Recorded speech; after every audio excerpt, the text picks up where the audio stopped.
Do you think it's true that you've got to forget someone else to remember that you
Rachel. Oh, is that your name? No, I mean like your name. No, I'm Jen. My name's Jen. Right, but I just mean like this is your haircut. But that's hair on your head. I'm not saying this is your hair. Okay, you're freaking me out a little bit.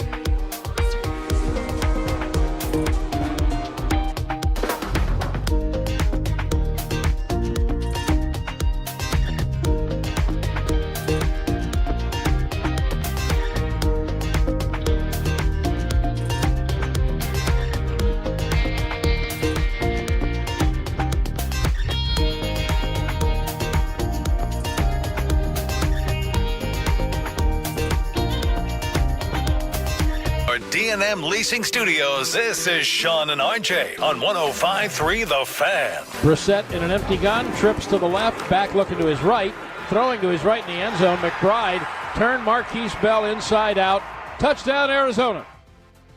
Good morning, Metroplex. This is the Tolo Tuesday edition of Sean and RJ. Bobby Belt is in studio as well, back from the stadium. We got Jake in for Pay. Aiden in the back live on the Fan Cam, Twitch, and YouTube. Man, this is one of those just refreshing days. Yeah, my college football season's over, and so is my NFL. And now I can just sit back and relax and enjoy the rest of the NFL season and the rest of the college football season, if I decide to watch any of the games of college football the rest of the way, because my season's over. But this is one of those days. It's like, okay, the relationship's over. I didn't want it to end, but it's so the stage of grief. I don't know, seventh. I'm at the seventh stage of grief. I don't even think it goes that deep. But all right, we got denial. No, I'm not in denial. We have anger. No, way past that. We have bargaining. No, I think bargaining was that they were going to hit the over last night. We have depression. No, way past that one. And acceptance. Acceptance. There we go. I'm there too. High five on acceptance. I went through it. High five. No, he's not at acceptance. I went through This is definitely denial already. Of? Because he's denial that he's bugged by, definitely about Tennessee. That's denial that I'm not even bugged. Tennessee's season is over. No. I'm bugged. It's just like it's over. This is like, now I can just. No, this is a manic stage of like, everything's fine. What are you talking about? Like that's, he's holding the coffee mug in the fiery house right now. That's what he's doing. That could be 27-7. I woke up this morning, I opened up the box score and I was like, wait, it was only 27-17? It felt like much worse. This felt like a 34-17. It felt like Arizona put up 40. It felt like they rushed for about 6 yards per carry on you. They rushed for a little over 4. It was 4.1. It definitely did not feel like that. It didn't feel like you, and I know a lot of it happened at the end, didn't feel like you had 5 sacks and just were wrecking the offensive line. But this is bad. This is 2 weeks in a row that you've really just essed the bed on both sides of the ball. By two franchises that own you, basically. Yeah. If you go back to their last 8 games against the Broncos, their last 9 games against the Cardinals, the Cowboys are 1-16. Damn. Yeah. The only game they won was the lock arms, kneel down Monday night game. Oh gosh. I think the stage in which I'm in, I have a little bit of anger only towards what I think Jerry Jones is angry about, and it was extra testy last night in the post-game press conferences. Bobby was there for Jerry. You had Dak. You had Schottenheimer.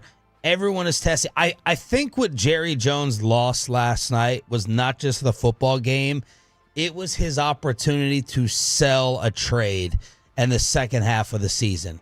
Because if you're sitting there and keep us on the hook for a little bit longer, you could have kept me on the hook through the bye week, and maybe you come out, you beat the Raiders, and you got a new body or two, and hey, the NFC East, the Commanders are finished. The NFC is open with Green Bay and other teams losing.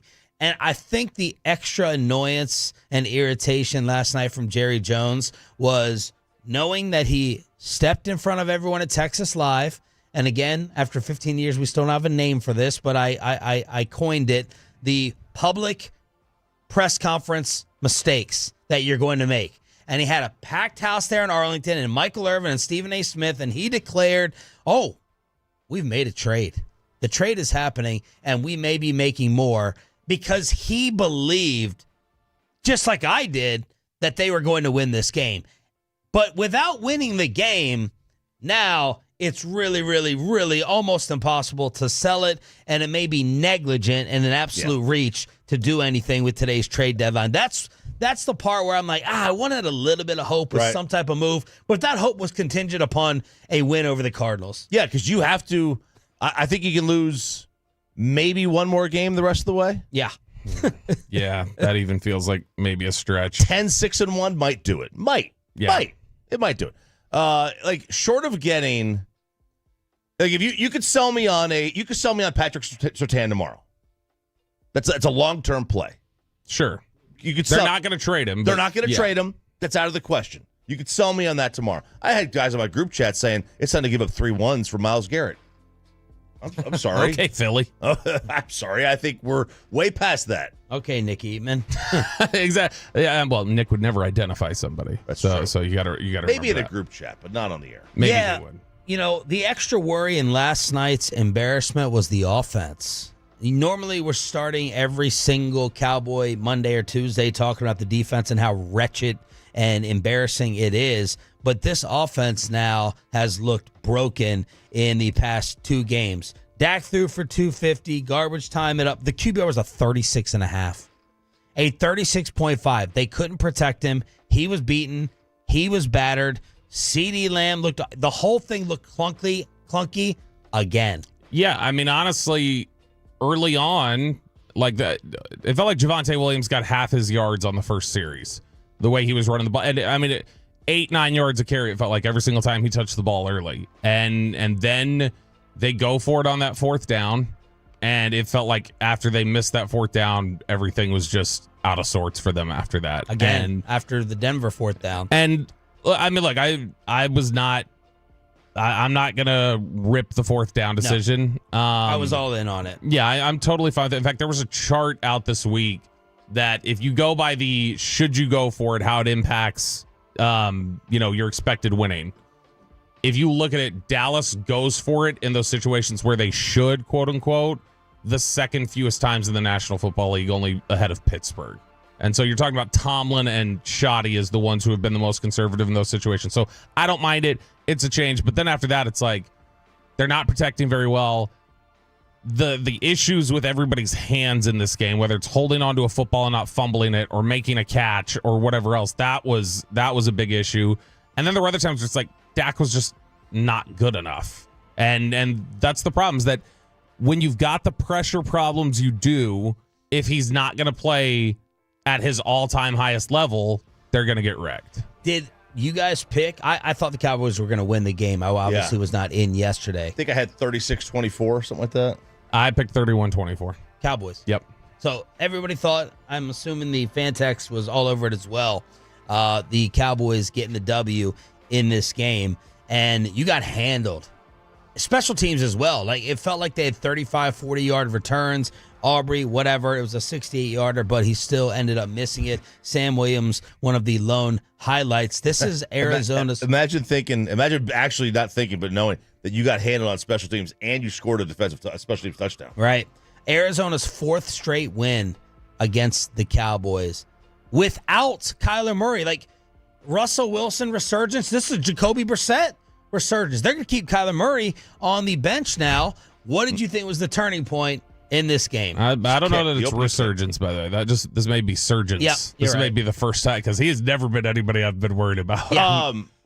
Honestly, it was the 4th down stop on the first drive. Really? Because after that, it looked like the Cowboys had lost their edge. They were cooking. They were moving that ball downfield. They get the 4th down, and I was fine with it. I was fine with going for it. And then they get stopped. And after that, it was just like, okay, it's all Arizona. I guess another one, if you wanted to say the Ferguson fumble could be one. Yep. But, man, it just felt like after that 4th down stop, a lot of the air got taken out. I mean, they scored after the Ferguson fumble, because it was the next series they get the stop, and then you get the Sam Williams block, and they recover it. That's when Stephen A. rolled out. And when you look at this was the breakdown of the individual plays on the opening drive. Javonte Williams for 9, Williams for 8, incomplete to Schoonmaker, a drop.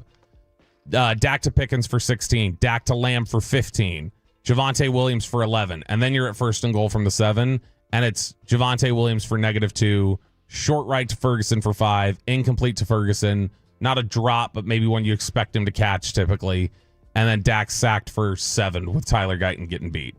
And it's just after that little series, that 4-play stretch, they crumbled after that offensively. Joe Buck just hammering Brian Schottenheimer and the decision to go for it on the other 4th down, which Babe Laufenberg then later tweeted, call me old school, I'm going ahead and kicking the 3, making it a 7-point game. Brian Schottenheimer afterwards on the 4th down aggression. Yeah, I mean, Todd, we were going to be aggressive all game. I mean, that was part of the deal. And like I've told you guys, if I like the call, I'm going to go. And I trust our offense. But we didn't make the plays tonight. And that comes, same thing in the red zone. You know, the first drive of the game, felt really good about the call. We didn't get a chance to execute it, but we were going to go into this game and be aggressive because we felt like it was going to give us the best chance to win. So, Choppy, I think you went to the 4th down analytics on social media for that second decision that is in major question. What did you think of it, and what did the numbers say? My first thought, I was like, I don't know. I don't know what to do there on that one.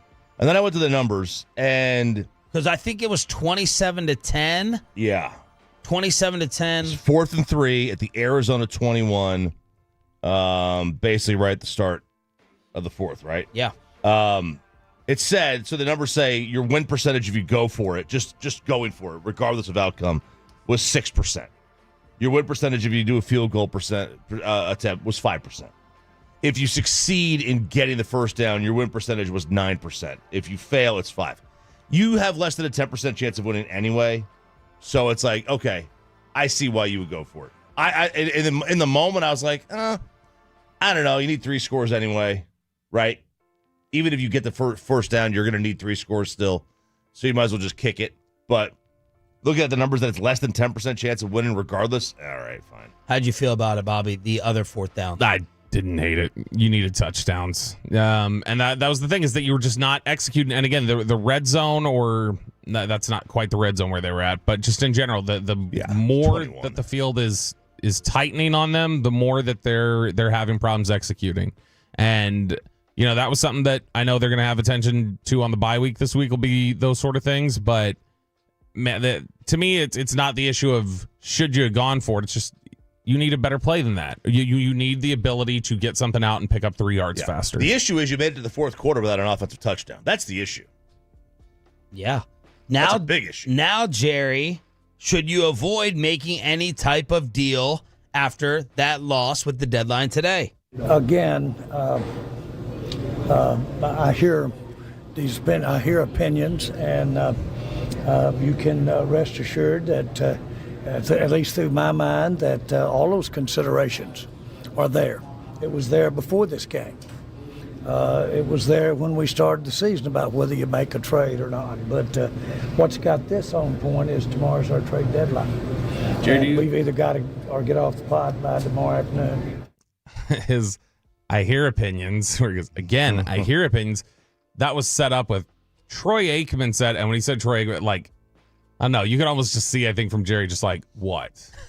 What did he say? Now my worry is a reach. Now my worry is Mingo 2.0, where it feels like you're scrambling. We have to do something. Season's slipping away. It may already be over, and we have to maintain. That's the difference here versus other organizations that don't worry about the circus and the headlines as much. The second half of the season, it's like, all right, let's pack it in. Let's be smart. Let's try to load up draft picks and fix this thing with all defensive players or cheaper contracts. My worry is that Jerry, after last night, is even more aggressive in making sure whatever deal gets done because of the desperation that they are absolutely in. So what is the status of things? Did something actually get worked out? Brian Broaddus saying he does not believe yesterday on G-Bag, not the post-game show, but G-Bag, is that I don't think anything is actually done. How did every single NFL insider, more on this at 640, but how did no one track this story? You know, Adam Schefter and Jay Glazer called the Miami Dolphins, called the Cincinnati Bengals, called around the league to try to get the story that Jerry floated. What is there to it? They the way Jerry made it sound was he basically has a pact with a team that says, we're playing football tonight. We're not going to be able to finalize the deal until tomorrow. So you're going to agree not to talk about this trade anywhere because, you don't want to potentially lose our interest, make us back off. And we're not going to talk about it because we don't want to expose to the rest of the league that we're about to get a certain someone, but we can't execute the trade until tomorrow. And we don't want 30 other buyers jumping in at the last second and go, wait. What's Dallas giving you for him? Oh, we'll go above that. More on the trade possibility at 6:40, but this is becoming customary the day after a game. Star down. Brought to you by Wild Fork Foods and Johnson Fitness and Wellness. Your Cowboys report card from another miserable one is next.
got to forget something else to remember that Uber Eats has frozen.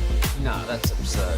Hey, remember when you used to be what was it, Pepper Lady? Pepper Lady? Wasn't it Cinnamon Sisters? Basil Babes. Saffron Squad? Nutmeg Maidens? Paprika? No, Nutmeg Maidens. I just said that. Was it Spice Girls?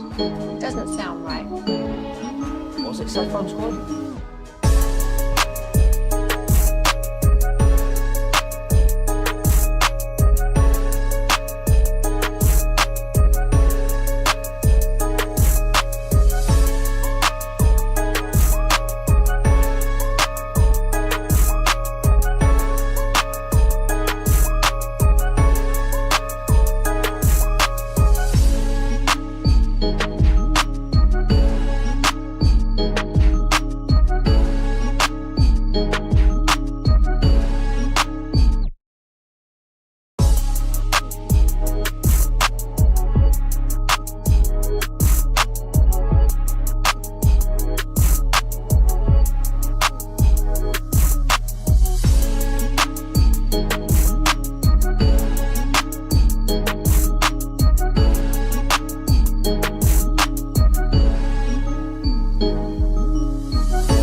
On 105.3 The Fan, this upcoming segment's brought to you by the Frankels. If you've been injured in a car or truck wreck, call Frankel first, 214-817-333-3333. With Frankel and Frankel, there is never an out-of-pocket cost. They only get paid when you win. Frankel and Frankel, the go-to car and truck wreck attorneys in Dallas. First down and goal, the Cardinals at the 3 with a 3-0 lead. Early second quarter, Jacoby Brissett under center, pulls it back, throws it in the end zone, a slant, wide open Harrison. The defender fell down, Bland, and that's about as easy a pitch and catch as Harrison will ever see, and it's touchdown Cardinal. Listen to how depressing that audio is. Deron Bland with a highlight reel from Marvin Harrison is probably going to be on your SportsCenter top 10s. Good morning, Metroplex. Entire morning family back together again. Sean Sharif, RJ Choppy, and Bobby Bell back from the stadium after the 27-17 loss. This is Star Up, Star Down, brought to you by Wild Fork Foods and Johnson Fitness and Wellness. I'm going to keep it to Star Down, and I'm going to start off with Deron Bland. He's garbage right now. He's awful. Bobby, not going to pick an early fight with you because I wasn't totally against trying to get Bland locked up, but you are a humongous fan of him, and he has done nothing since he got paid. Marvin Harrison Sr., the Colt all-time great, and maybe car wash scary figure, he just blasted the Cardinals' offense. It's unwatchable. It's so disgusting. I don't even talk to my son about it. Basically trashing Kyler Murray, the offensive coordinator, and everything Cardinals offense. That was Pops. And then he goes and basically matches his career high in catches in the first half as he destroys and humiliates Deron Bland. Even CeeDee Lamb was on the sideline. You don't see that very often. Looking at the scoreboard after Deron got the crossover put on him, and he's like, ooh, that was ugly. Wilson had a 50-yard catch to suck more life out of you to start the third quarter. It looked like that was on Bland. I couldn't tell if that was man or zone, but if it was man, it was definitely Deron Bland. His tackling effort against Harrison on the sideline was embarrassing, was awful. Deron Bland is terrible, and he just got paid $90 million. Big, fat, humiliating star down to Bland. He's on my star down list. He's also on my new category, star out. Get him out. Get him out. Star out. Get him out. I don't want to see him anymore. You know what? Let's keep star out for 720. I got plenty. We'll make that I got 5 more. Bobby, what is up with Bland? Yeah, that was bad. And I'll say this: the tackling effort is not normal for him. He's usually not. He had a game, I think, a couple of games ago where I gave him the star up because of his tackling. Yeah, it was Washington. He played really well that game, and he was tackling. He tackled Jaden Daniels like right in the open field on a 2-point conversion. He had a pick six that game. I don't think Bland has been awful this year. He was awful yesterday. I think overall he's been decent. He also was coming like. Here's my problem with Bland to start off. Sorry to cut you off. When you're paid like that, and I'm thinking, okay, you can be a team's number one corner. I'm not saying shut down, but number one. When you're opposite of Marvin Harrison, I need to see you make like a play. A couple of just a play. I belong on this guy efforts. I can run with this dude. I can break up some passes. It's going to be a challenge. Like, at least you belong in the same vicinity as the other one. I haven't seen that at all. I can't recall. I'm sure there's one or two or three here and there, but not one time am I like, okay, I feel okay and comfortable because Deron Bland is on their stud. That has not happened for me once this season. Back to you. Yeah, I think that again, we're talking about yesterday. He was terrible. He finished. Gosh, I feel like at halftime he had 10 tackles. Breaking news. Do we have the player? Yeah. Go ahead, Chop. Hit it. Logan Wilson. Yep. Finalized a trade to acquire middle linebacker Logan Wilson. That's Schefter and Archer. So he signed a 4-year, $36 million extension in July of 23. This is the guy who wanted out last week and got the reduced playing time on the Bengals, right, Bob? Yep. I think he was sitting on the bench in large part because the Bengals knew they were going to move him. And I don't think they wanted to have him potentially get hurt or anything else. But he's a good player. He's better than any linebacker you have.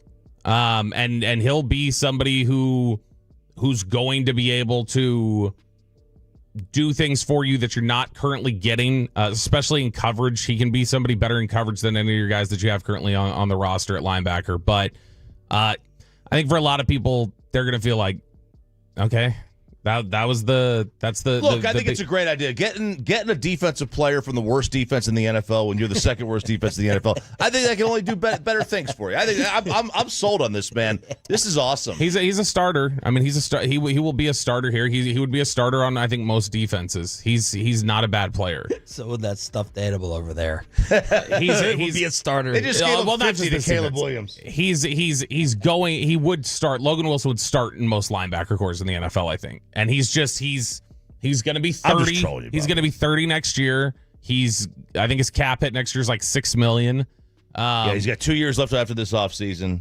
And they said the Bengals had been asking for a sixth. Okay. So if that's all you gave up, I mean, that's nothing. I'm totally fine if that's what they give up. Well, that was my next question. What would the pick have to creep up to tick you off? If it's a fifth or lower, I'm fine with it.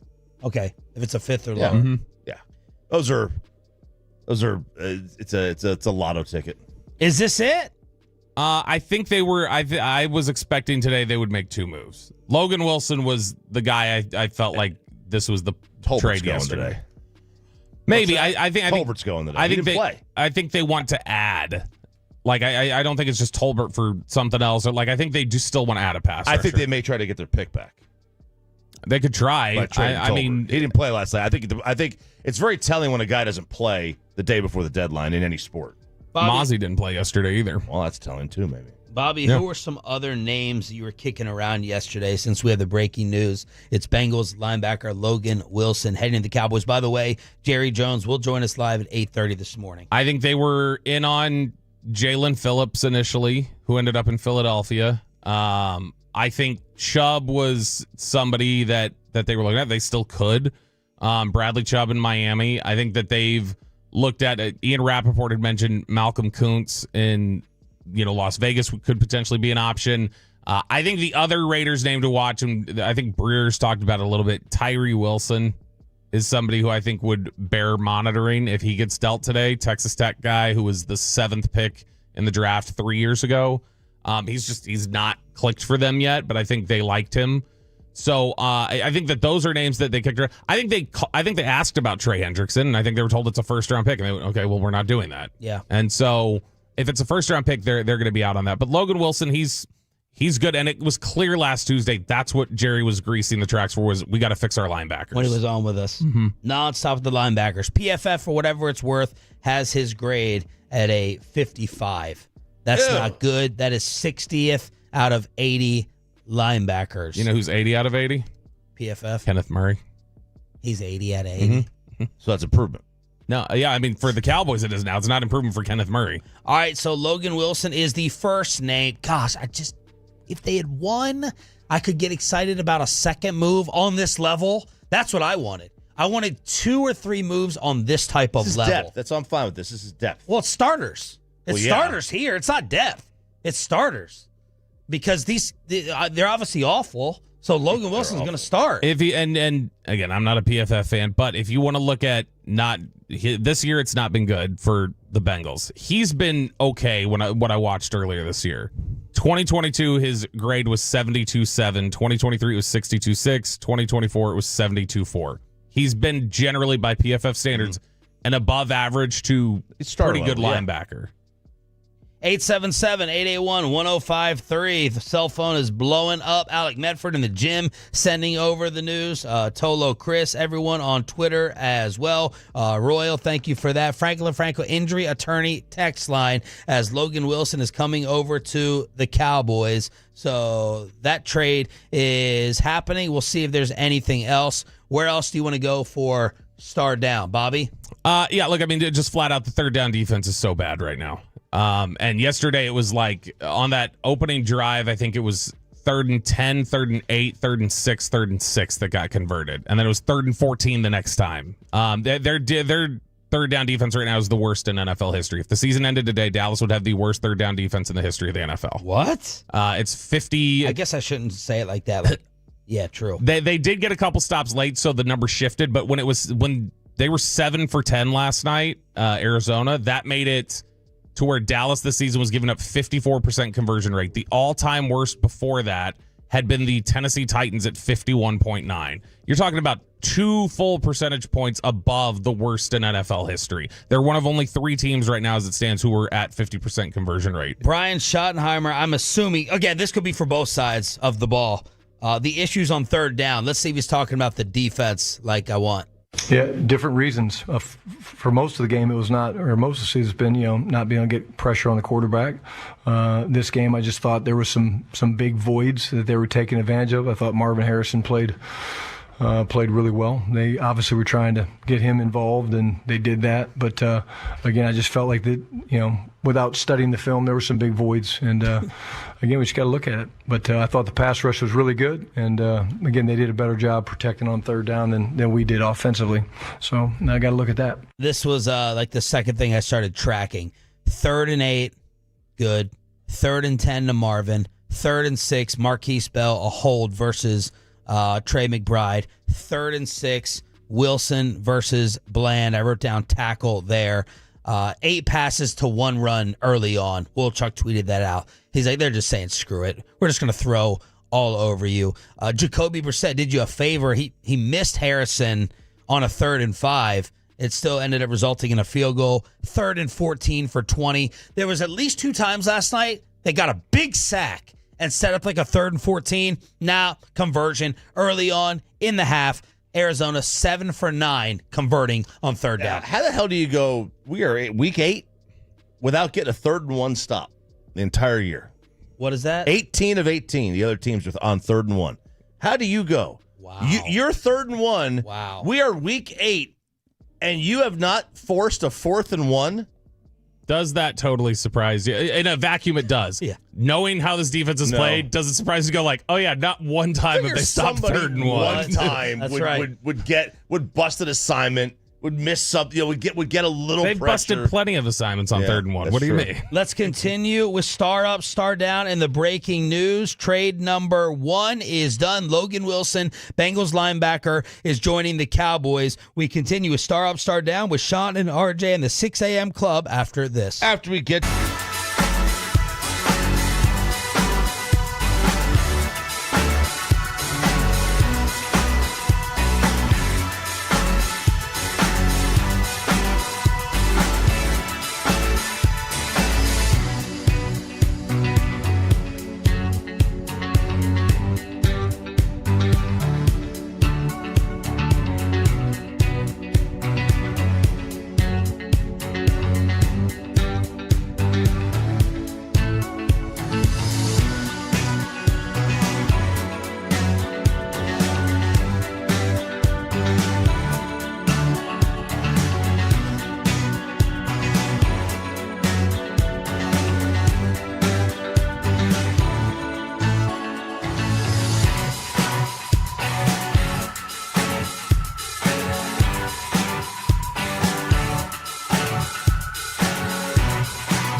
Uber Eats has low-fee products? I gotta remember that. You know, they say in order to remember something, you have to forget something else. Okay, now that is a very cute. That's like a little shag. I've never seen it before. Well, I mean, of course you have. It's the Rachel. Oh, is that your name? No, I mean, like your name. No, I'm Jen. My name's Jen. Right, like, I mean, like, this is your haircut, but that's the hair on your head. I'm not saying this is your hair.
upgrade your vehicle, get to Classic Chevrolet in Grapevine. Back-to-back #1 Chevy dealership in the world. They've got more new Chevys than anyone, all priced to sell. Silverados, Tahoes, Blazers, Malibus, Equinox, and more. Visit ClassicChevrolet.com. This is Texas. This is Classic Chevrolet.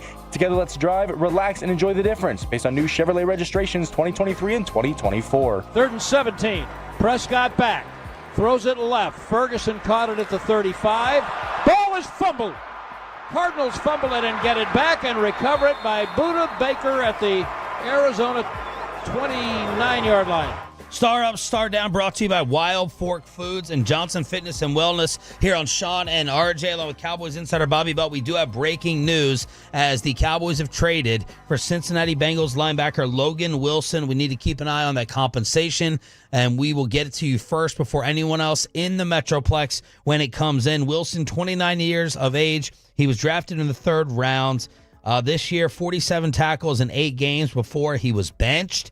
And he signed a 4-year deal for $36 million through the 2027 season. Jerry Jones will join us live at 8:30 this morning to get the very first comments that anyone will have on the Cowboys' newest player, and we will see what else is happening. Jake Ferguson fumbling in field goal range, down 10-0. That was after he had a bad hold on that drive as well. That's when Stephen A. Smith dapped up Jerry and said, okay, I'm out of here. People were debating whether Stephen A. was trying to hold back laughter right there versus just sitting there as Jerry Jones's best friend. I'm a little bit surprised. Now, he's already got his $20 million a year contract. I'm a little bit surprised that Stephen A. is kind of taking off the mask and showing everyone else throughout the country who doesn't understand it's all an act that he's sitting next to Jerry, and he's kind of a Cowboy fan when it suits him to do the show at Texas Live. I mean, it is theater, it is entertainment. Giving away their shtick a little bit. They are. I support. It's breaking down that fourth wall, or whatever they call it, whatever that term is, breaking down the fourth wall. So, weekly guest of the G-Bag Nation, Jake Ferguson, star down, had one of the team's 3 fumbles. Where else you going with it? 877-881-1053, Franklin Franco injury attorney text line. Star down, is anybody playing right tackle for you? That's not very good right now. Terrence Steele was not good in this one. And then when Nate Thomas had to step in and play right tackle, that was probably worse. I think if you look at the numbers that in terms of the pressures that they were giving up, yesterday Terrence Steele gave up 5 pressures on 29 pass block reps, which is a significant number when you consider just how frequently they're dropping back. But it's 29 on 29 snaps. It was 5 pressures allowed. Thomas had 18 pass block reps. He had 4 pressures allowed.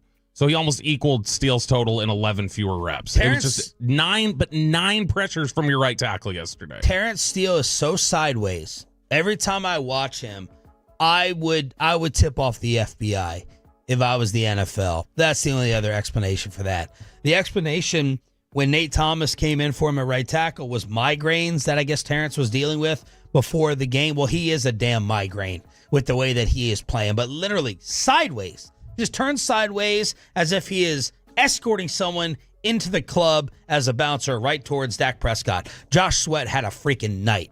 He put it on Guyton early. He put it on Steele. Ferguson held him. That's the hold. It was on Josh Sweat.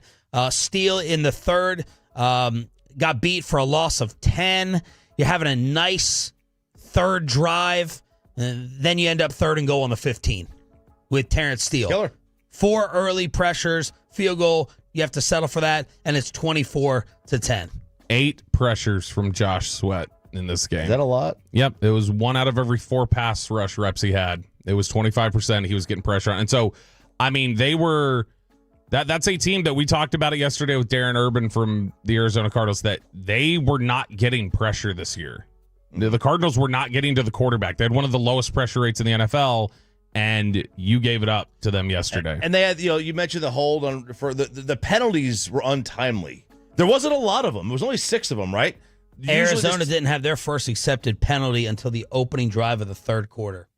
Oh, you mean on the 3-play, 74-yard drive? Oh, you mean that one? Yeah, you come out of halftime, you're all ready to go, and then you allow a 3-play, 70, like it's the 07 Patriots? Michael Wilson, 50, longest catch of the year for Arizona. We thought they were going to go for a 60-yarder, right? Because the Cowboys usually do a 60-yarder typically every game. Then a 19-yard run, and then McBride on Marquise Bell to make it 24-7. And they did all that in 2 minutes and 12 seconds. Arizona was the only team in the NFL without a drive of 74 or more yards this season.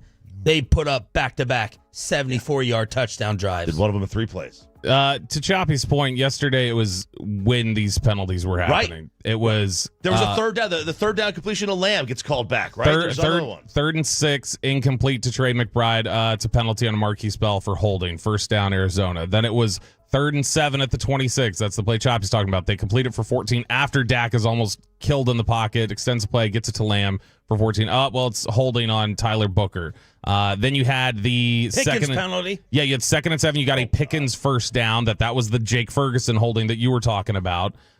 They had a Jacoby Brissett on 3rd and 16. They stopped them, but they ended up getting a penalty on that one as well. And so, it's just all night. It was when the penalties occurred, they were at awful times. And then the other Pickens penalty you're talking about, which is the unsportsmanlike, right? Yeah. That's the one you're talking about where he's showing the ball, the taunting. Did you think that was ticky-tacky? Yeah, it was a little ticky-tacky. I get what they're trying to do, but it's like, come on, man. This is a game of emotion. Which, and that one was negated a little bit by literally the next play. Dak ran for like 15, and it was first down again. They lost clock time is what they lost. Yeah, there, but that doesn't matter. No, I know. I'm just saying, I thought it was a ticky-tack call, and ultimately it's like, to me, the Ferguson fumble's bad, but when they then get a stop and they block the kick and they score, it's like, all right, well, it kind of neutralizes the weight of how bad it was for you. 3 early drops in this one, including Kavontae Turpin. Turpin's was bad. Schoonmaker's was bad. Ferguson on the goal line on 3rd down, that's one where it's like, that was just a bad play. Somebody's on him. It's one of those ones that's like, you should catch it. But is it like a classic drop? No. It's not one where it's like, oh, he's open and it just hits his hands and nobody was there. Somebody made contact with him, but he's supposed to finish those plays, especially after they paid him. Back to the offensive line for a second. There could be a trade announced this morning during our show with today being deadline day, and if it was on the offensive line, I would not have sat here and been shocked. They were so terrible. And are we letting Guyton off the hook by just focusing on Steele? Dak Prescott was under siege. We're lucky that the ankle getting rolled up on was not even worse, especially when you saw him limping back to the locker room during halftime. Bobby, you were focusing on him afterwards. I'm not just putting this on Steele. This entire line, and I'm going to throw Guyton in here again, more in post-huck clarity tomorrow at 7:20. But this line has been so bad that I wouldn't be totally shocked if they're not going to, because they got so much invested up there. But these guys are playing replacement level football to me. Yeah, I think right now there's a few different things. Booker had a hold that erased a 3rd and 7. One, I think Tyler Smith is hurt. Like, Tyler Smith still is not right with his leg. He got beaten. That was a bad beat at the end. He's hurt. Guyton, I didn't think Guyton had that bad rep. The first drive or two, Guyton was bad. I thought Guyton settled in. Like, Guyton was not as consistently having problems as I noticed Steele having. So I'm hoping I'm going to see that he played well for the most part after the first drive or two. Booker, for a lot of the game, was good in pass protection. He did have the hold, and then I think he gave up a couple pressures late. But for the most part, he was good. BB was not fantastic that I could tell. But to me, it was just you were out there consistently blocking with 4, because the right tackle, no matter who was out there, was just terrible. Brian Schottenheimer on not being able, again, to put up that offense that we have been accustomed to, dropping 40 on everyone at home. I think it all starts, again, we just got to keep Dak upright. Today we didn't play the game we wanted to play today in terms of, we ran the ball well, but the score got to the point where it felt like we had to go.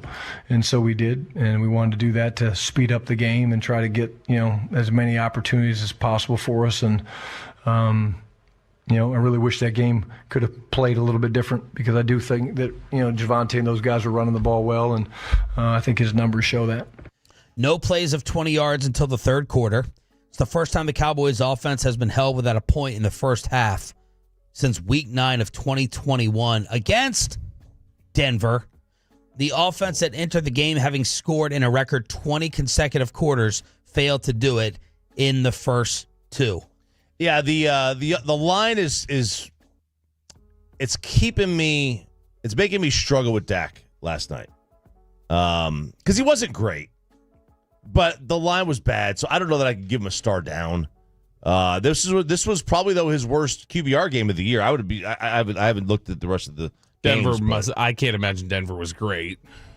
I think his QBR was in the 60s for Denver because he ran the ball well, but he ran it last night too. But he was not sharp, and you wonder it did look like he got rolled up on. But he has not been exceptional in the last 2 games. Prescott on what has happened to the offensive rhythm. If I had that answer, we wouldn't be struggling, to be honest with you, and not to, not to leave it at that. But that's what this bye week's for. We've got to figure it out.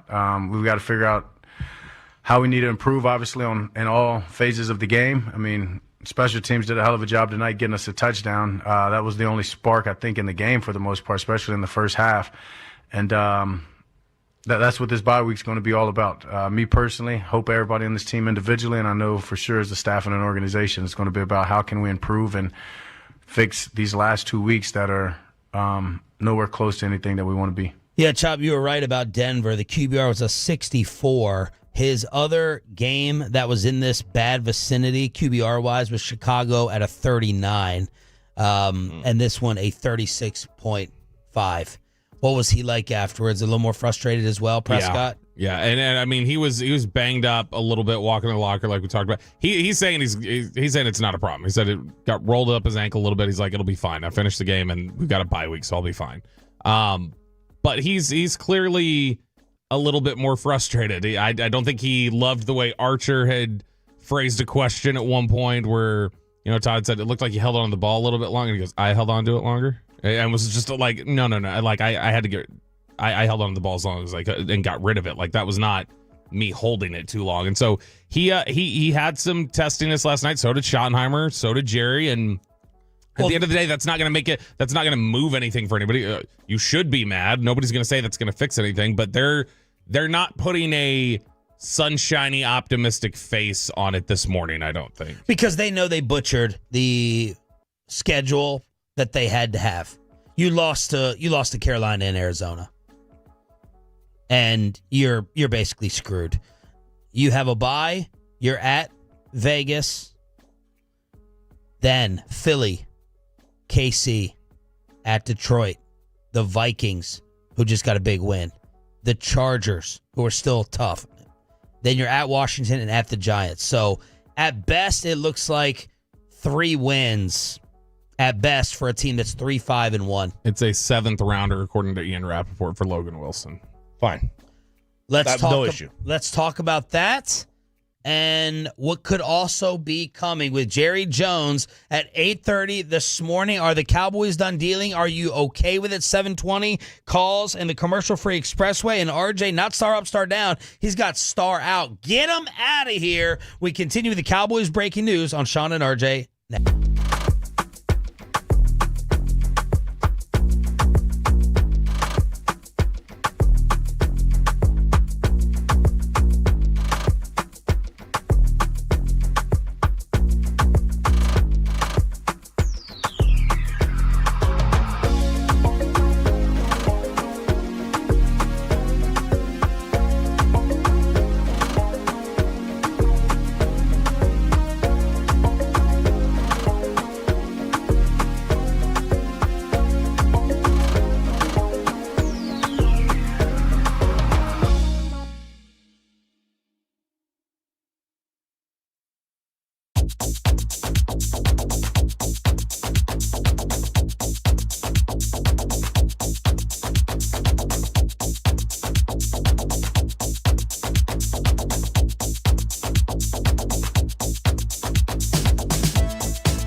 This is Sean and RJ on 105.3 The Fan.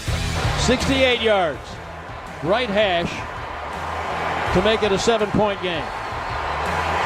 Good operation. Kicks away from 68. Short.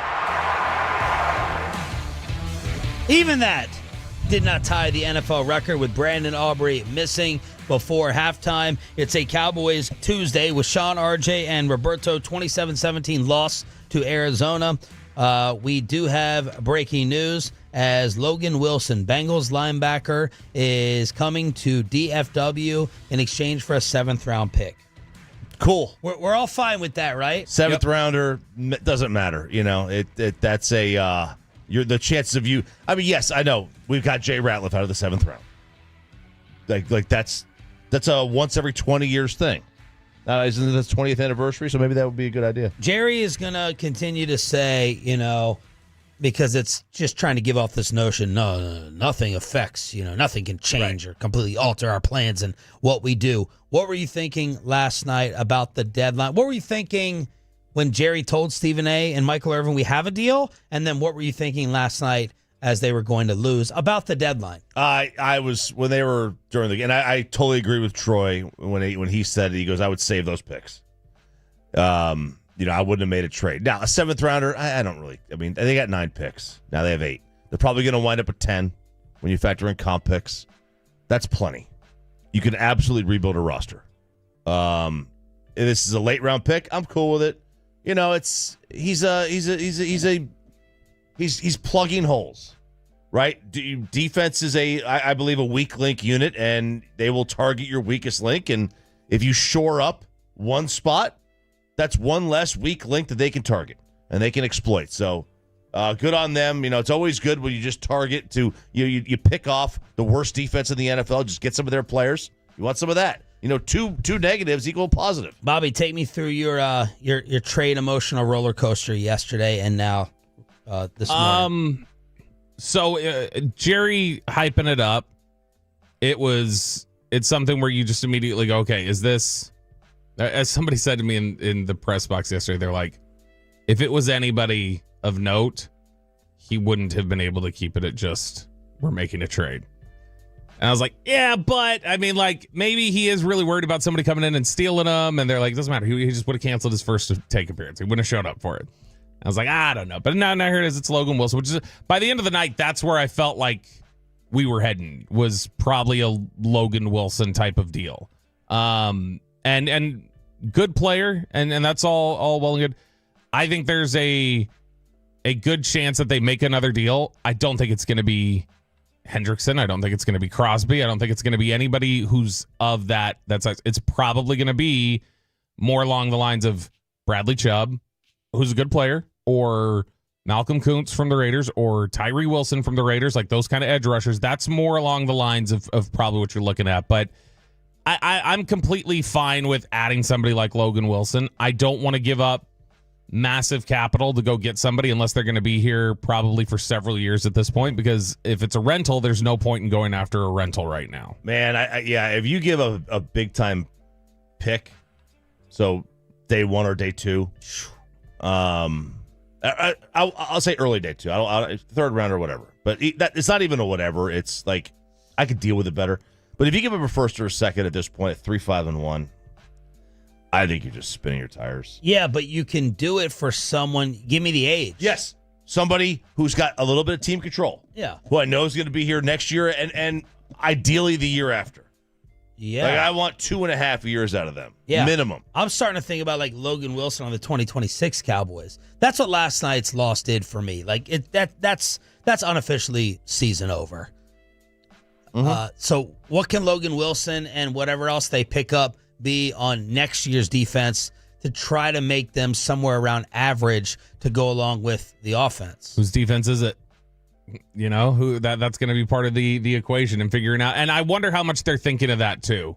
When they're making deals for veterans, are they thinking like, okay, how does this person fit into any defense we could run next year, or does this person need to fit into what we're doing with Matt Eberflus, or what we're not doing with Matt Eberflus is what it feels more like. And so, you know, it's funny, when we were talking about star downs, I was like, I don't even know if I can throw one at Eberflus. I feel like I should, but they're so bad all the time that you don't exactly know who is the biggest problem.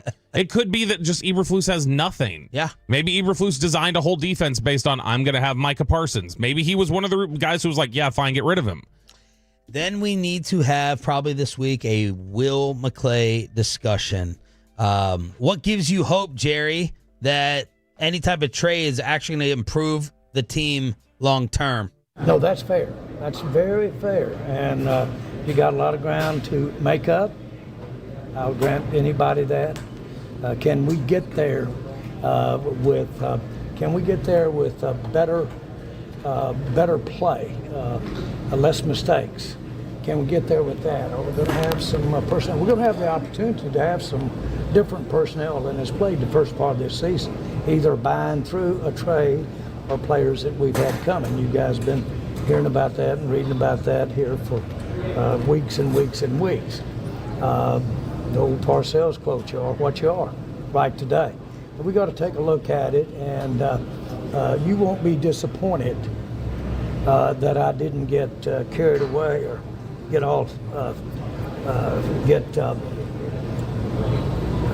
illogical and do something that was all betting on us winning the Super Bowl.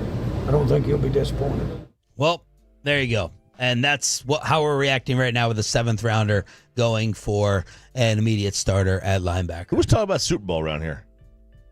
What do you mean? He said in that question, not winning a Super Bowl. Who's doing that? That specific question, I think Jerry was answering. I think it was Mac. I think who had asked that one. But it wasn't about that. It was more like, should you be? He was setting up just like the idea of, okay, this outcome doesn't change things for you, but given what this team may be, Mac is no different. Everyone's searching for that Super Bowl quote. You know, he's still the Europe Super Bowl contender. He's still a playoff contender. The linebackers, though, I wrote down in my star down yesterday. I think I saw John Owning or someone say the first block Kenneth Murray ever gets off will be his first. It felt like Shamar James. It felt like they were just targeting, like throwing to running backs against any linebacker that was out there. Shamar James is just running around, hair on fire. Like I like it, but it does feel like a little bit sloppy and all over the place. And then we haven't even talked about the run defense because I'm too busy focusing on how awful Deron Bland is and how terrible his contract. DeMarcado, like with that one drive in the second half, was just gashy with Jonathan Gannon doing his makeup fist pump after hitting DeMarcado after that goal line fumble. They ran for 119 yards at 4.1 a carry. Actually feels like a pretty decent day from the run defense when you look at those numbers, but we all know if Arizona just decided to go ahead and run it more, they would have gotten that as well versus 261 yards from their receivers. There was still plenty of bad moments with the run defense where you're like, oh, they're like where the boos really raining down on one of those where it was a handoff where it looked like they had gotten a stop, like it looked like they blew it up in the backfield, and then nobody could finish a tackle, and then it's all right, 16 yards, and that's where I think fans just universally were sighing and just like, can y'all do anything to stop anybody? Last night, that's the worst tackling game they've had of the year. Last night, like they were so bad finishing tackles. It's brought up here and there, but I think one of you, Bobby, it may have been you last night in the recap. Did you question some effort? Yeah, no, I did, and Jerry addressed it last night at Everett and was like, I like it, I love it, I think we're doing it right. But to me, it's there are too many. Exactly, I tried so hard. So the lack of intensity to me is showing up the last 2 weeks on defense specifically, where guys just don't look like they are locked in. Schottenheimer was asked if they're still playing with any heart. No, yeah, I don't think that's fair. I think this team has heart. I've never felt that way. I think it's the consistency. We're pretty good when we protect the football. We're pretty good when we, are playing the way we want to play. Today's game got away from us. It did. And I made that decision late in the third quarter that we had to go. And, we had to speed the game up, and we started throwing the ball all over the yard, and we weren't able to pass protect and hold up. And so, I'll sleep okay with that decision. I think it was the right decision. I thought it gave us the best chance to get back into it. But in terms of this team's, fight and work ethic, I never questioned that. Look, it did look like they were running at half speed, the defense. I don't know if it was me or the Arizona running backs are just the fastest group of running backs in the entire NFL. But again, to Bobby's point, they're so bad and lack talent. It's hard for me to pinpoint effort versus clueless and bad. Yeah, are you a terrible athlete? Are you a bad player? Are you do you have no effort? Do you not see things? Are you a bad mental processor? So you play slower because you don't feel like you see it correctly. There are so many things about this where you're just like, I don't think Kenneth Murray is a bad effort player. I think Kenneth Murray doesn't know what he's looking at, and he just plays frozen because of it. Mazy Smith is a bad effort player.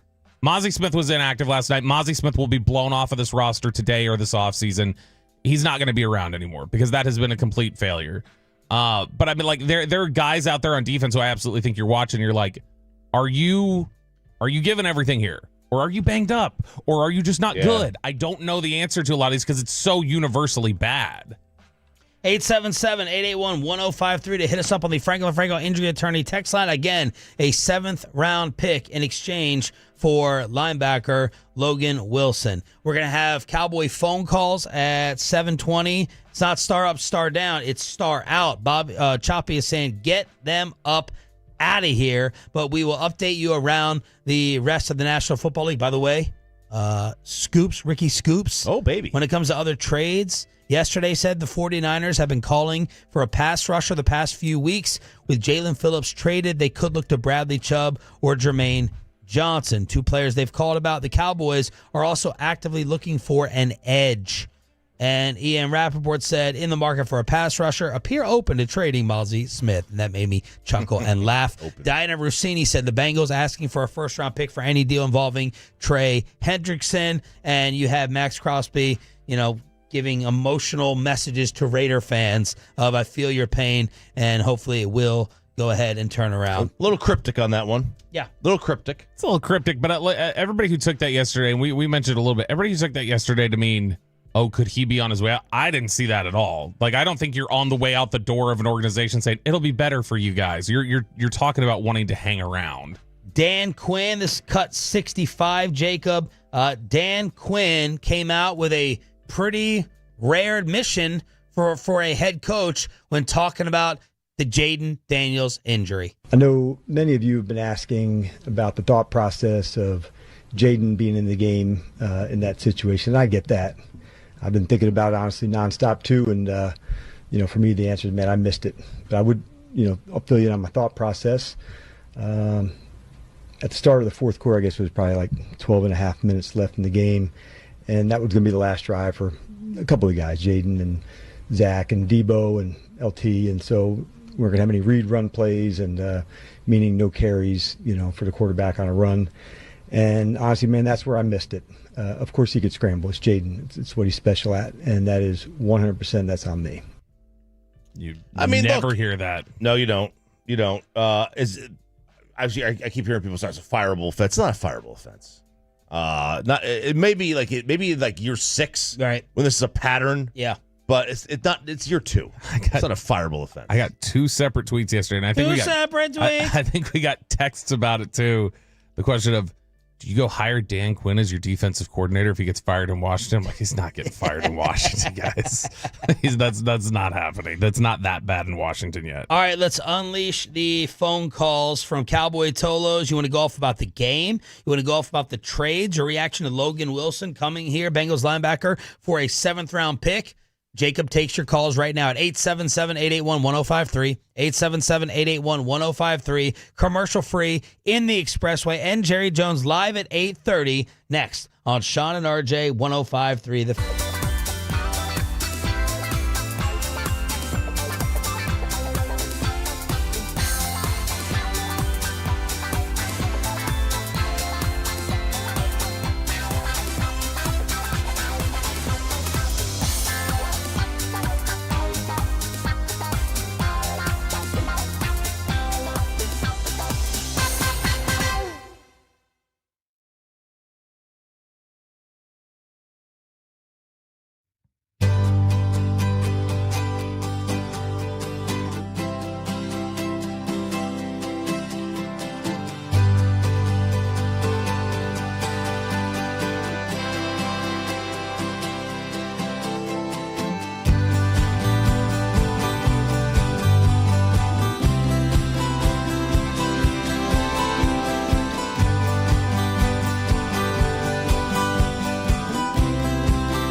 Fan, and it's brought to you by the On-Time Experts, and the HOV lane of the expressway is driven by Mercedes-Benz of Plano. Cowboys down 10. Prescott back, fires in the right flat for Williams, hit immediately and brought down. Ball came out. There's a pile up, and the Cardinals appear to have it. Oh, I thought forward progress had stopped, but they never blew a whistle. Cardinals have recovered a fumble with 4:34 to go. Not you, Javonte.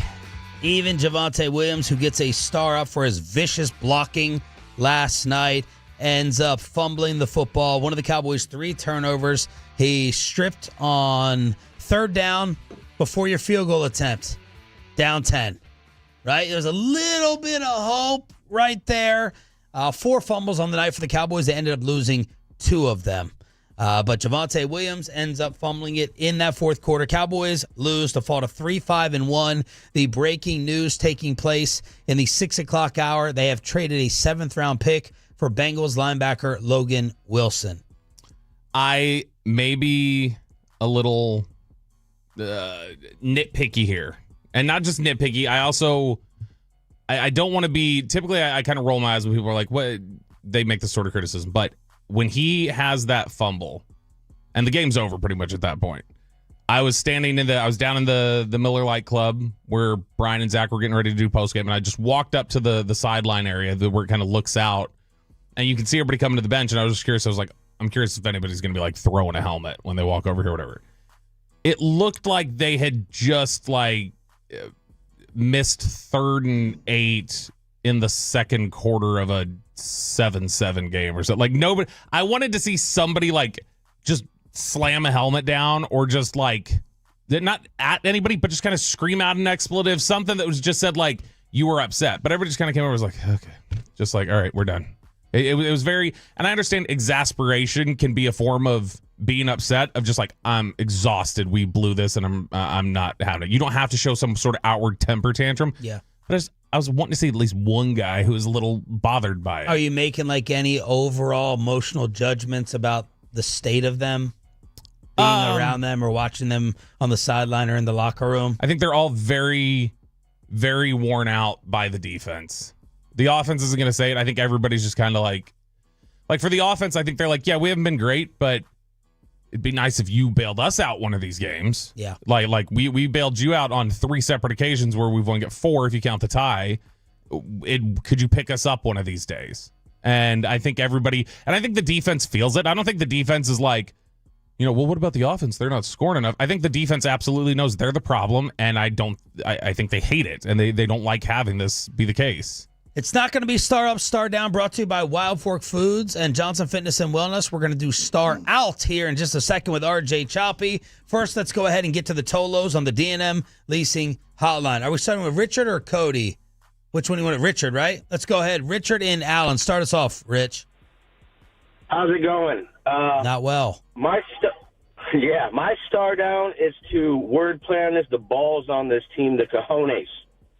I feel like they just came out. We drove down there, and we put our foot in our mouth, didn't get the touchdown, and they just flatlined. When you should be out there doing everything that you can to win, I just don't see the dog, I don't see the heart, and I don't see the love for the football that should be there. And I feel like Jones' family's the same thing. Do they even love football anymore, or is it all marketing, right? Is it all business? No love for the game anymore. That's what it looks like to me. So that's my Star Down too. We have no dog. My only Star Up that I have is that the 5- and 6-year-old Cowboys from Allen won the flag football championship. That's just all I got. Well done. Well done, Chop. You got a district championship in your family? That's right, baby. Shout out to the Heritage Broncos winning the district championship, beating those Colleyville Middle School punks. Knocking them off. Josh and Granbury, you're up next here on the home of the Cowboys. Go ahead, Josh. Hey guys, I think we should go all in on the defense, trade our 1st-round pick we got from Green Bay, because we're probably going to use that for someone from Michigan like Mazy. So go in, use that for Hendrickson or Crosby. We have Overshone, Ravel coming back, Wilson plus Crosby. Maybe add another guy like Chubb for a late-round pick, and we basically have a new defense with all those guys coming back, plus that new stud we get. Since we started with Wilson, go in for it. use that late round pick and see what we can do. So, Josh, did you hear us go down their schedule a little while ago at 3-5-1? Where do you see them ending up with that schedule? If you heard it, 3-5-1. That schedule is probably not going to be very good. So you want to just give up? You want to give up the high round picks? Well, if it's a late round first, we're not going to draft anybody good anyway, so why not? Thanks for the call, Josh. I disagree with that thought process. I do not want to see Trey Hendrickson traded for today. I do not want to see any first or second round capital unless you're getting a young stud with team control or it's bringing back 2 or 3 players. Then we can talk about it. Stop holding out hope. And no one is more in the moment than me and ratings and interest and wanting to be excited. But come on now. It's obvious. It's staring you right in the face. I think Jerry knows it deep, deep, deep down, too, no matter what he tries to sell at 8:30 this morning. Ashton in Odessa. You're up next, Ashton. Good morning, guys. How's it going? Not too good, like you said. I just got to put this on coaching. You know what I'm saying? If Shotti just kicks these field goals, we're in it late in the game. Like, points were hard to come by. We had 4 fumbles. We have the turnovers. Dak isn't going to have to force it at the end of the game. I think Shotti just needs to take a look in the mirror because I'm tired of getting out-coached. We got out-coached in Denver. We got out-coached yesterday. It's just time for some accountability. And for him, I just need him to get a little bit harder on the players. Like, these players need to be in fear for their jobs. Thank you for the call. I'm glad you brought up Schottenheimer. I think this week what we need to do, or early next week, whatever with the bye happening, we do need to do a Shotti evaluation. We can't have it both ways, okay? The last 2 weeks, it's why aren't you going for it on 4th and 5? Why are you punting? And then when the opportunity comes up to have it be a 1-score game, you say, well, why aren't you kicking the field goals? So which one is it? Is he not aggressive enough with a horrific all-time bad defense, or is he too aggressive, and then it's a convenient argument to make? I'm not up in arms over the 4th down decisions last night. I was definitely fine with the first one, and I was more so fine with the second one. I'm not using hindsight for that. My Schottenheimer worry and question is game planning offensively, what has happened in the last 2 weeks. And I go back to something that Brian said at the start of the year when he's like, the biggest advantage we're going to have offensively is the first few games, when people have no idea what I'm going to do or what I'm going to call. They have no read on us because I'm a first-year head coach. Is the offensive line breaking down and deteriorating? Is Dak becoming human instead of superhuman like he was early in the season? Or are teams getting a read on what Schottenheimer wants to do offensively? That's my Schottenheimer question that I think we need to dive into. Any quick hit thought on that before we continue?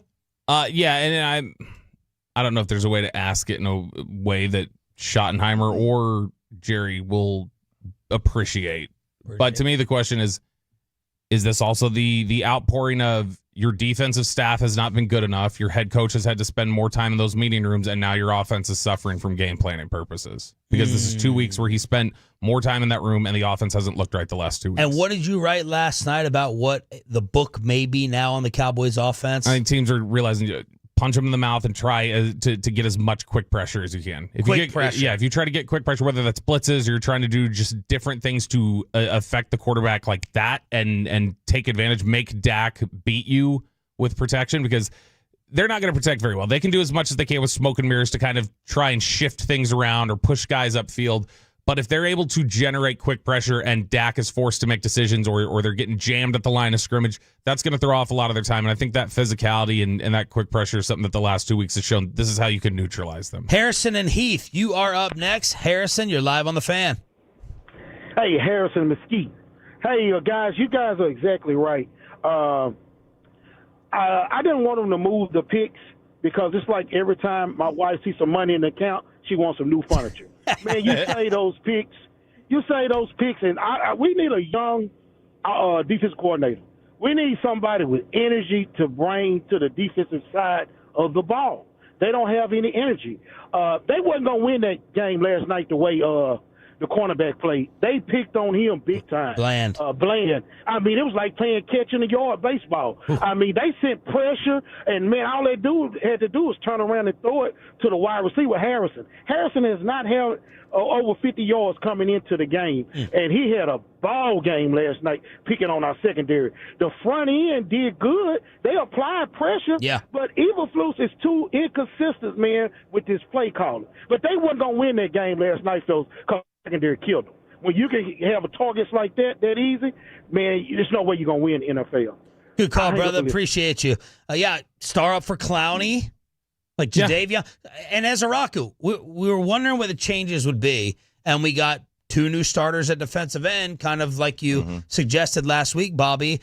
Ezeraku had a sack where he looked like he was shot out of a cannon, and Jadeveon Clowney was a presence throughout the night. So star up for the new defensive ends, at least rushing the passer. I mean, there's a star up for Sam Williams on special teams. His head. Yeah, his head. Normally it's Sam Williams' head that's costing you. Absolutely. Last night. And I also think that Kenny Clark shined last night. Yeah, the defensive line was fine for the most part last night. Ezeraku, Clowney, Clark, if they're playing well like that pretty consistently, then you can function with that being your defensive line and having that. Ezeraku has continued to build towards this. This was coming. I think we're going to see by the end of the year he's going to have 6 sacks, 7 sacks, something like that, because he's probably going to get a cluster of them there at the end. But Clowney has been good.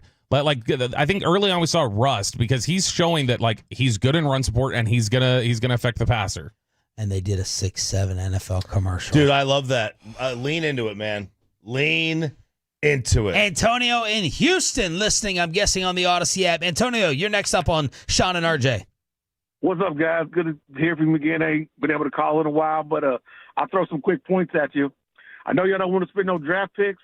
If I could, if it was up to me, I'm going on the offensive side. Terrence Steele, nice to know you. You've had your fun here. Goes on. We need another right tackle that'll protect Dak. It's more like the right tackle is his blind side than the left side. Because Terrence Steele, he's about as tough as wet toilet paper.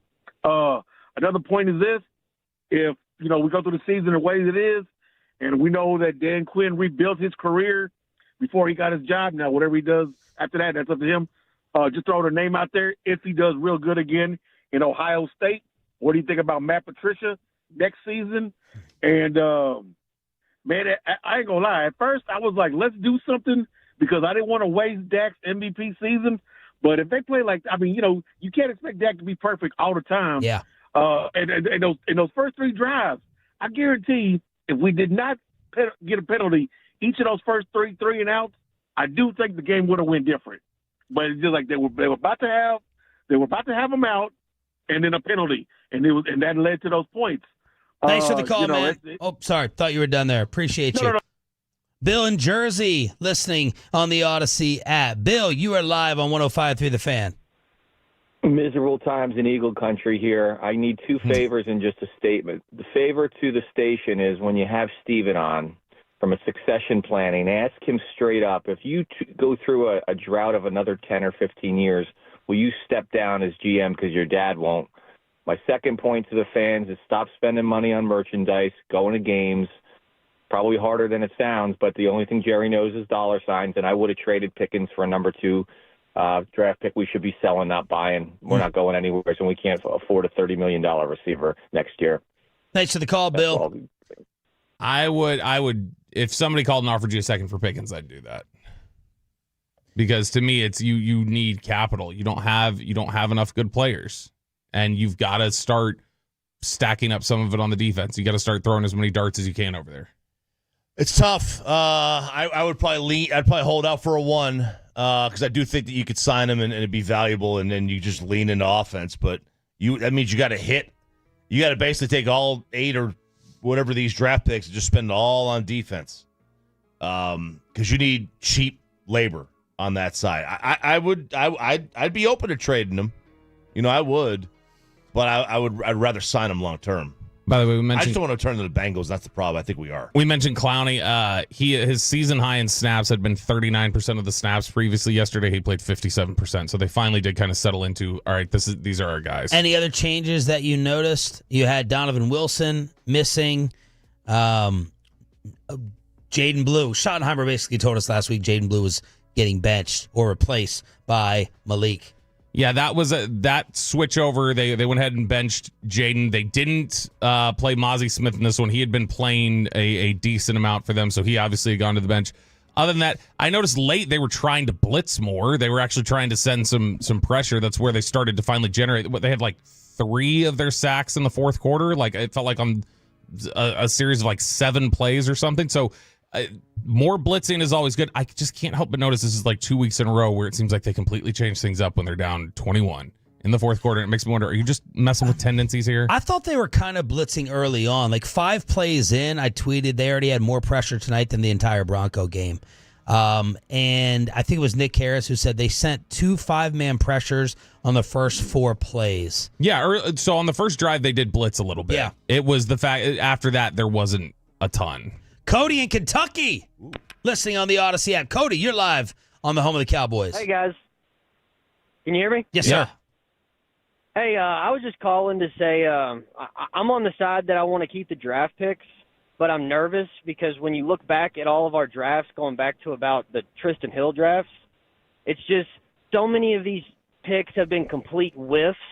And I like to think that if a lot of these picks weren't whiffs, this defense would look a whole lot different today. Guys like Mazy and Tristan Hill and Kelvin Joseph and if they took TJ over Taco, I mean, a lot of the problems we're looking to address have just been complete whiffs in the draft, and I kind of wish Jerry would bring in some new eyes in the defensive side of the scouting department, and I think that would fix a lot of our issues. But it's just hard. I wish we could welcome Logan Wilson with a happier welcome here in Dallas, but it is what it is. But I appreciate all that you guys do. I love listening to you guys every morning. Thank you, brother. Appreciate you. Zach in Arlington, you're up next on the D&M Leasing Hotline. Go ahead, Zach. Hey, I think it's funny. We were talking about it a few weeks ago. You guys were about how that tie might actually come in and help us in the end. And I think honestly now we're looking at it. It might actually hurt us in the end in our draft pick and everything like that. Because I mean Jerry Jones will never do it, but I'm at the point where let's just tank on the season, see what draft picks we can get. At least for ours, Packers that's up to them. But at least we can get what we can get. Hopefully get some good defensive players. But, yes, I'm with that guy from Kentucky. I mean, our defensive analysts have not been the greatest on draft day. But thank you, guys. Talk to you later. Chop, where will we be drafting? You already doing the simulations? If we had lost that game, based on strength of schedule right now, we would have the 8th pick. As we sit, because of that tie, we are behind all the 3 and 5 teams, and we have 14. Kick in the pants. Oh, don't worry about it too much yet. They'll be fine. They'll lose out. Yeah, they'll only lose 2 more games. They're winning 3 more games max. Well, yeah. The problem is you're not going to get ahead of the Jets, Tennessee, or New Orleans. That's fine. That's fine. You're not going to take a quarterback. I don't want to be picking that high anyway. That's too high for a non-QB lotto ticket. You're probably not going to get ahead of Miami, or Cleveland, or Vegas. The Giants might sneak up on you as the year goes on. Logan Wilson is your newest Cowboy. We'll ask Jerry about it at 8:30. They're giving up a 7th-round pick.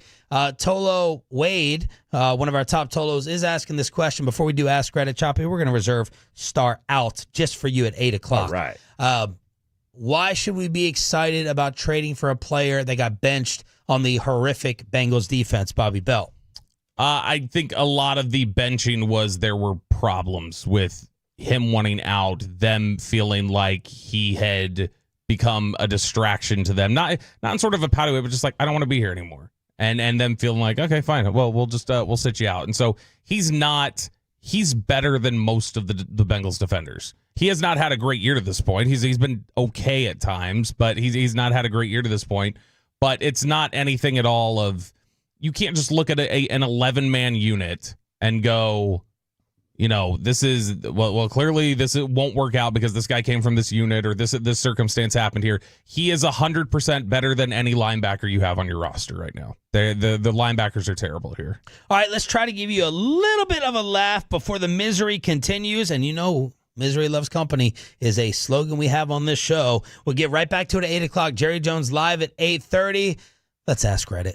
Do you have a question, Kelly? Yeah, I have a lot of questions. Number one, how dare you? 877-881-1053, 877-881-1053. That is the Frankel and Frankel Injury Attorneys fan text, where you can weigh in here on Ask Reddit. You can also weigh in over on the Twitch and YouTube, and this is something we do every Tuesday, even after a Cowboys loss, where we look at the most viral questions being asked over on the Ask Reddit forum and kick them around the studio here and get your thoughts over on the text and on the fan cam. So we're going to lead things off today with RJ Choppy. Okay. Chop. Yeah. What's a hobby people act superior for having that isn't that deep? I put them in kind of in the same category because it's a long form fitness thing, but runners and cyclists, right? I do feel like, especially a runner, they act a little bit. So I could run a marathon. Can you? I could do 26 miles. I think it's impressive. It's very impressive. But I do think they have a little air about them. You know, there's a little air about them, and sure, there's a lot of. And this isn't really a hobby, but you know, like if you've known somebody who like just decided they were gonna, like, we know not to mess with cyclists. Absolutely, yeah, absolutely, yeah. But this isn't a hobby, but like, you know, I do feel like, and I know some people, and I'm proud of them for doing this. I just can't do it personally, but like if you know people who like have like just stopped drinking altogether. And they've got kind of that little air of superior. And it's like, okay, I am a degenerate. Like, don't make me feel bad about myself.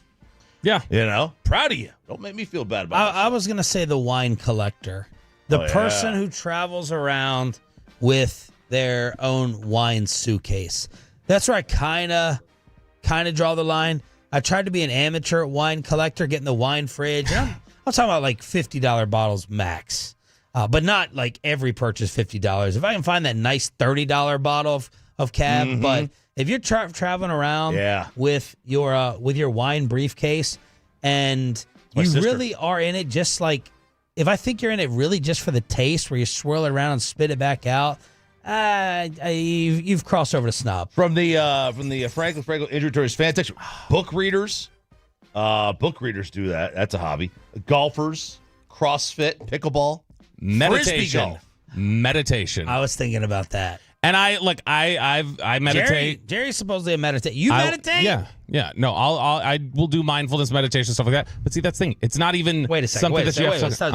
Don't do your Bobby Ramble and just skip over that. Yeah. What does this entail? When do you do it? And how long? Usually when I get home after the show. And what do you like? Go on a mat? You cross your legs? No. Usually I lay down. So I'll lay down, I'll like sit up the bed or whatever, and then I go to Headspace and I put on like a 10-minute guided one. And what is it? What does it play? What is Headspace? So Headspace is a meditation app, and it'll basically, somebody is talking you through, in this case Andy is his name, the guy who founded Headspace, and Andy will talk you through the process of meditation, which is a lot of just, all right, you know, start from the top of your head, note how you feel, and it slowly kind of winds down to where it's like, now you're just not thinking of anything. You're just present right here, not letting anything come by into your brain. And then you kind of reverse the steps and work back out to, here I am and here's my attention. So it's fine for like calming you down. And I feel like kind of clearing your head and like, all right, let's get stress out or whatever. But people do act superior whenever they tend to tell you that. That's why I was trying to blow by it. Is because I'm superior in so many other ways. I don't want to throw anything else on top of it, like meditation, you know? Yeah. So that's part of it. Jacob, you got a hobby that people act superior for having? I'm going to go with people who go thrifting on, like, whenever they got free time. I mean, people, you go, just spend money on clothes. I mean, we don't need to go out. We don't need to go out and put together a $25 outfit that looks like trash and then come tell me my stuff looks bad. Is that your brand new Bronco in the garage? No, it's not. It's not. No, the superiority comes with these stores who kick your clothing out. Oh, yeah. I consider my this wife. is no good. My wife, like, she's not going to spend crazy, but she tries to keep up.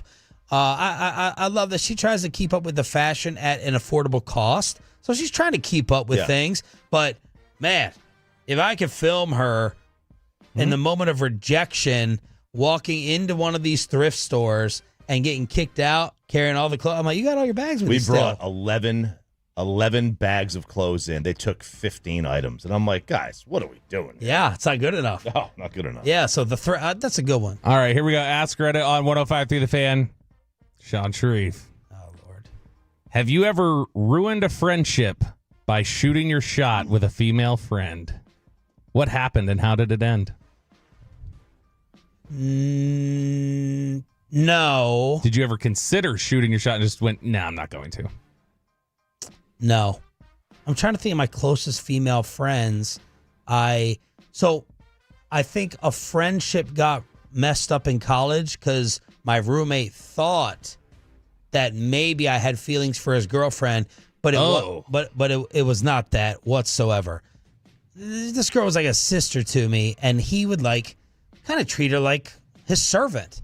Like, go freeze my M&Ms, go refrigerate them and bring them to me. Good thing you don't have any relationships like that now. Yes, like let's use the I'm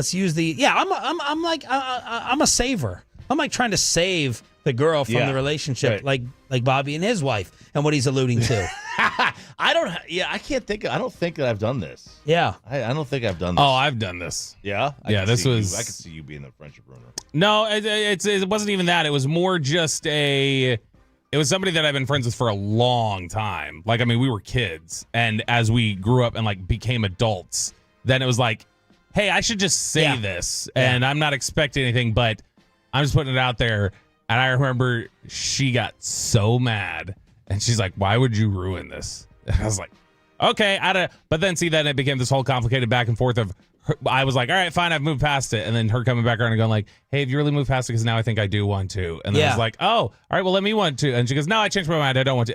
That was bad. And I think ultimately my fizzled. personality is like, if I think you're really, really attractive and cool, from the jump, I'm trying to do it. Yeah. I'm not like going to be like, waiting. no, let's just be friends. Well, that's why mine was weird because we were kids. We were young. Yeah. And so you don't think of it like that. You're only friends when you're that young. Jacob, you've ever done this?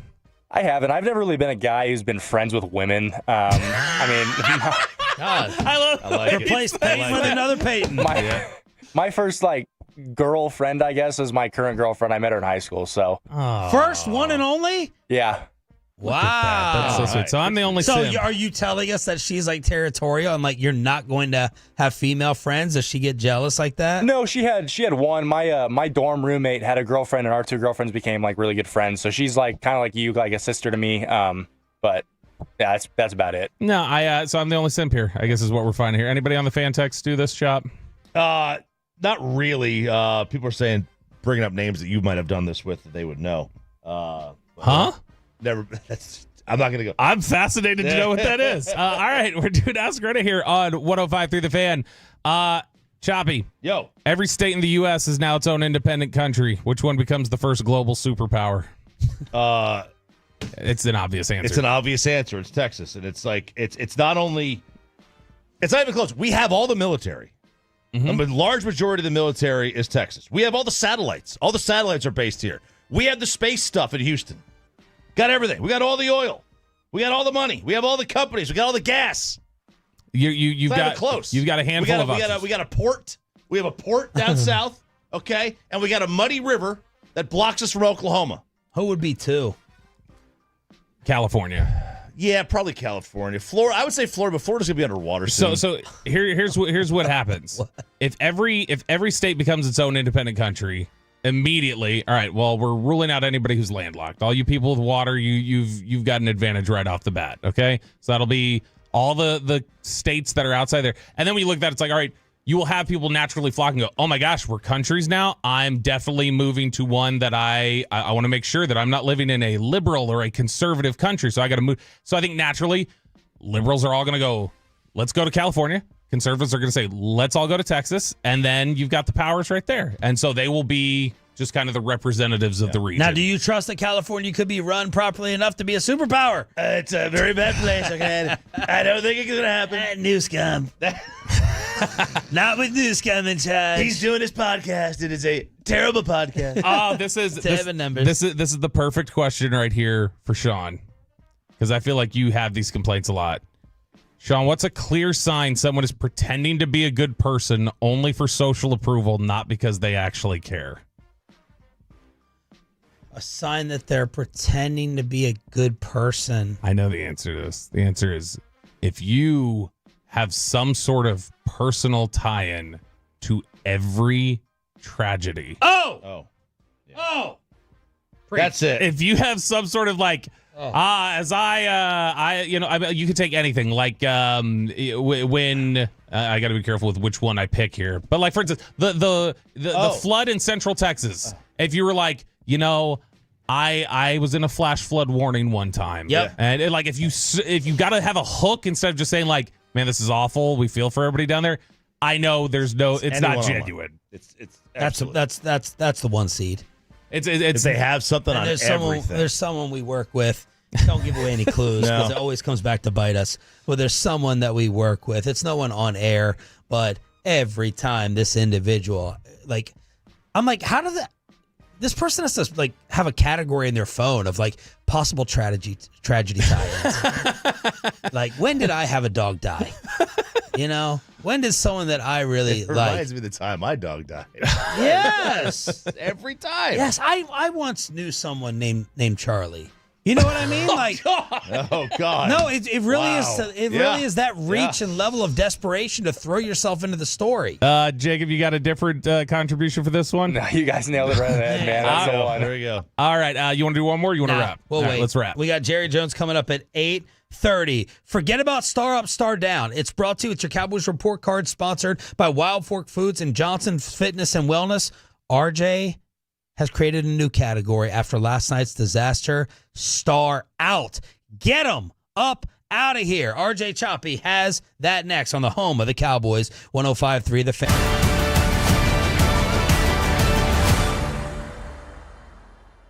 Do you think it's true that you've got to forget something else to remember that all things have consequences? No, that's absurd.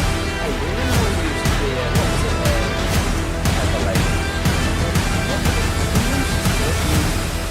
Basil babes. Saffron Squad? Nutmeg maidens? Paprika? No. Nutmeg Maidens? I just said that. Was it Saffron Squad?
me that this is your hair, but that's, your, I'm not saying this is your hair.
Leasing Studios. This is Sean and RJ on 105.3 The Fan. Throws it over the middle to a wide open Michael Wilson. Stiff arms the guy 50, 40. Bland giving chase. Runs him out of bounds at the 25. What was that, Bobby? It just, Brad is, you can tell by the end of these guys, throws it over wide open. There it is again. Yep, another one. That's Brad Sham, Cowboys play-by-play voice on your official home of the Dallas Cowboys. 27-17. It felt a lot worse than that as they get manhandled in every way. Offensive, defensively, did not matter. And the Arizona Cardinals stopped their losing streak. Did we overlook how close all of their losses were? You know, with the stats that everybody had of, 13 points in their 5 losses? I don't know. Yesterday we talked about it. All 7 games decided by 1 score, lost 5 straight by 4 or less. They had leads in 7 of them, 7 early leads. I can't remember. I think, Chop, you did as well. But I know yesterday we were talking, I said it on the pregame show, I said it here yesterday. I was like, I'm picking Dallas. This is a game they absolutely could lose. Like, I would not be surprised if Arizona beats them because there are things well, I mean, there's that, but there are things that Arizona does that are just going to make things difficult on the Cowboys. Their whole defensive philosophy is they play quarters coverage, which is cover 4. It's 4 deep defenders. It's 3 kind of in the middle, like linebackers that are playing up. And what they try to do is just say, you're not going to beat us deep. We're going to put everything in front of us, and we're going to make you go 12 to 13 plays every time you want to score. And we bet that in those 12 to 13 plays, you're going to screw up. There's going to be a point in there where you're not going to be perfect in execution for that many plays down the field, but we're not going to give you chunk yardage. And so that's kind of their philosophy. So I didn't think Dallas was going to score a bunch of points yesterday, but it was worse than even that because they were able to generate pressure they haven't normally been able to. Arizona now 3-10 recently on Monday Night Football, all 3 against us.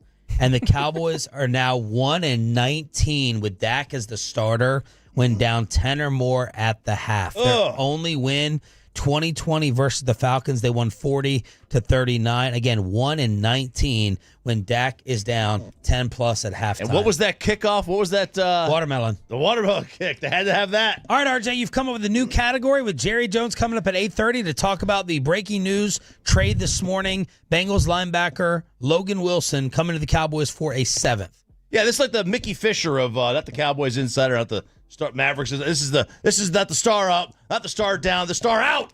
Get them out. Get these guys out of here. Matt Eberflus, that opening drive of the second half, you went into half. You should have been, what's the phrase, piss and vinegar? Isn't that what it is? Should have been doing that. You let him go out 74 yards in 3 plays. The depth of your defensive scheme is as shallow as a puddle. Get this guy out of here. Did they play more man that you noticed? I can tell you right now how much man they played. I don't think it didn't feel like they were playing a whole lot more. They definitely played it more frequently than 15%, I felt like. But yesterday it was man coverage. They were man coverage for 8 of the 31 attempts that Jacoby Brissett had. Well, whatever Deron Bland was in, he got lit up, absolutely torched by Marvin Harrison Schottenheimer on that mismatch. Yeah, we like the matchup, and Deron's a great player, and he's a guy that we really trust. And I think the one touchdown he slipped and fell. That happens sometimes, but yeah, that was part of the plan. We knew where Marvin played. He was going to play split end quite a bit, and we felt good about the matchup. I swear. The amount of times that Schottenheimer gives the pass for someone slipping and falling instead of getting juked out of their damn cleats. We're now at 2 after Trayvon Diggs earlier in the year. Bland was targeted 11 times yesterday, 9 receptions, 144 yards, and a touchdown. Star out. No. Get him out. Oh, you're getting him out? Get him out. A guy whose father says you can't even watch him play, Marvin Harrison Sr., made you look like Randolph Childress in the ACC championship game against Jeff McGinnis. All right? What a reference. Take his $90 million, give it to the air traffic control so they get back to work. The government is more shut down than our corners are. Get him out. Out. Get him out of here. That last part is true. The government is more shut down than our Houston corners are. delays? Yes. No, I did not. Oh man. It's like 3 hours. This is you can't get rid of Deron. So you're Get him out. No. Out. The guy can't play. The guy can play. He didn't play yesterday. He can't play. I don't think he's been good. You're PFF. Your boys at PFF. You love him. He's like the 18th graded coverage corner out of 90 qualifying guys. You should love him. Where's he ranked in salary? Realistically, like we talked about, when he's making $15 million a year, he's essentially Paulson Adebo at the Giants. Terrence Steele. Oh yeah. Do us a favor. Go on Amazon, buy a red cape, move to Spain, become a matador. Trust me, it's the same skill set you have right now. All right. Turpin and Tolbert. Get him out. Tolbert can't even get on the field. Turpin out here running half speed on kickoffs. You know, he needs to do.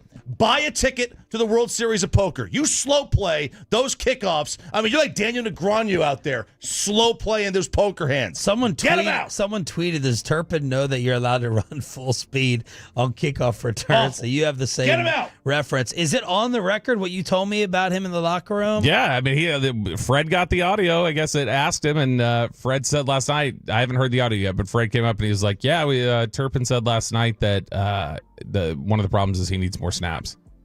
He played 11 snaps last night. With a drop. Tolbert played 7. Tolbert played 7? I didn't even notice the 7.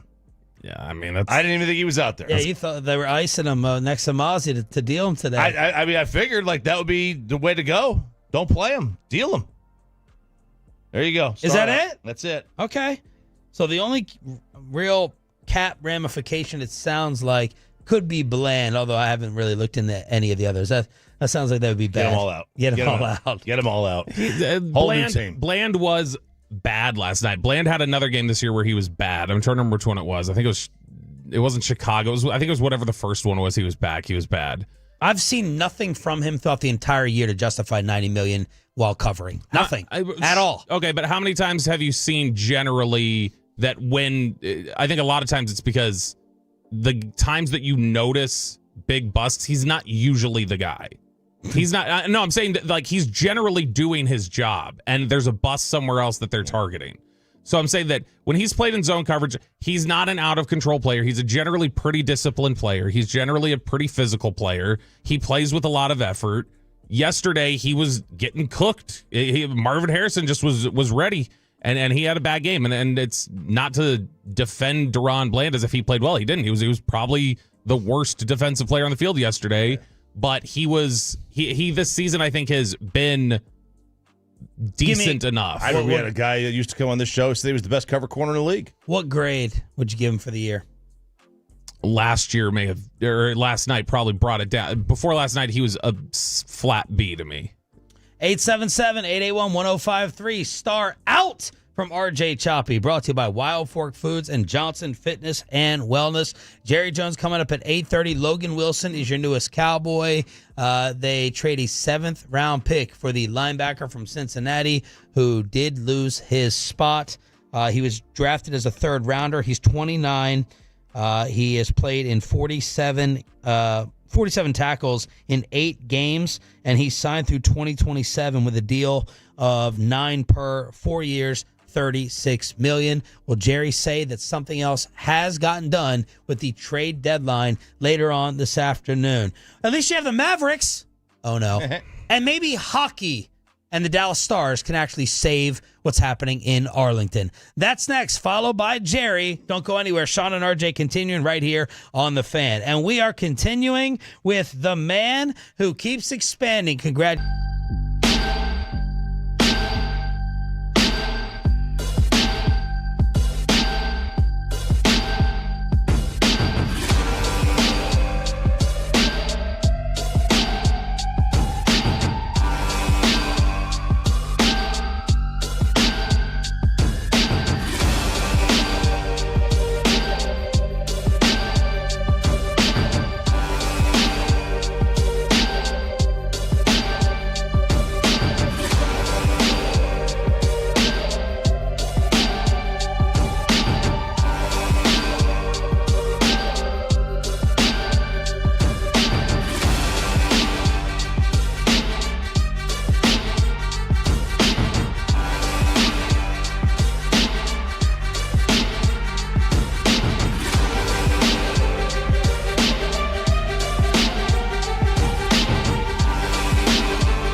What was it? Pepper Lady. Pepper Lady? Wasn't it Cinnamon Sisters? Those are babes. Saffron Squad? Nutmeg Maidens? No. Nutmeg Maidens. I just said that. Was it Spice Girls? Doesn't sound right. Was it Saffron Squad?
brought to you by the Frankels. If you've been injured in a car or truck wreck, call Frankel first, 214-817-333-3333. With Frankel and Frankel, there is never an out-of-pocket cost. They only get paid when you win. Frankel and Frankel, the go-to car and truck wreck attorneys in Dallas. All right, second down and goal at the 1. Brissett under center, straight I formation behind him. He'll keep it. Pushes on the right side. Boy, I've not seen a signal. There it is, but touchdown. Yeah, it took a long time for him to signal, but they finally did. Touchdown, Cardinal. Jacoby Brissett doesn't rush for touchdowns. He sneaks in against the Dallas Cowboys defense. What about that mic picking up someone from Arizona screaming? It's so blank and easy. Did you hear that? I know you were at the game, Bobby, but it is. Yeah. Someone on the mic was like, "This is too daggone easy." Like there's sometimes where you're like, "Oh man, the disrespect." It's like you are just kind of calling it like you see it. It's very easy for you to score on the Dallas Cowboys right now. They have, as bad as the Bengals are defensively, they are giving up. The Cowboys are giving up a score percentage in terms of number of drives that teams are scoring on. It's identical to Cincinnati. Cincinnati and Dallas are giving up the same percentage of scores per drive this season. It's Sean and RJ with Jerry Jones coming up live at 8:30 to talk about the breaking news. They have acquired Bengal linebacker Logan Wilson for a 7th rounder, and you have to repeat the stat you gave us in the break. He is Logan Wilson, who has not played consistently lately. Logan Wilson is now the Dallas Cowboys team leader in pass breakups this season. Oh, good for him. He has. Oh, that's fantastic. Pass breakups? He has more than Deron Bland, Kyer Elam, and Trayvon Diggs combined. Man, 3 guys. Get them out. Get them out. All of them. Get them out. In fact, here are your top 3 team. You're talking like the Jimmy Johnson fans. Who Get are him like, out. Just got him. Just get him out. Got him. Right now. Here Boy, I tell you want to win the fan base back? You start cutting guys right now? Well, then you got to play your next game. I will say, if there are guys, if it is not your coaching staff, there are several guys I would trade today for whatever. And I don't really care what comes back in return. I would just say, all right, if it's not the coaching staff, there are guys here who are so... You want to give that list at 9? Sure. There are guys here who then are so negligent, you have to make an example and say, we're not going to tolerate this. We're moving on from them. But your leader now... Bobby with his star out at 9 o'clock. Brought to you by Wild Fork and Johnson Fitness and Wellness. Pass breakups. The leader on the team is Logan Wilson. Second on the team is Jadeveon Clowney. With pass breakups? Yeah. Are you sure you're counting 100%. the exact stat the way it's meant to Does be? a batted ball count as a pass breakup? Yeah. Like a batted ball at the line of scrimmage? Yeah, you get your hand on the ball, you knock it away. That's a pass breakup. How many does Logan have? 4. Jadeveon Clowney has 3. Jerry Jones coming up in 10 minutes. Dante Fowler has 2. He's equaled all of your defensive backs. At least we have the the freaking no-name white boys on the Lakers are going to cost me a $300 bottle of liquor against Bobby with our bet. The Mavericks lost to the Rockets 110-102. Mavericks fall to 2-5. The Lakers with Luka load management, they go and beat Portland with like DeAndre Ayton. Looking like, Greg Oden or someone with legs. And the Lakers, I think, are 6-2. Was there some Mavs panic over the weekend about Cooper Flag, Bobby? The Lakers won without Austin Reeves, too. He didn't play either. Oh, my gosh. I'm not looking good. The starting lineup for the Lakers last night, Hachimura, Jake LaRavia, Dalton Knecht, DeAndre Ayton, and Marcus Smart. Anthony They put up Edwards 123. was on the Wolves bench saying, who is that? I was talking about LaRavia. I think they got him from Sacramento. He's like, who is that? No, really. Who is that dude? Cooper Flag, meanwhile, scores 12 points. PJ had 29. Gafford had 14. Max Christie with 17. Cooked Klay Thompson continues to struggle. 2 of 9 from the field. 1 of 8 from 3. He scored 5 points. Mavs are 2-5. Yeah, it's not looking great right now. And the thing that's Cooper Flag did talk over the weekend because people were like, should there be some concern? And he said it's a tough league. It's a transition. I haven't made a lot of shots or been as efficient as I would have wanted to, but I'm going to keep trusting the work. It's nothing I think they should be worried about. I'm not worried about anything. It was just a very mild-mannered response from what everybody was saying was like Bill Simmons going like, this is Kevin Garnett, the competitor. Like that's the guy that you got here. And it's just, it seems a little more mild-mannered than I was anticipating. He's had some moments where he's looked really, really good and really impressive. And then there are other moments where it's like, this isn't great. But I'm not hitting the panic button yet because, I mean, I think this is normal what you would expect. He's not going to walk in here and be Luka, especially not 40 per game Luka as the Lakers are getting right now. There's also no shame in losing to Houston. It's a good team. Yeah. When you're not at 100%, not at full strength. I saw you were on the. Did you notice? We talked about this yesterday. The ESPN box score, they've changed it up. They've changed the format up. This is all so he's annoying. wanted to talk about. Yeah, I can't deal with it. I'm with you. I can't deal with it. I'm totally with you. For 50 years, or how old am I? 46. So however long the internet's been around. It is more intuitive. However long it's been around, that's more intuitive because that's what I'm accustomed to. My eyes have intuitively moved to the right. Now all I see is, Cooper Flagg had -9 points. But you go player, minutes, points, rebound. Like you go down the list. That makes sense. Why are minutes first? That makes At least put points first. Because here's their participation, and then here's what they did. Meanwhile, for the first time ever, hockey is going to be played in Arlington, the NHL Stadium Series for the Dallas Stars. Yep, so they do the Stadium Series. They go around. This is like they do the Winter Classic and the Stadium Series, a little bit different. They'll be at Jerry World at AT&T, and then the Stars back at it tonight playing Edmonton. But no Hints, no Duchesne. Otter's, I think, going to be out. I think he's having a baby, and no Jamie Benn.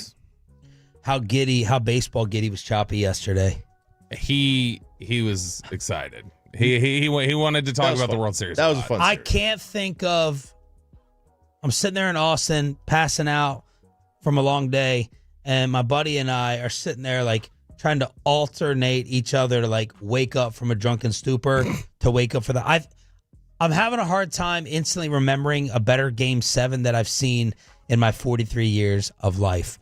Largest Saturday baseball audience since 1996. 26 million tuned in. That surpasses World Series Game 7 in 2019 to rank as the most watched baseball game since 2017. The last college football game with a bigger Saturday attendance was the 94 Orange Bowl. The NBA and Major League Baseball both had a Game 7 for their title this year. No Halliburton, but OKC, Indiana. Average viewership, not close. NBA Finals, 16.6 million. World Series 26. Wow. That's a lot. I think and then it was amazing. Like Toronto doesn't count. So that's, imagine if it was like another market. Damn right it doesn't. And then Saturday night usually is a pretty bad night. You're up against college football. That was an impressive number for the sport. It really was awesome. It was incredible. Great series. Jerry Jones on the trade they made and another one that could be coming. Jerry joins us live on Sean and RJ next.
Has Lola V products? I gotta remember that. Well, they say in order to remember something, you have to forget something else. Okay, now that is a very cute haircut. That's like a little shag. I've never seen it before. Well, I mean, of course you have. It's the Rachel. Oh, is that your name? No, I mean like your name. No, I'm Jen.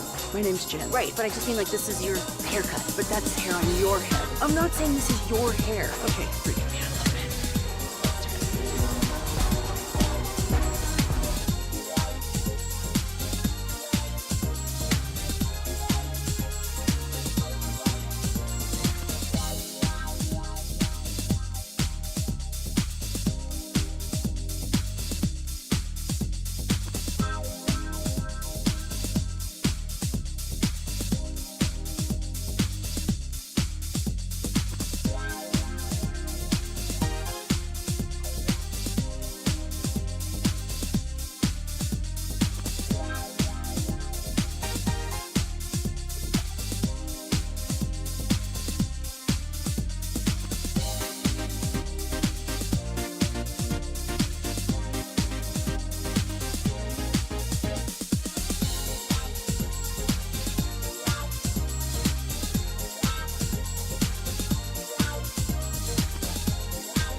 are found.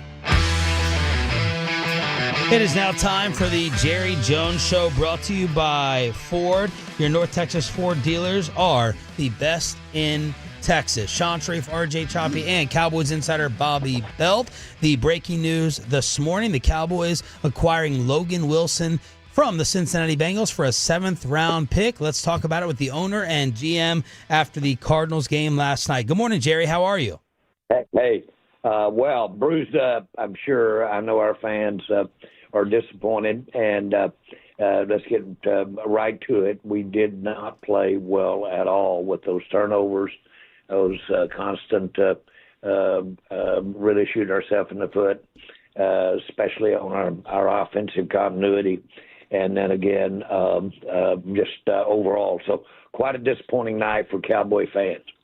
Jerry, you were pretty honest with us after the Carolina loss, and we're talking about maybe games on the schedule that you think that you should win more so than others. Do you feel the same way about Arizona?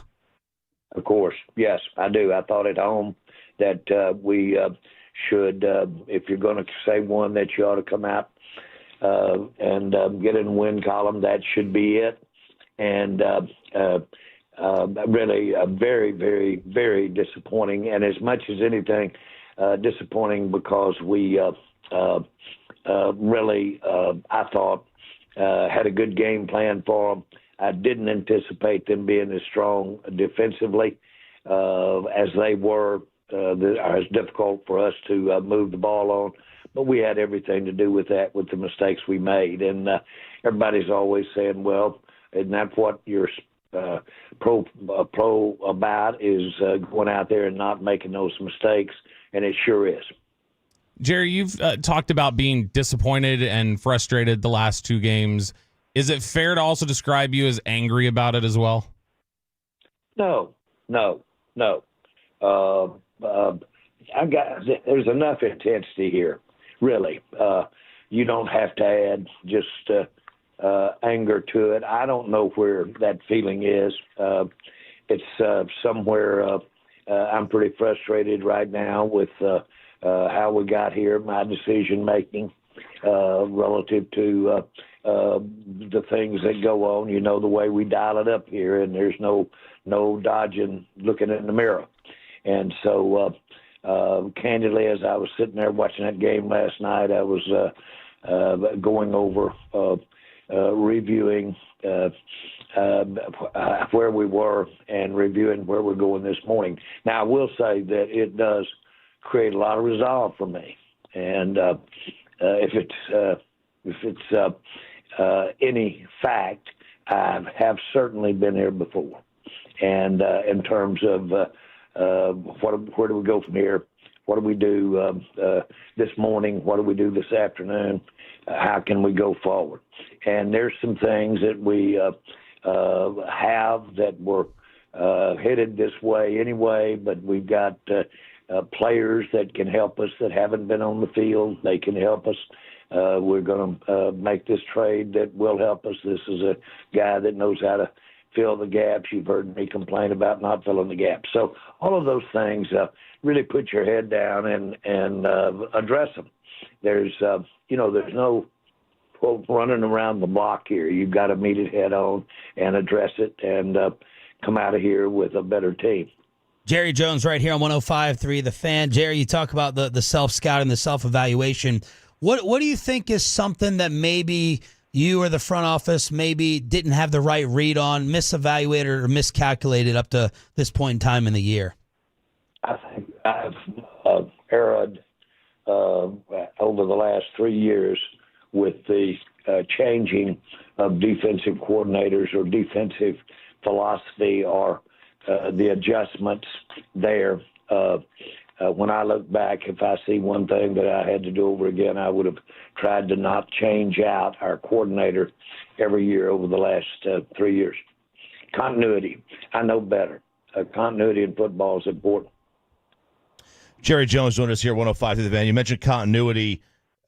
Matt Eberflus is public enemy number 1 on social media during these games. What has he done to show you that he's the right guy for the DC job moving forward? Well, the fortunate thing is that Matt Eberflus has coached here and had coached here for I think it was 7 years, and he has evolved. He's a person that I know well, not that knowing somebody well is a criteria, and he's had a lot of experience. And you can only go so far here. You've got to, in football, you've got to have joint blame. No one person wins it, no one person loses it. And so he's had influence. He obviously is not the only one looking at the defense. Our head coach is looking at it. He's getting a lot of help out there. What you're seeing is certainly he is the key influence as the defensive coordinator. But I see a guy that's very pragmatic. He's got his eye on the ball. He knows the things in my mind that where we need to make adjustments and where we're not making adjustments, I think is the best way to say it. But the main thing is he's been in some hard times before relative to his team not playing well, and he's brought them out of the nosedive. That's the key thing. Jerry, we asked Shotti about this on Friday, but if Shotti's going to be spending more time with the defensive coaches during the week and putting in, meeting time there, why shouldn't that be viewed as a lack of confidence in Matt Eberflus?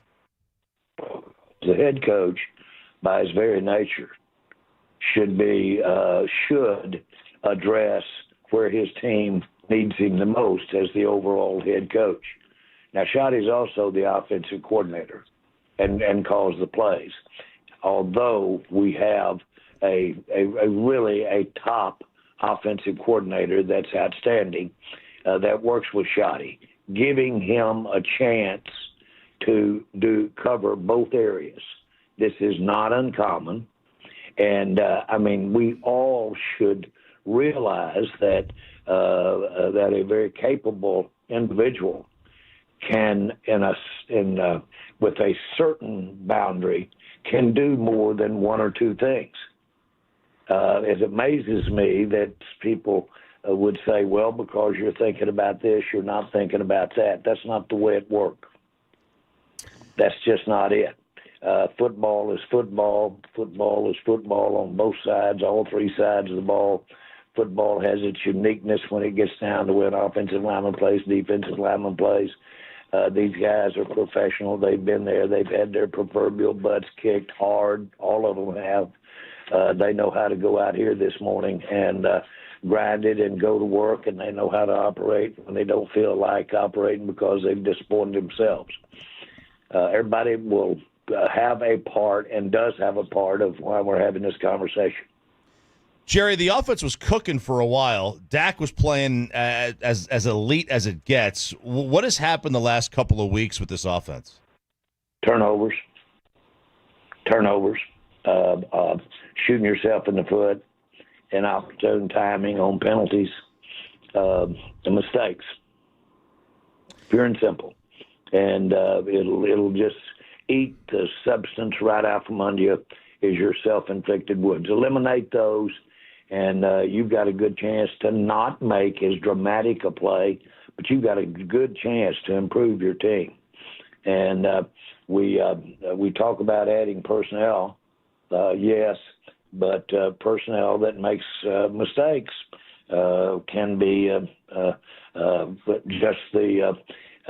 can be even more so the reason you're not having success. But you talk about complementary football. This was not complementary football that we saw out there. Can we play it? Yes, we can. But the key thing is that I'm confident that we have, as we sit right here, we have a staff that can address, improve. We have the possibility to get better on personnel. We have personnel that hadn't played that's going to be playing. We've, of course, just made this trade, and we're looking at a couple others. Jerry, what did you guys like about Logan Wilson? His ability to see it. Some people would think about it in a way of instincts, but he can read a key.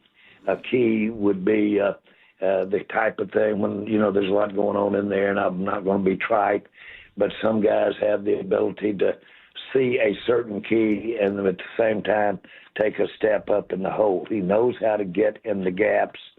Right now, he would remind you of, I really don't know who to say his play style is. He's got a lot of length. Leighton, he probably has a little bit of that when you watch him play. But the main thing is, for what we need right now, he can come in immediately and help us at linebacker. Jerry Jones right here on the Fan. Jerry, are the other trades consummated and done or still in the works? Well, they're in the works, but obviously with a 3 o'clock deadline, 4 o'clock New York, they're in the works, and they better be in the works, or you're going to miss this train. Jerry, the numbers show y'all have like less than a 10% chance of making the playoffs. What is it about the team that shows you that you want to make moves right now and give up assets for players? Well, because you make a move right now that you, with that 10%, you would agree. You want to do everything within the reason to get better, and everybody expects that. I expect it too. This is one of those. We're going to up seventh round in 27 and 26, I think 27. 26, seventh round, and I'm trying to get my date right here. that's not a meaningful move relative to giving up the future. Yet it's a very smart thing to do to get this kind of player in here right now. We've got O'Shawn on the way here at the same linebacker type position. We need help there. This will help. Jerry, without getting too specific, because we know you can't, what else are you guys trying to target, or what are some of the things in your trade criteria that has to fit for you guys to make a move? Okay, now this is I'm afraid I'm going to have to actually just defer, because I can't discuss this without tipping my hand. It'll be out immediately, and it will give our competition an idea of exactly what we're looking at, and they know enough to know that almost anything that comes out of my mouth the next minute or so regarding specifics would identify the players that we're working on. Were you surprised that nothing got out yesterday after you said it to Stephen A. and Michael Irvin until it came out this morning? Not at all. Not at all. Unless I was ready to say more, I had generally at that particular time, I gave the information that we were involved. As you see, we were. But we don't have any. You don't have anything done until the NFL, until both teams have into the league an approved meeting of the minds, and the league has to decide that. And that wasn't done until opening of business today. Jerry, the skeptic is saying, okay, you're trading for a guy, even though we like the value of a seventh rounder and anything to try to help the defense, but you're trading for someone who lost playing time in Cincinnati. What's your counter back to that? Well, we have a need here. We're addressing a direct need, and his skill set is addressing a need that we don't want to wait to get by having our players that we do have evolve into that skill level. And so it's a fair compensation for what we're trying to do. That's what you want in a trade right here. This has certainly long term for me. Could he have a role here for the next few years? Absolutely. Jerry, Mazy Smith. Jerry, Mazy Smith. That's long. Sorry, go ahead. Go ahead. Yeah, no, you go ahead. Jerry, Mazy Smith was inactive on Sunday. Do you think there's still an opportunity for him to turn things around and become the player that you guys thought he could be when you drafted him? Yeah, I'm reminded of the great coach Tom Landry, and he said, "Don't ever give up on a defensive lineman." And he specifically was talking about a defensive lineman until you've seen a good 3 years. They'll surprise you, and they'll come around late, and they're hard to find. Jerry, in the offseason, you had mentioned you were talking about, I think, waiting on the Minka deal, and you had mentioned that, you were sometimes jump the gun early, and you mentioned Diggs and Steele, that you may have signed them a bit too early. Do you think Deron Bland is somebody that maybe you look back now and say maybe we jumped the gun here too? 100% no. Boy, I like what he does. I like it. I've liked some things that he's done. I'm glad we've got him. Jerry Jones right here on 105.3 The Fan. So, Jerry, you've remained consistent in saying that these games in the postgame are not going to dictate how you act during your trades. It's not going to have an impact. Do you still feel that way this morning after the Cardinal game?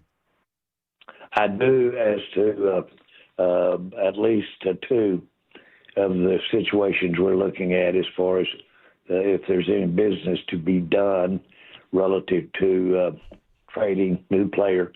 I feel exactly the same way. There's some things, a thing, for instance, that we could do that would not only help today but help the future. Yes, there is. Yeah, I'm glad to hear you say it. That was kind of the Cowboy fan worry for next year, the year after, is not sacrificing maybe too much for a team that has a gauntlet ahead of them at 3-5-1. But it sounds like you're weighing both. I am. Let me just add this up for logic for you. I don't have time, personally, to have a bad time. It's not on my schedule. And so I have a natural urgency because of my age. And so my tomorrows, the immediate tomorrow, are a big thing to me. On the other hand, one of the reasons that we made the decision with our big trade before the year started is because I didn't want to saddle the club with that kind of physical, financial responsibility. So it's still there. But the immediacy, the rest of this season, after the bye, that game, all of that is more acute to me than at any time in my life. So I'm into now, but I also have enough discipline not to get in trouble for years to come, which you can do in today's management of caps. Jerry, you mentioned you ain't got time for a bad time. You brought up your age, and that's in part some of the reasons for these moves. Is that, looking at it that way, is that truly in the best interest of the franchise? Absolutely. I'm satisfied that I can make good decisions. I've made some bad decisions, obviously being tried. I am supremely responsible for where we are right now. There's no question about that. I accept that. That doesn't deter me from wanting to get it done, and get it done now, this year.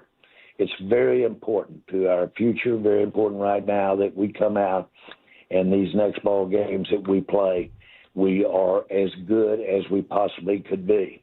That's motivational. That's motivational to the players. That's motivational to the fans. I know that. I've been doing this, I've been in this game for almost 60 years. So I think that that's good for the team. Jerry, you've talked a lot about the defensive issues being an issue of execution, and you guys just need to execute better. When the issues have become so persistent, does that cause you to say that this may be more about their ability than just the simple execution? No, because it's always both. And that's not a tried answer, but you can deal with extraordinary ability. It could be one that is really, you didn't mention, and that's availability for a player. And that can bite you. It bites teams every day, and it's bitten us, but you're supposed to be able to overcome it. So ability, availability, and then execution. And by the way, the attitude that you bring when you do execute, the attitude that you do it with is important. This is a very physical game.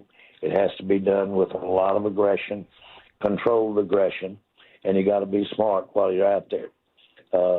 That's a hard bill to follow, but that's why people get the big bucks. Jerry, what type of run is this going to take at 3-5-1, and what many think is the toughest part of the schedule coming up? What type of run is this going to take to make the playoffs? Well, one that they'll write a book about if we could do it. Or Netflix special. But seriously, it will take a very impressive turnaround. But isn't that a big part of why we watch sports? Is to see people, teams handle adversity, get up, and come again, and then end up having overcome a lot of odds. Is this not why we're hooked on this thing called sport? Yes, it is. Jerry Jones here on The Fan. Last one. Paint a picture for our audience, Jerry, of how the rest of your day is going to go. Are you sitting in the office? You just have the cell phone? How do you monitor activity? Well, you're on the phone. You are the activity, and I've been doing it since about 5 this morning. So this is, and it should be, this is D-Day. Got to have these decisions we make that involve third parties. You got to have them made and in and agreed to by a close of business in New York. So it's going pretty fast and furious. It went on a lot after the game last night. That's what we do. Do you think? And, sorry. Go ahead. Go ahead. No, please go ahead. Oh, no, I was just asking, do you have a strong feeling for the fans listening that something else will probably get done today? I don't want to go there. I just don't want to go. Where I am makes a difference to some other people. Jerry, thank you so much. Okay, guys. Thank you so much for making the time. We appreciate it. Okay, have a good day. Bye-bye. Jerry Jones on trade deadline day, brought to you by your North Texas Ford dealers. Ford is the best in Texas, and he was willing and happy to answer everything. Better mood than you were anticipating, especially after last night. Yeah. Last night it was a little testy in the post game. Yeah, and it wasn't your typical combativeness, but it was curt is probably the best word for it. But he's night of sleep does him a lot of difference. Yeah. I think he wakes up and he's like, I am blessed and happy to be alive still. I get to continue doing this, and he sounded like a new person. Hit the reset button. But I mean, he was willing to answer everything up to a point. He got to a point where he's like, all right, well, I got to stop saying anything about it because people are going to know, which I wonder. Well, let's tease it. And the latest rumor that Tolos are sending us right now with an offer that may be on the table. Stick around for that final hour on a Cowboys Tolo Tuesday with Sean and RJ next. But let me go ahead and get you set up with Wild.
Don't eat pepperonis. No, that's absurd. Hey, remember when you used to be, what was it, Pepper Lady? Pepper Lady? Wasn't it Cinnamon Sisters? Basil Babes. Saffron Squad? Nutmeg Maidens? Pre-club? No. Nutmeg Maidens. I just said that. Was it Spice Girls? Doesn't sound right. Was it Saffron Squad?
KRLD-FM and HD1, Dallas, Fort Worth. Let's go, Cowboys. An Odyssey sports station. Driven by our D&M Leasing Studios, this is Sean and RJ on 105.3 The Fan. Final hour, maybe it's fist pump time for you if you still want trade activity. And I think, many may to keep the second half of the season interesting with what's about to hit you on that schedule. Good morning, Metroplex. Entire morning family back together again. Sean Sharif, RJ Choppy, Cowboys insider Bobby Bell, Jacob doing a great job in place of Peyton Russell. We got Aiden in the back live on the Fan Cam, Twitch, and YouTube. Jerry Jones just came on. Nick Eatman sending the great job through the text message from DallasCowboys.com. What did you take from it? Bobby Belt with the trade deadline later today and a move already done. Bengals linebacker Logan Wilson coming here for a 7th. There was a lot about it that was fascinating me. So first it was, like you mentioned, night's sleep. He came through a little more even than he was last night. He was angry last night. I asked him about would he say he's angry now? And the fact that he said, we have enough intensity around here, you don't have to add anger to it.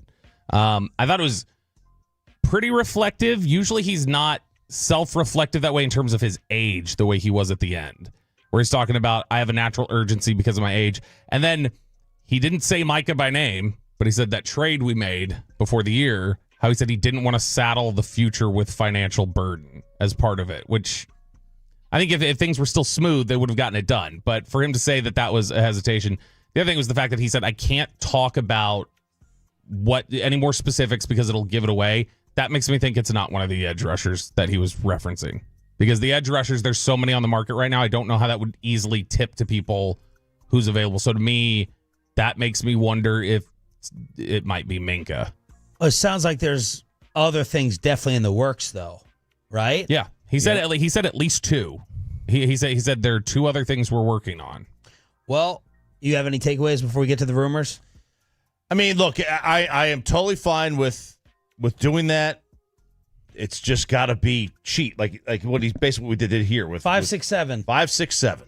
5-6-7. That's it. Do not have a third because of the Pickens deal. Yeah, and I mean in terms of team control and youth. Team control and youth is huge. I don't care about this year. He obviously cares about this year. He ain't got time for a bad time, which, by the way, it's a... Let's stop down with that, though, and evaluate how you think he is weighing next year future with this year. I don't with think these he's moves. weighing next year future. I don't think he thinks like that. I thought I heard a little bit of it from him in that interview just then. Yeah, I think so. I think a lot of it was about... I need to make sure that I'm considering both equally. Because when we asked about the 10% chance, so that's like the analytics, right? They have a 9%. I think it's 9%. Yep. To make the playoffs. He doesn't see that as okay, well, now we need to sell. He sees that, well, it's only 9%. It needs to get better. Yes. That's how he sees it. But he also answers all those things publicly to keep the fan base engaged, too. Right. I don't know if he's operating like that. I know, and I think that's also part of the it's the reason frustration. Yeah, with the fans. Yeah, it is a reason for the frustration. And going and telling Stephen A. and Mike Orvin the quote again of when S gets boring, I rile it up, I stir S up. It's a double-edged sword. The most important edge of the sword is it doesn't help for winning. That doesn't do anything to let you brag about championships. On the other side, you are still rooting for the most popular team in the entire world who leads. ESPN picked up their damn headquarters and moved it for a 3-4 football team yesterday. That's because Jerry Jones stirring it up. So you get to follow something that's popular and relevant all the time, but you want more winning. Right, So I think if you ask Cowboy fans, they would rather be the least popular team in the NFL if they won. yeah, I don't know how long that would last. They would rather be the least popular team in exchange for winning. Sure, in a vacuum. But I think if you're just telling me, like, you are what you are regardless, would you rather be the most popular? I think Cowboys fans love being the most popular team. I think they love being the most popular because it's the only thing they have to go on. All right. They don't have anything else. All right. They don't win. I think if they were winning, though, like I do think they would rather win and be the most popular than just win and not be. I don't think they want the quiet. Everyone wants to win and be the most popular. No, I know that's what I'm saying. I don't think they want quiet. I think they are. I think most Cowboys fans are as attracted to that spotlight as Jerry is. I'm trying to think of who's a team that wins and is just like the Spurs. Yeah, or look, I was thinking of an NFL team. It wasn't fun and sexy to walk into a Spurs bar and brag. You're winning 5 times in 10 years. I mean, or whatever it is. The Giants, the San Francisco Giants. No one, when you go somewhere and you saw a Giants fan, was that a polarizing fan? It just wasn't. No, I don't think it's necessarily a polarizing fan either. I don't know that Cowboy fans are a polarizing. I think the team is polarizing. But when a Cowboy fan walks around, the polarizing you point Cowboy at that jacket first and talk smack to you are the attention first. Oh, I think especially outside of DFW. Yeah, like that. Yeah, inside of DFW, Cowboy fans aren't polarized. They're just Cowboy fans. All right, let's get to the latest rumors. This is look, I'm not one of these petty media haters about sources. If you nail it, even if I hate you personally, Jeff Passan and others, even if I don't like you personally, if you crush it, I say you crush it. And I'm going to keep following you until you have a string of misses. Whoever this Ricky Scoops is got the Micah deal, and I'm going to go ahead and follow this Twitter account. People can laugh at it, but I want you to get the rumor. You can choose yourself to dismiss it or not. So this is Ricky Scoops, who is supposed to retire, but is such an attention whore, or is being told by his player agency to put out these leaks of whatever the motive is. Here's the info. Number 1. Sounds like the Dolphins will be moving Bradley Chubb today. The Cowboys and 49ers are the most likely destinations. Both teams have also reached out to the Bengals about Hendrickson. And then the one that Bobby signed off on yesterday. The Cowboys have an offer to the Dolphins for Minka Fitzpatrick, but that would be the Cowboys' backup plan if they cannot land a pass rusher. So this is Ricky Scoops saying pass rusher first, Minka Fitzpatrick is a backup. And yesterday you tweeted that you thought Minka would solve a lot of problems. Yeah, because he's the thing with Minka to me is Chop, look up the team control of Minka after this. One more year. He has one more year. So next year. He has one more year left on his deal. And 28 or 30? He is 29, I believe. 28. He's going to be 29 here in 2 weeks. Okay. Minka to me is they have so many issues with their personnel and so many issues with guys knowing where they're supposed to be. If Minka can be a up in the box safety, a deep middle safety, if he can be somebody that plays the nickel, which he can do all these different things, and he's a very useful tool on the defensive side, he changes the dynamic of your defense. He changes the complexion of your defense whenever you're in whatever you look at. It's the thing we talked about with Nate, that Darren Woodson made it so that the Cowboys didn't have to have sub packages. They had Darren. Darren would do whatever they would normally sub in for, and it allowed them to just have guys play their roles, and then Darren was the key to all of it, making sure that it changed what the defense looked like. Minka Fitzpatrick can do that, and Minka Fitzpatrick is a 5-time Pro Bowler. Minka Fitzpatrick is a guy who's been a difference maker before, and somebody who I think if you get Malik Hooker back healthy and you put Minka Fitzpatrick back there, that stabilizes a lot of the problems in the secondary, I feel like.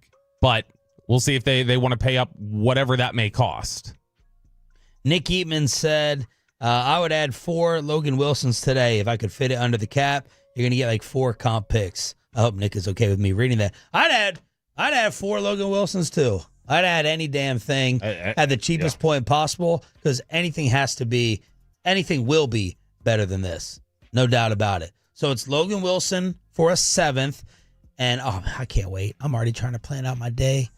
My little man is home sick, so I got to figure out how to get him interested in the trade deadline. I love trade deadline days. I can't wait I love that this to go home. I love this is a trade deadline day we can actually observe now. Because in the past, this was the most useless one. It was nobody would trade him because they're like, NFL offenses, they're too complex, and there are all these other things you got to consider. You would never get in-season trades. Now we get like actual movement. Yeah, so my criteria is going to be lowest draft pick possible. Okay. Player age and team control. Do you have a specific age you're thinking of? Yeah. 25. Or does it vary by the position? Let's be reasonable about it. I would say 20. it's going to end up being 28-30 in my opinion. So I'll say like 29 and under I would be satisfied with at low cost. And then we factor in salary. So these are my criteria. Then lowest pick, 7th rounder Logan Wilson, all for it. Are we fine with the salary? It was $9 a year.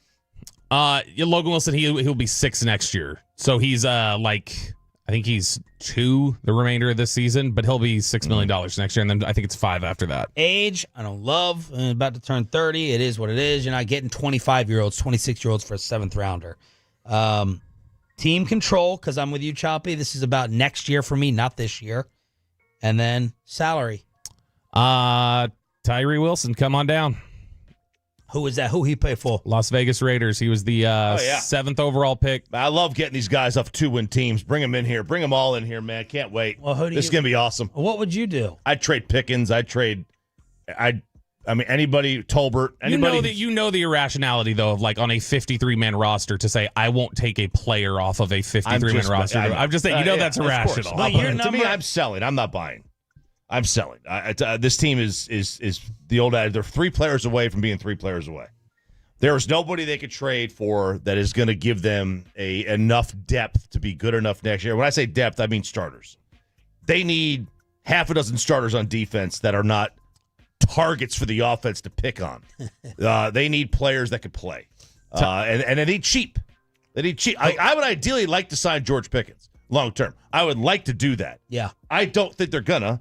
Either they're gonna tag him, and then that's gonna just eat up $28 million or whatever it is in cap next year, and we're gonna be in the same predicament. So anybody who's not gonna be here next year that isn't signed up to be here next year already, let's just say that. Anybody who's not signed up to be here next year, trade him. So is there number 2, 3, 4 like on your list behind George? Tolbert. I mean, he's not going to be here. He's not going to get you anything. Not going to get you anything. Like Aubrey. Javonte. Javonte got to go. What the hell do I need a running back for? I'm a 3-win team. We're not going to the playoffs. I can find Javonte next year. How do I know that? Because they found Javonte this year. Right. So I know you can find him next year. And running backs like bullpen, they would bring back something decent. Yeah. What would he bring you back? Does he bring you back a 4? Right. Does a team that is competing, just pick a team that's competing, right? Aubrey. That's tougher. That's tougher because he's fun. It's not fun when he misses. I'll tell you, the loudest that crowd got last night was when they just trotted him out to try that 68-yarder. I don't know. They got pretty loud when they booed after one of the run plays. That's fair. I'm moving on. Tyree Wilson makes a lot of sense by all the criteria, though, because he's somebody who has not lived up to the potential of being the 7th overall pick from the 23 draft. So this is his 3rd season. He was a first-round pick, so you've got him under control for the rest of this year, next year, and then you have the 5th-year option if you want it. He is 25 years old. He plays edge. He can kick inside. He can play tackle. You would hope a change of scenery would do something for him. What's wrong with him?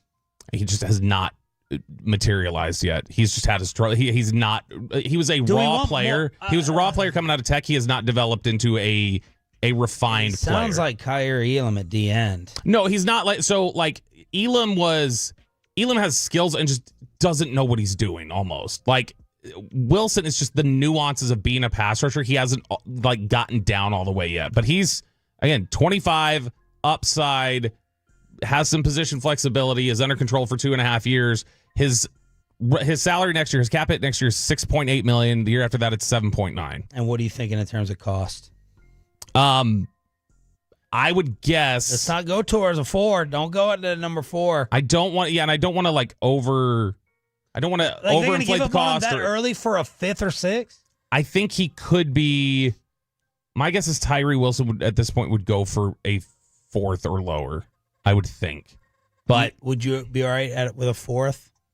Or I kind of want more established. I would than that. need to know how good their research has been on why he isn't playing well. Like, do they feel like they've got a handle on it? Like, all right, we know what it is. He needs this, and we got this. If they feel good about that, fine. What are they talking about this morning in Frisco? Let's head on over to the Ford Center at the Star with Tommy Yarish and get his trade deadline thoughts. Does he still want them to buy? Tommy joins us from DallasCowboys.com after this. But let's go ahead.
gotta forget something else to remember that Uber Eats has groceries. No, that's absurd. Hey, remember when you used to be what was it, Pepper Lady? Pepper Lady? Wasn't it Seaman Sisters? Basil Babes. Saffron Squad? Nutmeg Maidens? Pre-curb? No. I just said that. Was it Spice Girls? Doesn't sound right. Was it Saffron Squad?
You by Frankel and Frankel. If you've been injured in a car or truck wreck, call Frankel first. 214-817-3333-3333. With Frankel and Frankel, there is never an out-of-pocket cost. They only get paid when you win. Frankel and Frankel, the go-to car and truck wreck attorneys in Dallas. 4th and 28. Back and flushed out, rolling right, and heaves it down the sideline into a crowd, and it's picked off at the 40-yard line. He was looking for Flanoy, and it was picked off by Denzel Burke, and that will do it. What has happened now to the Dallas Cowboys offense? Brad Sham with the call in your home of the Dallas Cowboys. We'll crosstalk with a KNC masterpiece and finish up Ask Reddit at 9:40 with the fellas. Jerry Jones joined us about an hour ago. A quick recap before we get to Tommy Yarsh, DallasCowboys.com. What surprised him the most about Arizona? Their defense. What's gone wrong with the offense? The turnovers.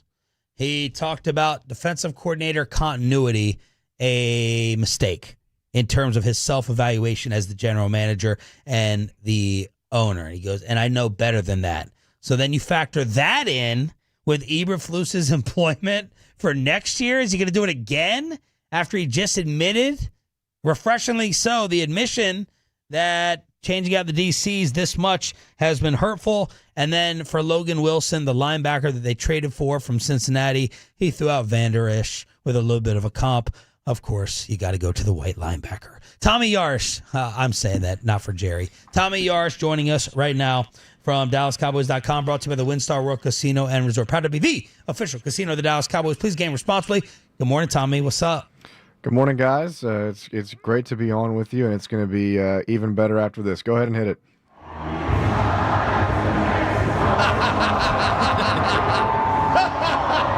Wow. Playing George's fight song right there. You know what? This is... Sing it with me, Sean. This is... You cannot get away. I would normally... Do not think you can escape them at night or early in the morning. you can't say The Jacob, pot him down. eyes of Texas were upon Sean Sharif as Vanderbilt got blown out. Jacob said no to the pot down. I'm giving you radio credit for producing right there, Tommy. That's the only reason. I'm giving you radio credit. Congratulations on the win. Well, thank you. That is all Bobby Belt and Jacob helping me out with that. So No, it was his request. Okay, I just Bob. helped him. Well, yeah, it was my request, but I'm saying that you guys made it happen for me, so I appreciate it. But I'm glad, Sean, that you did get to go catch a game at DKR, and hopefully you got some Terry Blacks or something while you were down there, and you made the right decision in stopping at Check Stop on the way back. That's mandatory. Yes. Well, thank you for your approval. I got your bits sent to me by a Tolo, Bobby. So you got yours coming. You got yours coming this week. I heard about the man of the street audio. Oh yeah, I heard about the that. dackery joke was I come on. I mean, I knew you liked daiquiris anyway. Tommy, what did you take from Jerry an hour ago? Yeah, I think you mentioned it there, Sean. Earlier was the comment about how much he regrets maybe moving on early from defensive coordinators in the last 3 years. Some of it is the Cowboys moving on. Some of it is Dan Quinn having the head coaching opening. But it was a question that I asked either last week or the week before on one of our podcasts here is, at what point does Dallas maybe feel the need to say, okay, we've had so much change on the defensive side of the ball, and it can be hampering to the development of some of the players, that you just got to sit and stick with the guy and just kind of wait for it to succeed. I know it's really difficult to imagine right now with this defense, but I will point to the past of what Matt Eberflus has done, and that he has coached good defenses before. Is it maybe a matter of they need time to get there from a personnel standpoint? I mean, certainly some of the players they've got have not played well this season. Some you have seen play well. I thought the defensive line had a better night last night, but it does beg the question. At some point, does Dallas just need to hang in there and stick with the guys so that players can buy into the system, get used to the system, get developed in the system, and go forward? So it'll be an interesting thing to watch going forward. I thought that was interesting, and then of course, more trades in the works. I think that was kind of expected. We'll see if anything comes to fruition there. I think that the Logan Wilson trade is kind of what I would be looking for, in the sense of you're sending draft capital that is not that much at a premium, at a 7th-round pick, and you're getting a player that essentially would give you pretty high upside if he plays well and what he has in the past. I know he struggled this year, and heard you guys talking about earlier, and Bob making the point that maybe his I'll say benching, for lack of a better term, was more surrounding him wanting out of Cincinnati. But I think that's the kind of move that Dallas should be in the market for with how this defense is playing. What do you know, or how much homework did you do about Logan Wilson when his name came up last week? A little bit. I think that I don't know if he's Leighton Vander Esch, but I think that I think the bar is at a place right now in the Cowboys linebacker room, and Jerry was talking about it with you guys either last week or the week before, just the linebacker position in general. He kind of went in on a little bit, and I think this can completely change what Dallas's linebacker room looks like coming out of the bye, because there's a realistic scenario where your starting linebackers are Logan Wilson and DeMarvion Overshown, and I think that's a much better spot that you were in before. A lot of the guys that have played in that linebacker spot just haven't been what Dallas thought they would be. I don't think Kenneth Murray has had a great year. Jack Sanborn has been up and down, and I don't think I was a lot higher on him based on what I saw from him in Chicago. I thought he actually played pretty well in Chicago, and that just hasn't translated. And then Shamar James is making plays here and there, but he's also got his rookie moments, because there's a learning curve that comes from it. But Wilson is a guy that can come in, and I do think he can help you immediately because of where the play has been. Does he have his legs under him, and can he bounce back from some of the struggles that he's had this season? Would be my question so far. Proud University of Texas graduate Tommy Arish with us here on 105 to the Fan. As I told the 5 other Longhorn fans that got in my face, enjoy today. You won't be sniffing any playoff like you did with Quinn. So enjoy it today and run your mouths until you get Georgia. It's coming. Don't worry. It's all good. We'll be on the couch together then. Yeah. Well, when you want to compare yourselves to Vandy, I win. Actually, in the Vandy grand wins scheme out. of things. If Vandy wins out, they got a chance. Y'all want to compare yourselves to lowly Vanderbilt? I've already won. Well, you can't be lowly and be the number 9 team in the country. No, I'm sorry. historically, you were the number 1 team in the country, and now you're going to be sitting on the couch too. But don't worry, we'll see how it goes. Well, that's all right. We got the win, and that'll always be the case. Okay. And Diego Pavia's overrated. And, Clark Lee's leaving this seat. I'm just trying to figure out anything I can. Tommy, when you look at Jerry, clearly did not want to get into any specifics. He said can't do that. It's going to tip people off too much. So he's not sharing anything. He's just saying there's 2 others out there, and I think he said one of them would definitely be about the future or have future implications for it. So when you hear him describing that, and when you look at where things are, where do you think makes the most sense for the Cowboys to potentially add with whatever these 2 trades are? Would it be a doubling down on the defensive line? Would it be looking at a corner position? What position group do you think he's talking about?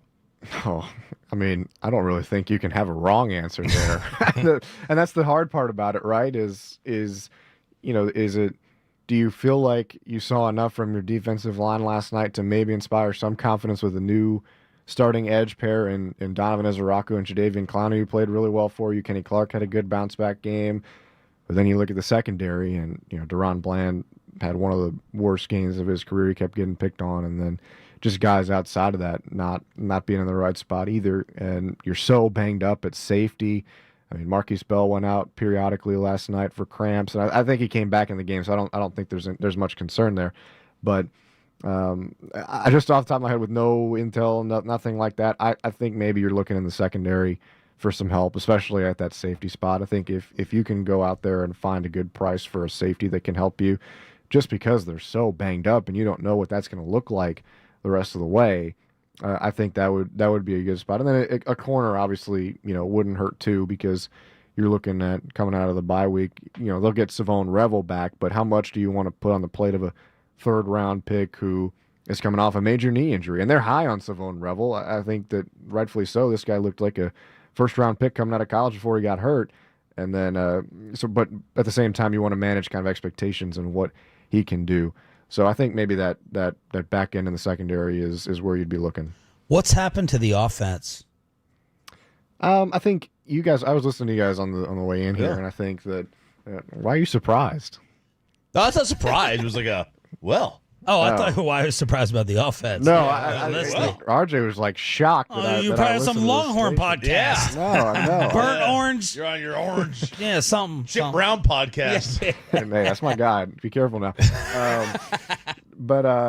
No, I think to some extent, I think you guys were saying that Brian Schottenheimer said at the start of the year, like, we might get rolling early in the year because people don't know what my offense looks like here. It's been a while since he's been a play caller, and now they've got 8 and now 9 games to kind of watch back on him. But I really think that the key to it all was they got a lot of pressure on Dak Prescott, and it is difficult, regardless of how well your quarterback is playing and regardless of how good of a quarterback you are, when you constantly have pressure in your face and you're just not really able to do much about it. There were some throws that he kind of got forced into, and they were off the mark, and that's why, he's struggling. I think his numbers last night under pressure, he was 3 of 9 for 36 yards and a pick.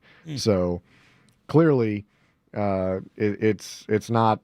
You don't want to be under pressure that much and have to throw the ball, and then he gets sacked. I think what was it, 3 or 4 times? I don't remember, but.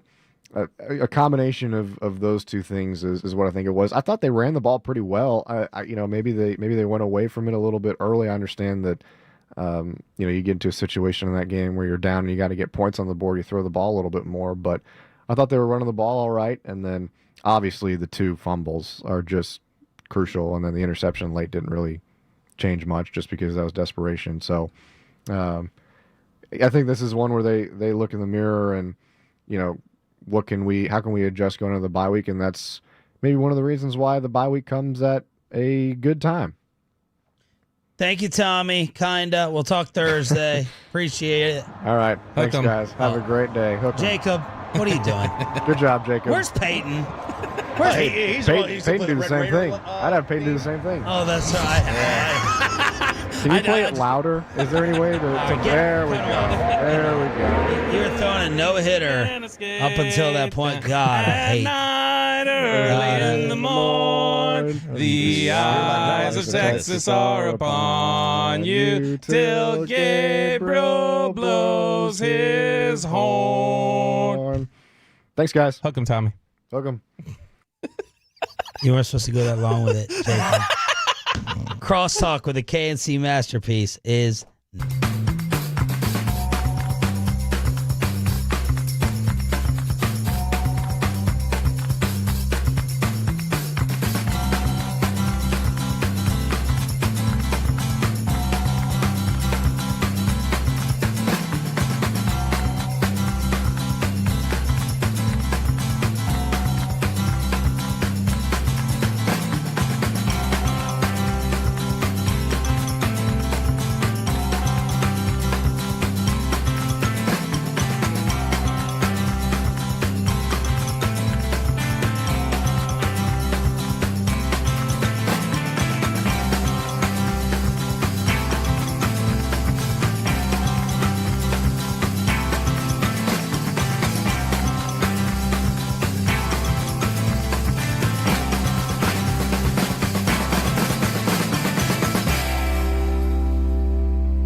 new Chevys than anyone, all priced to sell. Silverados, Tahoes, Blazers, Malibus, Equinox, and more. Visit ClassicChevrolet.com. This is Texas. This is Classic Chevrolet. Together, let's drive, relax, and enjoy the difference based on new Chevrolet registrations 2023 and 2024.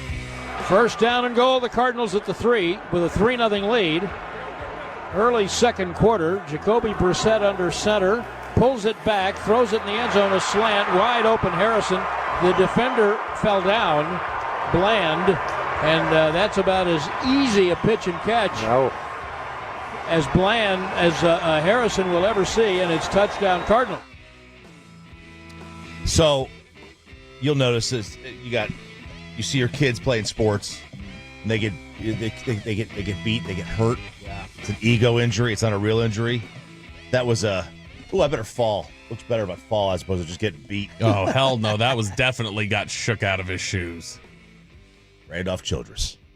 What is the Randolph Childress reference? You don't know this? I know Wake Forest, Chris Paul punches in the balls. Randolph Childress, good shooting guard. What is the exact reference on this? Do you know what it is? Nope. Oh, I'm disappointed in you, Kevin, Mr. College Basketball. I'm sorry. This is the Randolph Childress. Oh, hang on. I'll pull it up.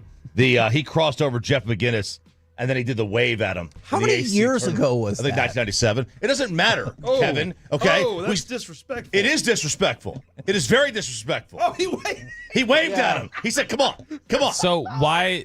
But that was not a fake. He crossed him up and knocked him over. So why would the Bland incident be comparable if you think Bland just faked his fall down? No, I don't think he faked his fall down. I was just messing with you. But it was the same thing. He crossed him up, and he just fell. He got put on skates. The only difference is that he should have waved at him. He should have. Corey, what is coming up on the KNC Masterpiece? You guys get deadline countdown after they already traded for Logan Wilson from Cincinnati. Yeah, and I hear they might have 2 other trades. Did you hear that? I did. We did the interview exclusively to me. We do have Christy Scales joining us at 10:20. Nick Harris will join us at 12:20, and it'll be an action-packed Cowboys-related day and some NFL trade deadlines. Are you fine if the other moves are in the Logan Wilson type realm? That was good. That was a decent trade. Maybe we could trade for somebody from the Ravens defense that got benched. As long as we're just picking up players 32. off the worst Let's see, we got the 32nd right defense. Now we need someone up to 31st. We're 30th. Yeah. So now all we need is the Raiders are 29th. And we're set, man. Let's go. We're in good hands. Yeah, we're in really good hands. Great. Really good hands. I thought you guys did a really good job with the interview. Thank you. And I told Shotti that as well. I did listen. You did. I heard you trying, and he was like, I can't tip my hand. And then the thing he said that I was like, oh, that's probably true. The second he says anything, everyone will be all over it. So I get it. All right, let's finish up Ask Reddit with the fellas since it's a Tolo Tuesday. All right, let's finish up the questions. We got one for Corey Majors here. Corey, what will someday be illegal after we finally understand how bad for us it is? Coca-Colas. Soda drinks, soda pop. They'll be illegal? Yeah. Yeah, they're killing us slowly. They're going to bring back prohibition. Mm-hmm. But for soda, for sugar and things like that. It also makes cigarettes for alcohol illegal, but that'll never happen. Alcohol is one I thought about. Vaping. Yeah, I mean they're kind of trying to now. Yeah, AI. Let's get rid of AI. Well, no, that's just going to tell us what to do. It's going to be in charge of us. We don't get to have a say in that. Ozempic. Don't you think we could still stop that? Oh. That's what I think we're going to find is Ozempic. I think anything that's trying to mimic your pancreas and artificially do it, we're going to start finding out, this isn't totally good for your body. Wouldn't we have gotten more cases or nightmare stories? How long was Fen-Phen allowed to be out there? What is Fen-Phen? Fen-Phen was the weight loss drug in the mid-90s that started killing everybody, like making people's hearts stop. The athlete, a lot of athletes. Yeah, this one, holes in their heart. This one I would assume, like something with Ozempic, I wouldn't assume that's going to bear itself out for at least for another, like you're going to need 10 to 15 years of seeing this of like, oh yeah, this wasn't necessarily great. Tylenol. Oh my God. What do you mean? Had to do it. He literally came out this week or last week and was like, no, actually, I don't have enough evidence, Once guys. it's said, it's out there. What happened? He came out last week and was like, I don't have enough evidence to prove it. RFK or Trump? RFK. He walked it Yeah, back? he walked it back last week. See, nobody hears about that. Because all that matters is the first thing said. The retraction never gets any pub. That actually is pretty fair. Wow. He walked it back? Because you put the headline on the front page. That's right. You put the retraction on page 4 inside underneath an ad. Yep. You got an answer for this, Hagee? Something that'll be illegal? Oh, alcohol. You think alcohol will be illegal? I do. There are an increasing number of people who will tell you, like, no. Just people who are like, no, there's just an increasing number of people who are like, Save there's me a lot of literally money. no amount that's safe for you. It's poison that you're putting in your body. There's a lot more people who are starting to say that. But you got to follow the money with how much will be lost, who's got the, like, it should be guns. Money can shift. It, like guns should just be politics. It should just be wiped off the face. It's never going to go anywhere because of the NRA. What is something, Kevin Hagelin, that's normal to have one of? Let me edit. That should be something that was just never invented. The toothpaste is now already out. If there's one invention that never should have invented, it just should have been the gun. Yeah. Because at least that way the governments don't have them either. Who invented the gun? Did they have like an Oppenheimer? Well, according to MacGyver, it was somebody, Morgana invented the gunpowder. Oh, okay. No single person invented it. Yeah. Oh. So it says no single person invented it. It was a collaboration. Yeah, it was a collaborative effort like Jason Garrett used to have. Was it in China? Yeah, it did. Gunpowder? That was one of the memes we saw on the internet that was true. Yeah. That's good. That was COVID. Oh, yeah. Top 2 things that take us out. Yeah. All right, Kevin Hagelin, what's something that's normal to have one of but starts looking suspicious when you have 2? I personally think it's cats. Because I don't think it's valid. Can't have a That's friend to play valid. with. No, those are gateway cats because they're not stopping at 2. You're going to 3, 4, 5, and then you realize that's your family. Ooh, Oh, man. Spouses. Dad, I was about to say, Family Feud. Hang on a second. I'm on my number 2. Yeah, but not 2 at the same time. Oh, I was going to say dead spouses. No, that was going to be my answer. Dead spouses. When one dies, it's That's like, fine. oh, and it's like, why have 2 of your husbands died? And even if it's a disease, What's you're going like, on here? did you cause that disease? What's happening? Yeah, that one is always a little bit. We haven't gotten the autopsy back on. Hold on. RJ. House fires? I cannot wait. Oh, that's a good answer. Oh. This would never happen, RJ, but if for some reason you were on the market again and you met a perfect person, but they had been married twice and both of their husbands had died. No. Okay. What about 2 phones? One for the plug and one for the load. That's suspicious. I have 2 That phones. is suspicious. I'll nominate myself here. 2 meat slicers. Oh, no. What are you carving up the right side of the body, the left? I'm ordering another one if they ever put it back in stock. I'm hitting refresh on this thing all the time. This thing is pretty awesome. It does look neat. Does your 2 phones answer only count if it's connected to a cell network? Because this is not on a cell network. What is it for? What is it for? Wi-Fi. I can hook it up to Wi-Fi and I can like post from the games with it and stuff. I can use it at the stadium. You know what? Kristen actually has the sketchier cell phone setup than Bobby having 2 phones. She's got the, I won't name the individual that we all know very well, but he had the phone to where you can't look at it. She mentioned The you were screen like, cover? Oh, yeah. That's I told her this. Yeah, that's the blurry screen, the privacy screen. So Yeah, that's she was sketchy. trying to show me something and at the firehouse, and You had to then look right into it. yeah, and I was like, "Oh, you're sketchball. You protected your Yeah. text I didn't even know messages." that existed. Oh, yeah. So I asked her, I was like, well, Holland. I was like, did you tell her? And did you tell me? She was like, no. I told her to get that when we were buying it at the store because she's always complaining about the light glaring off of her eyes and like it's so bright. I was like,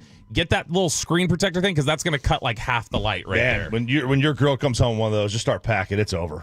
Yeah. I had 2 phones once. Why? The crazy girl that had my phone tapped, I had to get another phone to be able to talk to my kids. Are you ever amazed that lasted so long? Amazed? How about disappointed in myself? Okay. Wow, what an answer. No, I'm Actually, I'm proud disappointed of in you myself. now. I don't take Proud any of you blame now, for Josh. this. I don't take any never blame. mind. Retract the applause. There it is. Retract. All right, next one here in the remaining Ask Reddit. False start on growth, RJ Choppy. Yes, definitely. RJ Choppy. Yes. Since we're already talking about Undisciplined team. relationships, Yeah. what's a sign someone should not be in a relationship even if they think they're ready? I think if you're still out trying to like sow your oats, you get it all out of your system. That's a good point. That is a good question. So Get it all out of your system. Sow your oats. If you're I'll say the privacy screen. this is only if Like, I mean, if it's a first relationship, this wouldn't qualify, obviously. But if you're still talking about the last one. That makes sense. If you're still talking about the last one, you are not ready, no matter what you say. Even if it's like, no, I'm just talking crap about him. It doesn't matter. You're clearly not ready. You haven't moved on to ambivalence about it. You should show me. You should be like, let me see your Spotify list, and if the last 10 songs played have a breakup songs. Yeah. Okay. Yeah. Well, that's a good answer. An emotional breakup song. But if it's like I'm walking on sunshine, then you're like, you're good to go. Katrina and the Waves. I think if you're a sign. unwilling to compromise at all, that you shouldn't be in a relationship. I mean, that's like everyone in a relationship. Not really. Oh. No, in a relationship, you're supposed to be able to balance things. Yeah. And you want to say anything? No, pretty good one. Listen to this very mature answer. Yeah, this is a very Clap mature. for Corey. Thank you very much. I really appreciate that. You got one for this, Aggie? No, I think y'all gave really good answers, though. I'm sorry. I feel like I let you know. All right, last one here. What's a modern trend that you're 100% sure people will cringe at in 10 years? What's going to be next on the, God, we actually did that. And yes, it is 6'7". I have a different answer. No, it's not 6'7". Yes, it is. No, that list, it's word of the It's not year. going to be around in 10 years. Word of the year, according to Webster's Dictionary. No, exactly. It's not going to be around in 10 years. This is what are we going to look back on in 10 years and go like, that was so ridiculous. Oh, in 10 years. We will, but That's not going to be big enough. I was thinking something along the lines like when people are happy on social media when someone dies because they Or believe. what? When people are happy on social media when someone dies like because Charlie they Kirk? believe something else, or Charlie Kirk, or anything. That's not going to end. It's not going to end on social media. I think it's just going to get worse. Yeah, I agree. Yeah, social media does have to go away. So do you not think, you said you don't think it's big enough though, 6'7"? Yeah. So we were out trick-or-treating. It's big right now. It's not going to be in 10 years, to where we remember it. Would you consider it similar to Was Up? The old Was Up commercials? Was Up is bigger. Oh, I don't think so. I don't think so. Was Up had a whole commercial fleet. They made an entire episode of South Park about 6'7". Okay. They did. They just did. And the kids, they were walking up in the neighborhood. We were trick-or-treating with this group of families. There's one boy. How many did you see that were 6'7"? There was a boy in the group. He's walking up. A group of boys sees him that are his friend, and they go up and greet each other that way. They go, "Oh, Brandon, 6'7". That's now a greeting. What's the name of that girl that was on Maury Povich's show and she got? Catch Me Outside girl. That Bad saying's Bobby. gone. Catch Me Outside, but she's bigger than 6'7". But she's not. She's making $1 million a month on OnlyFans. Or as big, but no one says Catch Me Outside anymore. Dude, OnlyFans makes everything. God, I gotta do OnlyFans. Yeah, so that's. I'm not saying that answer on the air. I'm gonna do Only Dads. I'm gonna do Only No, Dads. you better not. Only Dads? Only Dads. I'm gonna do Only Dads. One. Huh? No, Only Dads. It's You're gonna OD. There's just a thing as Only Dads. I think. Sean's going to do only pans and just cook. Oh, that's a good idea, actually. I'm calling wild You for do it. Only Hands. After the show, Get that started. You should get that started right now. Only Pans. They're making a hands joke. Oh man, Only it could hands. be a video of you playing with little toys. Yeah, and stuff. kid, it could. Screw you too, Jay. Screw you, Longhorn. I'm out. We're out. Hit the button.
Toasties? Basil babes. Saffron squash? Nutmeg maidens. Pre-club? No. Nutmeg I maidens? just said that. Was it Spice Girls? Doesn't sound right. Was it Saffron Squad?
D&M Leasing Studios. It's the KNC Masterpiece on 105.3 The Fan. KNC Masterpiece right here on 105.3 The Fan. You got me, Kevin Hageland. You got, Corey Majors. Man. And the famous Alec Medford. Gentlemen, we got our asses kicked yesterday. How the heck you doing? I hate this team. Yes, that is fair. Silly, undisciplined, outmanned, comical, circus show, brutal. What other adjectives? Are those adjectives? Yes. What other ones you got? Pathetic. Fart knocker. Oh, we might have that person on later in the show. Yeah, man. It was that last night was it was awful. It was miserable. I just from the get, it felt like we weren't going to be able to do what we wanted to do, and that your offense, Kevin, which you tout all the time, scored one touchdown. And yeah, that's all you ever talk about is how good this offense is, and then they went out and put on 7 points. Yeah, the offense was horrendous yesterday. Special teams was amazing. And it's funny, too, because this is usually the part where people will be like, what about the defense? They suck. I already know the defense sucks. Yes. You should anticipate that going into every single game, that the defense is going to be terrible, because guess what? The defense is going to be terrible, and it did nothing to change that yesterday. Somebody said cluster fluss. I like that. I do like that as well. Alec was very concerned as I was reading that. I appreciate his concern. I did say this last night on the Twitters. I don't care if you want to call it X. It really doesn't matter to me. Okay. You can absolutely be mad that this offense hasn't done what it needs to do. Yeah. Like you can do that. You can also be furious that the defense can't truly keep it close. And that's a reality. They cannot get a stop when you really need them to get a stop. And the offense, I think, Kevin, it stresses because of that. We have to score every time, and I think it's too stressful for it because you're trying to do everything all at once, and you can't. Now, if you can keep the game close, I think this Cowboys team can do the right things. But the game, it gets out of hand, and then the Cowboys are like, we got to throw all over the place. Oh, my gosh. So I'm not blaming just the defense because the offense has to do their part to control it as well. Last night was a game that, as we walked into it, we were very uncertain about whether or not this team had earned or deserved the right to say, yeah, they should beat Arizona. They have not earned that at this point. They have not earned the right to be like they can beat any team, not even the Jets at this point. So I actually think the game went in a totally different direction than I expected last night.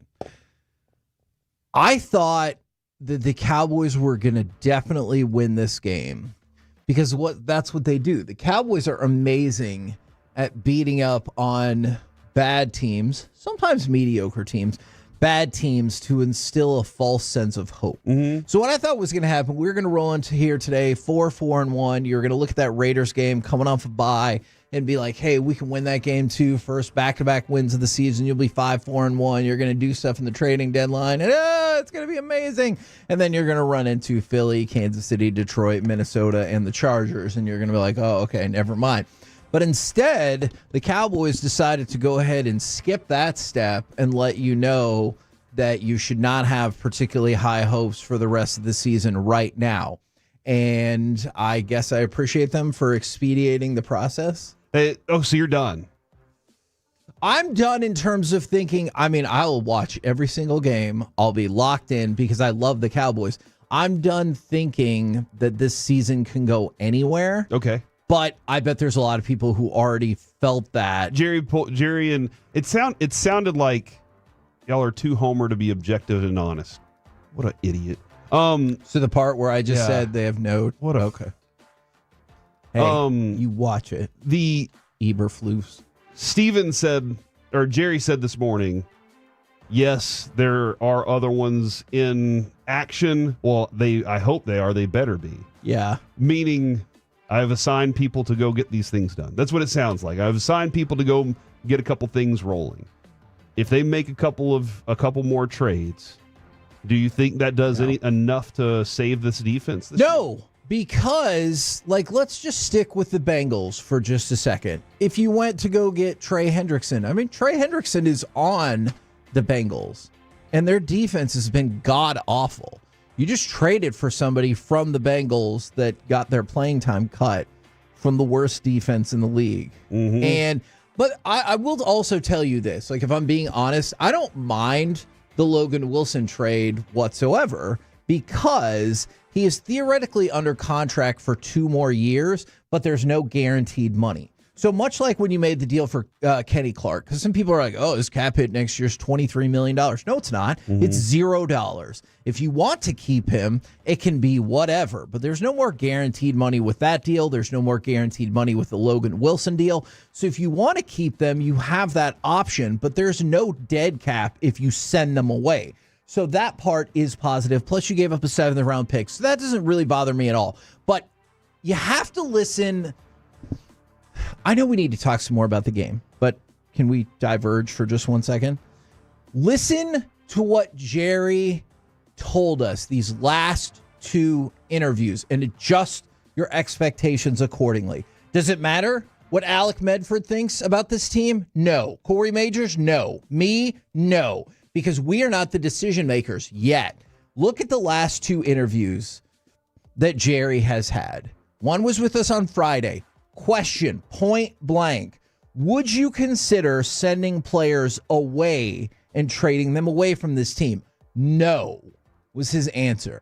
And then this morning with Sean and RJ and Bobby. And he said that last night. Exactly. And then he said, RJ asked, hey, numbers say 10% chance to make the playoffs.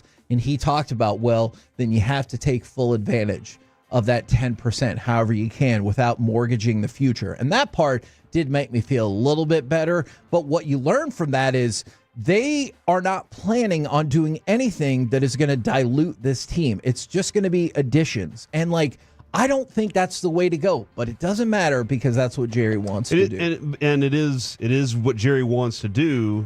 And he even explained that part of it, right? He talked about his age. I'm getting older. Is one of the reasons. Essentially, I'm getting older, and I don't have enough time to not win. And so I can't waste another season because I don't know. That's basically what he's saying. I don't know if I'll be here next year. I mean, I think he's planning on it, and I think a lot of us all plan on being here next year. But he's saying, I don't know if I'll be here next year, so right now is all I got. And you're right. Maybe that doesn't help the long-term planning of a team. Because your vision isn't a 5-year window of, hey, if we can do these things, if we can set these things up, then we're going to be able to be successful in 5 years or in 3 years. Maybe we'll be even a little bit early. Maybe we'll be right on time. Maybe we'll be a little bit early. The Rangers were early, right? Whenever they won their World Series. We didn't expect that. I did not. And then, obviously, they took a step back, and it might be even worse this winter. But, hey, that's a different story for a different time. This is about the Cowboys. Kevin, I see that. I'm betting that any other trades they make are similar to the Kenny Clark and Logan Wilson contracts. Okay. That they will want somebody who the dead money doesn't exist anymore. So it's not going to cost you if you move on from them if their contracts are ahead. I don't know if Minka Fitzpatrick or Bradley Chubb or Hendricks. I think Hendrickson fits that. So with Minka, Max Crosby does not. With Minka Fitzpatrick, I'm still trying to figure that out. I think there might be, after this season, 1 year with $12 million of guaranteed money attached.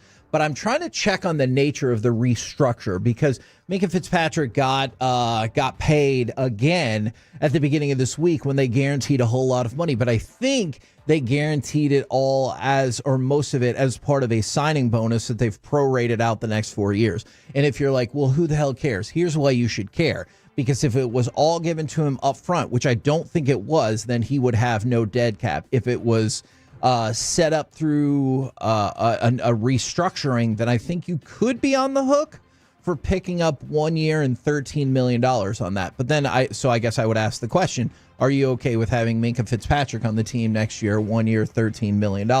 Plus, before you make any trade, a player can always agree to renegotiate his deal. We've seen that time and time again. So the good news is you wouldn't be on the hook for a ton of money with Minka Fitzpatrick if that's the direction that you think it's going to go. I will say I do think you said I know how you laid that out. Logan Wilson back up on the worst defense.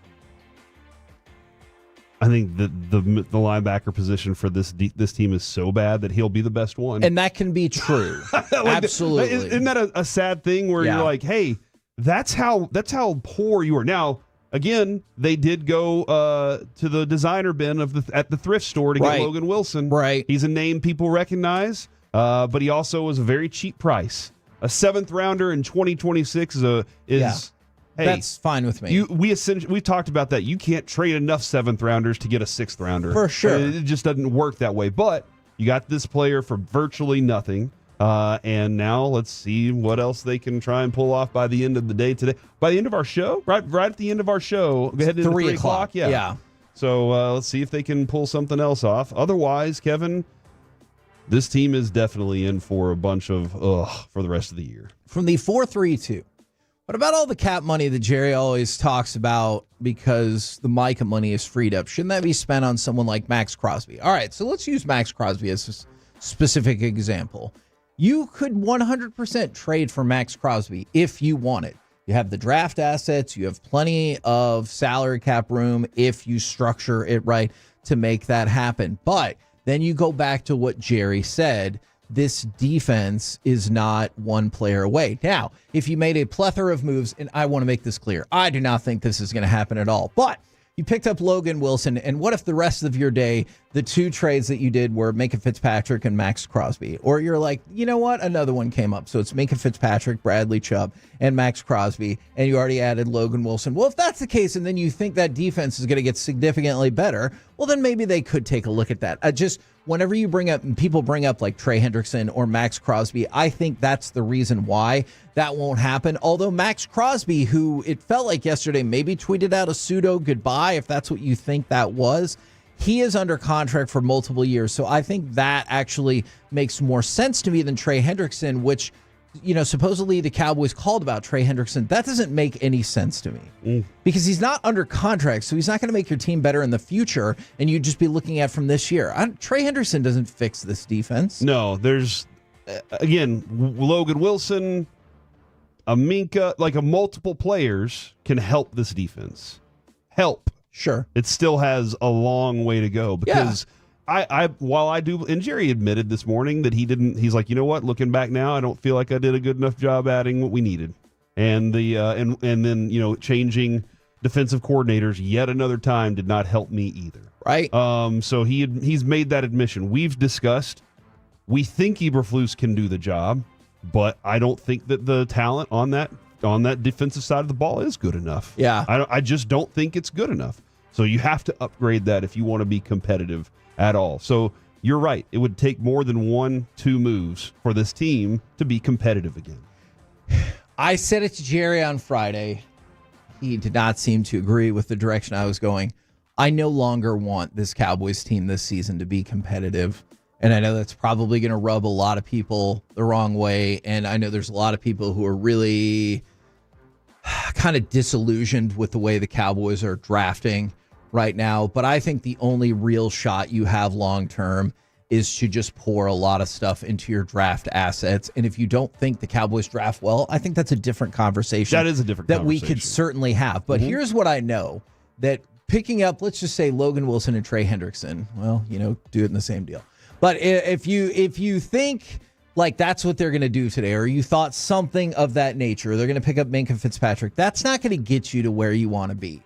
All that's going to do is cost you more draft assets. With where I want a better first round and every other ensuing round draft pick, as well as picking up more draft picks because you got more darts. And if you think the Cowboys stink at drafting, well, at least theoretically having more darts would give you a better chance of picking up better players. Do we know how many comp picks we have? We should. I'm going to go have to look at that. Yeah, I don't off the top of my head. Because I'm interested to know if you move on from Pickens, what's the compensation from that? And then just remember that wouldn't come in till 2027. Yeah, and so, but that is the next 3-year window, which Kevin keeps the relevant conversation going for 2 more years. I actually think then you can really have a conversation because you're going to free up all kinds of cap room. But I go back to, that's why the offense was so concerning to me the last 2 weeks. And Jerry talked about it, the turnovers. But you go back to that Denver game, and your defense still looked terrible. Your offense didn't look very good in that. And you're like, once we get back home, then we'll turn it back on. And at least I could wrap my mind around, do you have the greatest home offense in the NFL? Okay, well, at least that's something to build on. But now you can't say that anymore. You look at the last 2 weeks, your offense has looked very pedestrian and has turned the ball over a whole lot. Yep. So then what are these trades for? They're to make your defense get a little bit better than worst in the league while your offense drifts, not to mediocre, but drifts like away from the top. That doesn't sound like the recipe of a team that's going to do anything. I think this year. I think they want, and they feel like if they make these moves, their defense will be around the mediocre area. Yeah. And you said earlier in the year, all you have to be is average for this offense. Yeah. But this offense has to be what it was earlier in order for you to get that chemistry to work. And then somebody said, who the hell had they played this year to make you feel that way about their offense. I mean, they played Packers, the team that before this weekend had the best or second best record in the NFL, and they hung 40 on them against a defense that people think is very good. So there you go. We're the KNC Masterpiece right here on 105.3 The Fan. Coming up next, let's talk with Dallas Cowboys sideline reporter and newsbreaker Christy Scales right here on The Fan.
Saffron Squad?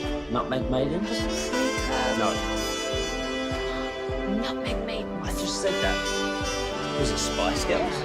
Doesn't sound right. Was it Saffron Squad?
This segment of the KNC Masterpiece is brought to you by the personal injury lawyers, Frankel and Frankel. If you've been injured in a car or truck wreck, call Frankel first, 214 or 817-333-3333. With Frankel and Frankel, there's never an out-of-pocket cost. They only get paid when you win.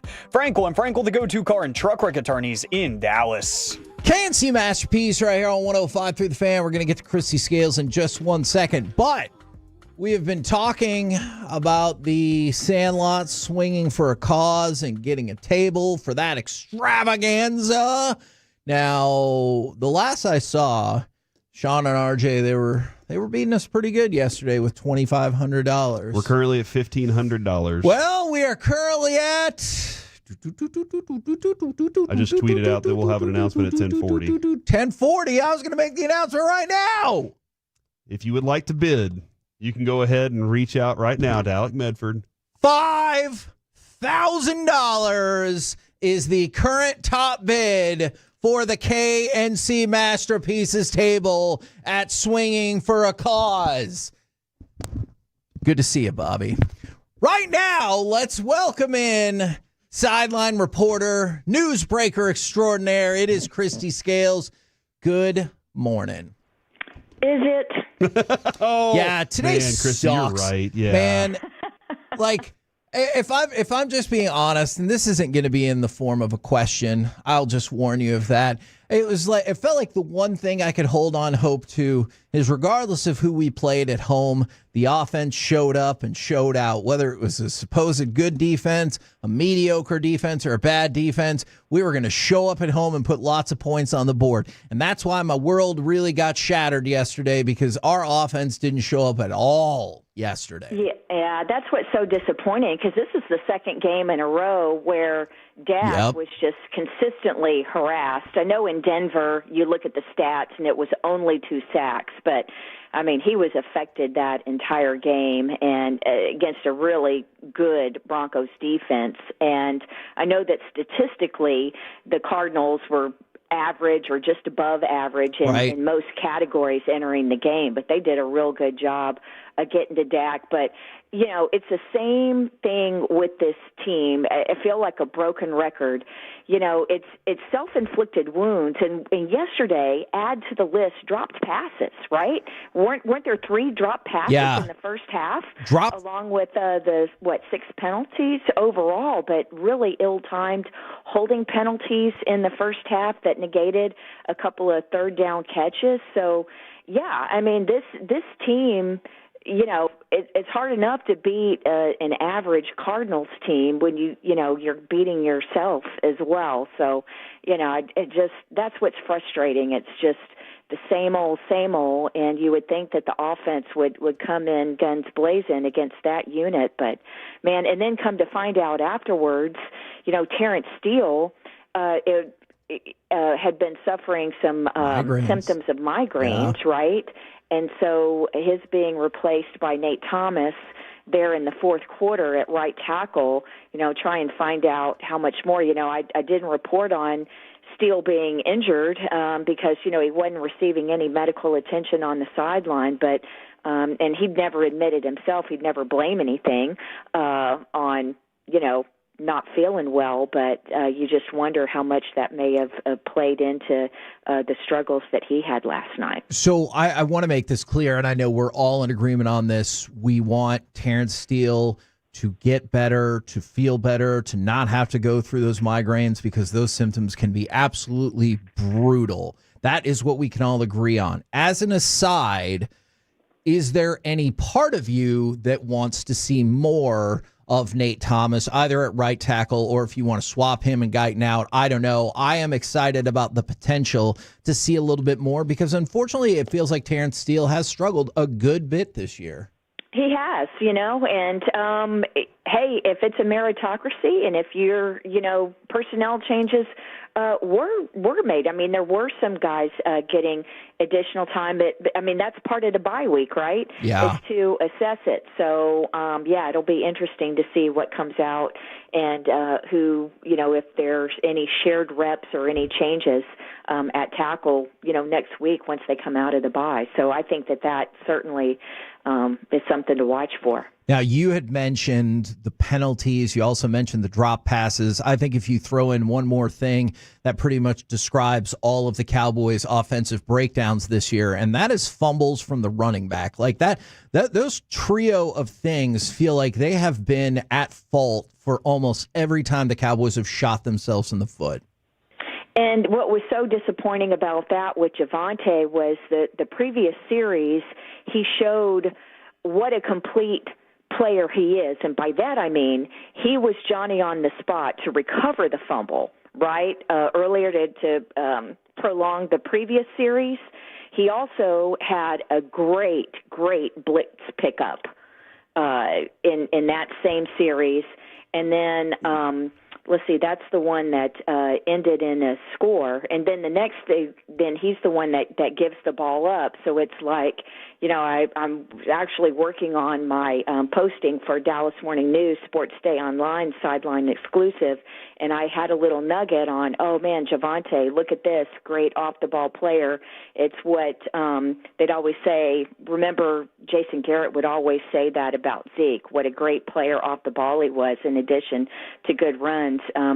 And I think Javonte showed that, but then you come back the next series, and then there's, give the ball up again. So, yeah, that's just it's just so frustrating. And, the thing about it yesterday, there wasn't too much to cheer for in the game. No. And you finally get that momentum with the blocked punt, right? That was like a lightning bolt. It delivered electricity to the crowd and to the sideline.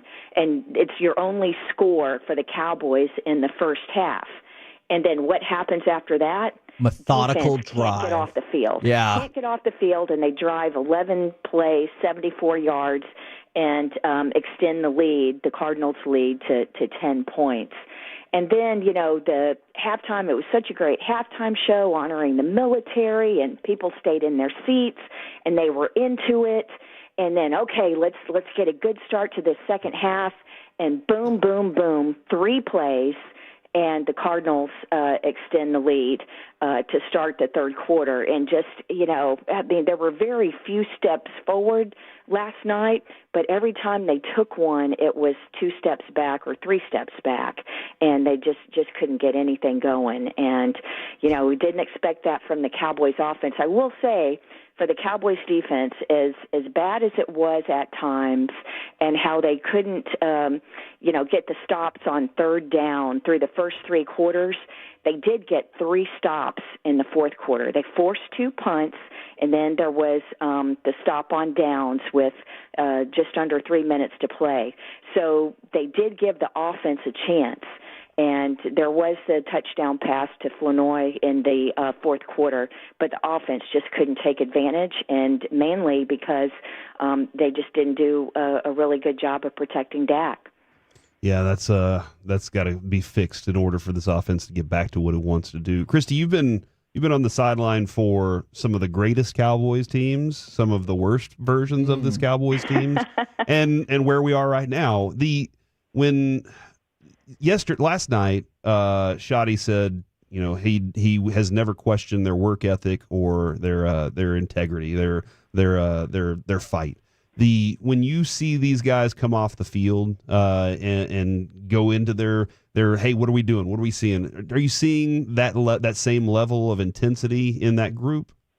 I am, and that's what's frustrating is they're just getting beat. It's just getting. It's not effort. It's execution. I mean, what are the things on defense? Alignment, assignment, execution. Right? Alignment, assignment, execution, and all the communication errors for through the first half of the season.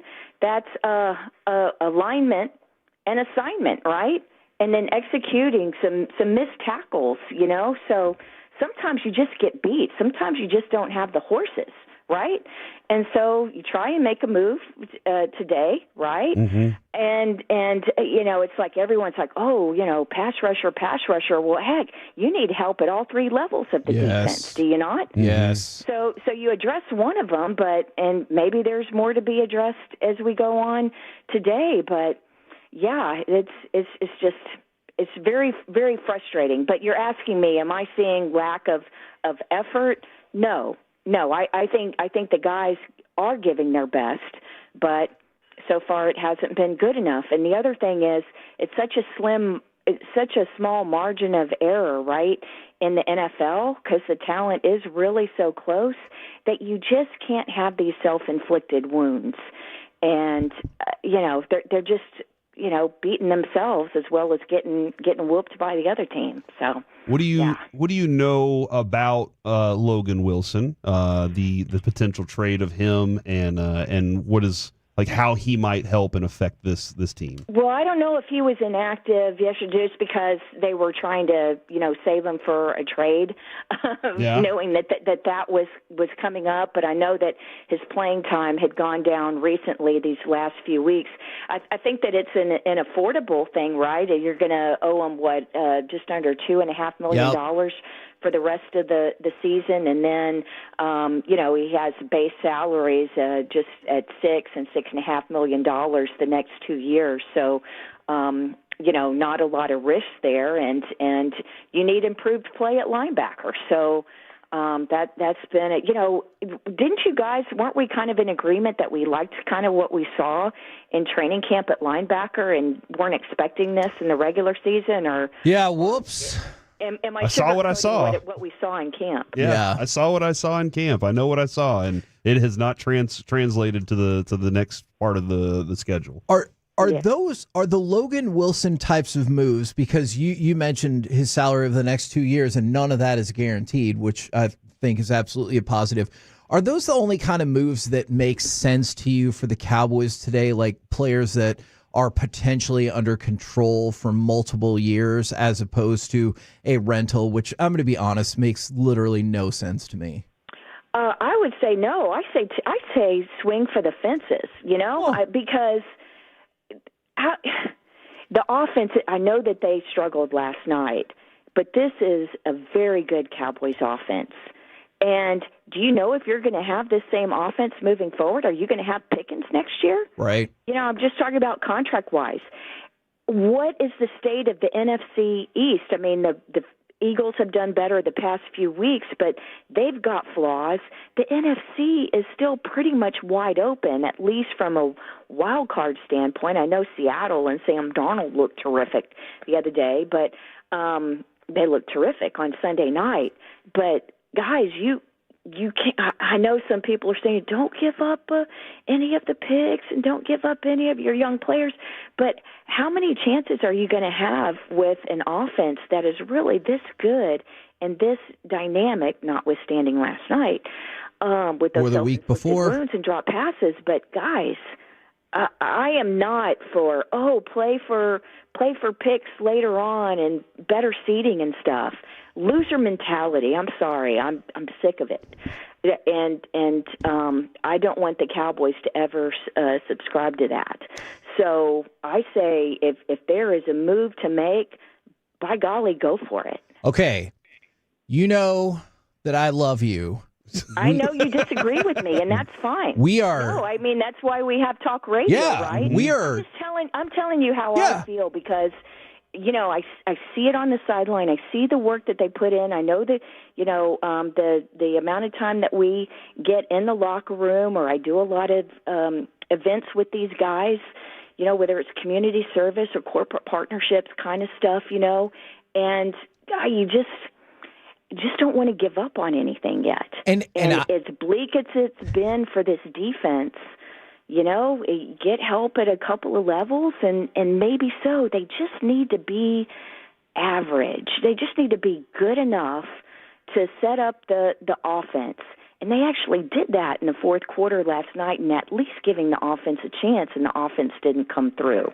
So maybe it's because you got to be out there every day at the Star, but I don't want to give up on anything at this point because it would make for a dreary rest of the season. You are 100% right about that. I think when I look at it right now, you need to go 6-2 the rest of the way to make the playoffs. And I just don't see a way in which this Cowboys team, even a turbocharged Cowboys team, goes 6-2 when you haven't even gotten to, like, theoretically the tough part of your schedule. That's my issue. And I hear you. I guess I don't view it as having a loser mentality. I view it as you're not going to make it to where you want to be this season. That's almost a done deal. So I think you're chasing good money. I think you're chasing bad money with good money if you make moves today. It's just one of those things where don't you wish the trade deadline were a couple weeks deeper into the season? For sure. Honestly, because that would change a lot of things for a lot of teams, and you'd have more sellers, wouldn't you? Yes. Right? Yeah, for sure. Mm-hmm. I agree with you on that. And I know that it's a little later than it was as recently as 4 or 5 years ago. And they're still pushing to move it. Recently that they pushed it back by a week or two. Yeah. But I would be in favor of pushing it back further. But the other thing is playing the Cardinals. I'm not surprised because it's just freaky things happen with the Cardinals ever since they went to the NFC West and realignment in 2002. Just bad. It doesn't matter what the record for the Cardinals is or the Cowboys. Right. The Cardinals are just somehow have the Cowboys number. And in fact, I'll let you guys guess who was the quarterback for the Cowboys the last time the Cowboys beat the Cardinals at home. Steve Pallure. Oh my gosh, is that the answer? That'd be amazing. I was just going to say Romo. Maybe Troy Aikman, I was going to say know. Romo. Your answer. Actually, Drew Bledsoe. Oh. That's how it's been 20 years since the Cowboys have a home victory against the Cardinals. And, to Keyshawn Johnson. Peerless Price was on that team. Lusaka Polite. I was on Marion that. the Barbarian scored twice. And it's Wow. Yeah. So I'm just saying it's been a while. Outstanding. Fix that soon. Yeah, outstanding stuff as always. We thank you for everything that you do, and we'll catch up with you again soon. Sounds good, and thank you for agreeing to disagree. There you go. We can all do that. Yeah, It's for okay. sure. I love it. There Bye, you Christy. go. Christy Scales right here on 105.3 The Fan. And that is one of the things that I really like about that perspective is I think it's totally fine to disagree. And Corey and I disagree about things all of the time. It's just if We you're don't like, fight about it. yeah, if you're like, I disagree and here's why. Not, oh, you're an effing moron, blah, blah, blah. Then, like, how's the rest of that conversation going to go, you suppose? We're the KNC Masterpiece right here on 105.3 We just sit there and call The each Fan. other clown Yeah, the whole time. exactly. And then we're no good. Yeah, and you get nowhere. Coming up next, how about we do some NFL overreaction to reality? Hey, I bet the Cowboys come up in that too. Next on The Fan.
Uber Eats has low fee products? I gotta remember that. Well, you know, they say in order to remember something, you have to forget something else. Okay, now that is a very cute haircut. That's like a little shag. I've never seen it before. Well, I mean, of course you have. It's the Rachel. Oh, is that your name? No, I mean, like your name. No, I'm Jen. My name's Jen. Right, but I just mean like this is your haircut. But that's hair on your head. I'm not saying this is your hair. Okay, freaking me out a little bit.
This segment is brought to you by Classic Chevrolet. If you're in the market to upgrade your vehicle, get to Classic Chevrolet in Grapevine. Back-to-back #1 Chevy dealership in the world. They've got more new Chevys than anyone, all priced to sell. Visit ClassicChevrolet.com. This is Texas. This is Classic Chevrolet. Together, let's drive. Based on new Chevy registrations 2023 and 2024. Okay, 4th and goal. At the 3, snap is back. He's under pressure. Prescott's going to be sacked. Guyton could not hold the block on Josh Sweat.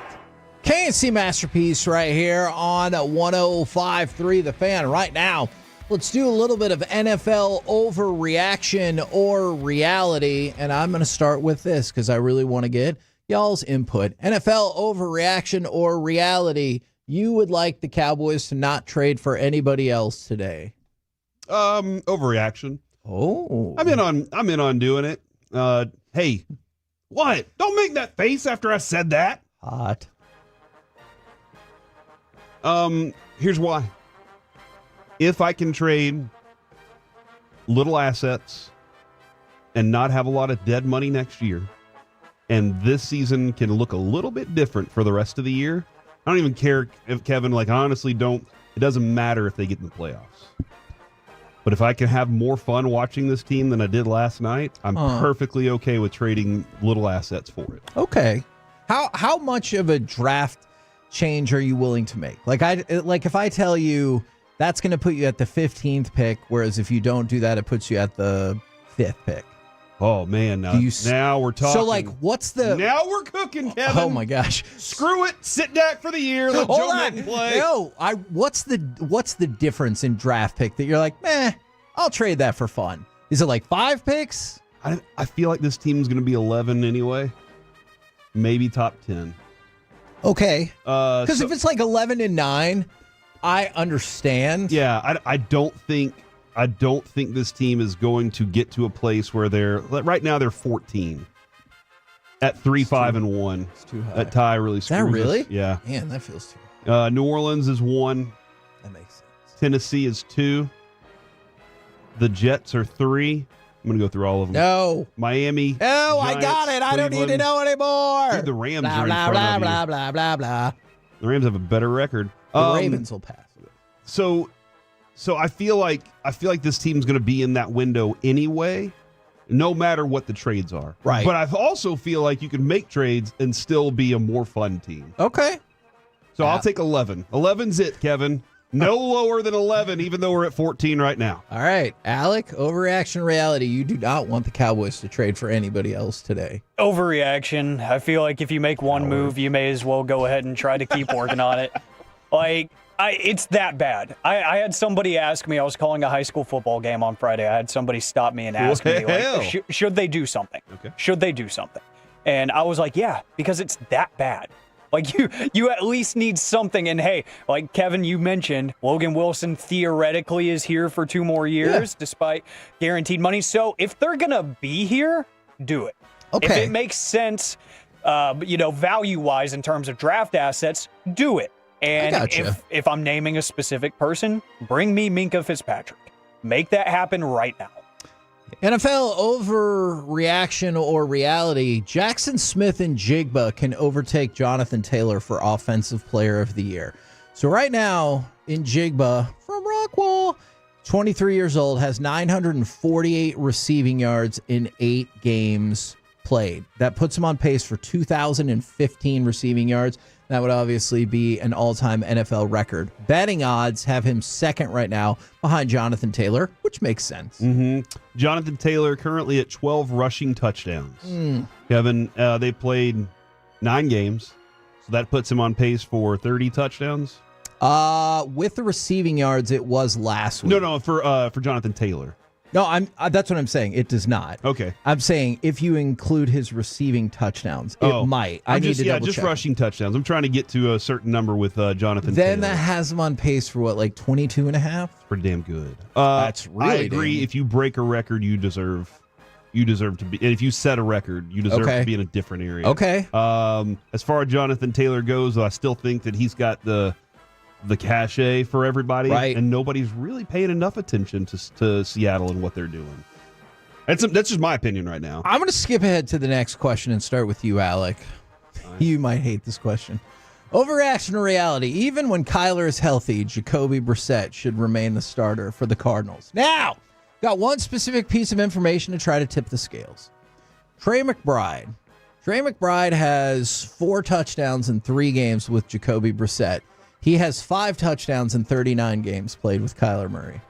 Overreaction or reality? Even when he's healthy, Jacoby Brissett should stay as the starter. I gotta go overreaction here. I know it's fun. QB controversy is fun. It's one of my favorite things in pro football, especially when it's, just erratic and kind of spur of the moment like this one. But, I mean, Gannon even said it himself. He was like, nothing's changing. Brissett's done a great job, but nothing changes. So if Kyler goes out there and absolutely stinks it up after he comes back healthy, then you make the change. I don't think you just keep it going here. He's not giving me a Nick Foles vibe here with the the Eagles, where it's like he's scorching the earth and he is unstoppable. No, he was good enough. Yeah, that's fine. It won you a game. Cool. You know what his record is in the last? Let's just go over his overall career record is 20-36-0. Do we need to say the ties? Just because the Cowboys had a tie, I don't think we need to say the ties. I did, though. So what are we going to do about it now? I can't go back and erase words that I said. I will do nothing. Kyler's is 38-48-1. Oh, no, that's not as good as I hoped. He had a tie his rookie season. Oh! So, that's why I said the ties earlier, Alec. Makes sense now. Gotcha. I had not looked up Kyler's numbers by this point, though. I didn't want to point that out. Fraud. So I think it's kind of like choosing between 2 bad milks. You're just going to be sour no matter what. Okay. It feels like you've been waiting like years to use that line. NFL overreaction or reality? You get fired up for NFL trade deadline day because it feels like with the NBA in Major League Baseball, we really do. Overreaction. My team's never doing anything, which is why I'm a little excited today. We got Logan. Yeah, I know. Here we go. Then hey, buckle up. Do you think he's pumped because he went from like the 32nd defense to the 31st or the 30th? Dude, they're actively competing for the worst defense in the NFL. I hate this team. Competing. Never forget. Compete every day. All right, that is a mantra of our coach, Brian Schottenheimer. Is this mantra compete every day except the last couple game days? They still competed. Okay. They just weren't in good terms enough. of they went out there? They just weren't good enough. Gotcha. Yeah. But yeah, that's the I never have been excited about it because I'm like, okay, what's really going to happen? Yeah. But it does sound like the team is willing to do some things. So I might get excited today. Oh, okay. Hey. And Alec? that could be, you know what I mean? Stop that. Excitement. Stop it. Don't ask. Okay. Alec? You should ask. What say you? I'm not going to ask, Corey. Thanks. Thank you. Reality, I really do. Even though I'm just a fan of football at my core. Of course, I'm a diehard Cowboys fan, but I've learned to not expect much today for my team. I just get excited for the other teams to see, one, who's going to make the biggest mistake, who's going to make the biggest improvement. Like, I'm always intrigued, and it feels like every deadline there's maybe one player, even if they're not a franchise player, but there's one player that you're like, wow, they were available. Like, I didn't know that. Like, that's kind of crazy. I didn't think they were going to move. Like, in my mind, Jalen Waddle, I feel like the Dolphins would want to keep, but I could see him getting traded. I'd be like, he really was available this whole time. Okay, cool. So, yeah, I do get amped up. I think it's fun. It's like Christmas Day for football fans. Okay. And it's already a big day for the Jags.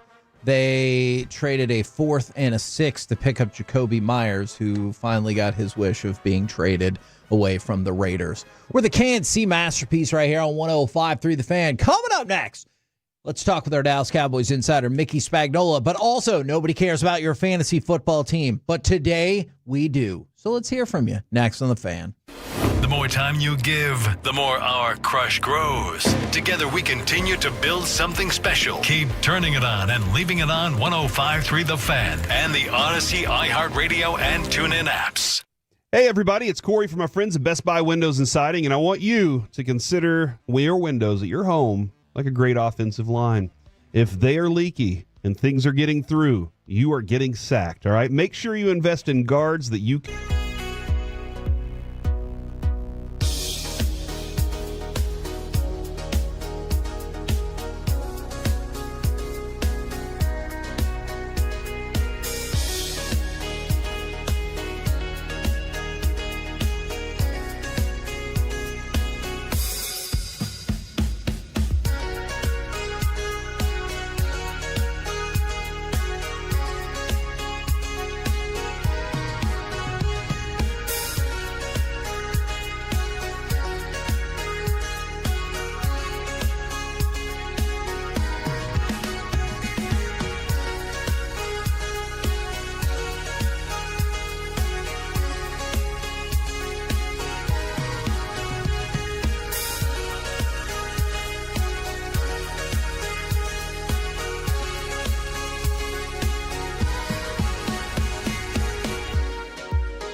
You've got to forget something else to remember that Uber Eats has groceries. No, that's absurd. Hey, remember when you used to be what was it, Pepper Lady? Pepper Lady? What were you? Cinnamon Sisters? Those are great. Saffron Squad? Nutmeg Maidens? Pre-curb? No. Nutmeg Maidens. I just said that. Was it Spice Girls? Doesn't sound right. Was it Saffron Squad?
Studios. It's the KNC Masterpiece on 105.3 The Fan. KNC Masterpiece right here on 105.3 The Fan right now, brought to you by Ford and your North Texas Ford dealers. Ford is the best in Texas. Let's talk with our Dallas Cowboys insider, Mickey Spagnola. I would say good morning, but you know how it is, Mick. Hey, hey, I almost hit the over-under total, right? You did. Yes, you did. Now, there are so many things to break down about this game. I want to start with this. Once again, first and goal, and you don't get touchdowns. Now, I will admit, I was totally fine with the opening drive and going for it. I realized that didn't work out, but I didn't want to change my opinion based on the outcome. I was fine with that, but you have a turnover on downs, and you have another one. You get inside the 10, and you kick a field goal, so 2 first and goals, and you get 3 points out of it. That feels like that's going to lose you pretty much every game. And if you think that this is a kind of a 3 games in a row, 4, Yikes. Remember the previous games we talked about? They had 3 of those opportunities, and they didn't come away with touchdowns. And how do they start this game? The same way they started the Denver game. Yeah. The only difference was they went for it, and I was all for it. You need touchdowns. You can't settle. And it shouldn't come down to 4th down, right? True. You had 3 other plays inside the 6-yard line. Yeah. You got to score, and they don't. And so that was like, a bad omen to start the game off with, right? And the defense only gave up 27 points. Let's go. I probably would have thought we would have won that game. I looked up how long it's been since they didn't score an offensive touchdown in the first half. And I had to go back 70 games till I found that. Like they 70? Offensively got shut out. Not, I know they got the punt block touchdown. Yeah. But they got shut out offensively. No touchdowns. And it's like, come on. But, when I start looking at it, and it sounded like Terrence Steele was a little bit under the weather, Josh Sweat just ate him up, right? Yeah. And they finally said, okay, let's put in Nate Thomas, who did better. But when he's in there, you realize they had a rookie, 3 second-year players, and Tyler Smith. Who's not like a 10-year veteran. He's awesome, but he's young too. Yeah, he's 4. It's 4th year. So you're playing with a lot of youth that I think teams suddenly have discovered something, especially these last 2 games, and they're taking advantage because they're not protecting Dak Prescott one bit. And the fact that he got sacked that many times, got hit that many times, and I'm sure the pressures were double digits again, and he had to run 4 times to prevent a sack, how are you going to score points? That's got to be better. They've got to figure something out on that offensive line that defense have finally figured out. Now, did they figure something out, or they exposed inability being so young and inexperienced? Okay, so then kind of along those lines, especially going into a bye week, I know you mentioned it, potential migraine issues with Terrence Steele. Do you see a competition now at right tackle if we're looking to get better and shake things up with him and with Steele and Nate Thomas? Well, maybe, or Nate Thomas and Guyton. Yes, whatever. Yeah. I think they've got to take a long look at it. But again, you'll only have 3 practices to implement that, right? Yeah. Because you got to have 4 days off in a row, and it's got to be Thursday through Sunday. So you're not doing anything today. You'll maybe meet tomorrow, and then that's it. So the bye really does nothing other than from the coaching staff. There's no, regulation on how much they work. Right. That they can do more studying, more maybe, consider adjustments somewhere along the line. But yeah, and it's like, how about no penalties when you get inside the 10-yard line? Yeah. That'll kill a drive faster than anything. And no more running back fumbles. Yeah. Yeah. And so, yeah, there's so many things you can pick apart. My take on this, I thought last week's loss to Denver was bad, I thought this one was worse.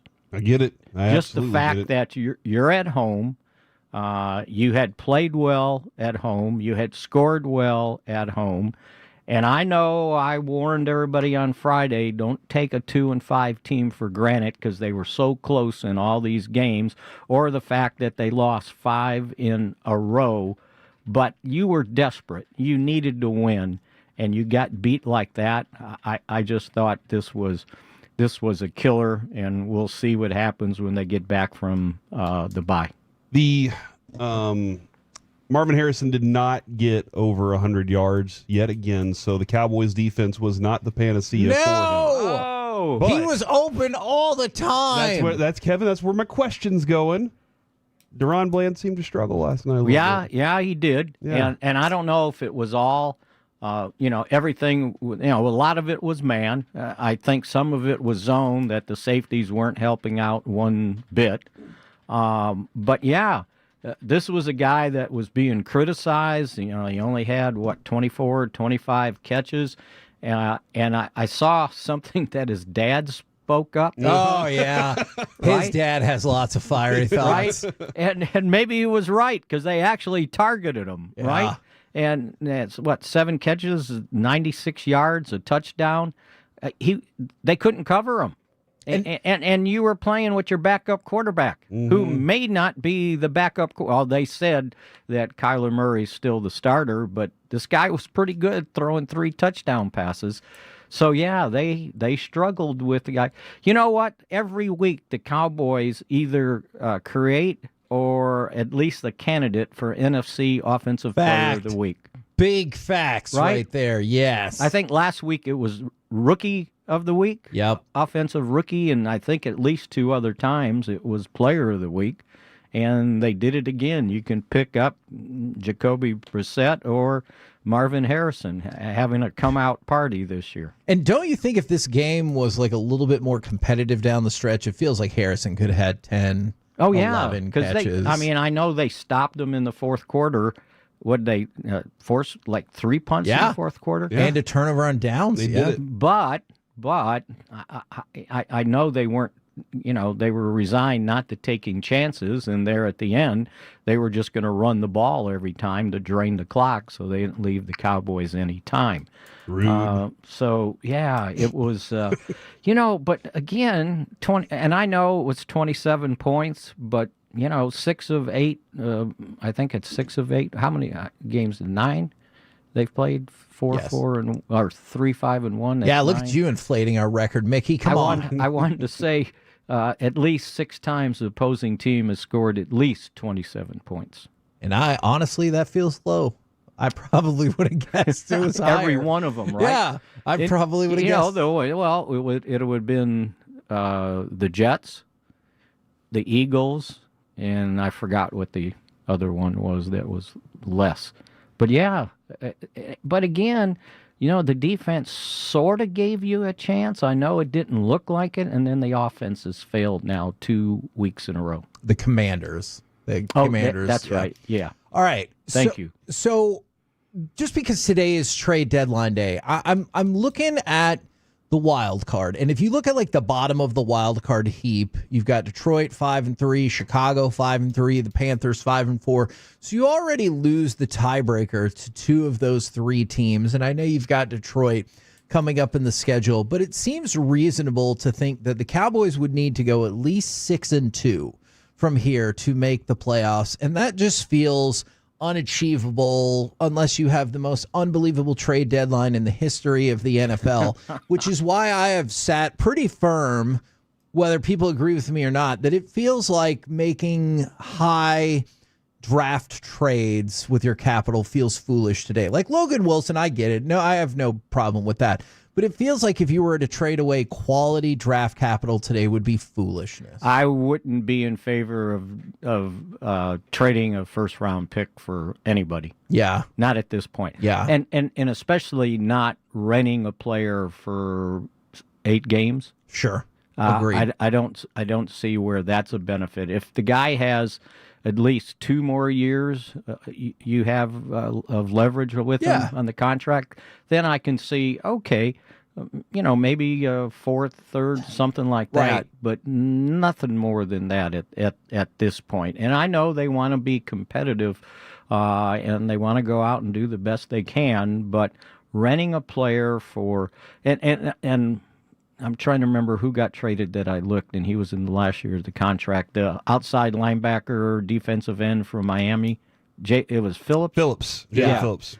He was on the last year of his contract. That's why the Cowboys were interested. I'm not, but I wouldn't be in favor of. But like the Eagles, that makes sense. 'Cause Yeah, you're yeah. like, well, let's go win now. Yeah, and they're and they're picking up basically fringe players, right? Sure. Alexander has been on the outs. It seems like every team he's played with. Yeah. As a former first round pick. So I don't know where that benefits.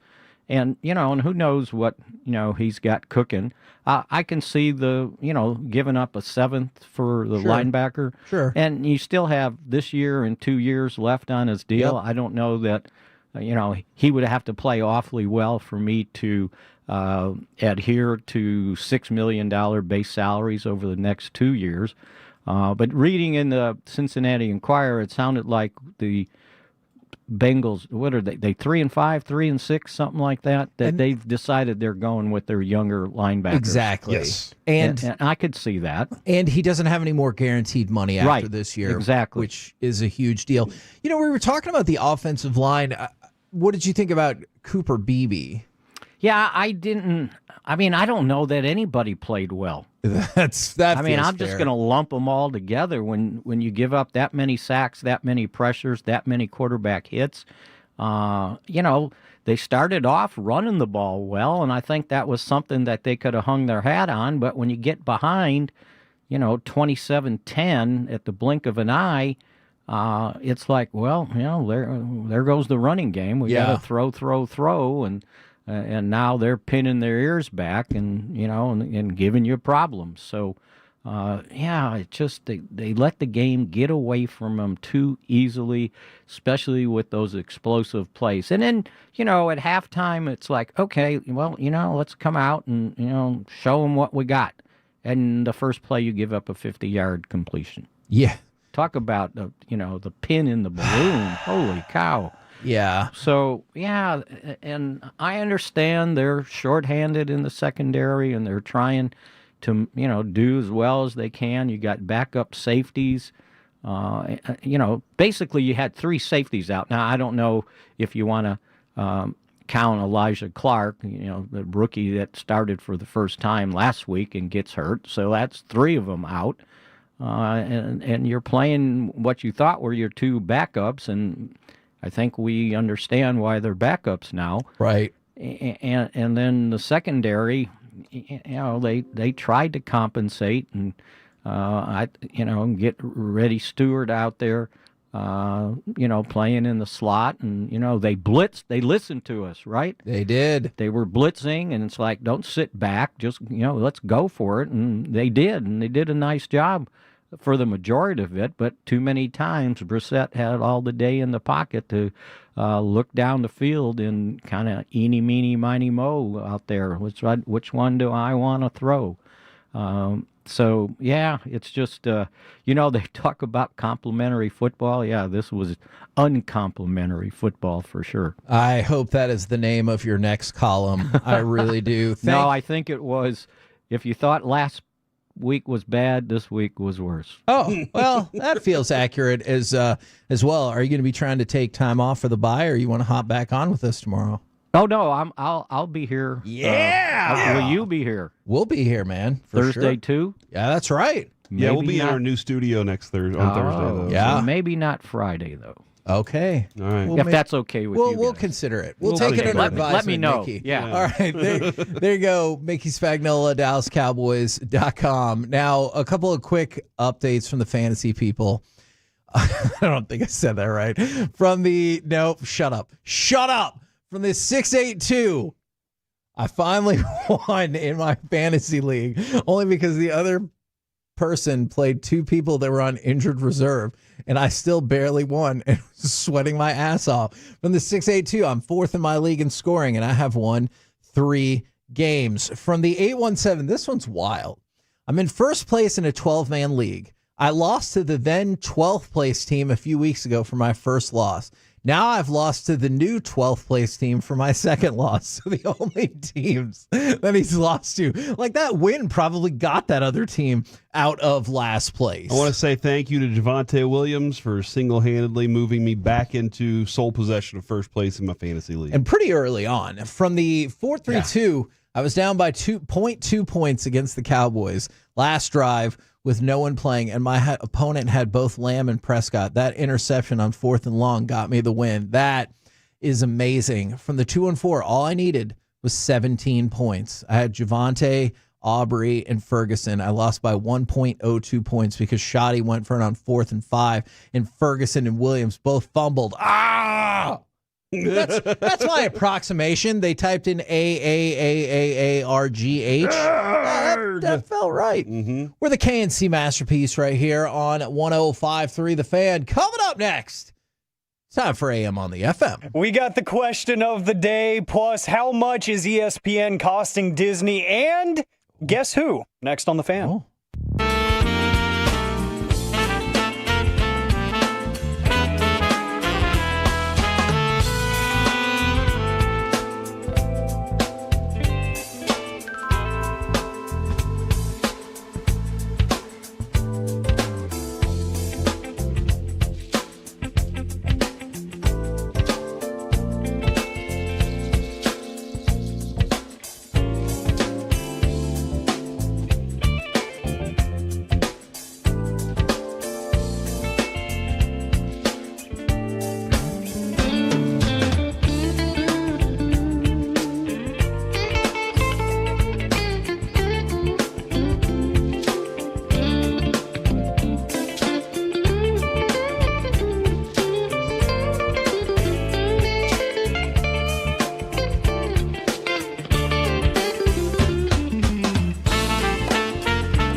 This segment of the KNC Masterpiece is brought to you by the personal injury lawyers Frankel & Frankel. If you've been injured in a car or truck wreck, call Frankel first, 214 or 817-333-3333. With Frankel & Frankel, there's never an out-of-pocket cost. They only get paid when you win.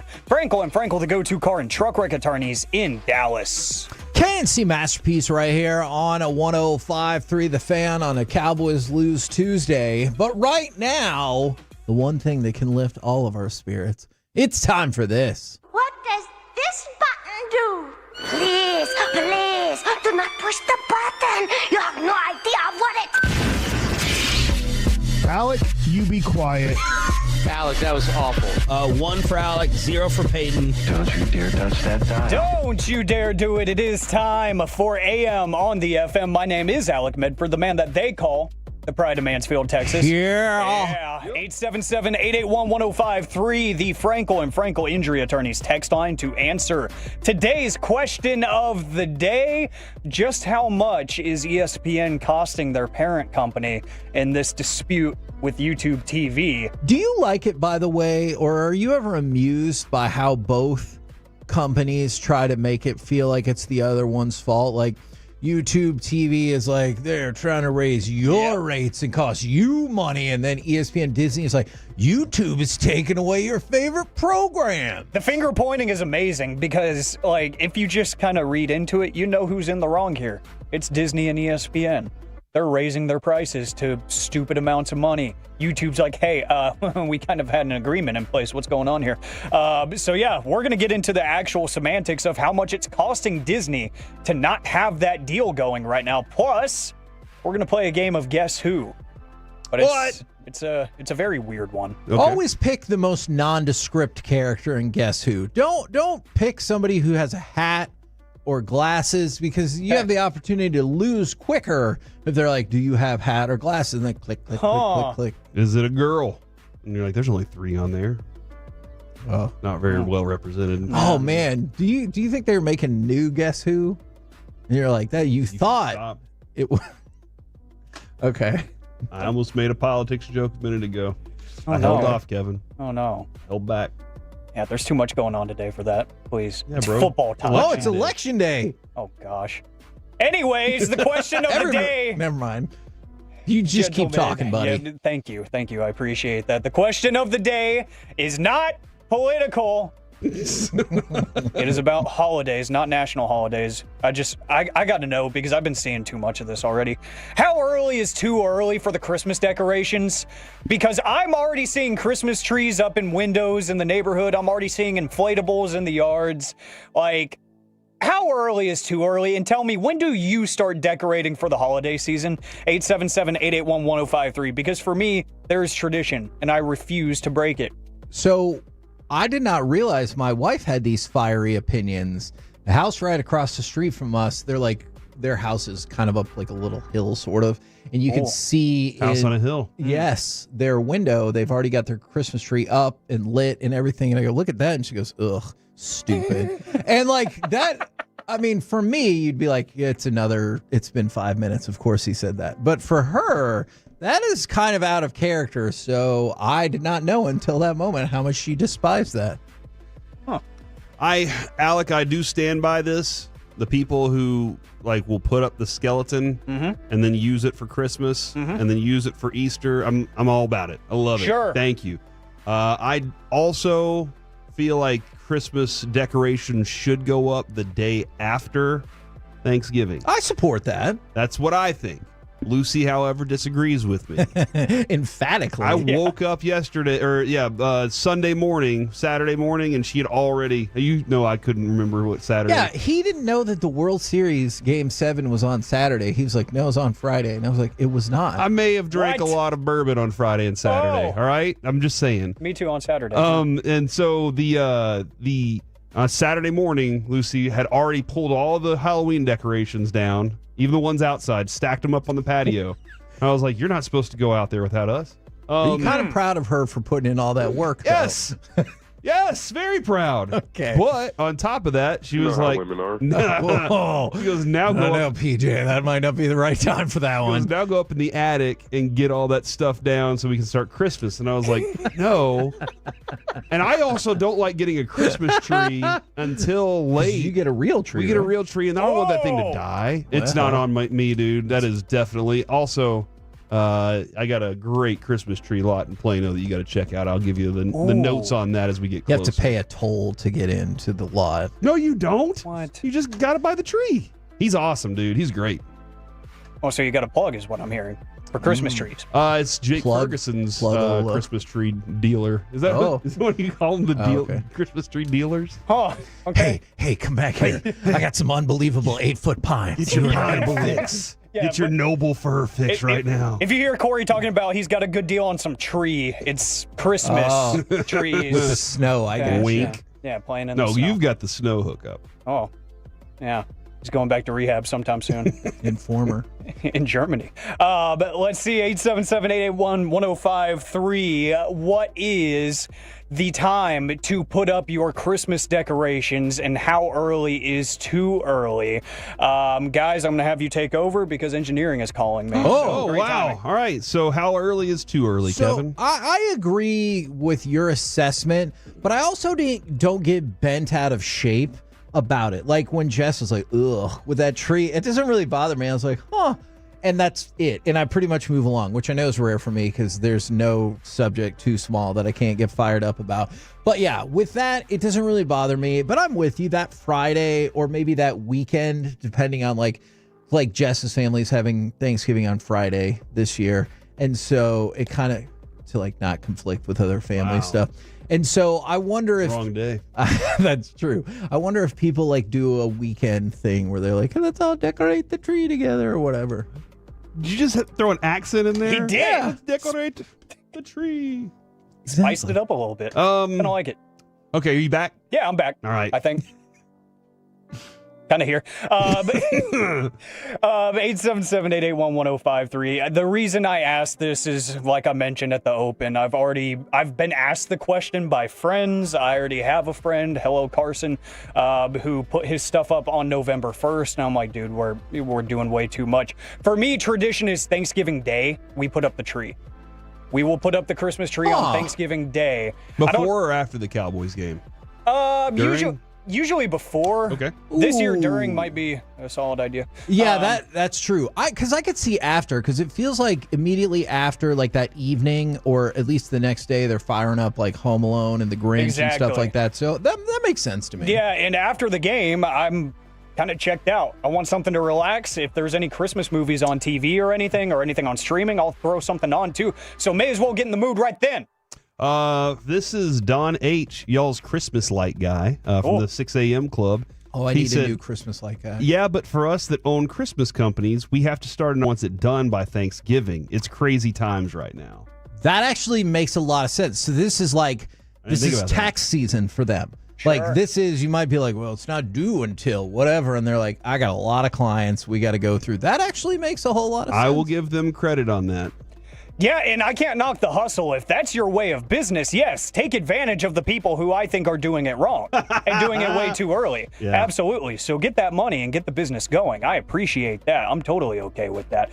But yeah, I'm seeing the day after Thanksgiving seems to be very popular on the fan text as well, which I don't know where it came from for us to do Thanksgiving Day. It just kind of happened one year, and we just kind of ran with it. Okay, do you think like you're going to continue that tradition and on? Because I definitely think there's traditions that you're like, I don't know. That's just how we did it, and so that's how I do it now. Yeah, there's a lot that just kind of exist, and I never cared to ask why or how. Yeah. It's just like that's the way we do it, and I don't need to know the inner machinations of why things exist. I just need to know that they exist and go forward with them. That's the nice thing about being one of the younger people in the family, too, is it's like, do I need to know all the lore about that stuff? No, I just show up, play my part.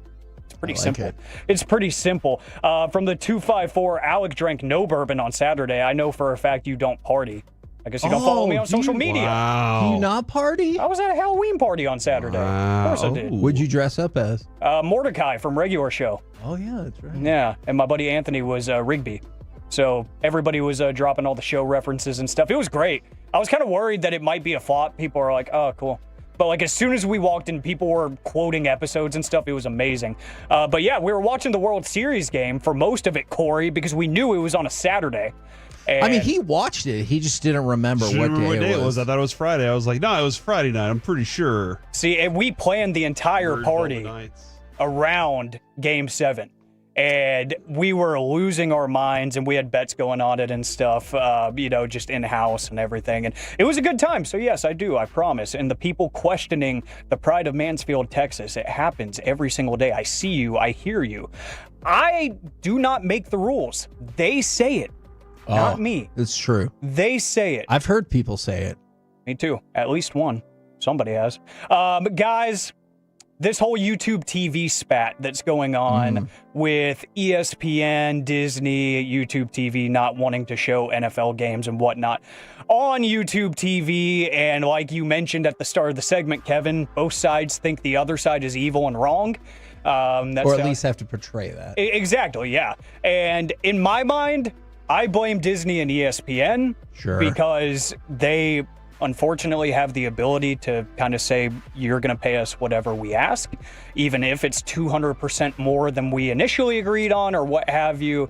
That's just the position of power they're in because they are the worldwide leader. But this is actually costing Disney, ESPN's parent company, a lot of money. And for a $200 billion company, this probably doesn't seem like much, but still, to think about this on a per-day basis is kind of wild. Awful Announcing put out that Disney is losing about $5 million per day that this YouTube TV dispute goes on. So if we think about this going on any longer than it already has, that's going to add up at some point. Right now, $5 million a day is a drop in the bucket for a $200 billion company. But this is going to keep going and keep going and keep going. So they've already missed out on about $20 million in revenue for the 4 days that they've been blacked out on YouTube TV.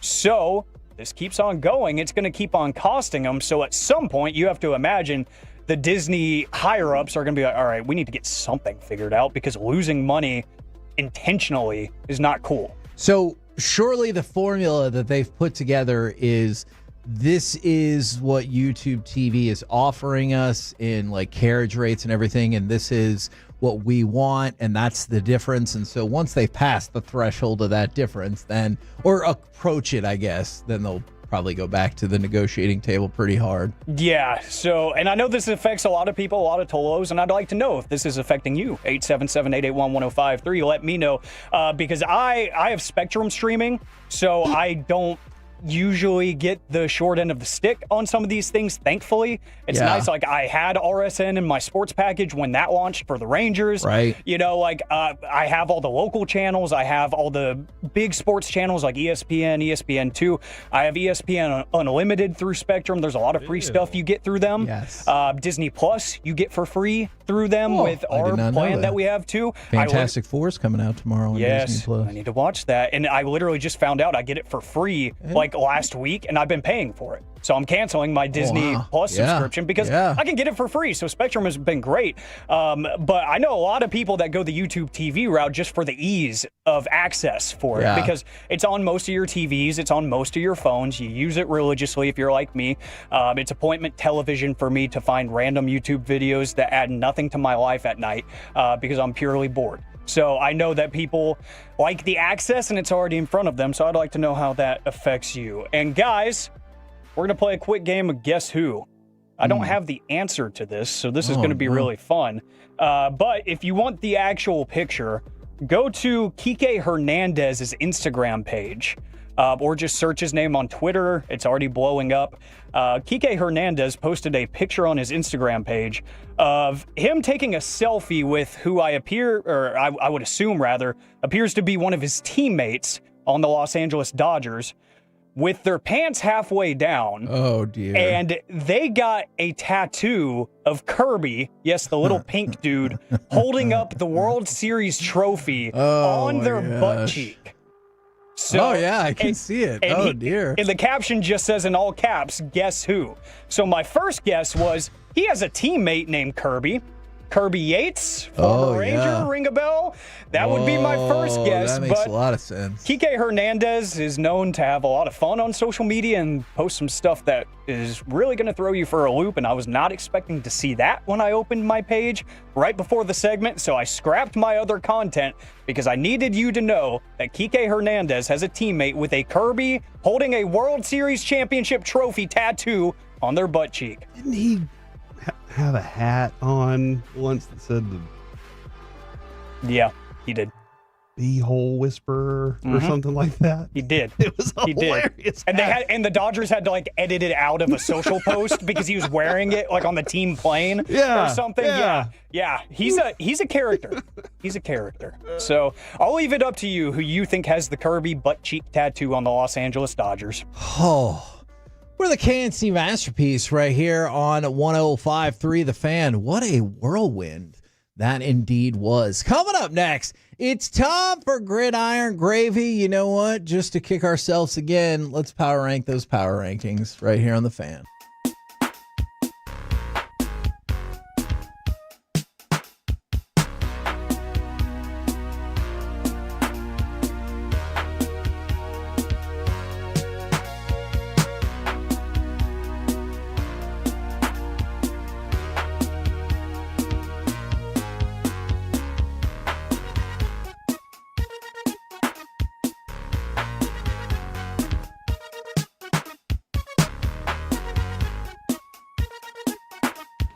Uber Eats has Lola V products? I gotta remember that. Well, you know, they say in order to remember something, you have to forget something else.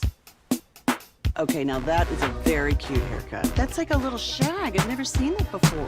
Well, I mean, of course you have. It's the Rachel. Oh, is that your name? No, I mean, like, your name. No, I'm Jen.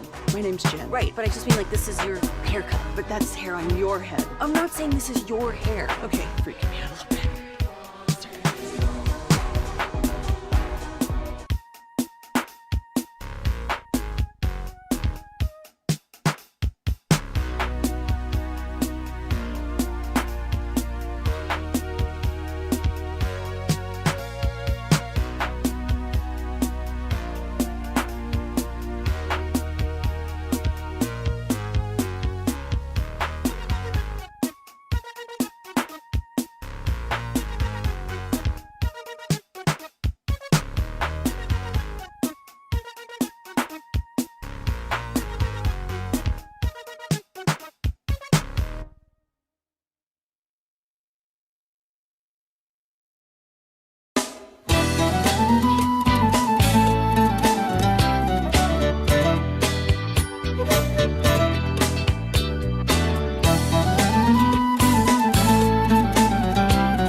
This segment is brought to you by Classic Chevrolet. If you're in the market to upgrade your vehicle, get the Classic Chevrolet in Grapevine. Back-to-back #1 Chevy dealership in the world. They've got more new Chevys than anyone, all priced to sell. Visit ClassicChevrolet.com. This is Texas. This is Classic Chevrolet. Together, let's drive. Based on new Chevy registrations 2023 and 2024.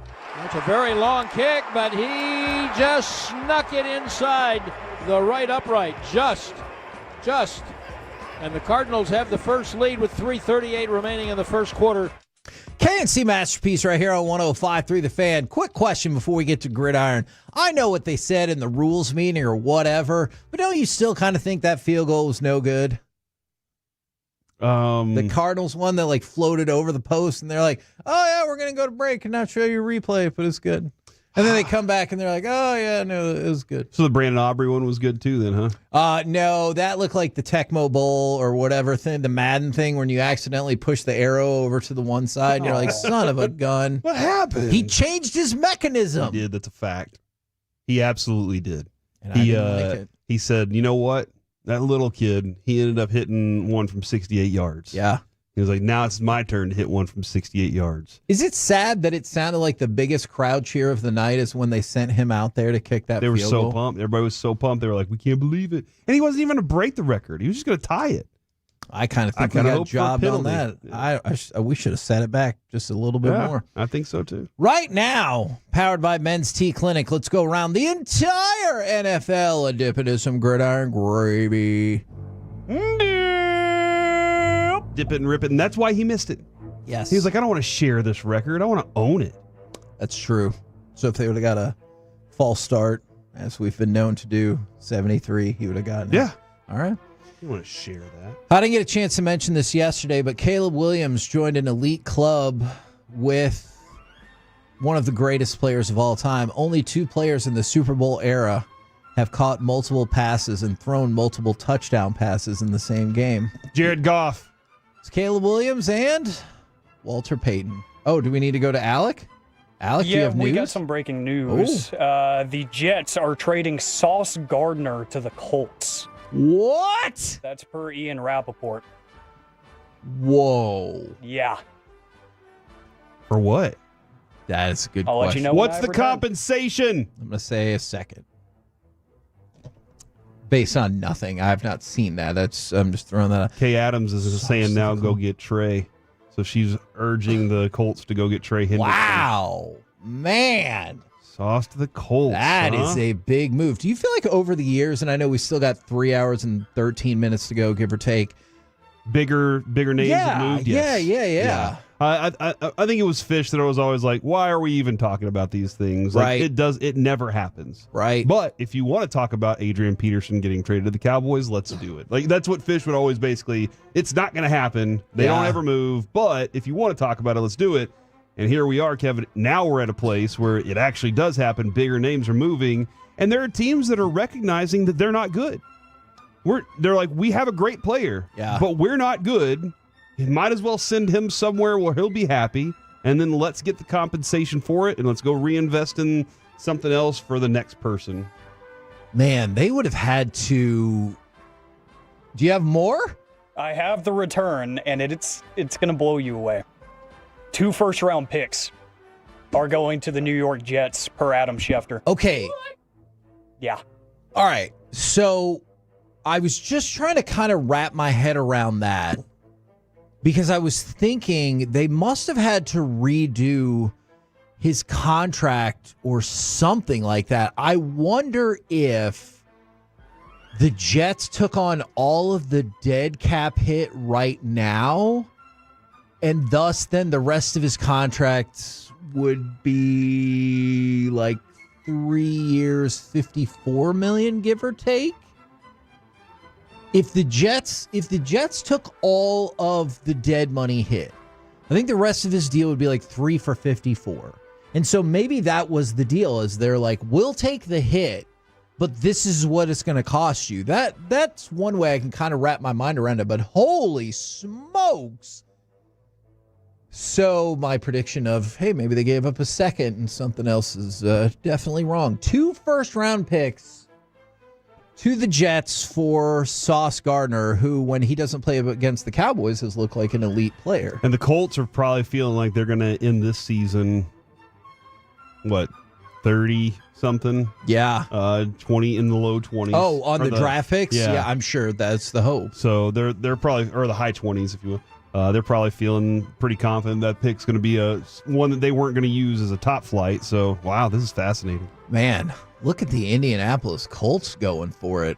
Fascinating. So hold on. If we spend the next hour talking about Sauce and the Jets, does that mean Jerry will be like, damn it, I got to get back in these headlines. Ooh. Time for me to go make another trade. That's a good point. Actually, what I was thinking short term is it kind of feels like the Draymond Jones trade. Kind of went, kind of got really run right back past. He got traded, in case you care. I want to know what the Chargers are going to do, if they're going to do anything. We did find out yesterday Joe Alt is going to have surgery for his ankle, and he's out the rest of the year. That feels like a crushing blow. I hate that for him. To them. So I wonder if they'll go the direction of the Colts and look to make a big splash. Oh, goodness gracious. The Saints are sending Rashid Shaheed to the Seahawks, according to Tom Pelissero. Okay. Look, we've set the bar too high now, so every trade that you tell me that doesn't involve the Cowboys, I'm going to be like, yeah, but that's Sauce trade. Like, that's kind of where we've set the bar. A Shohei Ohtani trade would be the only... Yeah, exactly. Okay, yeah, cool. So now, like, the Jacoby Myers trade feels irrelevant, even though, like, for the Jags, that's a big deal. For Jacoby Myers, it was a huge deal because he didn't want to be on the Raiders. But the Sauce trade, holy smokes. Jacoby Myers, very good option for Trevor Lawrence. He'll be his best, most consistent threat for sure. And from the 214, Cowboys ain't doing S. That's exactly what I hope happens. That is exactly what I hope happens. And this is one I know. And that's okay to not agree. What? It is. In today's world? How dare you? I feel confident. I have 2 questions. First one, how dare you? Where do you go from how dare you? I don't know. Man, I kind of don't want to do the power rankings now because I'm just like enamored with... this changes the power rankings too, because if you had the Colts down, now Sauce is there, they should go up. Okay, let me ask you this then. On the power rankings, almost across the board, the Athletic has the Colts a lot lower. The Athletic had the Colts at 5. where NFL.com and ESPN had the Colts at 3. Okay. Is that, man, that NFL one is crazy. I'm sorry. I'm looking at the NFL power rankings. That's wild. They have the Seattle Seahawks at number 1, and then the Rams at 2, and the Colts at 3, then the Bills, Eagles, Chiefs, and the Lions at 7. What? They're just messing with us right now. Okay. They are messing with us. Like I said, that one's wild. And then they're giving Sam Darnold a lot of credit. And ESPN probably falls more into line with what you thought, with the Bills at 1, the Eagles at 2, and then you have the Colts at 3. But like we just said, the Colts just pulled off a just mega ginormous move. And the Athletic had the Colts behind the Bucks, the Bills, the Rams, and the Eagles. Kevin, somebody just texted this in. And I think this makes a lot of sense considering. Go get Quinnen Williams, Jets fire sale. Now, they did just get 2 first-round picks for Quinnen Williams. I do believe the idea was that the Cowboys were talking to the Jets with the Micah trade. And that Quinnen Williams wasn't the conversation. I gotcha. But they couldn't agree on the compensation for it. And I think they wanted more first-round picks, and the Cowboys were like, no, we're not willing to do that. Or the Cowboys wanted, like, there was just a back and forth there. And so that would be interesting. Quinnen Williams has been coveted around here. He plays a position of need, defensive tackle. I am seeing in this conversation, it's kind of up the middle for the Cowboys in defensive tackle, middle linebacker, safety is what they're kind of looking at.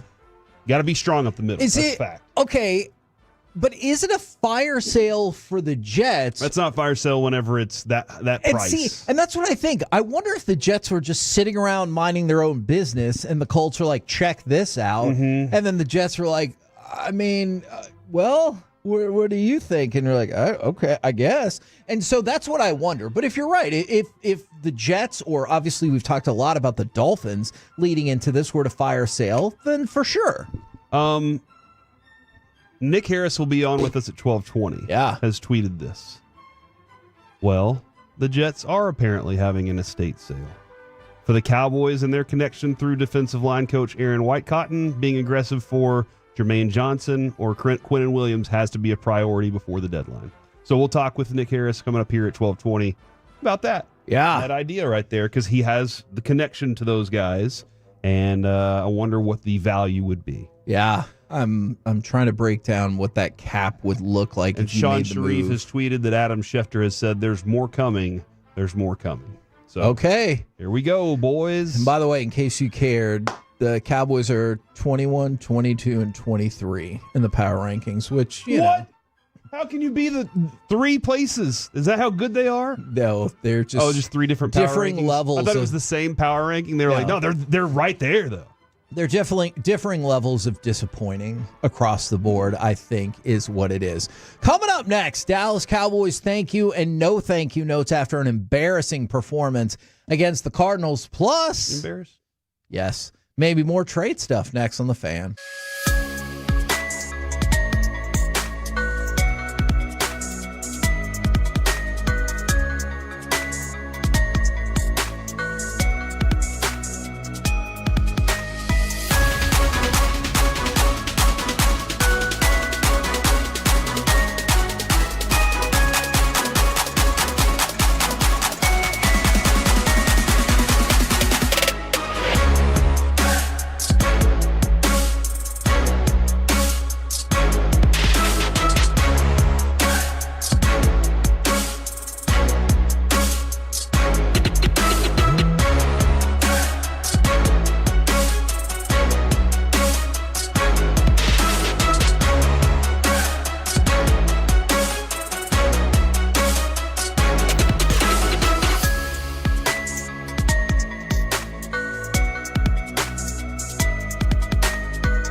have to forget something else.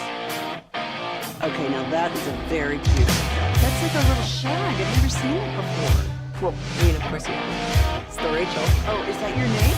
No, I mean, it's your name. No, I'm Jack. My name's Jack. Right, but I just mean like this is your haircut. But that's hair on your head. I'm not saying this is your hair.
By our D&M Leasing Studios, it's the KNC Masterpiece on 105.3 The Fan.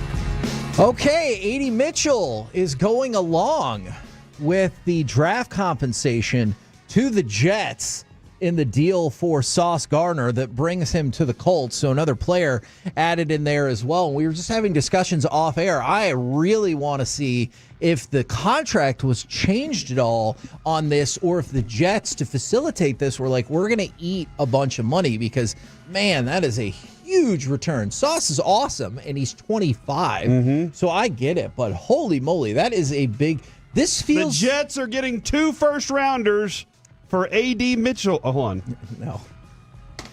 And A.D. Mitchell. There you go. Gotcha. Okay. This feels like surely one of the bigger deals in the history of the NFL trade deadline. That would be awesome if they flipped A.D. Mitchell for 2 first-rounders. Back to the... It would be very draft day-esque if it went back to the Colts. They're like, we really... Hey, thank you for this. We're going to give you those back, and we're going to keep our 2. You get 2 dues. Yes. It'd be amazing. Now... So what could possibly happen next? What team needs a player? I mean, I just mentioned the Chargers. What about the Cowboys?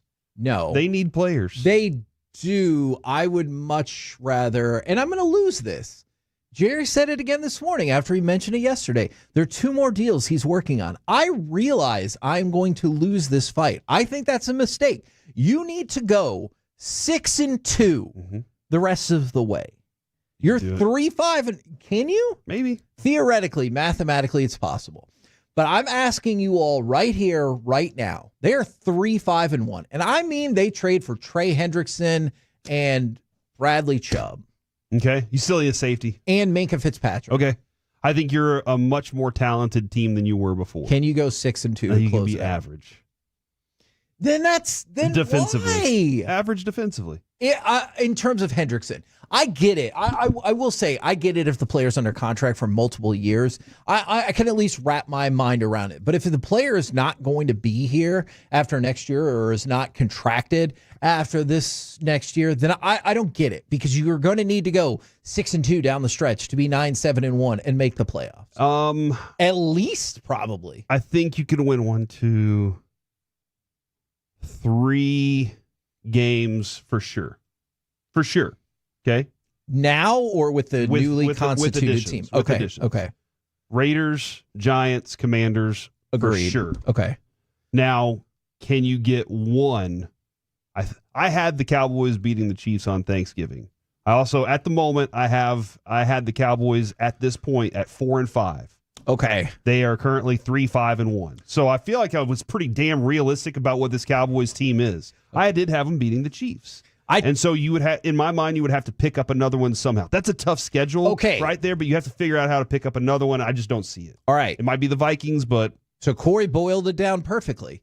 Then you need to go 3-2 against Philly, Kansas City, Detroit, Minnesota, and the Chargers. And hope that none of those teams even are above you in the grand scheme of the playoffs. Yeah, and because like I said, you need to go wild card. I think you need to go at least 6-2 because that would put you 9-7-1. You could absolutely need to go 10-7 to make the wild card, and that would change yet again. But I think 6-2 is kind of what you focus on. So if you think the Cowboys can win those 3 games with an upgraded roster, and you think that they can win 3 of those 5 that we just talked about in that cluster, and they can go into the playoffs on a 6-2 run, well, then I guess I get it a little bit more. I just don't see it, and that's why I'm not a big fan of this idea. Also, you know as well as I do, in the walls of that place right now, Jerry Jones, he said it yesterday with Stephen A. Smith, I don't want you not thinking about us.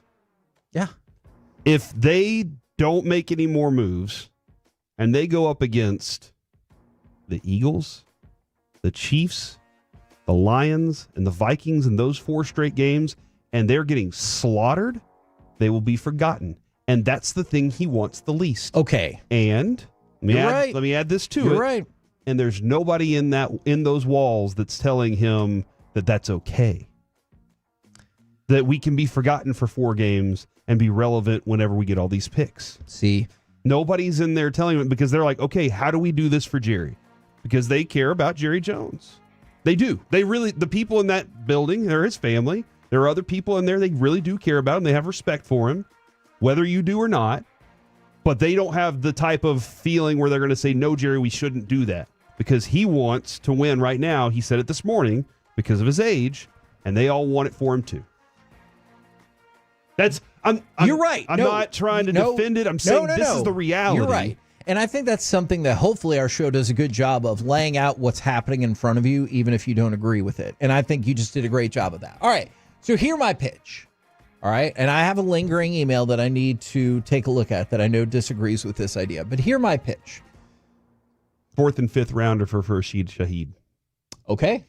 Again, the sauce trade is going to ruin the rest of the day now. Because I'm going to be like, oh, you got a 2nd round pick. Good Shaheed job. With Jackson Smith and Jigba with Sam Darnold right now is a great addition to that team. And think about how weird it is that 2 teams that I don't think any of us at the beginning of the year would have been like, you better watch out for those teams being juggernauts.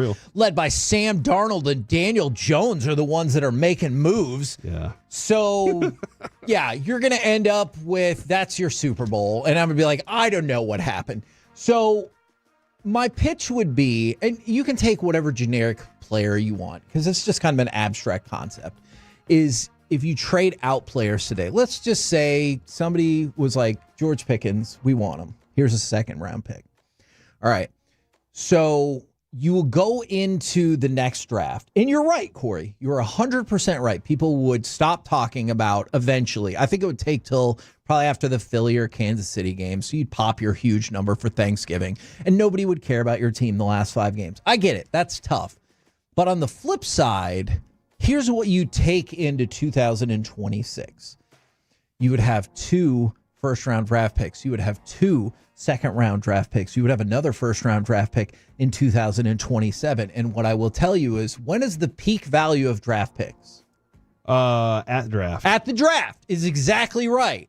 And so if you think the Cowboys suck at drafting, and I actually don't think the numbers back that up whatsoever, but that's a different conversation for a different day, as we said.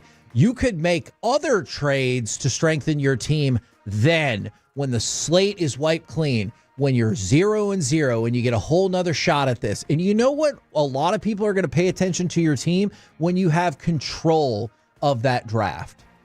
So, like, I hear you, and I get it, and you're right. And I bet that is the prevailing thought. You can't let us fall into oblivion, even for 6 games, where my thought would be, you're not going to win the Super Bowl this year. What is the effing point of this game? To go win the Super Bowl, or at the very least make the NFC Championship game, because I know that bothers a lot of us, myself included as well. What do you have a better shot to win the NFC Championship game if you keep all your players, maybe pick up a couple more that you gave up draft capital for, and then you see George Pickens walk and you see all these other things. Or you get out ahead of it and you're loaded with draft picks going into next year, whether that's because you want to make picks, whether that's because you want to trade up because you think there's an unbelievable impact player, or you want to trade for veterans because value of draft picks is so high at the draft. That has a significantly better chance of working.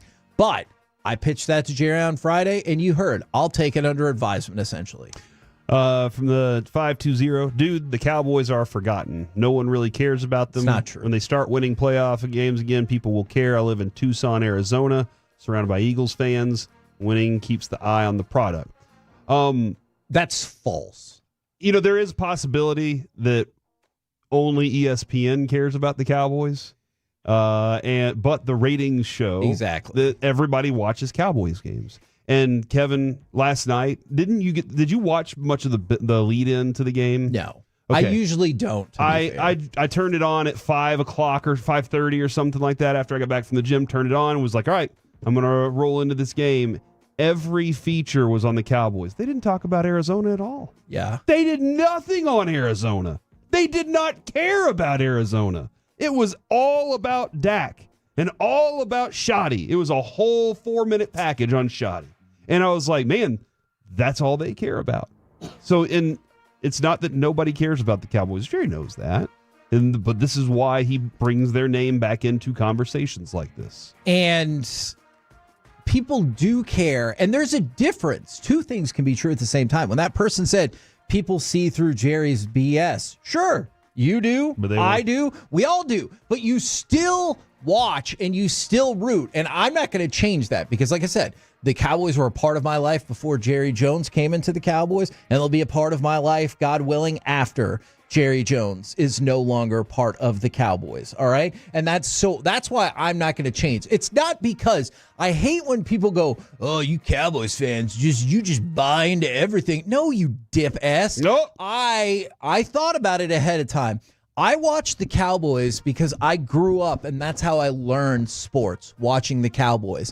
My older son and I, that's how he got into sports, is watching the Cowboys and the Rangers and teams like that. I don't still root for the Cowboys because I believe everything Jerry Jones says. I root for them because that's my effing team.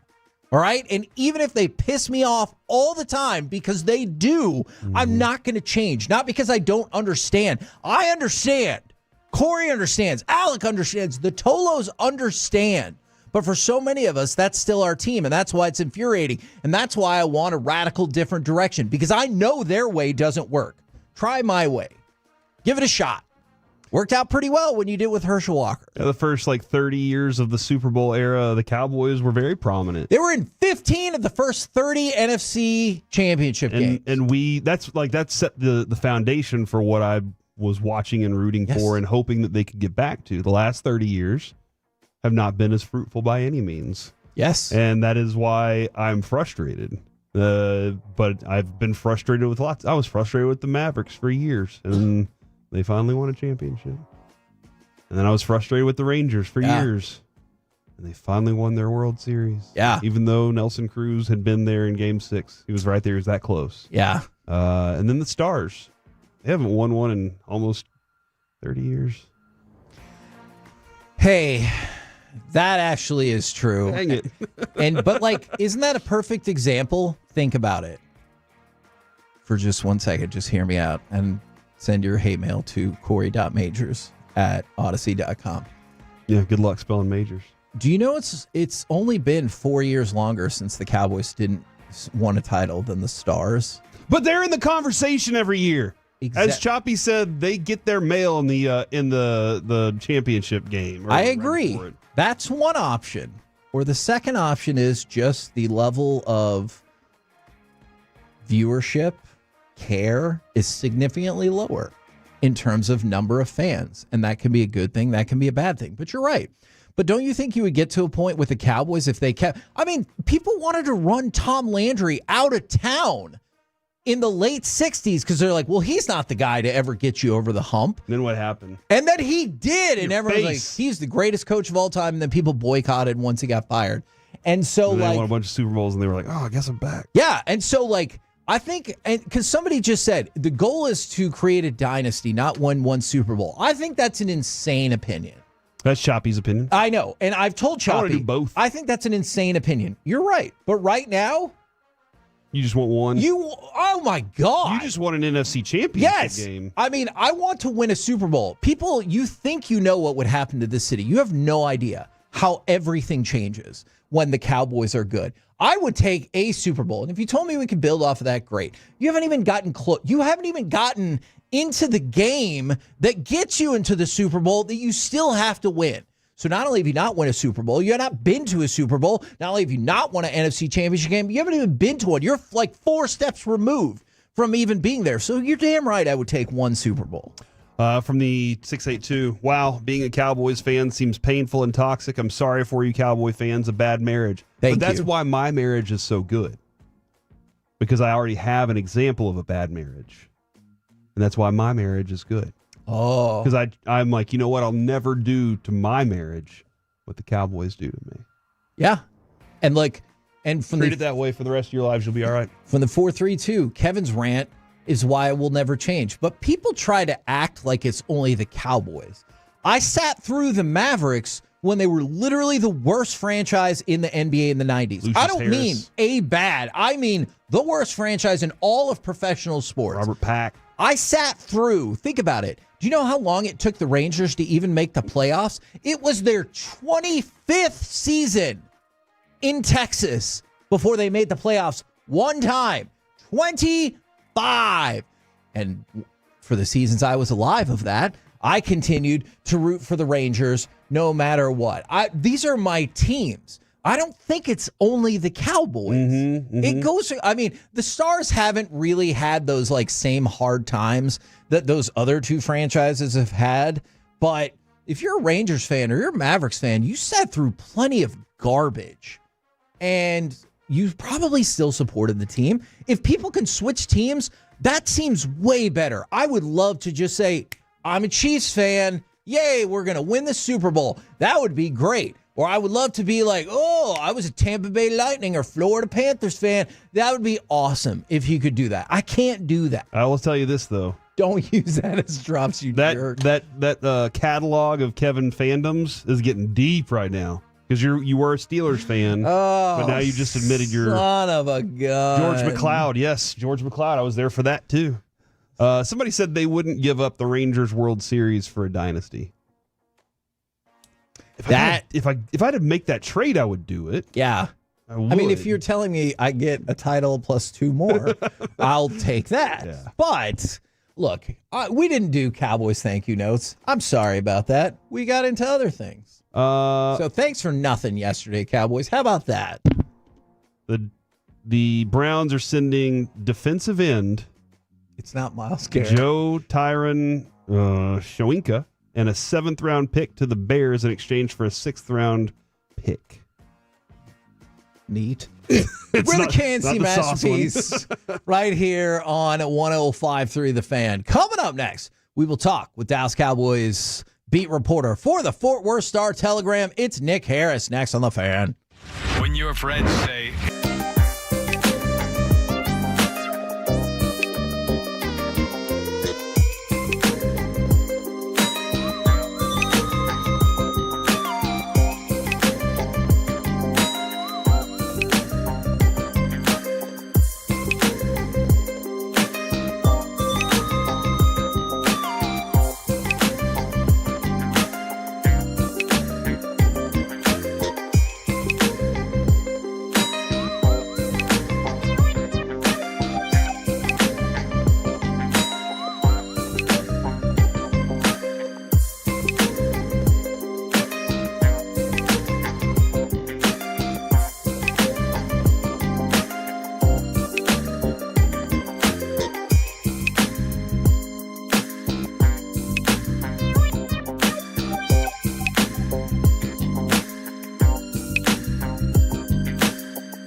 Kickoff with Boomer and Valenti, where the guys break down the biggest headlines and storylines from across the NFL. Kickoff with Boomer and Valenti is brought to you by the Home Depot. When the job calls for the best, call on Makita. Available at the Home Depot. How pros get more done. This segment of The Fan is brought to you by TrainInfo.com.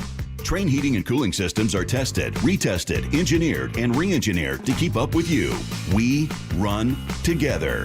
Visit TrainInfo.com to find your local independent Trane dealer. TrainInfo.com. It's hard to stop a train. The Expressway on 105.3 The Fan is presented by the On Time Experts. KNC Masterpiece right here on 105.3 The Fan right now.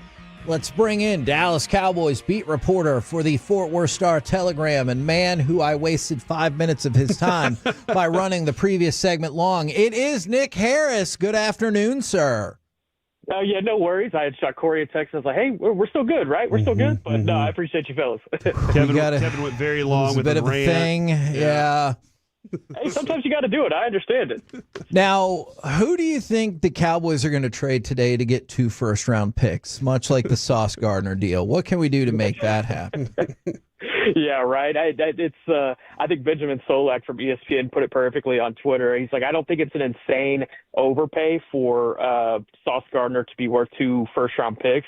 But I think if you look at it in the context of the Micah Parsons trade, then maybe it's an insane underpay for Micah Parsons to only be worth 2 first-round picks. So, yeah, it's that was a wild one. That's a blockbuster here. That was a name I did not even hear tossed around in the slightest. You know, if I thought a big star was going to get moved out of New York, I thought it would have been Garrett Wilson before Sauce Gardner. Now, I hope this is okay to say. Sometimes Jerry just says things to say them, but do you think there is still the possibility of 1 or 2 moves in the next 2.5 hours, give or take, for the Cowboys?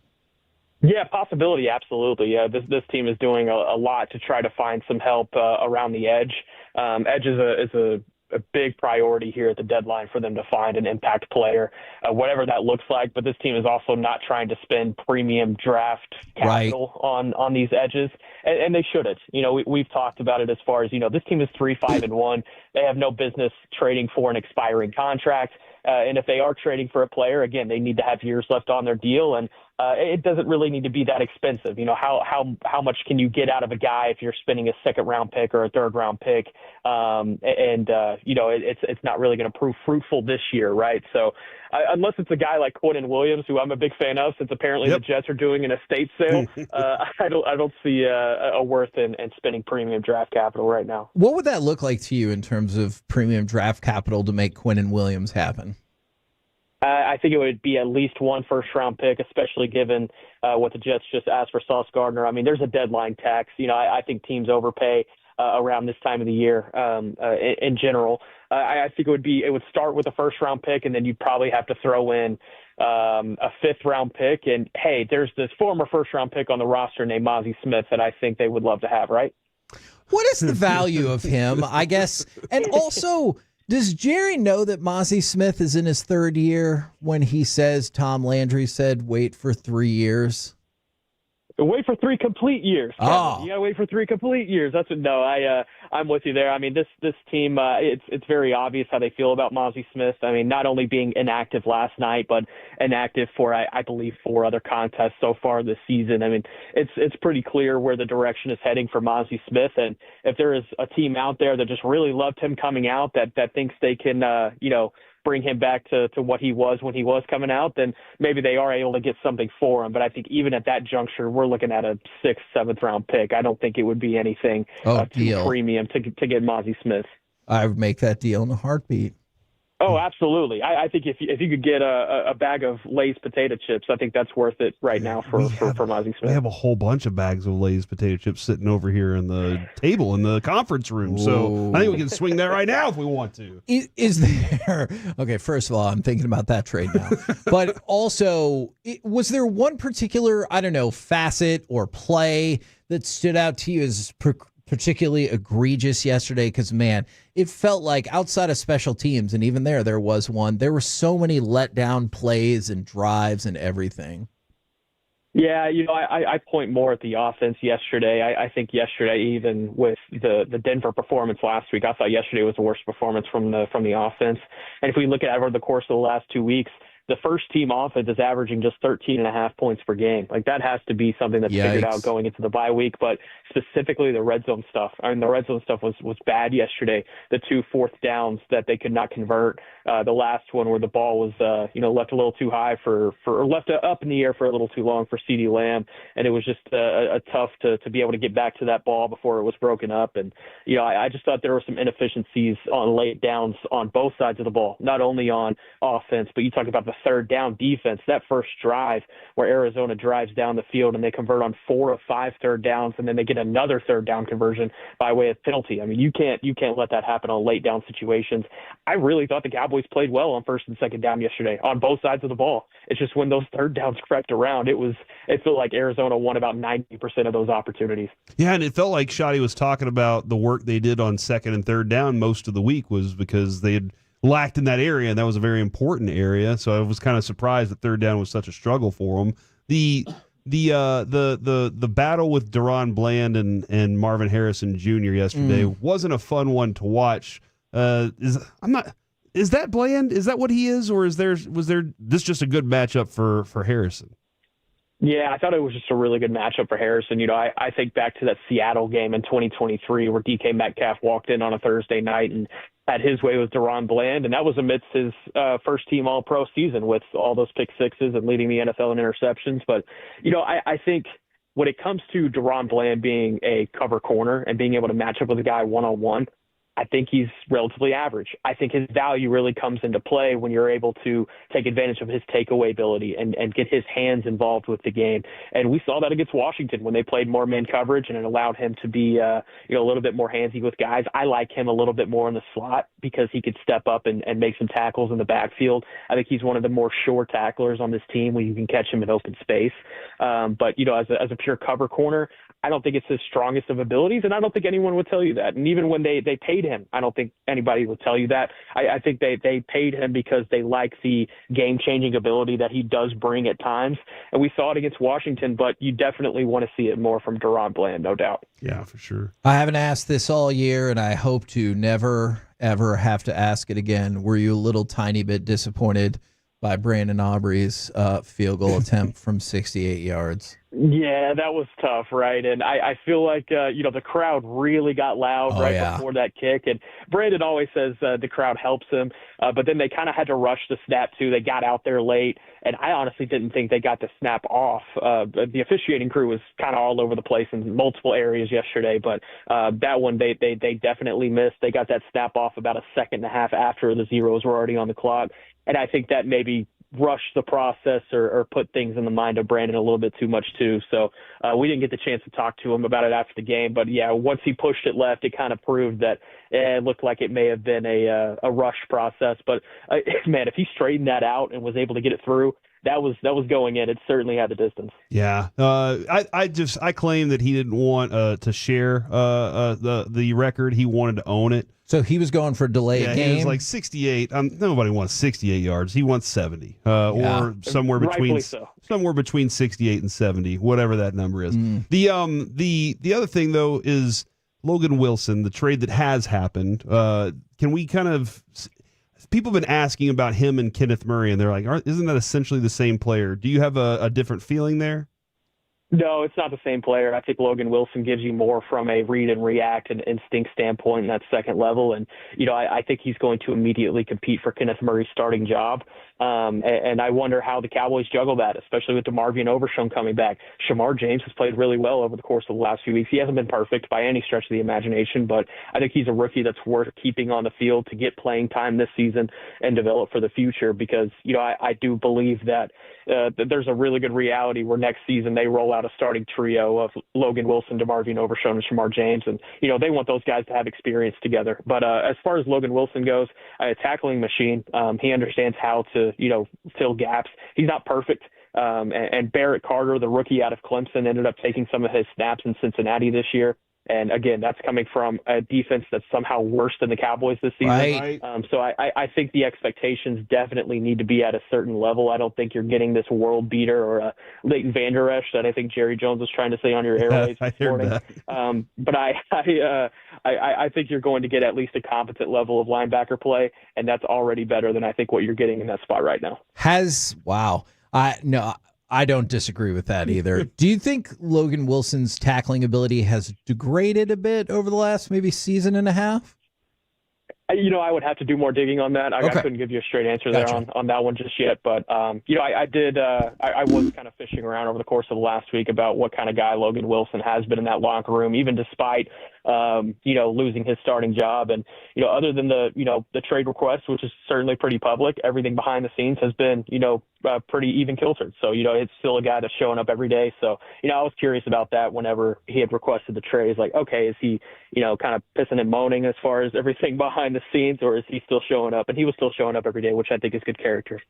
The safety position, is that still a pretty desperate need? Because it seems like we're just trying to find people to play safety at the moment. Hey, man, you can name any defensive position, and I'll probably say yes right now. As far as the safety spot, for sure. I think if there's an opportunity, Minka Fitzpatrick is a name that's getting thrown around here late before the deadline. I would caution against, spending premium draft capital and taking on that tax, here at the deadline. But if there's an opportunity there, I think that's worth a swing, especially with a couple of years left on his deal. With Minka Fitzpatrick, I think that would be able to solve a lot of issues that you have on the back end as far as communication goes.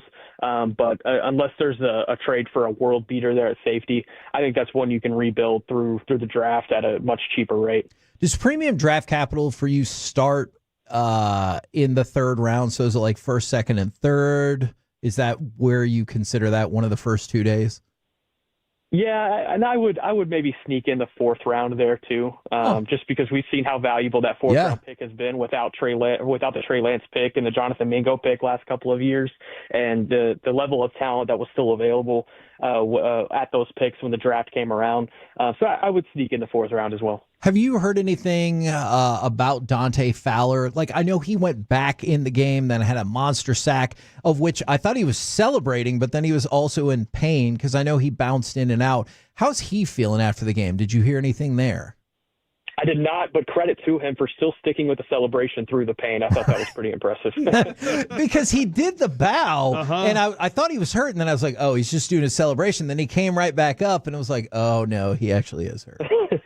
Yeah, he's dealing with an elbow issue, and it kind of re-aggravated whenever he hit the ground after sacking Jacoby Brissett. Okay. So, we'll see what the results tell us today. We should know more at 3:45 from Brian Schottenheimer. How agitating was it that he seemed like he kind of hurt himself, too, when he was definitely getting his face mask pulled on, and they didn't call a penalty on, I think, that first third down that the Cardinals converted? Yeah, that's tough, especially when it feels like your edge room was finally coming alive last night with not only Fowler, but Ezeraku and Clowney. And, you definitely want those guys to stay healthy if that's kind of the production they can give you. 5 sacks yesterday from the pressure group. But overall, you hope Fowler is ready to go after the bye week. I know you don't have the most practice times in the world on the bye week, or I guess after the bye week, but do we have a right tackle, left tackle competition? I know Terrence Steele was dealing with a migraine, but also he has not been playing particularly well. Same thing with Guyton. We saw that early in the game on fourth down. Is Nate Thomas now part of an actual competition between either one of those players? I don't know if it's necessarily a competition. I wouldn't call it that, but I think it's a situation where both of those guys certainly need to be looking over their shoulders, because you could tell that this coaching staff is trying to find ways to get Nate Thomas snaps whenever they can.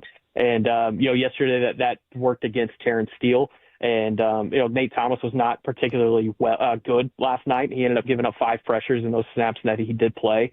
I wonder how they juggle that. But I wouldn't call it a competition right now. I think it's more so a situation where it's like, okay, we feel comfortable about this guy being a swing tackle and potentially a starter at either of these spots moving forward. Let's try to get him some stats in some areas that make sense. And, we've seen this offense do that with some different offensive line positions so far this season, whether it be through injury or without injury. I wonder, that is definitely something I'm keeping an eye on moving forward, no doubt. I know you had previously brought up Logan Wilson. So any other players that we need to keep an eye out on for the next 2 hours and 19 minutes? Yeah, I think Bradley Chubb is a name that I continue to hear quite a bit, and as well as Tyree Wilson. That's a name that has continued to pick up buzz heading into the deadline. But it's active time right now. This team is definitely searching for an edge. Those are two names. Personally, I would have liked Jordan Brooks, the linebacker out of Miami, a little bit more than Logan Wilson.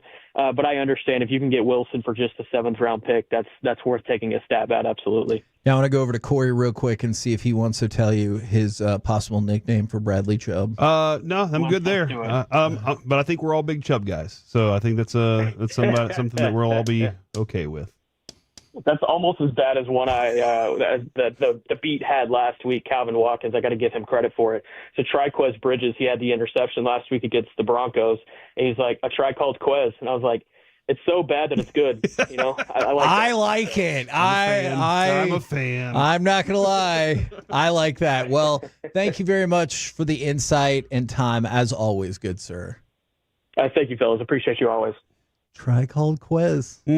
Alec, I can't read how you feel about that. You might be conflicted as well. Do we say yay or nay? I feel nothing. Oh, no. As Colby once said, nothing can make me feel. Okay, that is a good point. Like when we try to convince him to watch Love Actually, we were like, it has Hans Gruber in it. There's nudity. Liam Neeson is in it. And he was like, it has love in the title. I'm not watching it. Yep. Can you please go ahead and give me cut number 20 because it's time for some baseball nuggets. Smith hits a high fly ball to deep left field. It's got a chance. It is gone. It's Will Smith in Game 7. It is Will Smith. Now remember, it's a different Will Smith, but somebody named Will Smith has won 6 straight. I almost said Academy Awards. How long do you think that streak's going to go? This is the last 6 straight World Series, by the way. Yeah, it's over. This is it. This is the last one, huh? You think it's weird that Will Smith at the Oscars went up and smashed Chris Rock in the face and they still gave him the award later? They did. Yeah. They were like, this is the worst thing you could ever do, but you could stay for the rest of this. I mean, they didn't, like, how do you change the plans that quickly? I don't know, but it just kind of felt like if you were ever like in high school and your parents caught you and they would have been like with a girl and they're like, all right, you can go ahead and finish up, but then you guys are not allowed to see each other. That's what it felt like. All right. The World Series is... Tell me you don't think that analogy makes sense, Alec. Just the image. I don't like it. That image is your fault. All right. The World Series is a hit. I'm willing to wager that this thing sticks around. The World Series... Agree? Was watched by about... Sorry, Kevin, from the 3-2-1. Kevin is rooting for Won't Smith now. That's not bad. I appreciate that person. You get me. You and Jesus. You complete him. All right. So for the World Series, Game 7, 26 million viewers. And Kevin, I'm pretty sure that's American viewers. That correct. Doesn't include Toronto or Japan, which I'm assuming that number's got to be double that. Yeah, you would think, man. Yeah, you would think that. Now, this is the highest rated baseball game since Game 7 of the 2017 World Series, which drew 28.3 million. When baseball began. That is definitely wrong. Right. I just want to show you what a big difference it was for the Cubs, though. So 28.3 million in 2017 Game 7. 2016 Game 7, 40 million people watched that game. For the Cubs? For the Cubs and Cleveland. Yeah, I mean, that makes sense. Everybody's a Cubs fan. For sure. I don't know why. Or at least you're interested in seeing what happens. They felt empathy for the Cubs fans, and so they were like, yeah. Which sucks for Cleveland, because Cleveland hasn't won a World Series in forever, and nobody watched that going, man, I really hope Cleveland gets the job done. Nobody cares about Cleveland. But unfortunately for them. Yeah, unfortunately. But yeah, 26 million people watch Game 7. So let me ask this, because America. I'm told that was on a Saturday. Correct. It was on a Saturday. All right. So if it had been Friday night, like I thought for a little while, if it had been Friday, Halloween, you got high school And football. Friday's a tough TV You got night. all these things going on.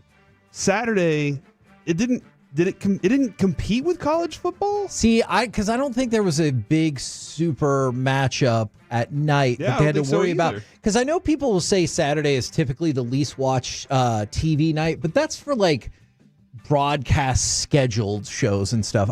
Sports seems fairly immune to a lot of this stuff, so I don't think being on a Saturday really negatively impacted it. But also, every game in the World Series had been something fun had happened.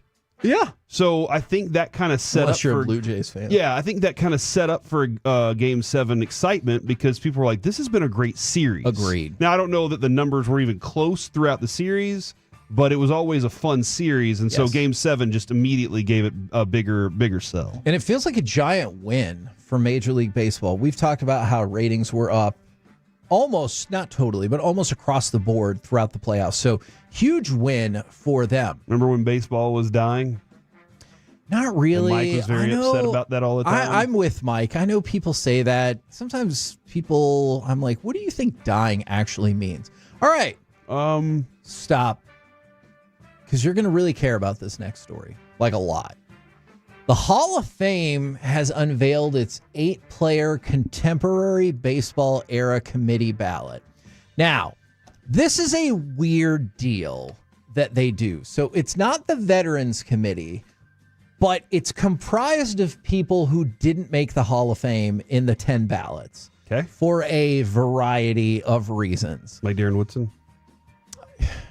Unfortunately, yes. So part of the reason might be voters are stupid. Yep. But I'm going to read this in a specific way so it builds up to the people that are the most fascinating on this list. So the players on the list: Fernando Valenzuela, Gary Sheffield, Dale Murphy, Don Mattingly, Jeff Kent, Carlos Delgado, Roger Clemens, and Barry Bonds. Now, what's really interesting about this is you need to get 75% of the vote, just like the regular Hall of Fame. Here's the difference. You know how many people vote on this? 16. Oh. So if you can get 12 of the 16, you're in. And so those are the 8 finalists for this ballot. I saw Evan Grant comment on this yesterday. Okay. What does he think? Does he vote? I know he regular Hall of Fame votes. He said something like it would be difficult for me to not vote for a bunch of these guys because I already have. Right. Like he was basically saying like I've already done this before, so why would I change that now? Right. But I do need to, I'm gonna have to find given recent classes, I'd have a hard time voting against any of these guys. Yeah. Voted regularly for Bonds, Clemens, Sheffield. Given newer precedents for hitters, Kent and Murphy would get votes.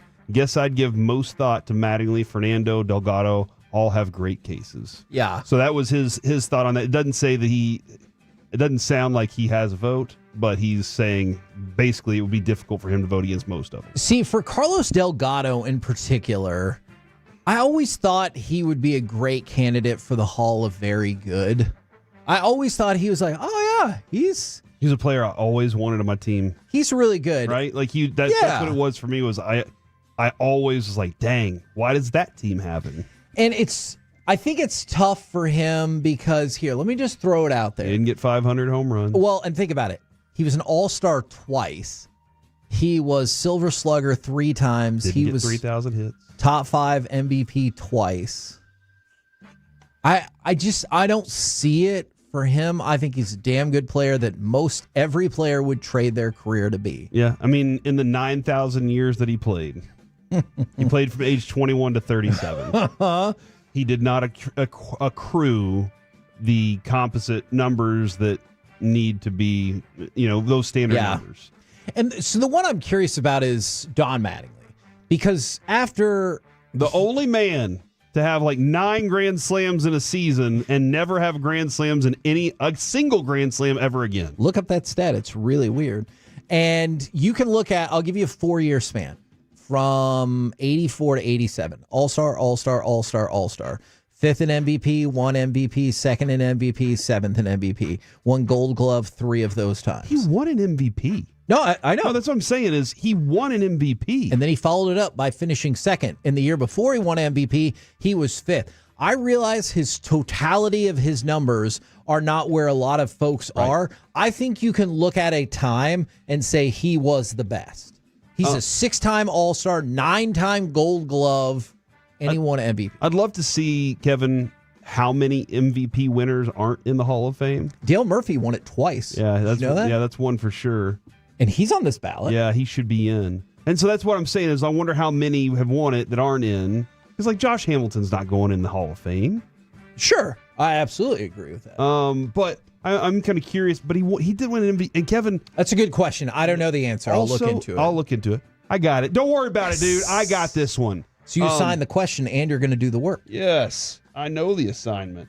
But the other thing about it is, as far as baseball players go from my generation, he's one of the most famous ones there is. And it's not because of the Bart Simpson show that Mike calls it. Yes. It's not just because of that episode. I knew Don Mattingly my whole life growing up. I knew him. Not like his best friends, but like he was somebody I could pick out of a lineup. I had all those cards from the 80s, Kevin. I don't know if you know, but like the late 80s, early 90s. Junk pretty era. valuable cards.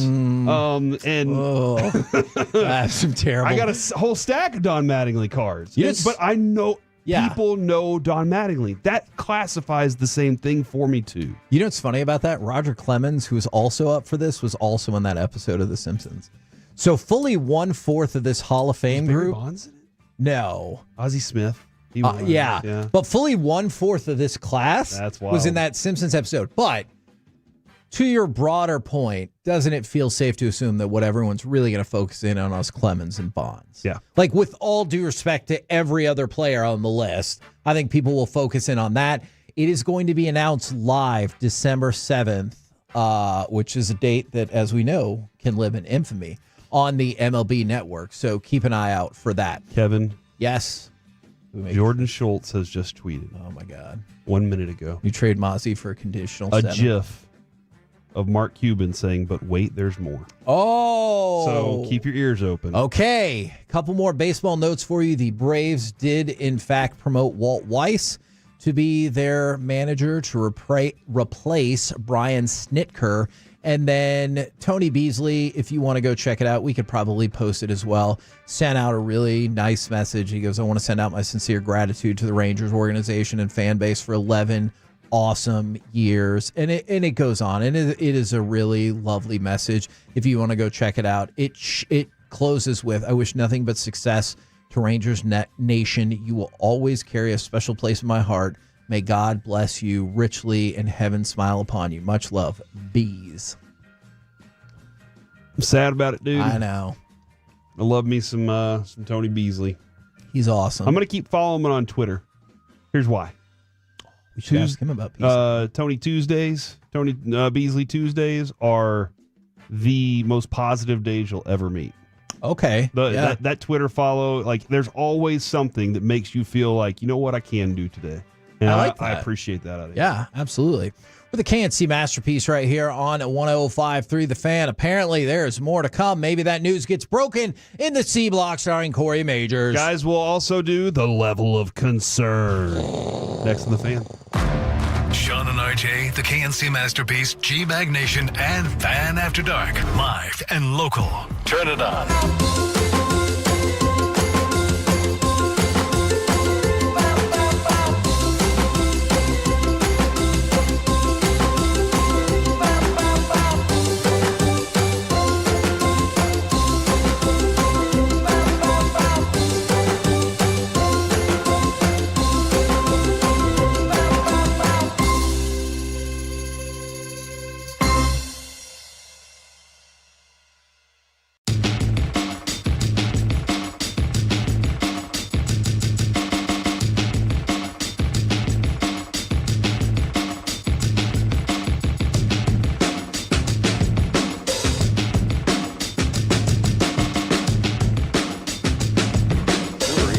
V products? I gotta remember that. Well, you know, they say in order to remember something, you have to forget something else. Okay, now that is a very cute paragraph. That's like a little shag. I've never seen it before.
Saffron Squad?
Leasing Studios. It's the KNC Masterpiece on 105.3 The Fan.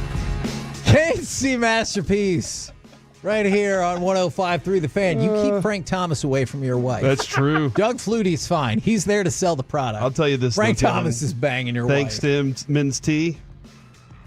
That's right. I'm good. See? I'm good. You just have to deal with a doctor who doesn't see your wife. Uh-huh. Frank Thomas is going from gym to gym across America. Seeking them out. Scouting them out. And he's like, she'll like it too because I'm the big hurt. He's just hanging out on elliptical machines. Think I might do the stupid C block already. All you guys right. keep marking everything I say. You've said a lot of things. And here's the great thing about the Kevin, all right, is that not all the words that he said are going to end up on Masterpiece of the Week. Some of them are just going to be popped up out of nowhere in the middle of a segment because he admitted to being a huge Chiefs fan. And then, That's right. Man. Yeah, and stuff like that. You've done some great work today, buddy, and I'm proud of you. But right now, it's time for the level of concern. Oh,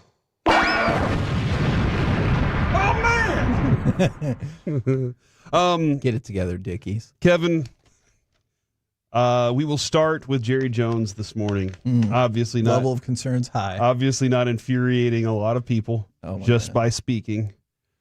Okay, think about that for a second. How many times have we started the interview with Jerry Jones and looked at the fan text? Yeah. And he hasn't even said anything yet. I don't know why you have this lying huckster on. And I was like, he says true things. There are sometimes. some things he says that are true.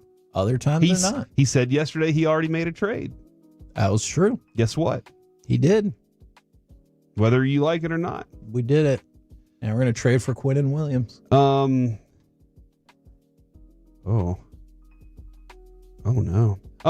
There is more on the way. We will find out what those are. What? Are you not going to tell us what you were knowing? I'm trying to understand Jadeveon Clowney. It's not my job to figure it out. It's my job to play D-line and D-in and try to do my job. Facts. It's not my job to put my finger on the inconsistency. I go in there, I get my game plan, figure out what I need to do, and try to execute during the game. I don't know what's going on in the back end. I don't know what's going on the other side from me. I just try to do what I can to help the team. Maybe knowing what the other guys are doing too could help the team. It doesn't get any easier in this league. It gets harder. Every game's important. We just got to come back, regroup, try to win the rest of them. Hold on, Corey What Majors. is your level of concern for the job that Jadeveon Clowney thinks he is supposed to do? Are you insinuating that somebody who's on their sixth team in the last 7 years might not be the world's greatest team player or leader? Because I think that's probably right. So let's go to that then. That's the real what is your level of concern about the leadership on that side of the ball still? As high as it could possibly be. Like, you knew it was problematic a month or so ago when we asked who the leader was on the defense, and I was like, well, Dak's there, and you're like, right, but what about for the defense? Mm-hmm. And I threw out Kenny Clark. Yeah, like he was like the guy that we here just for 5 traded seconds. for. Yeah. And that when it comes to building culture, that's what Shotti wants, right? Yeah. That's what he talked about, building culture and becoming physical. And the culture, you don't have leadership other than Dak. Yeah. Maybe CD. It seems like CD has the ears of some of the teammates. You know it what? It seems like Tyler Smith has the ears of his offensive linemen. I'm glad that you said that. I forgot to bring this up earlier, and I don't know which player it was. Y'all can probably help me out with this. There is, I don't know, 10 minutes left in the game, give or take, and the Cowboys forced a punt. And there's a couple of Cowboys defensive players yucking it up and having a party on the sideline because they forced a punt. You're losing 27-10. Force the punt, get off the field, and watch intently for the offense. Yeah, the rest of the sideline, Kevin, just looked like it was asleep. Yeah. Like late in that game, it just was like every single one of them looked like they were just deflated beyond belief. And that's why my answer is my level of concern is as high as it could be. Let's go to cut number 2. They asked Jerry Jones this morning on Sean and RJ, Bobby and Peyton, and sometimes Aiden and one-time Carter show. That name is getting long. Alec, did you ever work on that show? Yeah, I did. We got to include that now. I don't even know how we're going to be able to do that. Today it was Jacob, so I don't even know what to do there. Oh. They said, are you angry about the loss? Jerry's answer. No. I got. All right, go ahead and stop that right now, Alec. You know what would have been a better answer? Kevin? Yes. Blockbuster trade for the Dallas Cowboys. Oh, Quinnen? The Jets are trading 3-time Pro Bowler Quinnen Williams to the Cowboys, according to Tom Pelissero. New York gets a 26 first-round pick and more for Williams, who gets a fresh start at age 27. So next year's first-round pick. Ours? Yes. Or the Packers? It does not say. Okay. This is Tom Pelissero, by the way. I'm not Tom Pelissero. Yeah. This is him on Twitter. As we said, but wait, there's more. But yes. I told you 5 minutes ago that was going to happen. Boom.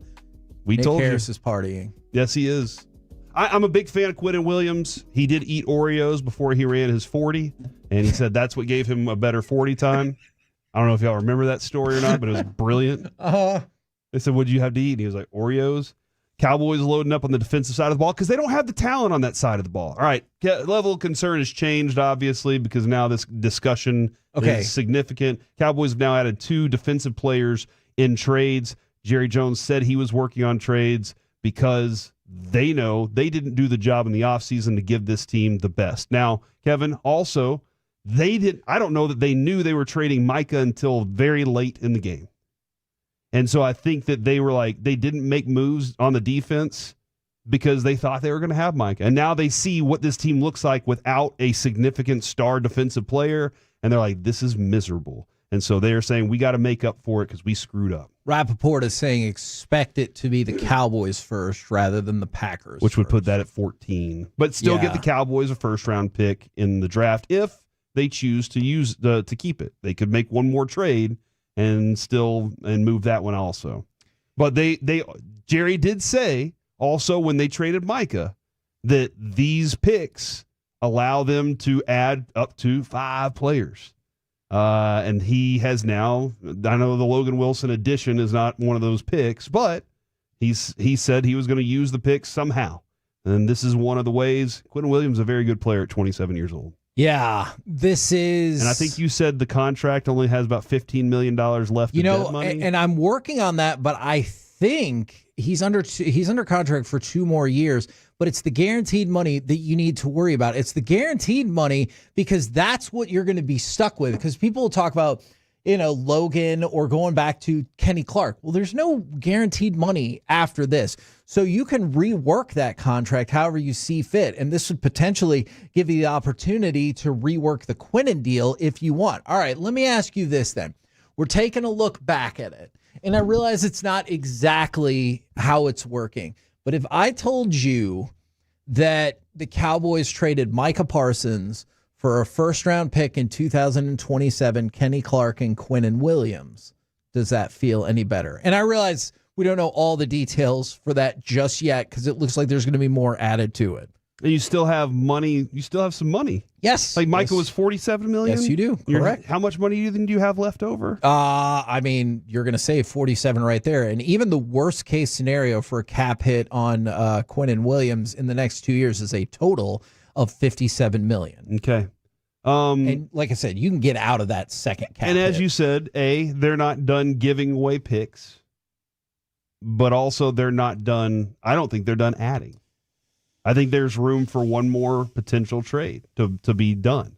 Now, Jerry this morning was very adamant that he didn't want to talk too much about it because I feel like he's felt like he's gotten screwed over a couple times, leaking some stuff, getting leaked out there. But he was like, I don't want anybody to know because I don't want, A, that price tag to go up for us, and B, somebody to steal it out from under us. Yeah, I want to see what the more is. Yeah. You know what I'm saying? Like if it's a seventh, yeah, you're good. If it's a third, you're like, hold on. Yeah. But I mean, relatively cheap price tag at the moment. Yeah, and so, man, the Jets have just taken over this entire day. But if you missed it, it looks like the Cowboys' first-round pick in 2026. So you'll retain the Packers' 2026 first-round pick for Quinnen Williams, and we'll see what else is included in that deal. And like I said, I'm looking at it, and it does not look like you're going to inherit a huge amount of money on that deal. From the 214, my favorite is when Quinnen Williams sneezed and then said, bless you and thank you. That is delightful. Bless you. Now, here is, okay, so Kenny Clark, most likely, I would presume, gone after this season based on the numbers you just threw out there. For the record, you can do that with no hit whatsoever. Yeah. Or, dare I say, you start building up some crazy depth on the defensive line? Oh, what a wild thought. That is a fantastic thought. And I'm just kind of curious now, and obviously we got Broadus coming up here and Zach Wolchuk coming up here at 1:40. We'll have them for crosstalk, but I'm kind of curious now how that rotation on the defensive line looks. With Osa and him and Solomon Thomas, and I'm just kind of curious about that rotation. It looks deep and strong there. Yeah. But I mean, this is a signal on Mazy for sure. I know the line of they're open for trade. Okay, like, okay. If that's the more, then I'm in. if it's a first round pick and Mazy, I feel like this would be the end of the line for Mazy though. Jerry said this morning with Sean and RJ and Bobby that long show. He said this morning that, hey, I'm gonna recall the great Tom Landry and don't wait and don't give up on him in 3 years. I think that they are more than willing to, though. And just 6 days ago, supposedly Quinnen Williams trade calls not being taken, and so that has actually proven to be inaccurate. So, man, that is a ginormous move. I wonder how much the Jets, like, looking at their team. I mean, they just made the move for Sauce. Now they're making a move here. I wonder how much of that had an impact on this. Yeah, no, look, and I'm still kind of processing it because I'm still trying to break down the cap implications of how much money the Jets are trying to eat. I just think on the field, you're strong. No, you're right. So here's my disconnect with that, and I hope this makes sense. It doesn't. Quinnen Williams is a really good player who instantly becomes your best defensive player, right? Yep. Okay.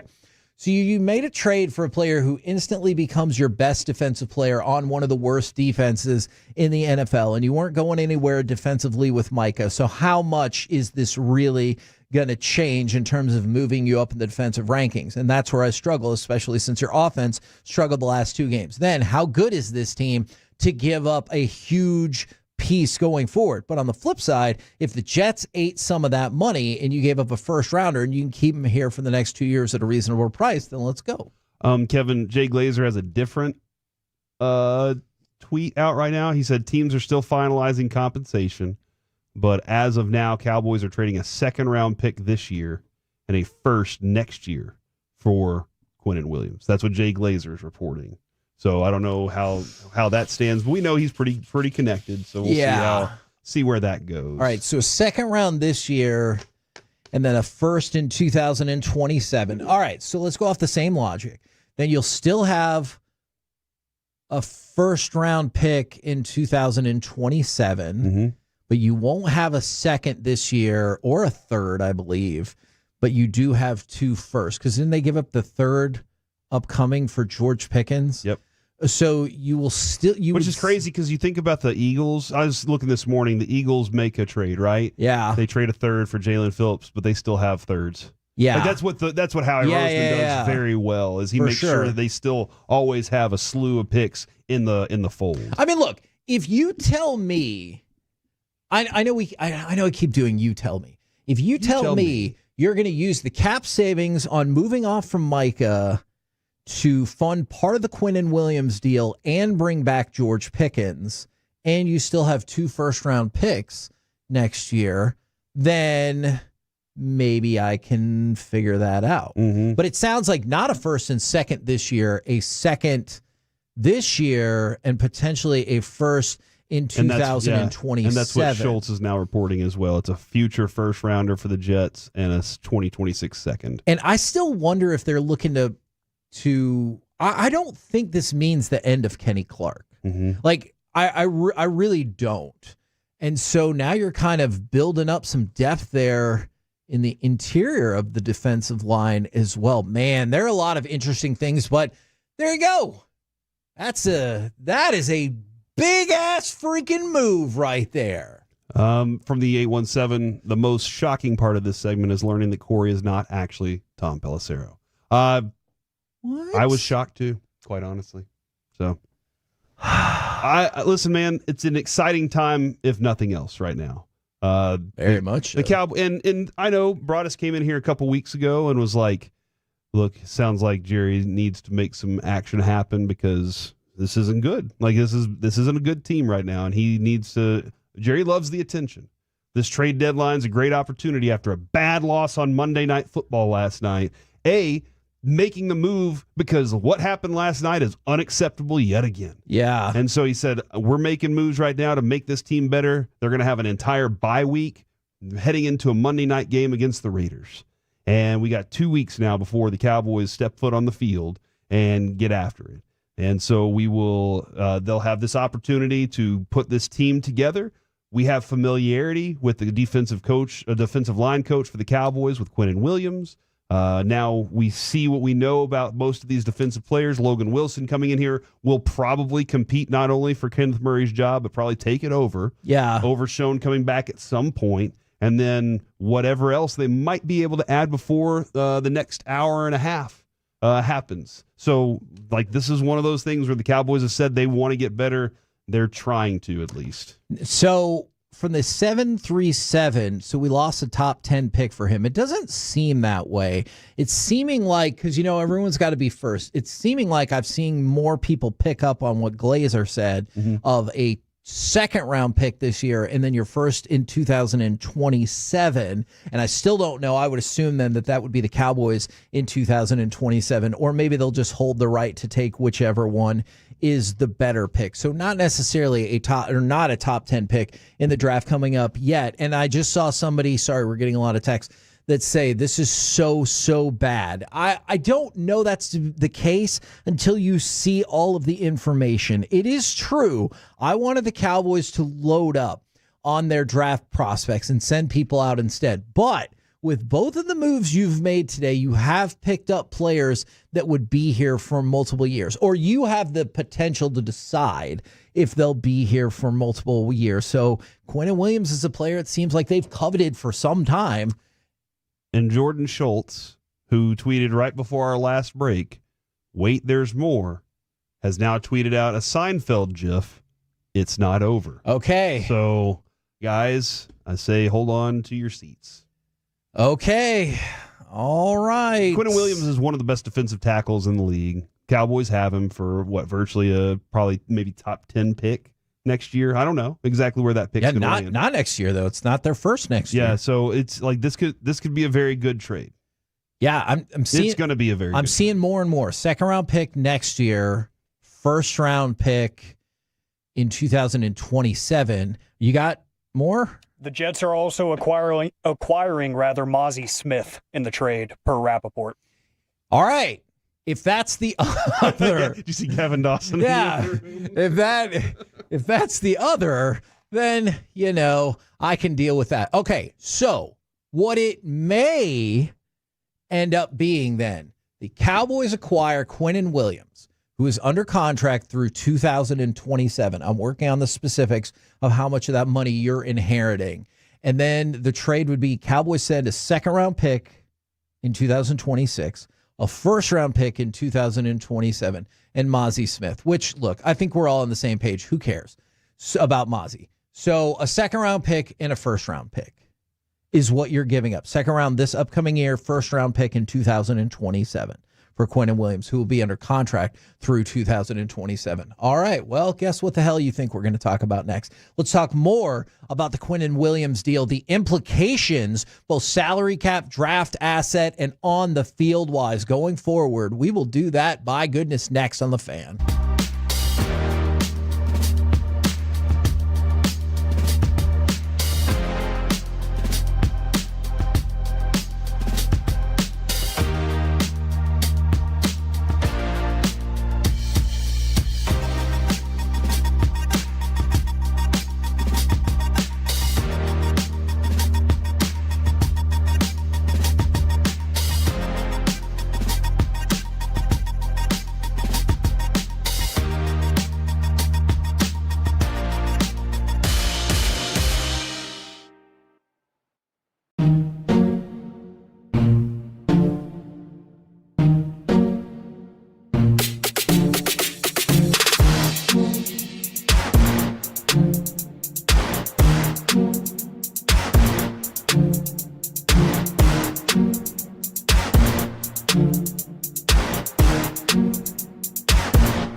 This segment of the KNC Masterpiece is brought to you by the personal injury lawyers Frankel & Frankel. If you've been injured in a car or truck wreck, call Frankel first, 214 or 817-333-3333. With Frankel & Frankel, there's never an out-of-pocket cost. They only get paid when you win. Frankel & Frankel, the go-to car and truck wreck attorneys in Dallas. KNC Masterpiece right here on 105.3 The Fan, where the Cowboys make a big-time trade. They trade for Quinnen Williams from the New York Jets. In exchange for the defensive tackle, they are sending the Jets their 2026, that's the next one, second-round pick, a 2027 first-round pick, and Mazy Smith. Let's just real quick, I know the Jets are kind of a garbage fire, dumpster fire a lot of times anyway. Right. But let's go ahead and acknowledge this for a second. First-round pick in 26. First-round pick in 26. It's 2 second-round picks in 26. This is for the Jets? Yeah, they have 2 first-round picks and 2 second-round picks in 26, 3 first-round picks in 27. Wow. That's pretty impressive on their part right now. So now for them, obviously the hope is they can actually do something. Yeah. With all those picks to make it work for them and then have the right foundation built. And somebody just asked, could you have done this deal if you would have kept Minka? Yes, but I don't see any way the Cowboys would have done that deal. That is not their MO. And as it stands, just take a look at this. I know they still have 2 first-round picks in the upcoming draft. They don't pick again until the 4th. So remember, because you gave off your 3rd-round pick for Pickens, and now the second is part of Quinnen Williams. But on the flip side, if I told you, Corey, both Quinnen Williams and George Pickens will be here next year, then I think you'd probably be like, that's fine. Yeah. I don't need a 2nd and 3rd round pick. Quinnen Williams is under contract for 2 more years. You have work to do with George Pickens, but you have the money under your cap to make it happen if you want. Yep. And this does go along with the line that Jerry used this morning is, he said I don't have a lot of time to have a bad time. Yes, and he specifically said his age. Yeah, and he said this morning that his age is a reason that he's going forward this way, in the manner that they're going. And Choppy asked the follow-up this morning, which was, do you think that's what's best for the organization? And Jerry said yes.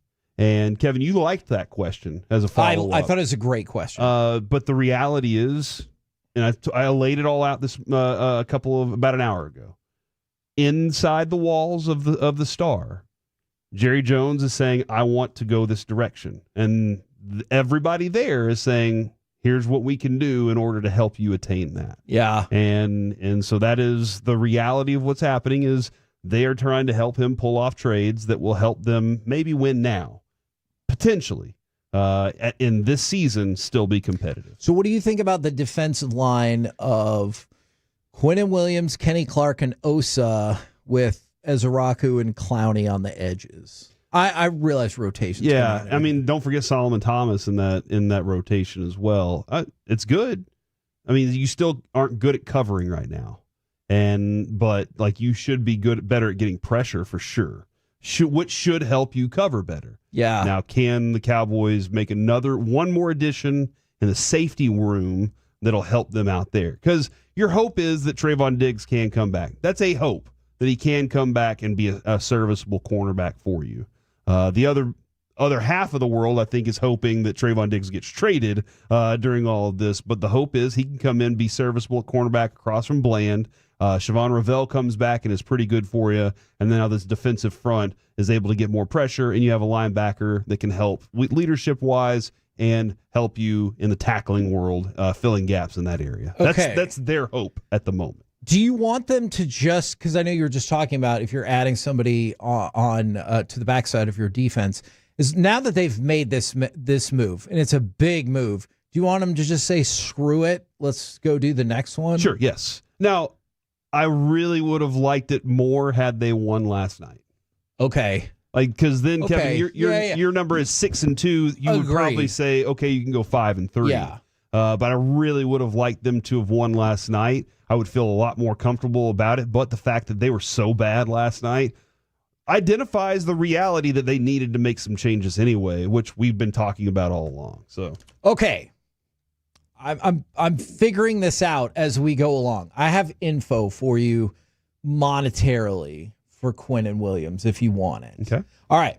So you owe no guaranteed money after the 2026 season. Mm-hmm. If you're worried about the cap, because I know people all the time are like, "Oh, who cares? It's not my money." Well, you care because of the cap. All right. So his cap hit the next 2 years total, not counting the rest of this season, is $47 million. Okay. So essentially 2 years of Quinnen Williams for the cost of 1 year of Micah Parsons, although I know it's more complicated than that. But after 2026, you're not on the hook for any more dead money. So if the deal didn't work out exactly how you'd hoped or whatever, you could get out of it after 2026 and not have to take a hit. And that's the same thing that we talked about with the deal they made this morning, is he has no dead cap after 2025. Now you have no dead cap for Quinnen Williams after 2026, and his cap hit in 26 and 27 total is $47 million. It's $21.75 million next year. Okay. And so do you think that that's worth it relative to what you were going to have to pay Micah? Obviously, kind of different position. I do. I like it. Okay. Micah's money, I understand you could have made it happen. I'm not sure you can make all of these moves happen if you have Micah. You would have had to really burn your cap in future years. And if you heard Jerry again this morning with Sean and RJ, that is not something they're inclined to do. Okay. Kevin, I'm looking right now. I just wanted to look because somebody said he's not worth a first-round pick, let alone a second as well. Here are the top 5 defensive tackles in the NFL, according to ESPN, before this season. Dexter Lawrence. Sure. Chris Jones. Okay. Jalen Carter. Jeffrey Simmons, who we were hearing that they were interested in, and then Quinnen Williams. And then his brother Leonard. I don't. So he's 5th? That's his brother, yeah. He was 5th. Okay. This isn't me just going, oh my gosh, look at this. His highest ranking was 3rd and his lowest ranking was 8th. And he was ranked 2nd the year before, so he did drop 3 spots. But this is a very talented player. I know that people either swear by Pro Football Focus, hate it, and everywhere in between. Mm-hmm. Quinnen Williams is one of just 2 interior defensive players with an 85+ pass rush and run defense grade since 2022. So Pro Football Focus thinks he's one of the 2 best. Okay. But like you just said, worst case scenario, he's 8th. Yeah. And some people across the league. Some people think he's as high as 3rd. You were miserable in certain areas. You really were miserable. You're miserable in a lot of areas still. Cowboys still have work to do. This is not a mission accomplished banner by any means. This is definitely part of it. I did see David Hellman when he was like, hey, listen, you'd probably rather have an all-pro than hoping the draft gods fall in your favor. Right. This is a sure thing-ish, about as sure of a thing as you can get. I'm hoping that he can walk in, Logan Wilson can walk in and help this team immediately. That's what Jerry Jones said that their goal was, to help this team immediately, hit the ground running. Not give guys time to because they don't have time for that right now. This is so fascinating for so many different reasons. From the 682, is Kenny Clark going to give up number 95? From the 214, love getting Williams. That's just effing awesome.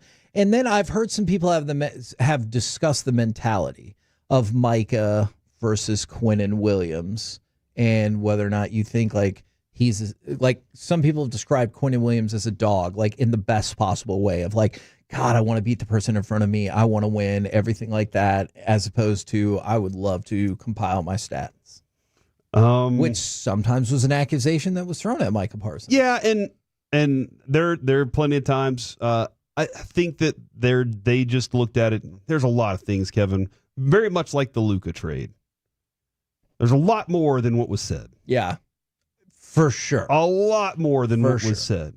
But they justified it by saying that there were things Micah was missing, and then the trade for him would give them opportunities to help fix those things that they couldn't fix if they still signed him. Yeah. That's what they told us. Well, they have followed up. I know they didn't follow up on All In a couple of years ago, but they have followed up at least on making moves to say, hey, we're going to use these in some way to help this team, and it looks like they have. And somebody said, I'd much rather have Quinnen Williams and Kenny Clark over Micah. If that is your opinion, keep in mind then also what you're getting is you traded Micah Parsons in a second for Quinnen Williams, Kenny Clark, and a first. Mm-hmm. And by the way, Jordan Schultz is saying that the Jets are still looking to make moves, which why the hell not? Kevin, if you've already made those trades. Brees Hall has tweeted the sad face emoji. Yeah. He is not expected to be traded. Hold on. That is what you're okay. That's just rude. He's like, dang, man. That's fair. That is rude and fair. I thought you were going to say he was going to post the Will Smith empty living room and stuff like that. He's just sad that he's not being traded, I think. And somebody asked about the cap, the way the cap fits for all of this. All right. So the Osa deal been done for a good little bit, but Quinnen Williams next year, his cap hit is scheduled to be $21.75 million, and then you have no more guaranteed money on the line. Remember, after this year, Kenny Clark has no guaranteed money left. Right. So you have a lot of options. Sure. Whether you want to do an extension with him that kicks in guaranteed money and he lowers those numbers, fine. Maybe you wait till the end of the year and they're like, hey, you're going to lower your number to be here. We can make it all guaranteed or whatever. They're still okay cap-wise, and that is one of the great things about having a lot of cap space is you're actually doing something with it. What's been the thing I lament all of the time? What are you going to do with it? Well, they did something. I'm sorry if you said this already, but the Jets are getting the higher of the two first-round picks. That either Dallas or Green Bay's, that'll be whichever one's higher. That's what the Jets will get. I'm actually kind of fascinated they make that deal, like that's part of the conversation, but that's how that works. Yeah, so not two first-round picks if you're worried about that's what's happening. They're like, I don't know. You decide. Do you want ours or Green Bay's? You make the decision 2 years from now, right now. I mean, don't you think they would be like, we'll take yours? Like, there's a reason you're trading with us. It's because you think that you're in trouble. But yeah, so the trade boils down like this. You get Quinnen Williams, and you do get some money off of his deal because the Jets are having to eat some of that money. And then for it, you trade away your second-round pick this year, in 2026, first-round pick in 2027, and Mazy Smith. And so now you don't have to worry about Mazy Smith storylines anymore. Jerry never has to answer a Mazy Smith's question again. Oh, except for on Friday.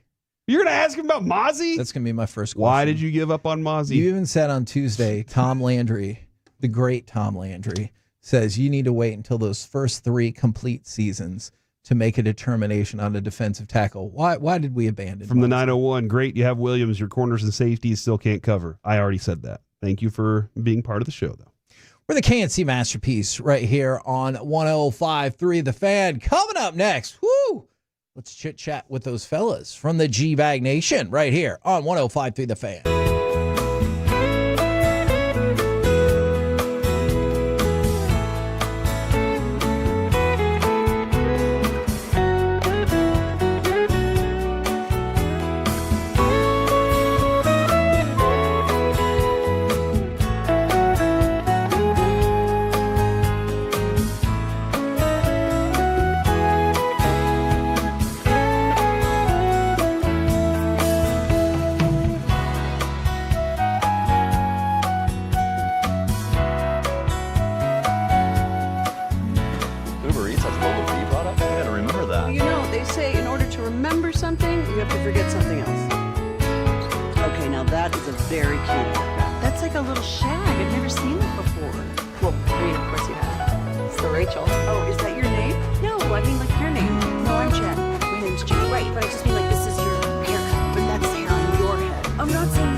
think it's true that you've got to forget something else to remember that Uber Eats has groceries? No, that's absurd. Hey, remember when you used to be Pepper Lady? Pepper Lady? Wasn't it Cinnamon Sisters?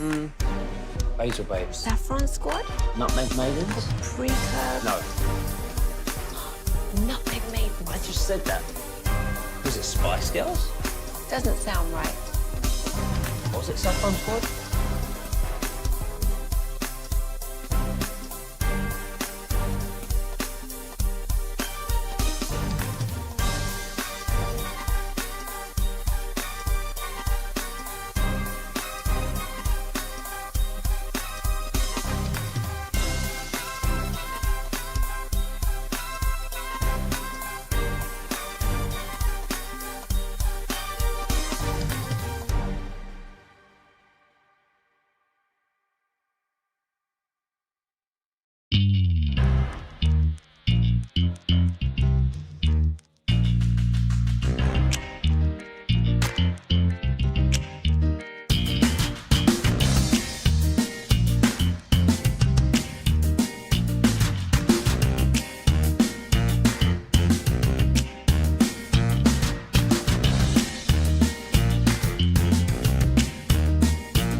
Segment is brought to you by Classic Chevrolet. If you're in the market to upgrade your vehicle, get to Classic Chevrolet in Grapevine. Back-to-back #1 Chevy dealership in the world. They've got more new Chevys than anyone, all priced to sell. Visit ClassicChevrolet.com. This is Texas. This is Classic Chevrolet. Together, let's drive. Based on new Chevy registrations 2023 and 2024. KNC Masterpiece back here on 105.3 The Fan, where we have been covering the breaking news of the Dallas Cowboys acquiring Quinnen Williams, and in return, sending a second-round pick in the 2026 draft, a first in the 2027, and Mazy Smith. Right now, courtesy of D&M Leasing, let's chop it up with those fellas from the G-Bag Nation. Gentlemen, how is you today? Terrific, Hagee. How are you? I'm doing great. It has been a wild final hour to the show. What are y'all's, I guess, initial thoughts, impressions, etc. about this trade. Well, this is awesome. I think the Cowboys have a lot of work to do on defense, and certainly you could do it all in one off season with free agency and a draft. But I just looked at this as a team building window. You need about 6, maybe 7 new good defensive players on defense, and you definitely got one of them today, maybe 2. And you got players with multiple years of control, and I think that was the key. If you're going to make moves, to me, it's like, and it's after last night, I think your playoff hopes are they're done, and you're not making the playoffs. But this is more about, hey, how can I try and fill holes? And Quinnen Williams is obviously a player they coveted. I mean, they were trying to get him for Minka in that deal. Yeah. And at the time, the Jets didn't have the cap space to be able to make that happen since they had just paid Sauce and Garrett Wilson. Well, today they moved Sauce, but Quinnen Williams, I mean, this is the guy. He's a defensive tackle in his prime. Elite player, can stop the run, can also get after the passer. He's going to make the rest of the defensive line better. I mean, he is kind of what the selling was of Kenny Clark, but Kenny Clark is nowhere near as good as what Quinnen Williams is. So to me, I love it. I love the fact that they right now keep the 2 firsts for this upcoming draft, and it's the 2027 first-round pick. So it's a lot of money at defensive tackle, but Kenny Clark's a guy that if they want to move on from, they can. Exactly, and I think that's a big point in all of this. Kenny Clark's salary, or his guaranteed money after this year, is nothing. Quinnen Williams after this year, $21.75 million. So you are not, I realize people might look at Kenny Clark next year and it's like, I don't know, 23 or whatever. That's not what the number is going to be. So that gives you some flexibility to decide whether Clark stays, whether you renegotiate any and all of that. Broadus, Chiafalo, how we feeling? Man, I'm fired up. I mean, I think the Quinnen Williams move is a no-brainer. We've seen how this team has struggled to actually draft really awesome defensive players, especially at that position. So you get a surefire guy. Yes. As Wolchuk mentioned, you have you still have the 2 first-round picks for this year, so you can move around, do whatever maneuvering you want to do. But any concern about then nothing till the 4th, or you'll deal with that later? Well, I think that's what you're talking about, moving around. That second first, you think? I think absolutely you can end up moving back. I got you. Yeah. So, and then the Kenny Clark thing, I think, is a no-brainer. You probably end up moving on from him. Logan Wilson, if they decide to move on from him at the end of the year, you give up a 7th-round pick. Who really cares? And no dead money on him either. Yeah, absolutely. After this year. Yeah. So I think you're the only bummer is just that you've dropped games that you should have won, and this could be more exciting for the immediate. But big picture, I think this is a no-brainer move because you're trying to capitalize on a window right now with Dak. How different do you think your vibe would be, or everybody's vibe would be, if they would have like just throttled Arizona like they had been for teams at home? Yeah, it would be totally different right now.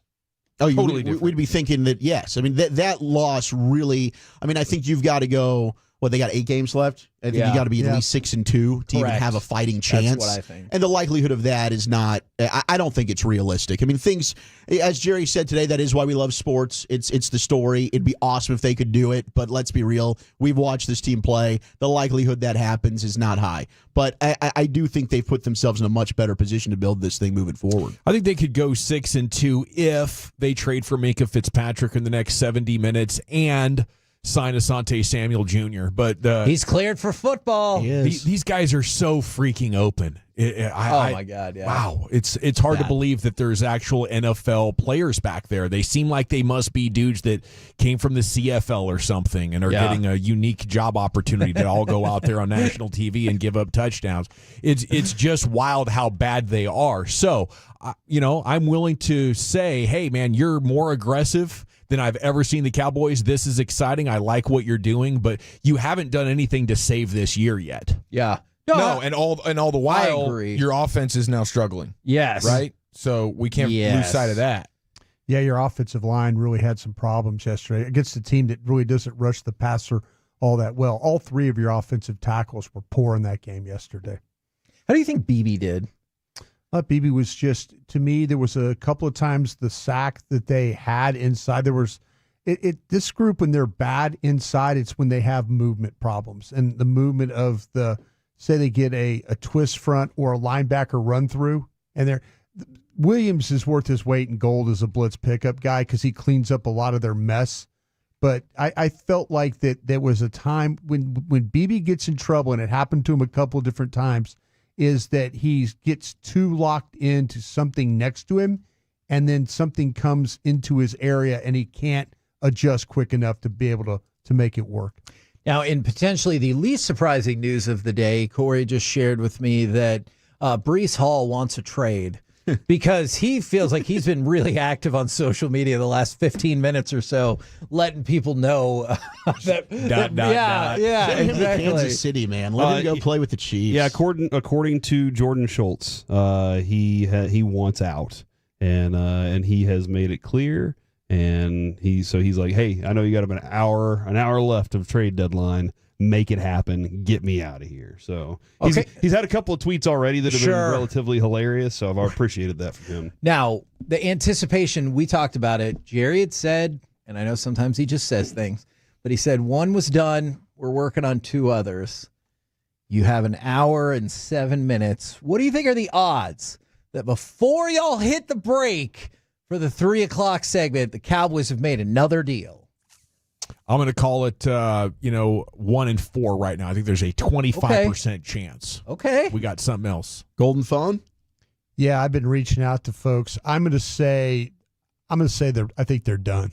Okay. Yeah. I mean, it's been a very busy day, but Wolchuk, Chiafalo, what say you? The name I thought they were going to go after would be Tyree Wilson with the Raiders. I thought too. See, but then I'd rather than just be done. I learned in your face, Ted. Brian got some good info on that. I learned that coming out of the draft, they were really worried about his foot. Okay. Oh, that was coming out of the draft. Yeah, coming out of the draft, they were concerned about his foot. I'm worried about just his overall talent level. Yeah, he has not been good. And he was what? He was a top 10 I think pick. he was a 6th overall pick. Oh, so that's been rough. All right, Chiafalo, odds there's another move on the horizon for your Dallas Cowboys. Put me at 15%. Okay. Put me at 15%. I think there's a chance like you come over the top and do the Minka deal. I'd love the Minka deal. That'd be hot. What does that look like to you? Is that a 3rd, a 4th? That's a good question. That'd be a 4. Okay. Yeah, I think a 4, maybe one of your TJ Basses of the world. Dolphins could always use offensive line help. Well, I had someone throw this one at me, and this was before they made the Quinnen Williams trade. And they said Dallas will receive a 2026 third-round pick and Minka Fitzpatrick. Miami would receive the 2026 second-round pick and a 2026 fifth-round pick. And I threw that at the Cowboys, and the Cowboys said, that's news to us. Yeah. So I don't think they're doing anything with it. And that'd be two. Now that pick doesn't exist anymore. Yeah. Well, this was before the deal. I understand absolutely. What do you guys? I mean, I could probably guess, but what do you got coming up on the program today? Pure Gold as always. Thanks for asking. We will hear from Shotti somewhere around 4:45. That should be interesting. Somewhere in there, the Shotti presser. Mark Schlereth is set to join us, but we'll continue our reactions to the new defensive tackle who's on board right out of the gates here in 5 minutes. And plus, Sauce got traded to the Colts for 2 first-round picks. Yeah. Been a crazy day. There you go. G-Bag Nation. They'll have everything, I mean everything you need to know leading up to and beyond the trade deadline. We'll be back tomorrow, 10 a.m. to 2 p.m. right here on 105.3 The Fan. Say one more trade, Kevin. One more trade for Trayvon.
Saffron Squad?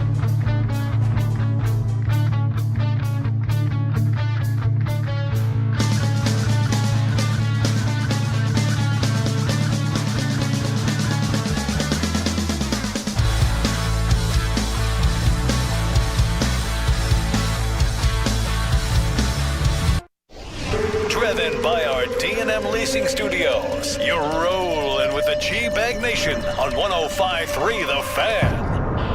Here we go. Hour one of the G-Bag Nation on 105.3 The Fan. Vibes are up as the Cowboys have made another trade. What do you think at 877-881-1053? Please leave your name and city you're texting from. Like the video if you're watching on YouTube. Please subscribe and do all that. Okay, it is our last show in this studio. Holy cow, what a run. 15 years in this building. And we're moving on up, literally, up 75, about 5 miles up there, and we have a beautiful new building we're excited to be in. General at your service. Let's talk about this trade deadline. We're 58 minutes away from everything being official in the NFL. There's Broadus, the former Cowboy scout, the Super Bowl champion. Lucius Alexander's in the Pimp Cup Master Control over there, 75 and Fitzhugh. Fixed it to go a full 5 flawless today.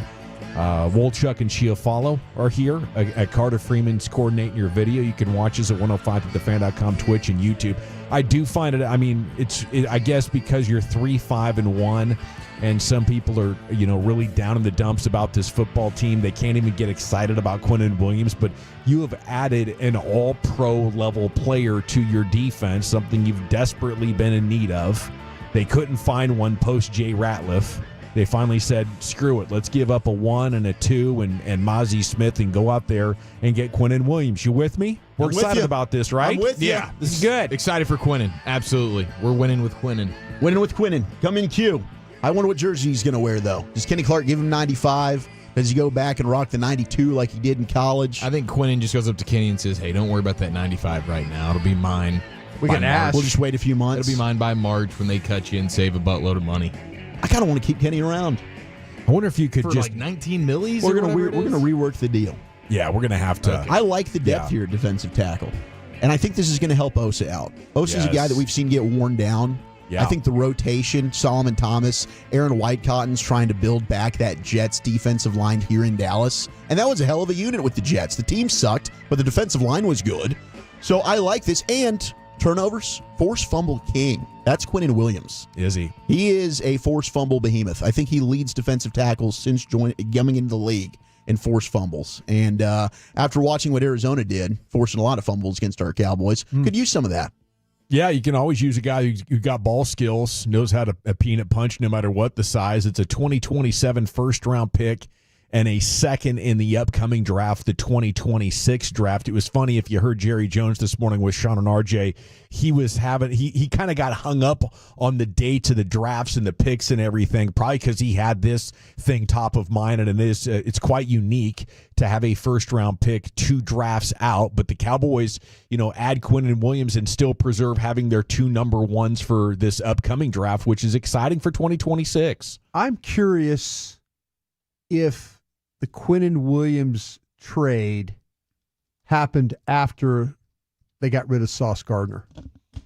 I wonder if that was the order of reports. Yeah, for sure. But did they already know that one was in the bag? I just wonder. I wonder if this was something like the Jets had a deal, like they're thinking, okay, if we got rid of Sauce Gardner, we moved on. Now let's try and get rid of this guy. We're just rebuilding. Yeah, I'm just curious. I'm not trying to smoke and gun or anything like that. I was curious, is the Quinnen Williams a deal that something that Dallas was working on the whole time? Or is this something that just became available? Just popped up after Sauce Gardner. Like Dallas, all of a sudden, they were maybe a team calling about Quinnen Williams, and then all of a sudden the Jets said, let's go. If we're going to do this, let's just start moving guys. Is this big enough that we're going to get a press conference here tonight or tomorrow? I think you'll get a press conference on this one, sure. It's an all-pro player. Yeah. Absolutely. Yeah. You do have the Shotti press conference coming up at 4:45. Maybe those questions will go to him. Maybe we'll wait until we get the presser from the front office, or Jerry Jones will be on with KNC Friday. Steven will be with us Friday. Yeah, see, I wonder if the Logan Wilson trade was first, and then the Jets circled back and said, hey, you guys still interested in Quinnen Williams? Yeah. Kind of a thing. That's, I don't know.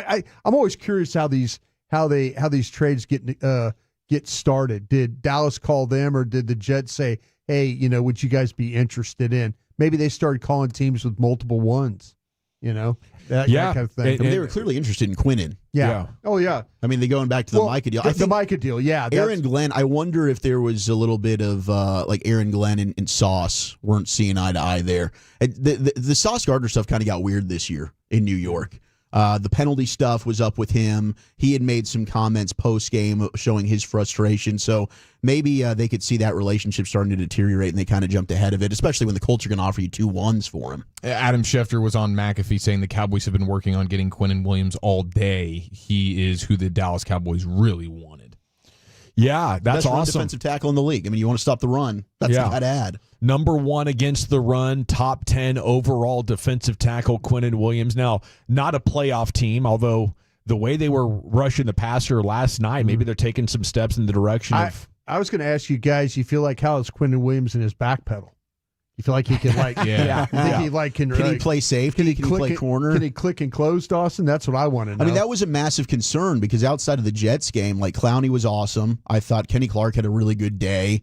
Osa, going back and watching it, like I know the numbers showed 4 quarterback hits on the box score. I didn't think Osa was that awesome watching the All-22. He was all right. Fowler had some splash plays. But the pass rush, I mean, Donovan Ezeraku now, he is arriving. Clowney's playing better, too, I think, for you as well. He is absolutely arriving. So, like, Ezeraku moving forward, this is going to benefit him, and I think he's going to be the guy that's like your staple lead dog, future captain of the defense, along with Quinnen Williams as your edge rusher. So, them being able to get pressure last night, but then not being able to cover in the back end. Yeah. Like, what the hell has happened to Deron Bland? Oh, man, I was wondering all night.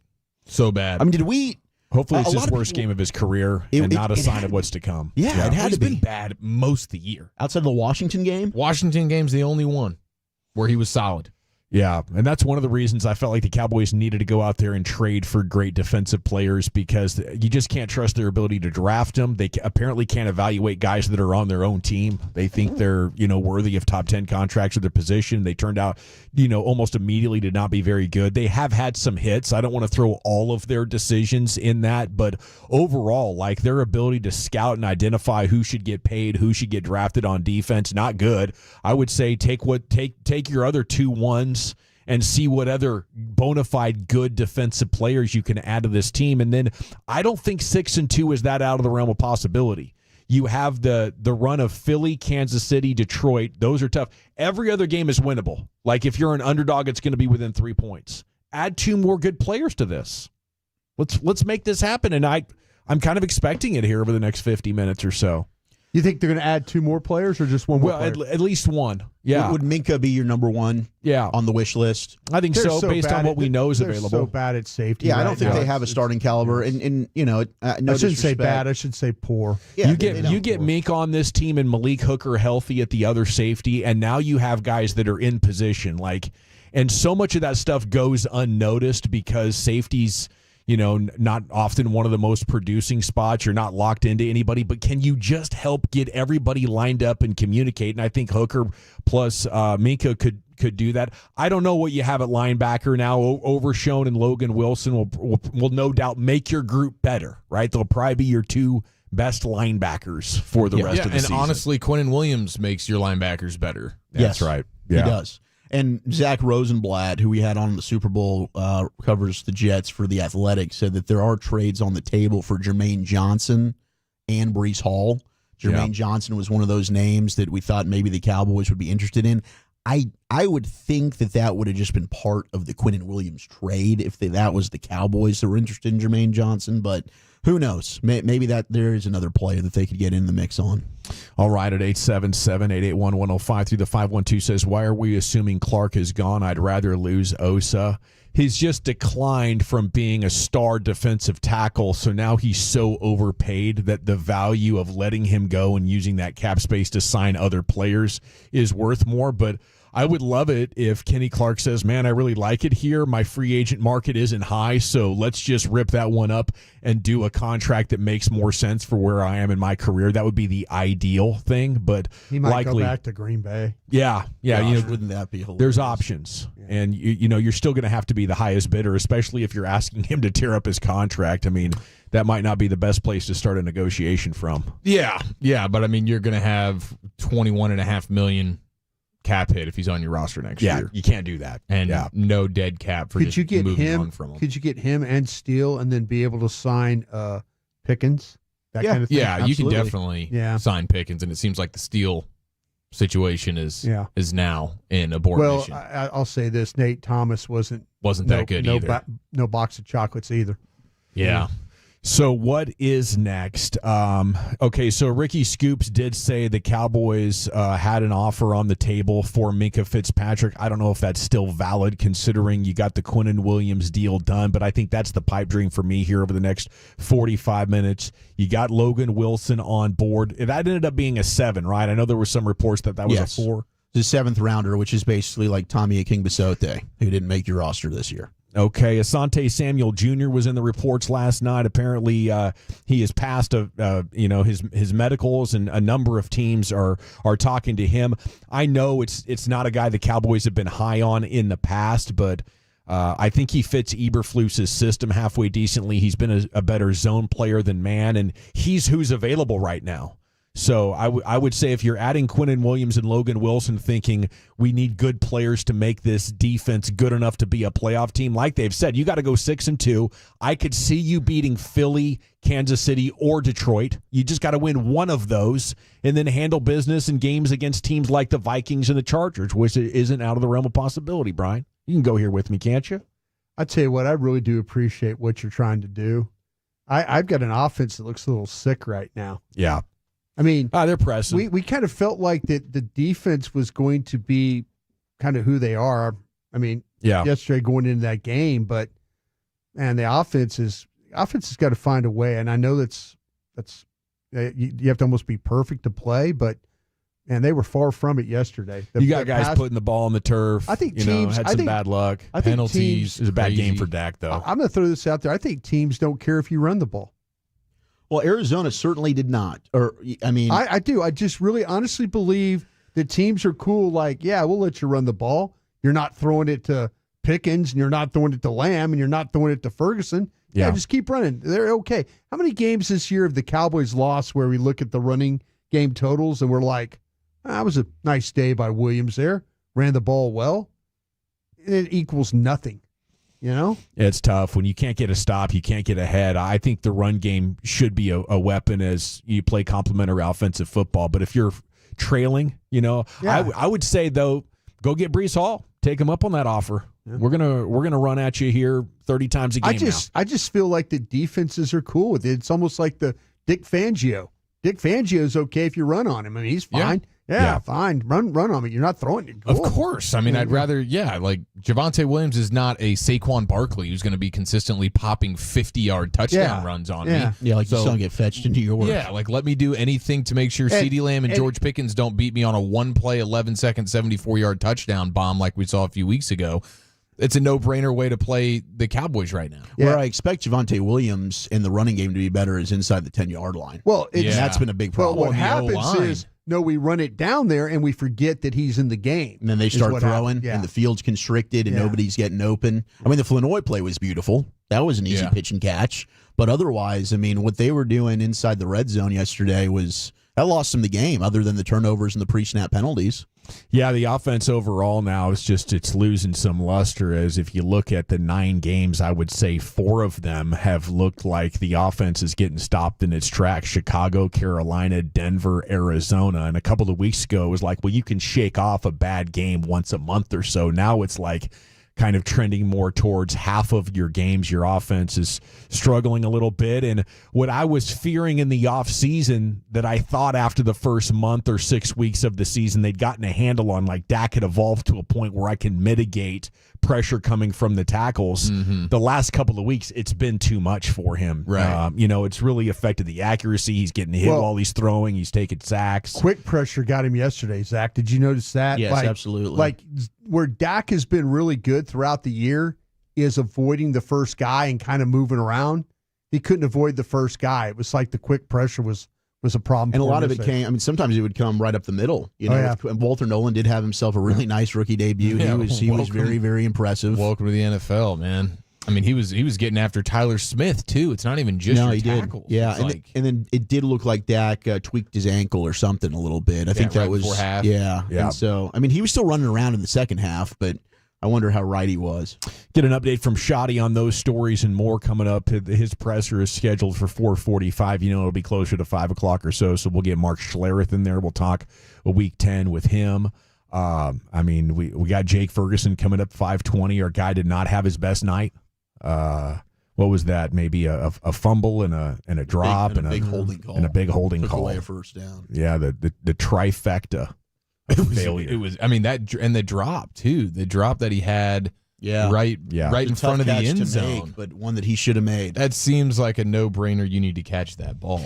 To me, that's the kind of a sign, like when you're having that many mental mistakes, that maybe the fatigue of losing is catching up to you, and maybe belief's not there, focus isn't there. That's 2 games in a row where you're shooting yourself in the foot. And last night cost you a great chance to win the game. Like, you go back through the box score and the team stats, it's even, other than the massive errors that you made. You had same amount of first downs, pretty much same amount of yards. They were a little bit better on third down, and they were converting long third downs, which was maddening, no doubt. But that's a game where in the trenches and executing with your skill players, you were doing just as good of a job as they were. But you look up at the scoreboard, you got no chance because you keep shooting yourself in the foot. I wonder how much faith they got right now, and if that's making it look even worse than what it is. But yeah, let's have a couple of trades here over the next 42 minutes. Great move last hour. Announced Quinnen Williams is a Cowboy to go along with this morning's announcement of Logan Wilson. I think they're a couple of players away from maybe having a miracle run on him here in 2025. We got the G-Bag of the Day champ on the other side, then Wolchuk's Top 10, buddy. Where are you taking us? All right, happy 56th birthday to all right, Matthew McConaughey. What are the top 10 McConaughey films? That's next in the nation.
All right, welcome back, G-Bag Nation. It's turned into a Quinnen Williams Tuesday here with you on the fan as the Cowboys did send a 1, a 2, and Mazy Smith to the Jets for Quinnen Williams just over an hour ago now.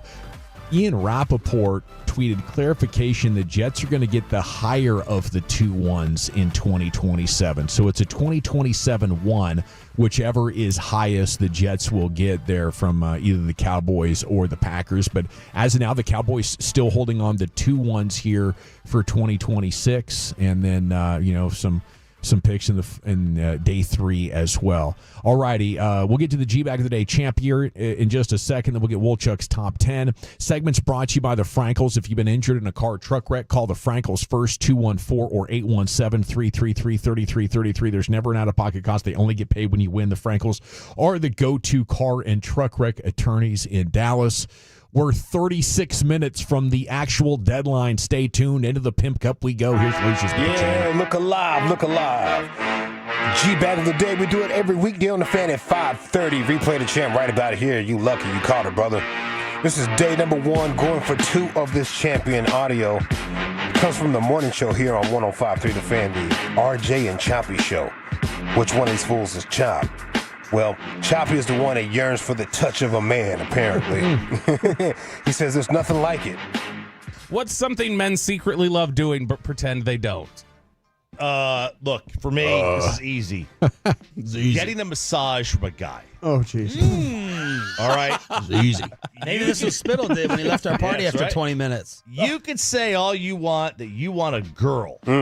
But the moment a man, not a guy, a man with Popeye forearms and fat fingers gets his hands all up on you, it's over. You'll never go back to a woman again. So, a massage from a guy. Just to clarify, if I didn't make it clear enough for you. Strength and conditioning coach. That's what I bring. And a man. Popeye forearms. Everybody's got their preferences. Everybody got their thing, man. And it was so easy for him Not to a boy, a man. You think you want a girl. Crazy. That fingers. Nothing. Here's Zach Wolchuk with his top 10. Oh, goodness. All right, Tolos, we do need your help. 877-881-1053. You can bid to hang out with us at the Sandlot Charity event. I think Sean and RJ and KNC have got some pretty awesome bids already. But you and 6 other people can come party with us at the Sandlot Charity. It is, as always, going to be at Globe Life Field. You'll be hanging out on the field. They've got a wiffle ball home run derby, NBA-style 3-point shootout. You can do your very own dot race. Drew Pearson, Jake Berger, among other celebs will be in attendance. Food, drinks, minimum bid at $1,500. So give us a call, 877-881-1053. We want to try and compete with the other shows here. Sean and RJ talking a lot of bleep about us, so we would greatly appreciate it if you would donate to an awesome charity for Jared, but also come and hang out with us. Man, you sound so desperate when you say that. I'm desperate. I like to win. I would frame it like this. You can get drunk with Mardi Gras Brian. It's a once-in-a-lifetime opportunity. He's going to get hammered with you. This is something that no other show in America offers, but the G-Bag Nation does. A drunk former scout telling stories about working for Jerry back in the day. Are you freaking kidding me? He might even let you wear the Super Bowl You ring. want to turn this down? You talk draft with Wolchuk. Yeah, maybe. You can have a darty with Chief. Damn right. You know, there's going to be delicious food and beverage there. And there will be cheeseburgers, and the burgers will be plentiful. If you're a long-time Tolo, we can talk about the years and years and, iterations of the G-Bag Nation, the different fan shows. What do you want to know? We're an open book in these settings. Absolutely. And I'll show you that text that Wolchuk sent me before the pregame show last week. And if you don't bid, you're not seeing that text. That's value added. Text. That is worth the bid by itself. And just maybe, that text. Maybe I'll show you the picture as Nope. well. Well, if the bid's high enough. If the bid's high enough, you also get to see the bid. Tell you what, if we beat KNC's, which I think they said is up to 5,000, you can definitely see the pick. I thought that was a ball sack report. I thought it was too. Screaming across the news line today. Maybe it is a ball sack report, but either way, offer still stands. 877-881-1053. Make sure you get that bid in. All right, we'll get to the top 10. Happy birthday to all right. Matthew McConaughey, 56 today, looking fantastic for 56. Very vascular, as you would say, Eric. Oh, yeah. Is he? You tell me. I'll take your word for Once it. you if get he that is. scale, don't act like you don't know. I mean, I know Let's he's ask failure Choppy. to launch no- style. Come on. He's no Aikman. You know. I don't think he's strong enough for Choppy. No, I think you know what? When he was in that Fool's Gold movie, I think the vascularity was cranked up. He lost to extreme levels. Lost some weight for Dallas Buyers Club. So certainly there wasn't the vascularity there. That was a little bit of a bony man. It was just bones. I imagine he stinks. Yeah, he doesn't Just a shower, little right? bit, Yeah. just real raw, nature smelling. Yeah. Yeah, he smells of the It's earth. my natural pheromones. Yeah. I think he's that guy that just like jumps in the pool and says, I took a bath or a shower. Kind of gamey. Yeah. He's gamey. He's gamey. For sure. That's Greasy. a good way to put it. Yeah. That is a good way to put Doesn't it. shampoo. Not at all. Probably And puts beef tallow on his Could be face. wrong. I just imagine. No, that's working for he him. does put the beef towel on his That's why face. he's aging so well. Maybe puts a little maple syrup in his hair. Yeah, what do you think makes it stick? That's right. Quinnen Williams, by the way, Cowboys' new defensive tackle. If you missed it, third in pressures in the entire NFL since he came into the league in 2022. Yep, third. Since he came into the league. In 2022. I think he's been a little bit down as a pass rusher this year. It's amazing. We saw that traded Mazy for firsthand. him. Eric, But as a run stuffer. shut up. As a run stuffer. Third in pressures since 2022.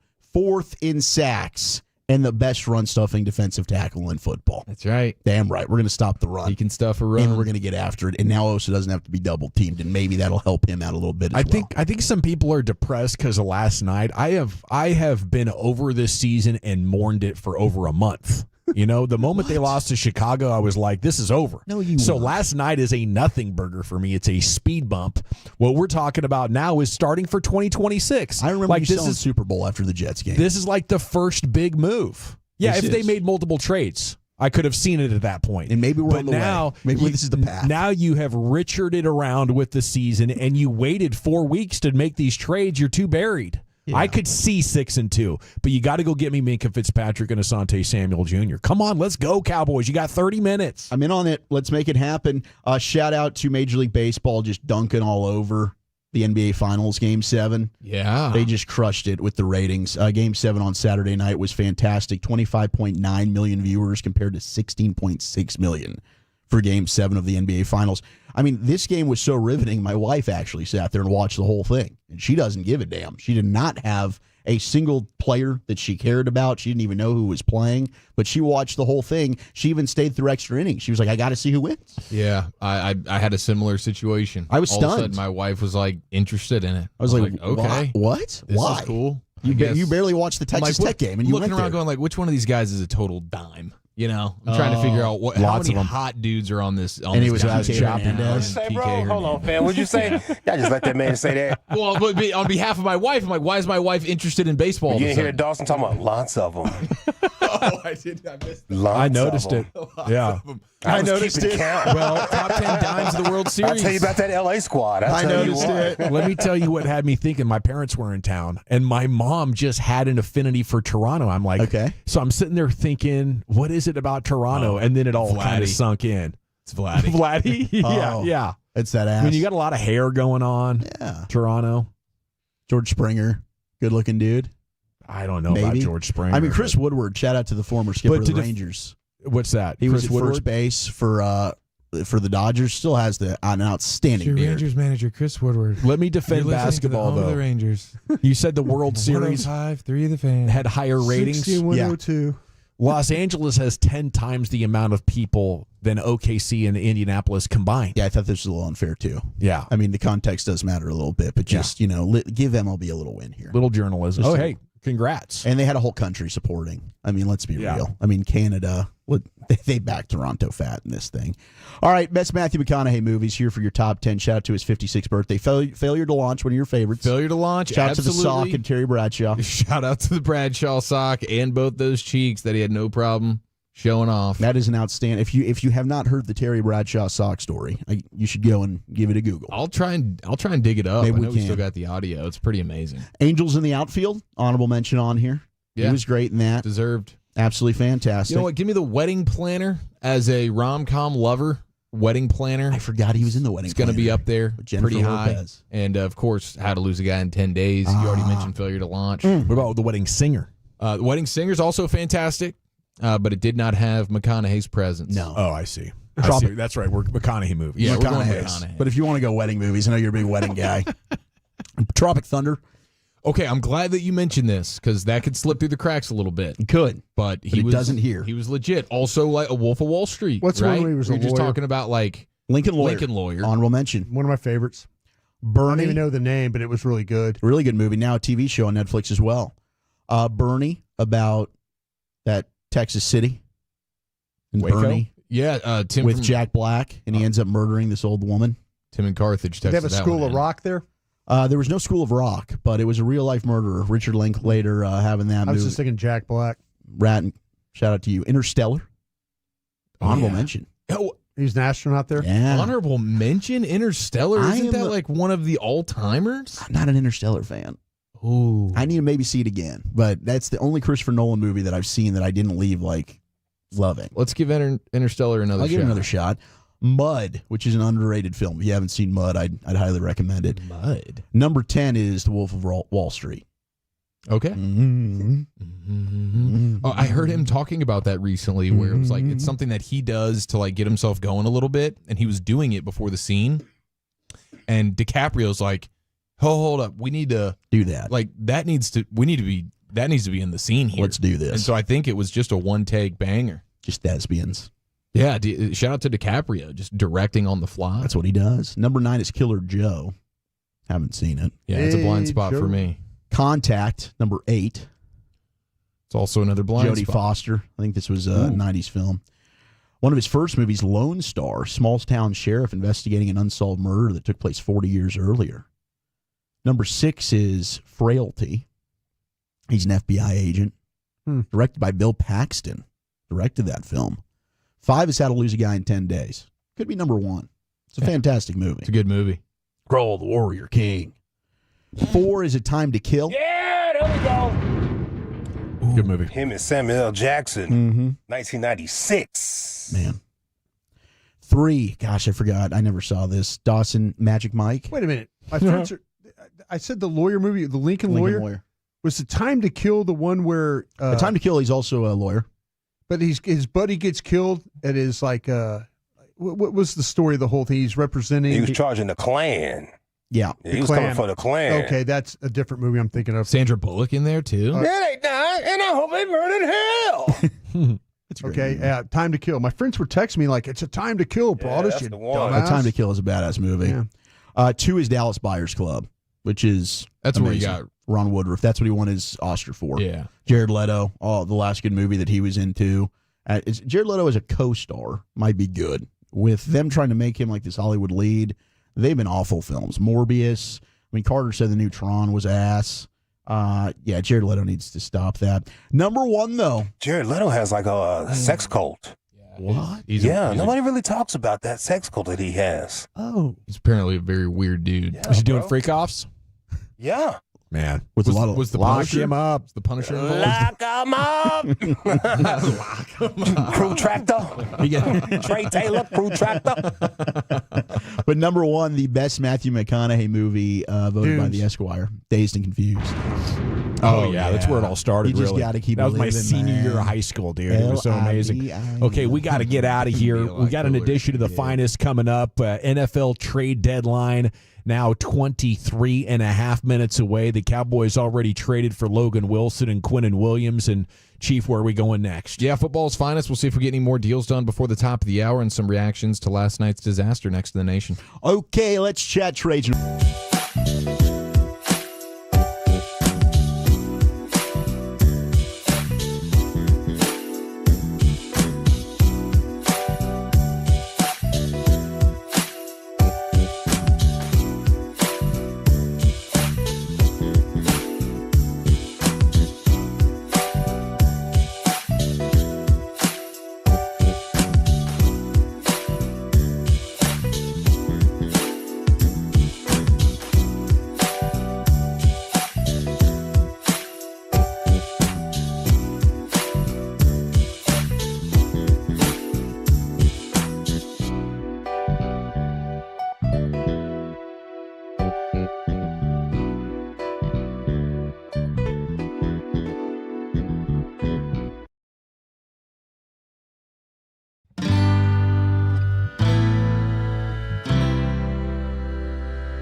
mean like your name. No, I'm Jen.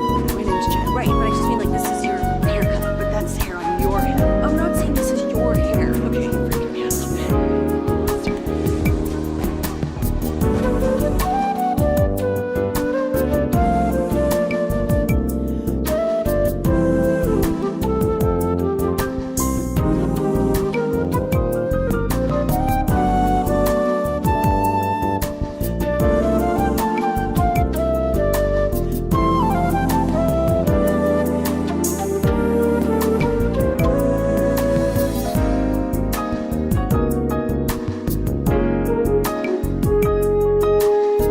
Do you think it's true that you've got to forget something else to remember that Uber Eats has roasted? No, that's absurd. Hey, remember when you used to be a, what was it, pepper lady?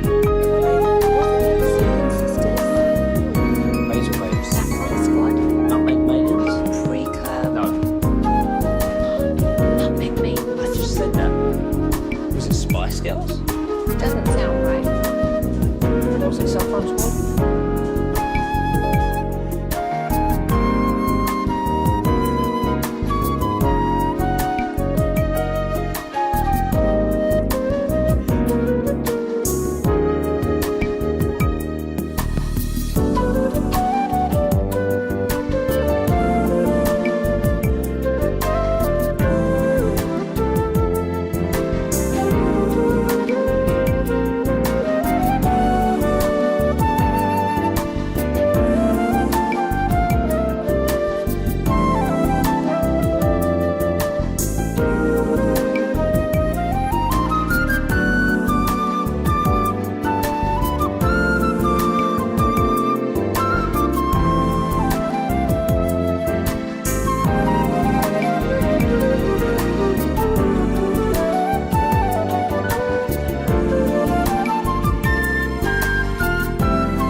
If you're in the market to upgrade your vehicle, get to Classic Chevrolet in Grapevine. Back-to-back #1 Chevy dealership in the world.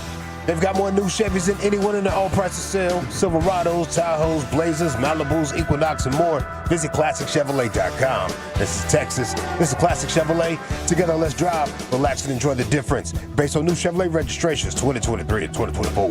Thank you very much, Lucius. It's the G-Bag Nation here on 105.3 The Fan. We got the NFL trade deadline in 15 and a half minutes here at the top of the hour. And we're a little bit on Cowboys Trade Watch. 2 done already, Logan Wilson and Quinnen Williams. It's time now for Eric Chiafalo's Football's Finest. But at the end of the day, it's about taking it a day by a time, a day and a day, just continuing to do that. You cannot lose games in the NFL and still win. To win games, you have to win the game, not lose the game. It doesn't matter. He pulls another rabbit out of his head. Huh. What do we think?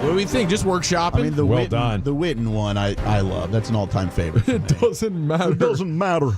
He pulls a rabbit out of his head.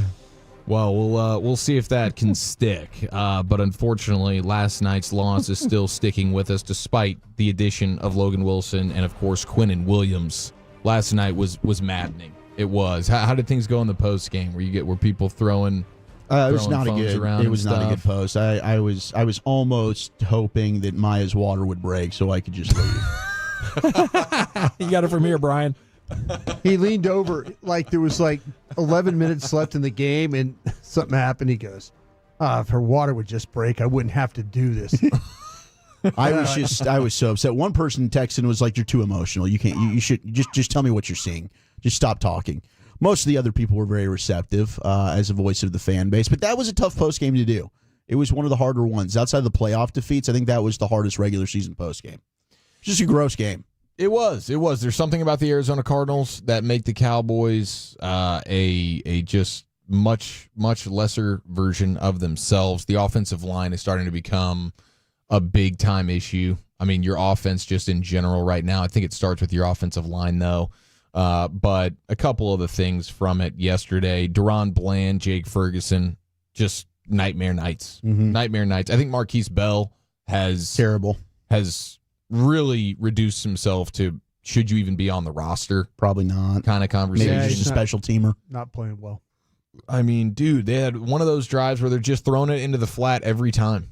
I mean, every time.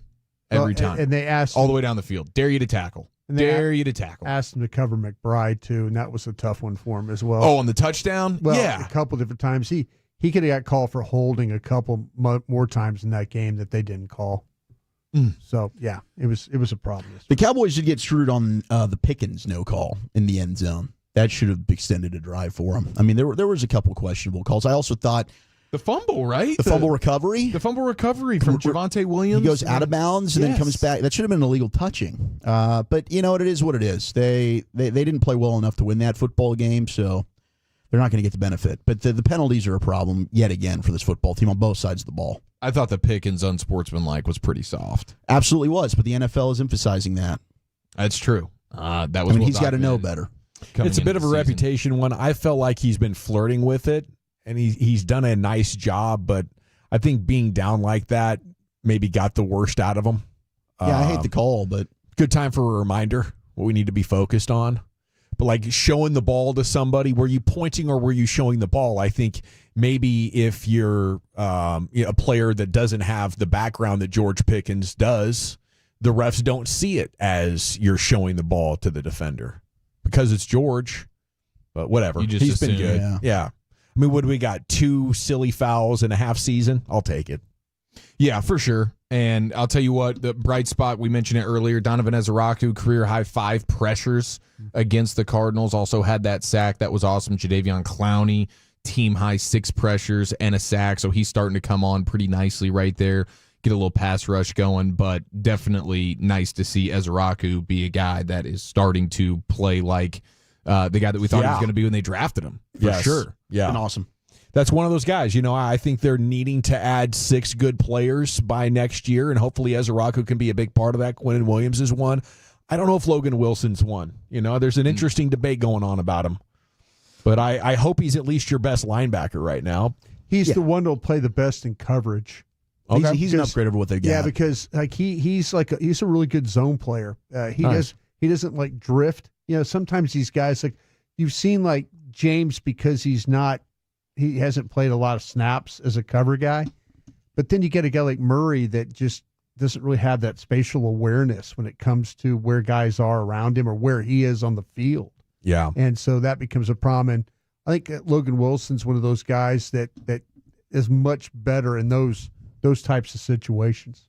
Yeah, Bobby had the nugget, which is just ridiculous. First of all, it's just funny that the second worst defense in the league is the Cowboys, and they went to upgrade their defense by taking a player from the worst defense in the league and have been for the last couple of years in the Cincinnati Bengals. Just that right there is funny. But Logan Wilson has 4 passes defended this season, and that's more than any Cowboys player.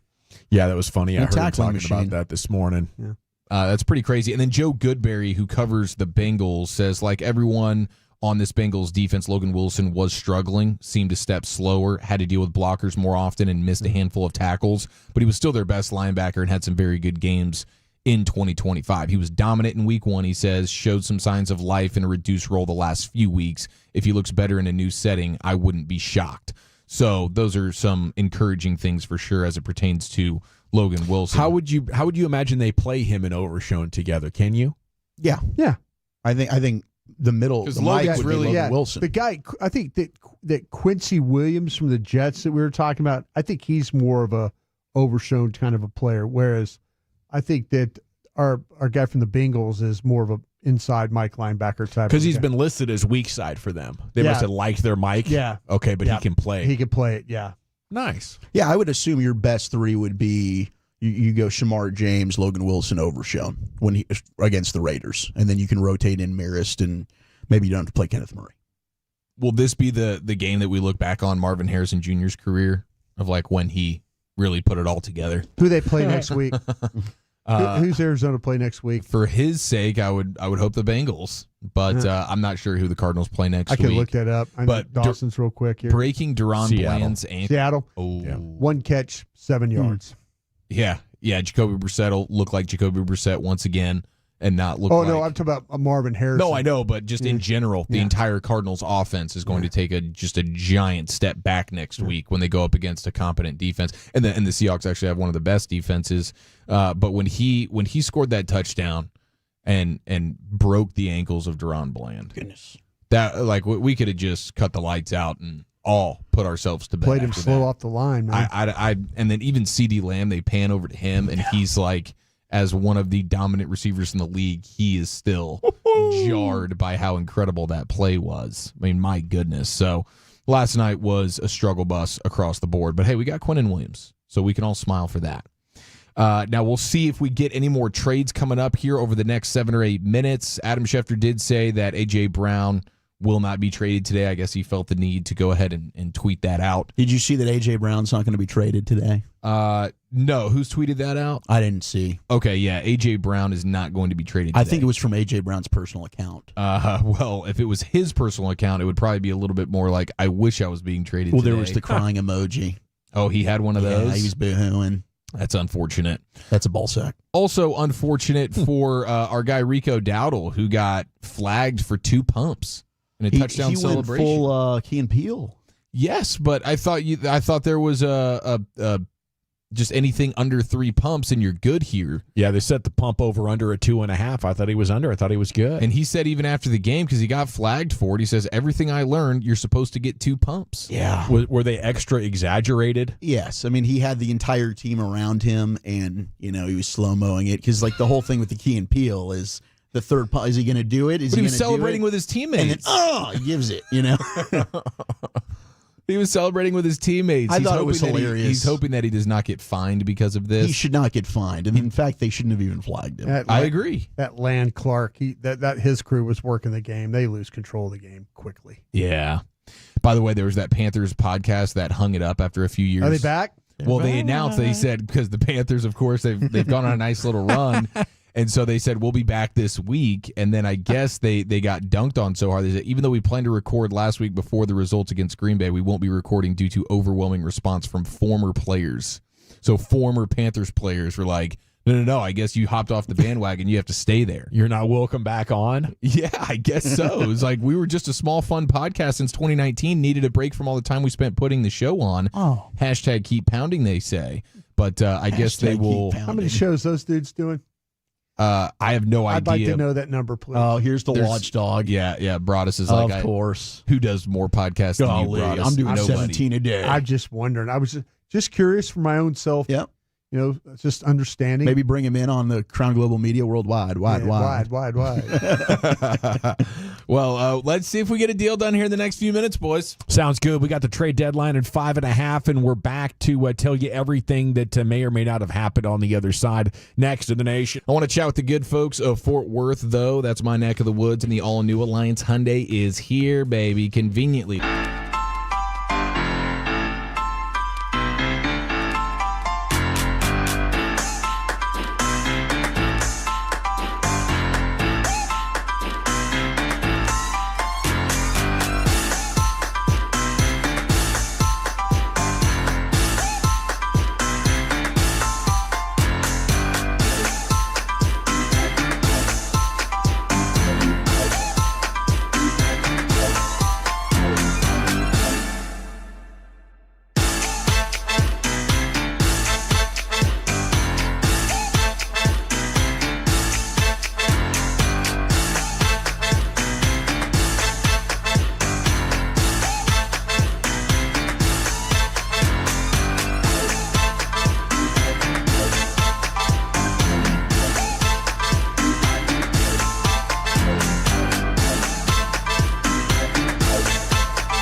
with the G-Bag Nation on 105.3 The Fan. Here we go. The NFL trade deadline just passing 10 seconds ago. What else is going to come in under the wire? Stay tuned. We are watching everything. It's hour number 2 of the G-Bag Nation. I guess the Jags ended up trading for Jacoby Myers, the wide receiver from the Raiders who has wanted out since training camp. He finally has a new home. He's heading to Jacksonville to see if they can get things going. The Jags were rumored to be shopping Brian Thomas Jr., but they end up adding a wide receiver there for Trevor Lawrence. But the big news here in Cowboys land is going to be 2 trades on the day.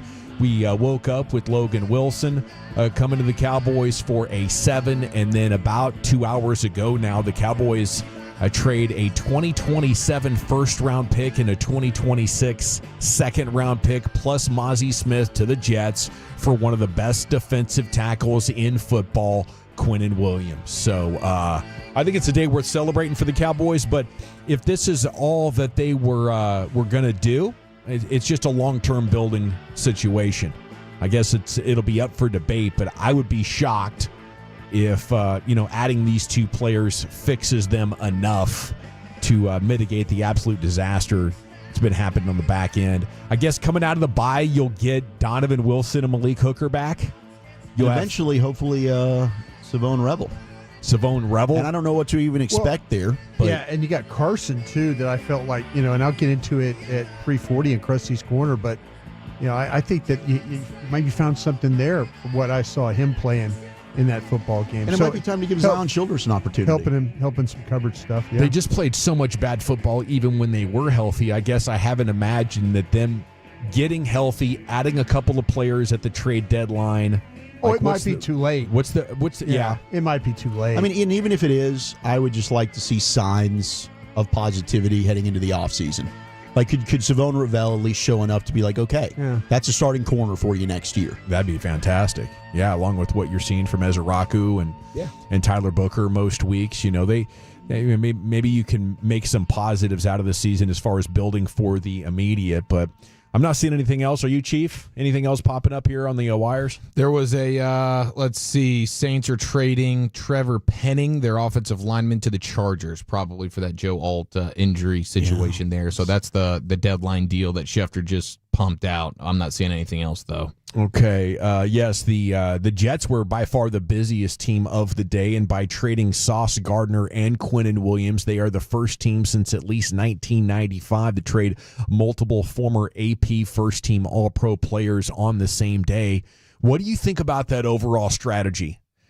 To me, you're never that far off in the NFL. I would be holding on to my best players unless we found ourselves in salary cap hell from going for it and we need some sort of salary cap relief. But I'm trying to keep guys who are 25, 26 years old that have been all pros already. Yeah, I mean, I think that like with Quinnen Williams, he was clearly unhappy and made that very known. And so you get a quality deal in return for him. Okay. And Sauce Gardner, I think you got like an absolute home run deal. Yeah. Right? Like you got 2 first-round picks for him. That was an overpay to me. Yeah. I agree. That's a touch of an overpay, especially from the Colts standpoint. It's like, wow, so you're really confident that Daniel Jones is your guy? Like they're not going to keep any options open for trying to maneuver to get a quarterback of the future. They're just going all in on Daniel Jones. Okay. So for the Jets, I think I don't mind what they're doing at all. What do you think about Ben Solak, who tweeted that Sauce isn't an overpay? It was Micah Parsons that was an underpay. I agree. Okay, yeah, if you put it in those terms, I do think Micah was an underpay. So, I think that's the Cowboys mismanaged the timing of it. Yeah. And that goes back to the lack of the plan, right? Their intention was to have Mikey here. And then when the feelings got hurt and they decided to move him, the timing now is like it's a week before the season starts. So like maybe the Jets, maybe they could have orchestrated this deal. Now, with Quinnen Williams and they move from Sauce Gardner, that frees up some cap space for them. Could they then have given Micah a contract that he wanted? Maybe. But instead, at the time, the Jets weren't able to do that. So now you've only got a short list of teams that could not only pay Micah, but also had a player that they wanted in return when they were looking at the defensive tackle spots. So you were limited. And Kenny Clark was the guy that they wanted, so they ended up trading with Green Bay. Yeah, I guess if Kenny Clark was a few years younger, it would be different, but it's hard to consider the long-term value of Kenny Clark if he's just going to spend 1 year here and then be a cap casualty. But this is, why I think you want to maybe wait, because teams are going to be willing to give up more now when they know they're in the fight and they have a much clearer idea of what their needs are. But you don't end up getting that much more for Minka than what you gave up to get Quinnen Williams. And depending on where those picks fall, like the draft points on the board might be kind of similar. When it was a 1+ for Quinnen Williams, I think that the story changed a bit about 30 minutes after the trade when it came in as a 1 and a 2. It was nice they're going to go ahead and take Mazy Smith off your hands. But where you come out on this, Brian? Underpay for Minka, overpay for Quinnen Williams? I think it's probably an underpay for Quinnen Williams myself. I think Dallas got a hell of a deal in here, with the fact that to me this year 1, and then you've got the two ones. I mean, it sets you up. If for me having to go for it in 26. Yeah, well, that just to get the quality of the player. I think when you look at like with Quinnen Williams, look at him, Donovan Ezaraku. I mean, there's some hope there now, but you still got a couple of those, you got a couple of those ones to be able to do some stuff with, free agency. We'll see what happens there. But I wish they could have made this trade earlier. I mean, I wish this was a trade that was done, a couple of weeks ago, but it is what it is. But I think that you actually underpaid for Quinnen Williams myself. Well, I do think there's an interesting evaluation though here, guys. Can we do a little bit of math? I mean, I'm not good at math. And my 14-year-old is going through the same process of realizing what, trigonometry and algebra and everything is just more than our Dawson brains can handle. Okay. So my sympathies go out for her. Please sympathize with me. But I mean, you gave up 2 1s for Minka, assuming Green Bay goes on runs. Those are in the late 30s. You give up a 2 that could be somewhere in the early 40s. Cowboys are going to end up with top 10, maybe top 12 in the draft order. And then the better of 2 1s that could be in the top half. Let's say it's 15 and 45 or 2 30s. Which would you rather have? I don't know. I don't know what the right answer is on that, but I'd say I'd rather have the 15 and the 45. 15, I'm at least going to get a first round graded player. How much is the extra $20 million factor in here? Because you're paying $26 million APY for Quinnen. Oh, yeah. Versus 46 for Minka. Now, I mean, Shereen Williams makes a good point. You could end up now having Quinnen Williams in a couple of years. Is he going to want a new deal? And what would that end up being? But at least for a couple of years, you're saving yourself $20 million in comparison between the players. Yeah, at some point, I think when you're team building, it's like the dollars are the dollars, and you have to decide from a front office perspective if you're going to move the world to make sure you can fit good players under your salary cap, or if you're going to say, we can't add these players because of the salary cap. You can do whatever the hell you want. Howie Roseman just proved that, and teams that are winning the Super Bowl are making sacrifices, taking future dollars to pay now. So it really doesn't matter who the names are. You're just rotating good players on a team that's never going to get over the top because you can't possibly draft well enough to put that many good players on your team. You have to bite the bullet and say, hey, let's move future picks for paid players now. Let's absorb the salary cap hit however we have to, and let's try to win the Super Bowl. This is, to me, what was so frustrating about 21, 22, and 23 is at the trade deadline, the Cowboys wouldn't make a move like this. No. That was the time to do it. When you were good enough to win, you just had a hole at this spot. That's when you go for the Quinnen Williams. Now it's like, okay, you got Quinnen Williams, so you're a little less crappy. And you're still 5 players away from trying to win it. Yeah, I get what you're saying on that. I do. They are frustrating. You would like for this to be the over-the-top move to help you in a season where you are actually in contention. You're at the top of your division, things like that. So I get that. They are a little bit weird in the way that they time this out and when they decide to strike on something. Yeah. And I would rather them be the type of team that's going all in when they're rocking and rolling and maybe tearing down a little bit more when they're not. But I do think Quinnen Williams is a hell of a player, and you have him for the next few years, and it's a position that they struggle evaluating in general. So I mean, I'm here for the trade, but I get what you're saying on that. Okay, the 682 says, so we're done. Yes, absolutely. Nothing else has come in. There were no late wire additions. It's over. It's Sorry, done. I guess I should have drawn more attention to that. But to that point, Eric, Brian, Wolchuk, audience at 877-881-1053. Text in what you're thinking. Please leave your name and city you're texting from. We'll make you famous. Go ask Rodeo Ron. How about the Colts sending 2 ones for Sauce Gardner? That's exactly what we're talking about. And to me, it's a significant overpay. Yeah. You got a pretty dang good corner, but not a guy who's elite, not a guy that's dominant out there. And as the officiating has cracked down on his holding, his efficiency has come down remarkably. But the Colts are like, dang it, that's the best corner out there. Our defense is just pretty good. We can get beat. Let's go ahead and add the best corner we possibly can, and maybe it does end up being an overpay that we regret, but we did everything in our power to try to take advantage of what is a historical offense here in 2025. If they could just, not turn it over 6 times. That's crazy. They had 4 turnovers total going into week 9. They come out of week 9 with a total of 10. Wow. Colts are doing it right, though. Yeah, that means, Jerry, you're getting outmaneuvered, outwanted, not only by Howie Roseman, but by, what is that? Is that Irsay's daughter? No, that would Chris be Ballard, Chris right? Ballard. Chris Ballard's mom? No, Chris Ballard. Oh, who's the gal on the sidelines? Yeah, that's Irsay's daughter. Okay, Yeah, Irsay's the owner. Yeah, that's the urgency and accountability and the desire.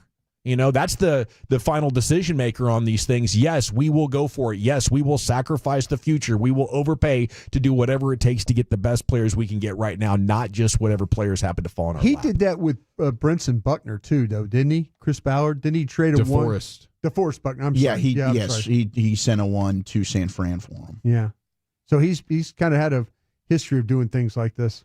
Okay, it is Quinnen Williams coming to the Cowboys, though. He played 100 years ago. What am I saying? Seriously, he played like in the 90s. What am I thinking? Hey, you got a lot of players up there in that head, Brian. I'm sorry. They can get crossed up every now and then.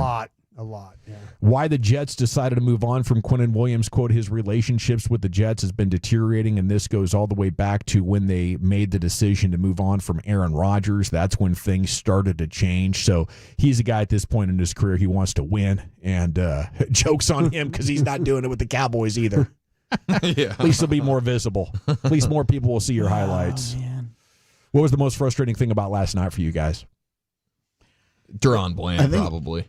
I mean, the offense in general. Yeah, the offense only scoring 7 points. I was stunned at just how inept they were, specifically inside the red zone was really bad.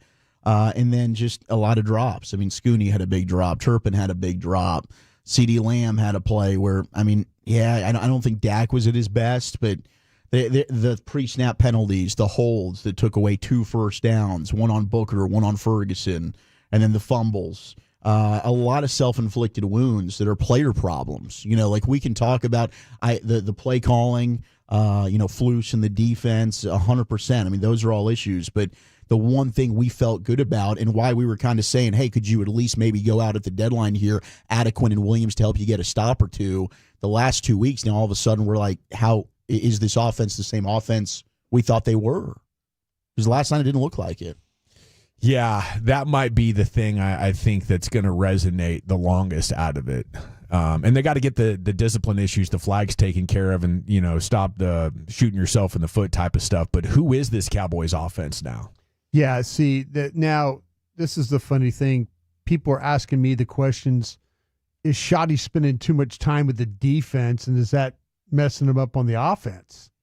And I don't know. I'm like, I don't know. It's the job of a head coach. Yeah, that's what I was going to. If that's an issue, then I just it doesn't have to be a job for the head coach. If you have a competent defensive coordinator and a defense, then like Kyle Shanahan is spending very little time worrying about what Robert Saleh is doing, right? Yeah, but now he is. But when Nick Swartzen was in there, he was probably in there every damn day. Yeah, absolutely. Steve Wilkes. Yeah. So it's not a perfect world. It is unfortunate that it has to happen. Yeah. But given the circumstances, of course, if you're Schottenheimer, you're the head coach, you got to do what you got to do. But it's a less than ideal situation. I don't know how much of that is attributed to the offense also slipping now. I think your offensive line, I mean, the Cardinals are not a team that's just like pressuring the quarterback. This isn't like for the Broncos, you're like, hey, it is the Broncos. Yeah. You know what I mean? Okay. That's the problem I have. go home and understand that. But when it's the Cardinals, man. Now, maybe the Walter Nolan stuff is a huge help for them. They haven't had him all season. Josh Sweat is a stud. Josh Sweat, no doubt. But that was like the one guy you felt like you had to worry about, and your offensive line got crushed. Just so how quick the pressures were. Like Dak usually is pretty good at being able to move around and kind of find a spot to throw, and they didn't allow any of that in the pocket last night. Well, they came into the game with 12 sacks total. That's like 1.5 a game. They had 5 against you last night. So that's an interesting thing when you look at team needs going forward. I think Nate Thomas stepped in there and actually only played 20 snaps. Yeah, he gave up the most pressures. Actually, Steele gave up 6 and he gave 5. But in the number of snaps he took, it was 19. It was 19 drop back snaps. He gave up 5 pressures.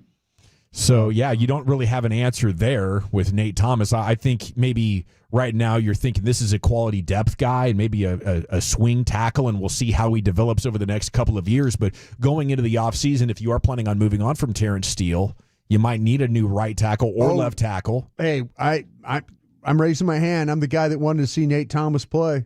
Yeah, I was that guy, and maybe if you give him a full week of work, I was all let him start. I was all about blitzing and all about playing man coverage and all those things too. Is Nate Thomas, was he a left tackle? Yes, and Tyler Guyton was a right tackle. Yeah, I'm just saying maybe that's something that needs to happen.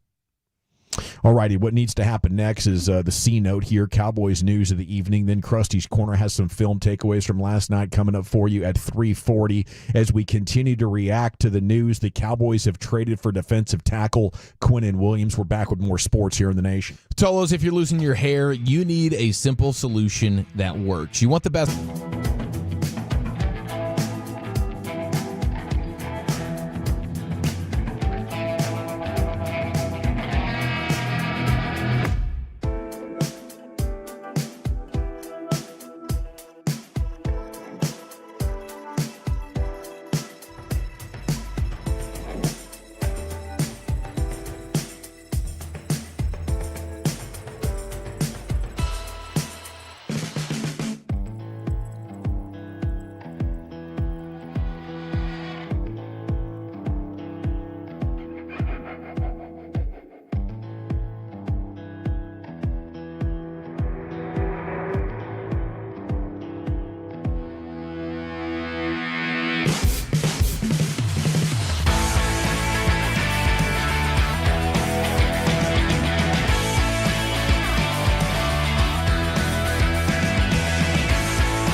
Rachel. Oh, is that your name? No, I mean like your name. No, I'm Jen. My name's Jen. Right, but I just mean like this is your haircut. But that's hair on your head. I'm not saying this is your hair.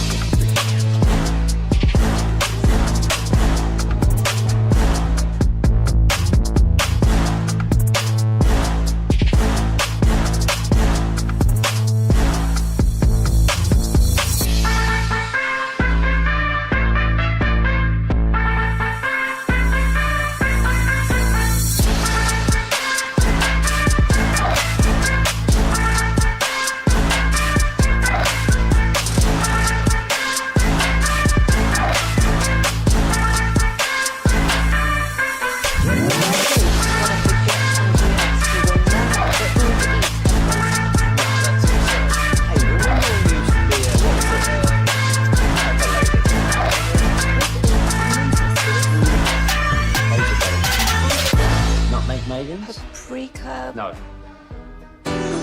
Nutmeg maybe. I just said that. Was it Spice Girls? Doesn't sound right. Was it Saffron Squad?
Or 50-gallon American water heater installed. Huge savings on the things you need. Visit us at Berkeys.com today. M37968. All right, welcome back, G-Bag Nation. Time now for the C-Note Cowboys news of the evening. We have grades coming in for the trade. What grade do you give it at 877-881-1053? Segments brought to you by the Frankels. If you've been injured in a car or truck wreck, call the Frankels first, 214 or 817-333-3333. There's never an out-of-pocket cost. They only get paid when you win. The Frankels are the go-to car and truck wreck attorneys in Dallas. Unbelievable. This is our last show in this studio. How long have we been here on 11? Is this like 8 years? Maybe I mean, I started in 2016 as an intern with you guys, and you were here. We were already here. Okay. So at least 9 years. 9 years. Okay, yes, and we want to thank everybody that's made this move possible. We're excited to get up to our new digs, and we'll christen it tomorrow with the first live show on 105 through the Fan in the new studio. I think our fourth studio, if you consider 12 upstairs that we were in for 3 or 4 years when we first moved over here from Stemmons, Mockingbird over there. Okay. 1, 2, 3, and now 4. So excited to keep it moving into the future. Okay, Seth Walder grading this trade a what, Eric? Capital F, boys. Wow. The Jets, or how's he get there? No, for the Jets, he gives them an A. Oh. The Cowboys, he gives an F. He says there's no other way to put it. This is a horrific trade for the Cowboys. Wow. His reasoning, he says, it is completely unfathomable for a team like Dallas to be trading away major draft resources for a soon-to-be 28-year-old defensive tackle on a salary-heavy contract in a season when they have a 7% chance to make the playoffs. Yeah. Now, he does go in on Williams here a little bit. Been a great player, and he says the pass rush has fallen off a little bit, but its run-stop win rate ranks second in the NFL among interior defenders. Still a very good defensive tackle, but I think he's looking at it like a little bit short-sighted, thinking about like this is a super win for this year move as opposed to, hey, you still have him for the next couple of years. But he's just looking at it as, why would a team who has the slimmest chances for the playoffs be trading away premium assets to get a guy at 28 years old, basically? Yeah, just because I think you've messed up so many drafts in a row. You now need good players desperately, and you really can't trust your draft just in general because of who you are and how bad you have been taking defensive players. But do you know how hard it would be for any NFL team to take those picks and find a player as good as Quinnen Williams? Like, what are the chances of that? Yeah. 10%? Maybe? No, for sure. And he's under contract for 2 more years. I think that's the big thing here, and he doesn't really go into that. I mean, I get it. Like, if this were just a rental player, then I can understand what did you just do. But the fact that this guy's going to be here for multiple years, he's the best defensive tackle that the Cowboys have had since, I don't know, I threw out like Jay Ratliff. I think he's better. He's better than Jay. Roy Glover in Brian's day. Somebody went back to Russell Maryland. I mean, like, this dude is an absolute star, and it is a position that, one, the Cowboys had kind of seemed to neglect up until now. And it's also one that, outside of Osa, they have really struggled to evaluate. I mean, Mazy's going back. That was a first-round pick that they took a couple of years ago. They didn't think they'd have to make this move. They swung and missed, and he's going back to New York as part of this deal. Let's not lose sight of that. We don't have to watch him play anymore. Yeah, that was a nice touch. How would you contrast Quinnen Williams and the defensive tackles of the last 25 years or so, Brian? They brought up Russell Maryland. What do you think? How far do you go back to find one better than Quinnen? I was... Man, that's a good question, because I came from an era where the Vikings used to have all those guys, with the John Randalls and the people like that. They had the Williams bros. Yeah. And they were stars. Then San Francisco had Bryant. I mean, they had Bryant Young and Dana Stubblefield. Yeah. I mean, they had some really good players then. This guy, and it was funny because I was just like at the break, I was just kind of peeking at him. And I was watching the Steelers game from him, and he just literally just split a double team and tackle for loss. And that's just the kind of player you're going to get. I mean, you get this guy that's just a really powerful player at the point of attack, and he just gets rid of people, and he doesn't get moved. And, you need somebody like that. You need somebody that can anchor down and play run defense and would give you the occasional pass rush. I mean, there's been times where in this game where Rodgers has been running around, and like he's not getting like left in the dust. I know Rodgers is a 40-year-old guy running around, but he's still got that ability to close and get on you quick. He's really powerful.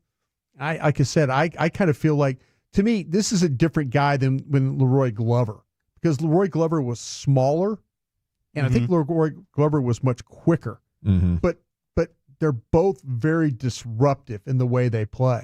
.com's got Leroy Glover as the 3rd best defensive tackle of all time behind Bob Lilly and Randy White. Yeah. So this is a guy that definitely belongs in that conversation. Obviously, he's played quite a bit of football. What is this, a 6th year? Quinnen Williams, 5th year, 6th year, something like that. So he's been in the NFL for a while, but, adds an element that they just don't have. And I think it's about what happens next, because you've kind of set this thing up where you have your first-round picks, you have cap space, you have some better players, under contract now that hopefully they could continue this level of aggressiveness and player acquisition that started really with George Pickens and make a big push into competing in 2026. Because, Chief, you're right. It's short-sighted to grade this trade on just what it means for this season. It's Absolutely. a super long shot. I would probably take the under on that. What do you say, 7% playoff odds? Yeah. Yeah, right now I'd take the under. Like you need about 8 things to go perfectly here for you, starting with Savone Revel coming off an ACL injury and being an impact rookie, which is a long shot. And Just you've still got your 2 ones this year. Now you don't have your 2 or 3, so I get that. But maybe you can recoup that if you want to move around with one of your ones. You move back a little bit. That's what Howie Roseman and the Eagles like to do a lot too. That's how they're able to acquire a treasure chest of picks. Okay, the best thing for the last 24 hours, other than the trades, is the epic shots fired Jerry Jones at Micah Parsons from the Stephen A. interview. Like veering through traffic to hunt Micah down with any question that might be lobbed at him. He was asked if he looks for players that have traits like Michael Irvin and DeMarcus Ware.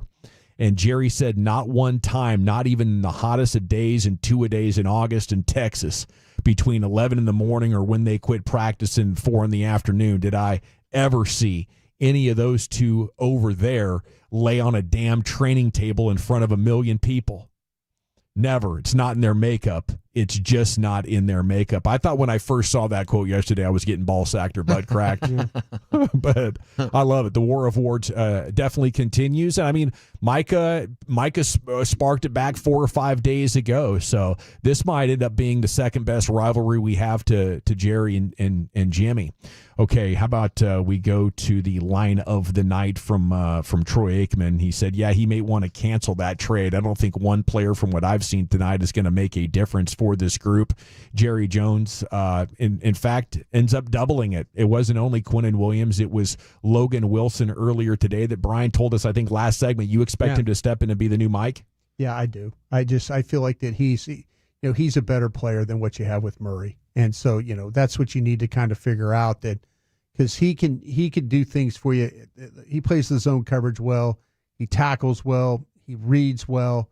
He's not going to be out of position. He needs to immediately be put in the lineup. Kind of like a Sanborn who can cover. I think a better player there. I think a better player there. I think a guy that, when you start, both guys have those instincts to kind of read plays. I just feel like that Logan Wilson's a little bit quicker to get to where he needs to be, as opposed to Jack Sanborn. I tell you what, 6-2 seems tough. I'm going to hold out hope for it, just because the other games seem winnable besides those 3. So if you could beat Philly, Detroit, or Kansas City, you got to get everybody healthy, have these players make an impact. But, I mean, you're adding Wilson and Overshone. That's basically like remaking your linebackers. You're getting your safeties back. And now you're plugging Quinnen Williams down in there as Jadeveon Clowney starts to come through and Ezra Raku is starting to show. I mean, by the time we got to the second half last night, at least in the fourth quarter, the Cowboys were actually kind of getting stops. They were getting off the field. The pressure was good last night. Yeah. It's just that secondary, goodness, I don't know. Hopefully those reinforcements help. I mean, Josh Butler's a guy that's supposedly ready. I don't know why they're wasting time with Bridges, personally. I know coaches like players that they know. Yeah. But I think that coaches being uncomfortable is exactly what they need on that side of the football right now. What you're doing is clearly not working, and you've got to change up the personnel. Yeah, and it is a super long shot, but I think we've seen crazier things in this NFL. The offense has to get right though. Okay, then I think the biggest story last night before the trade news started was Jeremy Fowler reporting that Asante Samuel has been cleared to play from that spine issue. So that's a big deal for him. And he said he's talking with several teams, could take visits this week. So the next thing I want to see is that Asante Samuel's coming in to take a look. Okay, let's go to the morning news here in the C note. They have the top 5 takeaways from last night's loss to Arizona. Fast start, faster stop is their second takeaway. What'd you guys think about the decision to go for it there, fourth? And it was a little bit longer. What was that, 6?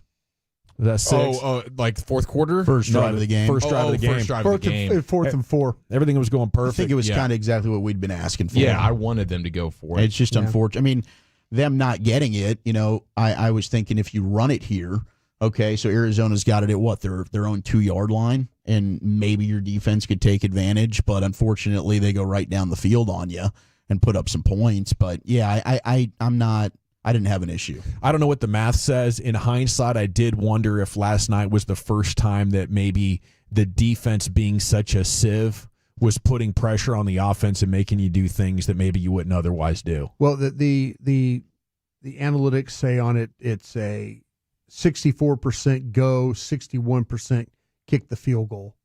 So it's only really a go for it by 2.9%. Yeah, I would have just liked to see what would have happened if you kicked 2 field goals.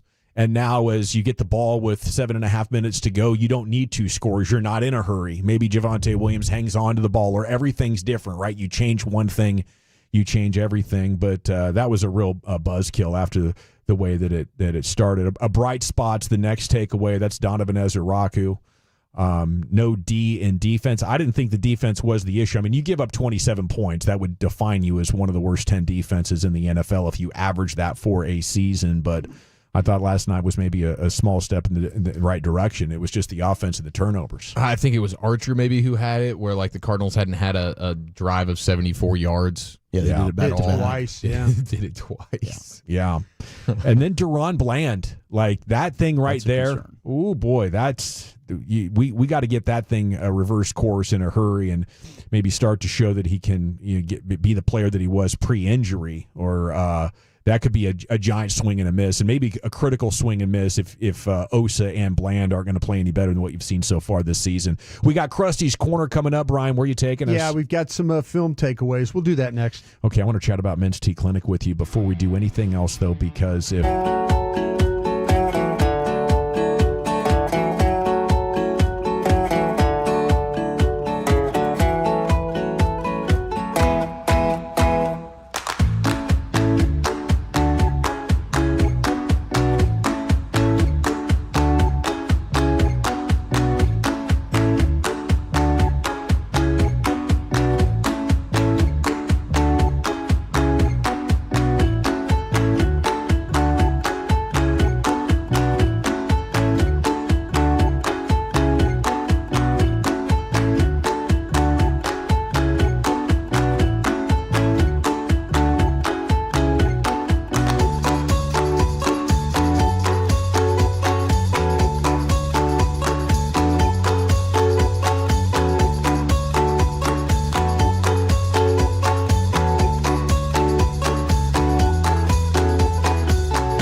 That is a very cute haircut. That's like a little shag. I've never seen it before. Well, I mean, of course you have. It's very cool. Oh, is that your name? No, I mean like your name. No, I'm Jen. My name's Jen. Right, but I just mean like this is your haircut. But that's on your head. I'm not saying this is your hair. Freaking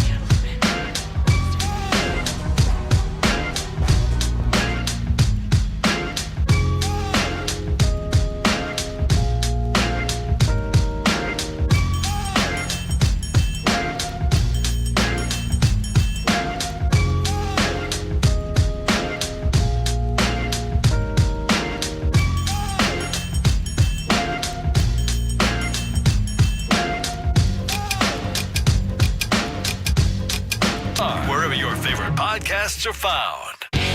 If you're in the market to upgrade your vehicle, get to Classic Chevrolet and Grapevine. Back-to-back #1 Chevy dealership in the world. They've got more new Chevys than anyone in the all-prices sale. Silverados, Tahoes, Blazers, Malibus, Equinox, and more. Visit ClassicChevrolet.com. This is Texas. This is Classic Chevrolet. Together, let's drive, relax, and enjoy the difference. Based on new Chevrolet registrations 2023 and 2024. Thank you, Lucius. It's the G-Bag Nation here on 105.3 The Fan, and it's time now for Krusty's Corner with Brian Broaddus. Hey, kids! Your old pal Krusty's gonna teach you 5 new words. You're not wrong about that. From Dallas, Texas, number 55, Brian Broaddus. Thank you very much, guys. Appreciate everybody. Thank you, sir. Have to admit, I went to Austin this weekend to see Bennett. Yeah. On Sunday, and they had a big win against Vanderbilt. Big win. Big win. Fired up. Stopping off at Buc-ee's on the way home to get something for Michelle. Which Buc-ee's? The Buc-ee's in Hillsboro. Did you get the Texas Philly? No. Brisket? She likes the beaver nugget things. Oh, the yeah. little popcorn thing looking thing. Those are a staple. Yeah, she's a big fan of those. But no brisket sando. Your boy was on the phone walking in, tripped on the curb. Oh, no. You did not. All the way down? You All the lose way your down. earpiece again?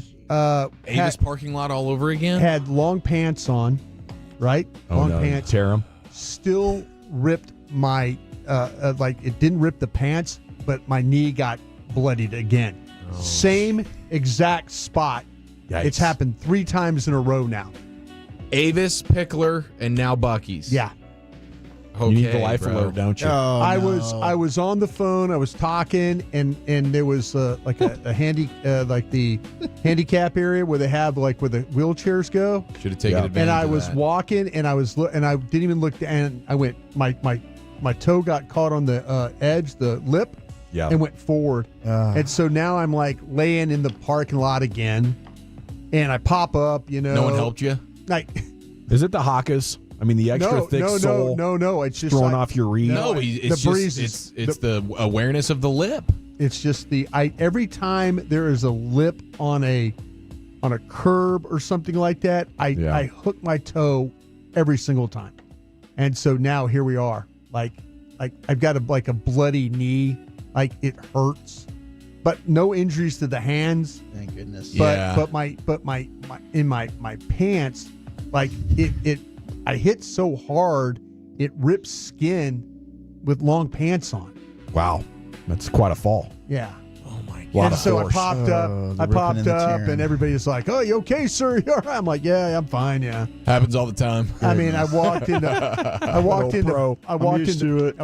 Buc-ee's, and like I went and got, and I'm just like, I can't believe, and I was like limping. I was limping in there, and like, and then I luckily in my car, in my Nissan, I got a first aid kit. Yeah, so I kind of stitched myself up. Yeah. Now, do you have one of those wheelchair ramps in that? Because I think we're going to get you one of them scooters, little rascal. I need something, Maybe some Dawson. blue blockers. Pretty damn embarrassing. Pretty damn embarrassing. That is tough. But yeah. but I'll tell you, I did. That's one a year for the last 3 years. It's starting more regular. Yeah, it's you like might every need- 6 months. It's not falling like I'm Joe Biden falling, or that. Well, that's next. Or the guy that who's our senator from Kentucky that always falls down. O'Connell. Mitch O'Connell. Yeah. Oh, Mitch. Like Mitch will just be like walking and all of a sudden just fall. Yeah, he's had a couple of bad ones. Yours is lip And he's induced. like, oh, did you get that on camera? You're like, yeah. You're going viral as we speak, Mitch. Oh, We need to get you some knee pads and some like wrist guards for when you walk around. I need Maybe a helmet. Yeah, I need I need Tony Hawk skateboarding gear. Yeah, is what I need just to walk. Some knee pads. It's embarrassing. God, it's so embarrassing. But yeah, it hurts. I mean, literally, my knee is killing me right now. I'm proud of you, man. I didn't notice a gimp walking through AT&T Stadium yesterday. Pretty good. Yeah, because I'm so embarrassed. Oh, you just don't want to talk about it? I just fight through it. Doing the right thing. Fight through it. All right. Cowboys' third down defense yesterday. Can I focus on that a little bit yesterday? Yeah. What's the stat? 18 of 18 3rd-and-1 conversions? Yeah. They have not forced a 4th down on 18 3rd-and-1 tries this year. That has to be historic. Yeah. It's I don't like it here it's anymore. Horrendous the way that they play their third down defense right now. But what happened is, let me point out some of these if I could. I was surprised. I looked at the stats. They were only 7 of 13. I know, because they started Well, off. it started 7 of 9. They start off 7 and 9. That's the problem. 3rd and 16, bang, no problem. All right, this is some of the things that happened that I noticed on film. Okay, so let me just walk you through. This is just basically like the first drive. Just looking at it's nauseating. 3rd and 8 on the Arizona 13. Okay, they got Bland. He's going to play press coverage against Harrison Jr. So Eberflus is going to bring 7 around the blitz. Fowler gets ridden to the ground by Williams, the tackle. Should have been a holding call. Absolutely missed. Maybe a face mask. Missed badly there. Harrison is able to push off at the top of the route to get the separation. Not surprised. And that wasn't called either. Of course it was. Yeah. So you really had two penalties on the play that should have been called. We talked about this in the Zebra Report. This crew, this Adrian Hill, his crews, they're always not gonna do anything to help the home team here. They're gonna make sure they screw the home team all they can. 3rd and 10 at Arizona 31. Appears to be 4 across in the secondary, right? That kind of that we talk about that cover 4 where you have the corners and the safeties. Eberflus again brings 7 with a slot blitz. Okay, Eberflus is doing things where we're like, yeah, here we go, bringing pressure. Thomas jumps into the neutral zone on this play, so it's a free play. And then Ezeraku is laid off the snap, and he arrives a step late. But the ball is out. Harrison just runs the out on Bland. But this happened a couple of different times with Ezeraku. Zach, I didn't notice if you noticed that. Just a little bit late on some of these rushes and stuff like that. He got kind of caught up at the tackles, too, a little bit. Like instead of having space to work, him and our tackles were kind of like hip to hip on some of these things, and it wasn't twist stunts or anything. Yeah, it wasn't clean. There wasn't a lot of clean. They kind of got tied. Yeah, but if it's a free play right there, and Ezeraku laid off the snap. 3rd and 6 from the 50. Eberflus rushes 4 with Williams and Ezeraku dropping. Okay? So I'm sitting there thinking, your better pass rushers are all of a sudden now dropping? Mm-hmm. This is where you get, when as a coach, you're feeling like, well, you're getting too smart here. You know, that fire zone where, okay, we're bringing secondary guys and linebackers, but let's let our 2 better passers, Williams, I say, but let's let Ezeraku drop in space here. Yeah, you're kind of like, and so what happens is Bell is playing in the slot against McBride, and he grabs him. I mean, it's clear. He just grabs him. He tackles him, not comfortable in space. The official, the passes, it's a clear hold. Pass is incomplete. Officials flag Bell for the hold, which absolutely should have been called. So that's an automatic first down. Eberflus shows a double A-gap blitz. It's 3rd and 6 at the Dallas 41. Eberflus shows that double A-gap blitz. We've seen that Mike Zimmer kind of look, right? Where they mug those guys up on the line. But he backs out again. He goes cover 3. Wilson runs a route short of the sticks. Brissett is able to climb the pocket to find Wilson short of the sticks. Bland has a chance for the stop here, but he can't get him to the ground. Wilson overpowers them, so it's a first down. But ball was short of the sticks. He was probably 2-3 yards short of the sticks, and Bland had a chance, couldn't get it done. That was the beginning. of the, oh, geez, what happened there? What's it? 3rd and 5 from the Dallas 29. Eberflus shows blitz but drops Houston and Ezraku again in coverage. Brissett still has time in the pocket. Bridges in good position on Harrison. Ball's too wide. So that led to a field goal there. But here we are again. Houston, Ezraku dropping. For what reason? Probably need to get them to be attacked. Is that a simulated pressure? Guess so. One of those things where, it's like they'll never see it coming. They'll never see it coming. Of course not. We're going to disguise this, but let's take our best guys and not do anything. All right, here we go. 3rd and 14 at the Arizona 49. Williams gets off the ball early. That's the tackle. Williams is off. No call for motion. And so anyway, both Osa and Houston get close to getting home. They're playing cover 3. Houston curls between Bland and Bell for the reception. This is like that zone coverage again, Dawson. We were talking about where everybody's kind of lined up. The linebackers not in really good shape, not where they need to be. But Harrison manages to curl between Bland and Bell. So you got the safety in the corner right there, but the ball's right there for the first down. But on 3rd and 14, they get a first down on that play. 3rd and 1 on the Dallas 6. Arizona quick snaps on this play. Remember, they got up to the line really quick, and Dallas, they weren't ready on defense. Ezraku's looking for the call as the ball's coming his direction. He gets cut. Murray does a good job of working outside to prevent the touchdown, but that could have been they score on the next play, but that was Dallas wasn't ready with the personnel, nor did they get the call in time. 3rd and 16. Here's another one. 3rd and 16 from the Arizona 29. Eberflus rushes 4. He gets pressure from Houston inside. Pressure from Clark forces Brissett to have to move to his right. Has no choice but to throw the ball short to McBride short of the stick. So they get off the field here on the 3rd and 16. Good job by the pressure from Clark, and then them with making Brissett have to move. 3rd and 3 of the Dallas 35. They're going to try to run the wheel route to McBride on this one, but he gets covered well by Bland. Now we're starting to play some defense here. But he's covered well by Bland and Stewart, so they kind of double team him. Brissett dumps the ball to Knight in the flat. Jones gets beat to the sticks. Mm-hmm. Okay, 3rd and 3. We remember that. This is when they start throwing the ball to the flat, and you couldn't stop that. Yeah. Another 3rd and 1. You get inside handoff to Knight. Ezraku goes inside. James fills. Murray now laid over the top. Thomas misses the tackle. That's going to be a first down for you right there. 3rd and 5 from the Dallas 16. You get a nice job by Clowney beating Williams, again, the tackle we talked about, to the inside, and he gets into the throwing lane. He tips the ball, and Bland gets called for defensive holding on McBride. But remember, the flag gets picked up because the ball got tipped. If you don't tip that ball, it's probably a touchdown. Because there's going to be Bland is like holding on, but down there, McBride's probably going to make the damn play because this is the kind of player he is down in the red zone. You have a 3rd and 3 in the Arizona 29. This is a sack. Yet Clowney beats Williams around the edge. Clark's able to work around Brown as well in the twist. Brissett has nowhere to go, so they're starting to find a way to get some pressure. They have a false start from Hernandez on a 3rd and 18. They throw a screen to DeMarcado that was snuffed out by Clark. That was really, really good play. That was a 3rd and 23. So again, here we go.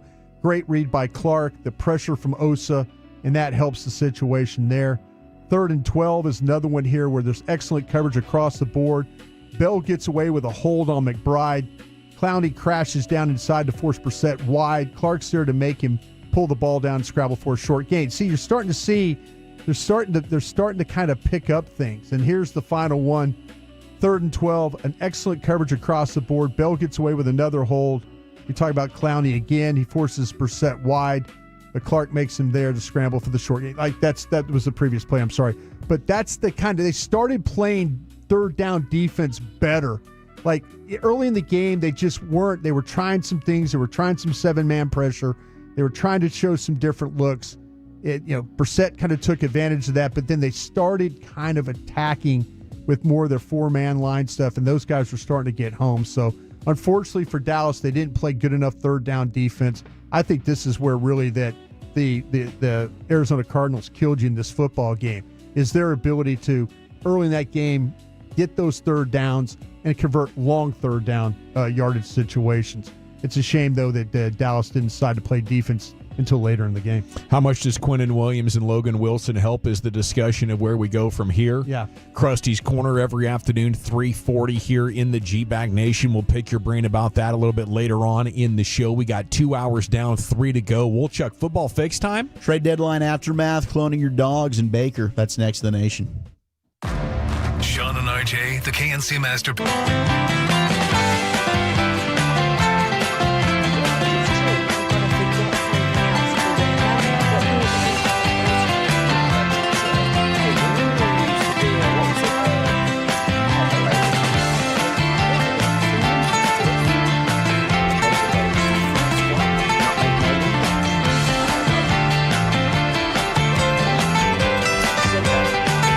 Was it Spice Girls? What's it, Saffron's Rose?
A&M Leasing Studios. You're rolling with the G-Bag Nation on 105.3 The Fan. Welcome to the nation. Here we go. It's hour number 3 of the G-Bag Nation here on 105.3 The Fan, and it's Two Guys, One Booth coming up in about 20 minutes. Mark Schlereth and then the Shotti press conference coming up after that, so we have a very busy afternoon. 3 hours of sports remaining.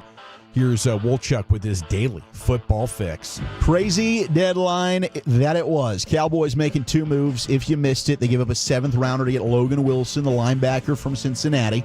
And then the big one is a 2nd rounder this year, a 1st rounder that will be the higher of the 2 first-round picks between them and Green Bay in 2027, and Mazy Smith going to the Jets to get Quinnen Williams, the outstanding defensive tackle, who, according to the 33rd team, has recorded 25.5 sacks on plays where he lined up as a defensive tackle or nose tackle. The only other player that has more sacks in that span since 2020 is Javon Hargrave, who has 30. He's also got the most double-team pressures in the NFL among defensive tackles since 2022. The second most, his new teammate, Osa Odigizua. Hopefully that helps out Osa, Kobe Turner, Dexter Lawrence, Jaron Reed, the others on that list. And another wrinkle that I didn't consider, Texter asked this, Quinnen Williams, an Alabama Crimson Tide, played with Trayvon Diggs at Alabama. Does Diggs now have a buddy back? Oh, maybe he's got a... Maybe he's buying back in. He's got a friend. He's got a friend now. And Williams did say, according to Connor Hughes, who covers the Jets, that the Cowboys were the team that he wanted to go to if he was going to be moved. So hopefully this ends up working out. I'm excited. It's the coach? I mean, do you think the coach? I'm sure Aaron White Cotton has a lot to do with that, if not everything to do with that. Yeah, I think so. Because he loved him. He was great under Aaron White Cotton. Outstanding run defender. Really big when it comes to forced fumbles. I thought that was a keynote from him. Has been a very good pass rusher throughout his career. Maybe this year the numbers are a little bit down, but change of scenery. I'm hoping there's an uptick there for your Dallas Cowboys. So all of a sudden, a position that they've neglected that was a big weakness at defensive tackle, you got a lot. You got a lot of bodies, a lot of options, and you said adios to one Mazy Smith. Now let's get this call back. This is from draft day, Quinnen Williams with the Jets. He's doing a little interview, and this moment happened. To the different character things. Listen, thank you that I got here, so. Just sneezes and blesses himself. And thanks himself. Thanks himself. Bless you. Thank you. What a sweet man. Interesting character. I'm trying to become more of bless you guy. Bless you, thank you. You know, I sneeze so much that it just annoys the heck out of me. I think I need to become, thank you after somebody blesses you. I don't think I do that enough either. Like my sneezing protocol is so off. Have you ever reminded somebody that you have a problem? Not you, but like myself. If I sneeze one time, I sneeze 12 times. Yeah. And so somebody else goes, "Oh, bless you, man," and I say, "Hold on." Just like, hey, I'm going to sneeze 12 more times. You don't have to say it, you know? But is one time good enough? You don't have to say it anymore after that. Just go one time, because then if you have a sneeze attack, I'm not going to just, thank you. Which I will. Bless you. I will. I'll have a thank sneeze you. Bless you. Thank you. Yeah, I think you want to hold your water on the bless you, see if they're going to crank out a handful more, and then come over the top and you just bless all the previous sneezes that took place. Yeah, bless you. You know? Are you saying that because you might die because you're sneezing? Is that the deal? You could blow your brain out. I did always hear, like, if you hold which it I in, did for like a long time. Like your eyes could cause an explode out of your. I bet you swallowed gum too. I never swallowed gum. You didn't? Not as a gum swallower. Oh. No. All right. Well, not a gum swallower. It's on as his, a kid, it's in you his ever Twitter swallowed bio. gum? I think they may have. Yeah. I was swallowing gum left and right. That's not a surprise.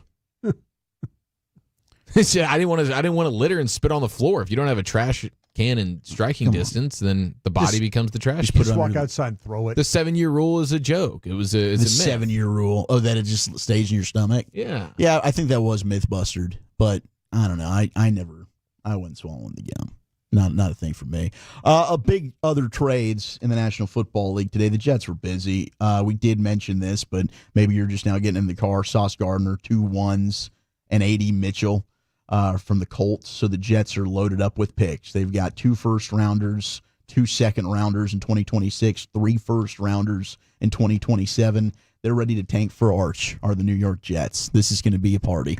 Can't wait to see him in a Jets uniform in a couple of years. Actually, I don't wish that on Arch. I really don't. That would not be good. But it is shaping up to be possibly a very good quarterback class there for the Jets in 2027. So we'll see what way they can mess that up, because the Jets are always going to jet. Saints have dealt Rashid Shaheed to the Seattle Seahawks. He's now going to pair with JSN, Rockwall Zone, along with Cooper Kupp, Jake Bobo, and Derek Young. They've had some injuries there at wide receiver, so they needed Shaheed. He's got at 27 years old, 44 catches, almost 500 yards, one of the best deep threats in the game. So Seattle, who just beat the brakes off of Washington, and the Commanders now, you got to think they're toast. They lost Lattimore with an ACL. You have the elbow injury now with Jaden Daniels. I don't think he's coming back this year. But, yeah, I mean, the Eagles are probably just going to be cruising away with this division, and it sucks. I absolutely hate it. Raiders trade Jacoby Myers to the Jags for 2 draft picks, so we thought maybe Brian Thomas would be on the block, as Gavin noted. Not. And Travis Hunter now hurt as well, so they needed a wide receiver. Jacoby Myers gets his wish. He leaves Vegas. No movements, though, for Bradley Chubb, for Minka Fitzpatrick, Jermaine Johnson, Breece Hall, Trey Hendrickson, Max Crosby. All those guys end up staying with their former teams here at the deadline. Then you have Jacoby Brissett. Has he taken over as the starting quarterback for the Cardinals? Ian Rappaport says yes. Jacoby Brissett has been named as the Arizona Cardinals starting quarterback. Now, Jonathan Gannon is saying it's a short week. I like what the offense is doing right now. I just want to go ahead and have this lined up. It's not necessarily we're moving on from Kyler. Maybe they're taking this week to week, but I don't know. I think the writing is on the wall here. Kyler is Dunsky there in Arizona. You definitely want to buy yourself some time and see if it keeps working with Jacoby Brissett. I mean, I think long-term Kyler Murray's going to be the better player, but maybe it's run its course there. Maybe the guys enjoy playing for Brissett more than Murray, and there's something to do with the momentum that he's established. But, I mean, he showed last night, and even before last night, you don't need the Cowboys defense. He did it against quality competition the previous 2 weeks. Like, he's a starting caliber player. It's one of the reasons the Cowboys were so high on him when they were looking for a new backup when Cooper Rush left. Hey, John Machota did have this nugget, though. The Cowboys have played Jacoby Brissett, Bo Nix, Jaden Daniels, Mariota, Bryce Young, Fields, Love, Williams, Wilson, Hurts. They've all combined for 68.5% of their passes while throwing for 254 yards a game, 22 touchdowns to only 4 picks. Combined passer rating, 112.3, second highest in the league. They've also combined for 4 rushing touchdowns. So it is, you play the Cowboys, you're going to look like a Hall of Fame quarterback. But hopefully Quinnen Williams and Logan Wilson and DeMarvion Overshown and maybe Savone Revel, maybe we can get Josh Butler back in there. And Malik Hooker coming back. I don't know. Can we just, glass half full, let's pray and let's hope. Let's bless each other. Yeah, I think at some point towards the end of the season, like this defense could round into not being complete crap. And I'm with you, Wolchuk. They could maybe not be Poochies. Yeah. Could they just be cheese? I think so. Maybe. Yeah, I think that's realistic. Do you think there may be, by all these guys coming back and the trades they made, that they might actually have a chance against a Philadelphia and a Kansas City and a Detroit? Could be close games. Possible. It is possible. I mean, I think they always have a chance against Philadelphia. Yeah, Philly. But I don't know about the not Kansas City. Detroit's probably going to beat the crap out of them. Yeah, Detroit and Kansas City are what's Detroit, 5-3? Kansas City's kind of hard to predict. They'll kind of fiddle fart with their food a little bit. Yeah, I mean, your offense can't have pre-snap penalties and 3 turnovers, and but I think going into those games, if your offense has a good game, you're going to be able to score into the 30s with anybody. If your pass rush is coming along, you get your safeties back, your linebackers are way better. You got the best trio of defensive tackles now in the league, probably. Yeah, I mean, you better. There's some things to build around. Making some. You got to get Diggs back, probably. And what's that going to be after the first game in that gauntlet? After that's Philly is the first one? I think Philly would be the first one, yeah. And who knows what version of Diggs that you're getting. But, yeah, we're saying there's a chance.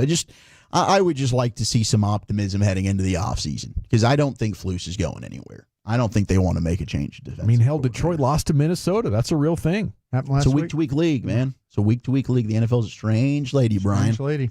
Last night on the Manning cast, things were percolating, fellas. Oh, yeah? Oh, yeah. There wasn't a Halloween costume this year, though. That was last week. This is Baker. He's got jokes when it comes to scrambles. Week 6, you're facing a 3rd and 14 against the 49ers. You had one of the plays of the season. We'll show it here when we get a second. Here we are. All right, take us through the play here and tell us when you went from, all right, avoid this sack to I might get the first down. Right about here. It was late. It was late in the down. Yeah, they did a good job on the twist game up front. Had a couple guys running free. Somehow snuck out of that one. At that point, when do you work on that? What day of the week? What day of the week do you work on like breaking tackles and the spin moves and some of that stuff? Well, the duck up and under. I tried one time in Fayetteville, Arkansas. It didn't go too well. Wound up getting arrested. But I've improved since then. So, just finding time whenever I can. Hey, we can find that footage, I'm sure, also, but we won't. They should have. They should have played the footage right there. That's an all-time classic there from Baker. Just getting destroyed by a security officer there. He got mashed. What was the story? He was too hammered to know better. He tried to escape, but could only run a few steps, and he just got without falling down. He got leveled, decleated, unbelievably destroyed. He is such a meathead. He is, but he's become so likable. Like, at that time when he was running away from the cops there in Fayetteville, he was like the douche.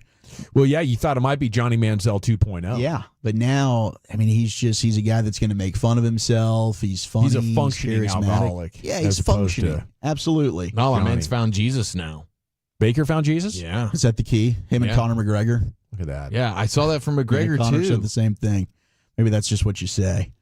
All right, Tankathon. Where are the Cowboys picking? Picks 14 and 24. Yeah.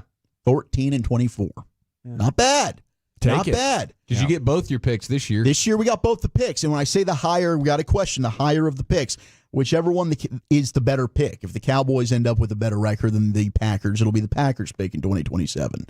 When it's the opposite, which inevitably probably will be, it'll be the Cowboys pick going back to the Jets in 2027. We've got cloning of dogs. Eric, I know this is probably the story that you were most excited about. I saw it. Tom Brady says that his dog, Junie, is a clone of former dog Lua that passed away in 2023. He revealed that, quote, "I love my animals. They mean the world to me and my family. A few years ago, I worked with Colossal and leveraged their non-invasive cloning technology through a simple blood draw of our family's elderly dog before she passed. They then went ahead and cloned with the second dog with this new biotech company. I don't even know, Viagen Pets? That is wild. Viagen Pets? That's weird, dude. Basically now, he's got himself his old family dog, reincarnated. I'd make like 5 of them. Just a bunch of, if you get one good dog, I get it, man. They get the perfect temperament. Doesn't bark. Has all the potty right trained. traits. Yes. I don't think that stuff carries over to the next potty time. training, The potty you still training, gotta you potty probably still train got to put in. But everybody knows their favorite dog ever. Wouldn't you like to be able to bring it back? Just reincarnated over and over again with the cloning. This is one of the biggest examples of riches that we've ever seen. But we now know Brady is going to clone himself. Like, how much would that cost? This is just one step. 6-figure deal? What does it cost? And then also, like, what's been the return on investment here? Like, how similar is it? Yeah. Like from a temperament standpoint and all that kind of stuff. But this is crazy. It is. And the 817 does ask a good question. Does Tom Brady kiss his dog on the mouth too? I would imagine. Guaranteed. Yeah. I would imagine. Like when he was saying bye to that first one, only God knows, bro. A lot of tears. Well, he obviously couldn't say goodbye for long. No. Had to bring it back. That's quite a story, though. Remember when he was talking about hitting your dog, though, earlier in the season? That's true. That's right. Maybe that's because he went through a bad dog phase. Maybe that dog could really take a whooping. He couldn't find another one like it. If this one dies, I'll just clone it again. Just beat the crap out of this poor dog. I think he missed an opportunity. The first one was named Lua. Second one's got to be Tua. It's the sequel. He was flirting with ownership in Miami. If he was a Dolphin, if he would have had his Patriots career with the Dolphins, I think that's a shoe-in. But I can't wait for the clone of Brady to go win 7 more Super Bowls for some team in the next few years. That would be creepy. Okay, and who knows? It might happen. If maybe that'll happen at some point in the future. Could you maybe clone a dog? Because I still have old Spud. Spud's the dog that I would bring back. I have an old collar of his. I wonder if there's enough DNA like in the dander. Yeah. Maybe some sweat in there. You could try it out. Preserve it over time. You're just a Tom Brady bank account away from making this happen. This Viagine company. That's insane. I couldn't imagine actually publicly admitting to it, being such a public figure. Like, I wonder what kind of brushback Just he's getting on imagine this. Kirk Herbstreit seeing the story and just rubbing his hands together right now. We'll see what Mark Schlereth has He's to an say. investment guy in that. Dude, he's definitely an investor in that company. The Cowboys added Quinnen Williams. They lost to the Cardinals. To get Mark Schlereth's thoughts on these stories coming up at 4:40. Little two guys, one booth, an audio celebration of game day coming up next year on the Fan. But, fellas, let's talk about your hair. If you're losing it and you desire to have it back.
I'm not saying this is your hair. Okay, freaking me out a little bit.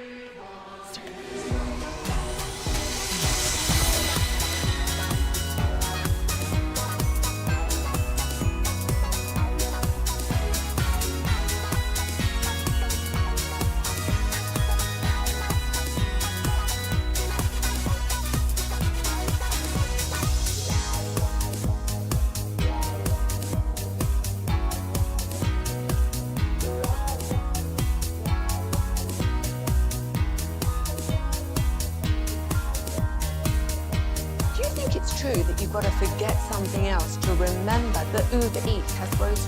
No, that's absurd. Hey, remember when you used to be a, what was it, Pepper Lady? Pepper Lady? Wasn't it Cinnamon Sisters? Basil Babes. Saffron Squad? Nutmeg Mazy? Sweet Curd? No. Nutmeg Mazy. I just said that. Was it Spice Girls? Doesn't sound right. Was it Saffron Squad?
All right, welcome back. It's the G-Back Nation here on the Fan. Mark Schlereth coming up in about 20 minutes. We'll have the Brian Schottenheimer press conference for you as well. Segments brought to you by the Frankels. If you or a loved one's been injured in a car truck wreck, call the Frankels first, 214 or 817-333-3333. Never an out-of-pocket cost. They only get paid when you win. The Frankels, the go-to car and truck wreck attorneys in Dallas. Here's Wolchuk and Chiafalo with your two guys in a booth. All right, wonderful. 9 hours of a game day broadcast. Yesterday, Monday Night Football. So we do this on a Tuesday. We also have TD Tuesday coming up at the 6 o'clock hour. How about that, man? Brian Broaddus edition might be sneaking into TD Tuesday this week. Oh, I made it? He was on top of the mountain. He's calling touchdowns, and then next thing he knows, he's picking himself up off the pavement. Oh, yeah. Bucky's parking lot. He's fallen and he can't get up. Whirlwind of a weekend. He can predict a touchdown. But let's do it. A 9-hour game day, pregame, in-game, postgame. Nobody's safe because it's time for two guys, one booth. Hold on. No, you're good. You're good. Well, I'm going to probably dump this later, but we're just going to clean it up. I got the wrong intro out. I got TD Tuesday sitting right there. He was ready to go loaded by I mean, hey, you want to just jump in? Go ahead and do that. Okay, I'll do that. You want me to do this, or you want me to do this? You do that, do and that. then we'll do that. I'll do this, and then we'll come and do that other. Sounds good, boys. Here we go. Monday Night Football, and we kick off the proceedings with Babe Laufenberg. Boy, is he in a good mood. Okay, ready? Here, ready for some sunshine? Call me Mr. Sunshine. Okay. They call me Mr. Tibbs. I'll just call you Sonny. And they call me Mr. Sunshine. Okay. Yes. They call me Mr. Tibbs. Starting off in their bag. Good back and forth. I got a good feeling about this batch. I think this is going to be great. Shout out to Kevin Walker for pulling these for us. We love you. We appreciate you. Brad and Babe, another back and forth. Who's your mama? Who touched him first? Reddy Stewart. What? Am I lying? Ouch. Ouch. Am I reporting inaccurately? No. You're not his mother. You don't have to look at me like that in that tone of voice. Well, if I were his mother, I'd have slapped you. Oh, I love when Babe gets aggressive, man. Just violence. There is some violence beneath that very, very happy-go-lucky gentleman that is Babe Laufenberg. That incredible beard and diamond calves. Yeah, he really does. He's got it all, man. All right, now the violence, the frustration, it's starting to pile up because last night was an unmitigated masterpiece of dog ass. It was disaster at its finest. Here's Brad Sham. Something about these Arizona uniforms and helmets, and it turns the Cowboys into oboe players. Now, what does that mean? What's the reference there? I assume it's super dated. I mean, isn't an oboe? Oboe. It's kind of like a clarinet. Yeah, it's in the... Yeah. It's an orchestra reference, like they're like a violin. They're It's a band woodwind. nerds. Yeah, it's a woodwind instrument. The Yeah, old oboe. I think is it a bigger violin? It's like a John Delancey bit. Benny Goodman. Yeah, thing. I know that. I played the Albrecht cello. Mayer, guys like that. Albrecht Mayer. Andy Played the- McKay. Oh, Andy. clarinet. That's one of the best oboe players ever. Yeah, Alex Klein, Catherine Needleman. Oh, Catherine. Alex Klein sounds like a player at Kansas State. And the Needleman family. Those move the needle. Okay, whenever you tell somebody not to say something, what are they going to do? Say it with their mouth. They're going to say Don't say holding offense. Don't say it. Holding offense, number 87. 10-yard penalty, remains second down. What I didn't think I could find a person that listened to you less than me, but I just did. Our referee. You told him don't say What have you and I done to this crew, to our fine referee, Mr. Hill? You've told him. I've told him. He's ignored us both. Christy, have you tried telling him? I tried, but that was actually a good call. Ferguson got hold of Sweat's collar, just right under the chin strap, gave him a pull. Subtle, but the line judge saw it. How do we know it wasn't a jersey exchange during the game? It could have Maybe he's been. trying to just pull his jersey It's off. the only way they've stopped Sweat all night. I'd take Ferguson's jersey after that game and set it on fire. burn it. Remember when he was talking about getting the victory and then having a nice Halloween party to kick off the bye I week? wonder if they're Halloween they put partying. a kibosh on that. Yeah, Oh, they these probably guys did. are partying. You think so? Well, Yeah. they better party now with the Quinnen Williams move. By the way, Dak has Life's chimed in. good. Dak said he's bleeping pumped. And you can quote me on that. He actually used the F word. He used the F word, didn't he? Yeah, he did. Okay. He said the F The word. excitement's real. Fun.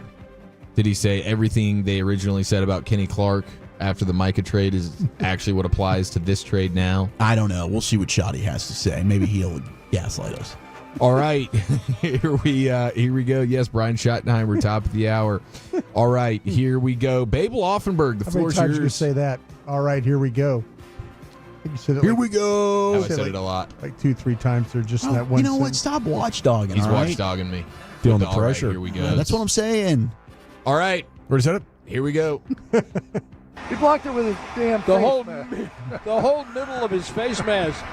He's lucky he didn't get the punter's foot in his face. No you know? kidding. The damn face mask. He really blocked did it with just his went damn face mask. right off his He face. did. He missed the hands and went right into the face. Man, he almost had a second one. Sam was Yeah. getting after it.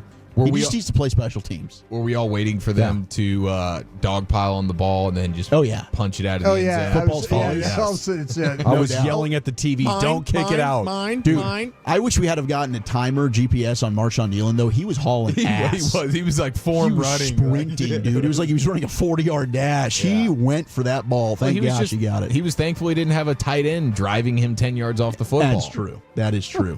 We have a 2-minute warning situation here with Brad and Babe. Marvin Harrison Jr., of course, is the son of Marvin Harrison Sr., the Hall of Fame receiver for the Indianapolis Colts. And they didn't work out, Brad. They didn't. Say it. Do what? 2 minutes. Oh, I'm sorry. Oh, See, I held up the two. see, I'm looking at Brad this I held way. up the two field's fingers the other way. because it's the WinStar World Casino and Resort 2-minute warning. See these two fingers? I'll get back They're to about that to story. become one. Dallas Cowboys football will continue after this. Hey, plus, Brad. Well done. There's a man that can keep his sense of humor. Yes. No question, man. I do love Brad Sham and the comedic value that he brings week in, week out, especially when the game's going sideways on you. Yeah. And it's not you that he's lashing out He on? keeps it entertaining, yes, and he's not lashing. I actually had we had a nice. I thought it was good. Nice back and forth talking football last night. He finally agreed it's a must win. I didn't poke the bear with must win or analytics. Well, kind of with He the yelled analytics. at me in the post game. Did he? He said rightly so. You're out of line. He said he did, but he really didn't yell at me. He was just having a discussion. He just got animated. Yeah, he just got a little upset with me. That's okay. It happens. Yeah, I deserved it. Okay, so this was pretty funny because then you get the 2-minute warning where Brad Sham's ready to throw up the middle bird to Babe Laufenberg. Then 2 minutes goes by. Let's send this thing into the halftime show. And I think Brad just sort of lost his ass there for a second. He was thinking about the sushi. He was. It's time for the Jim Beam halftime show. The Cowboys, in the words of our great late friend,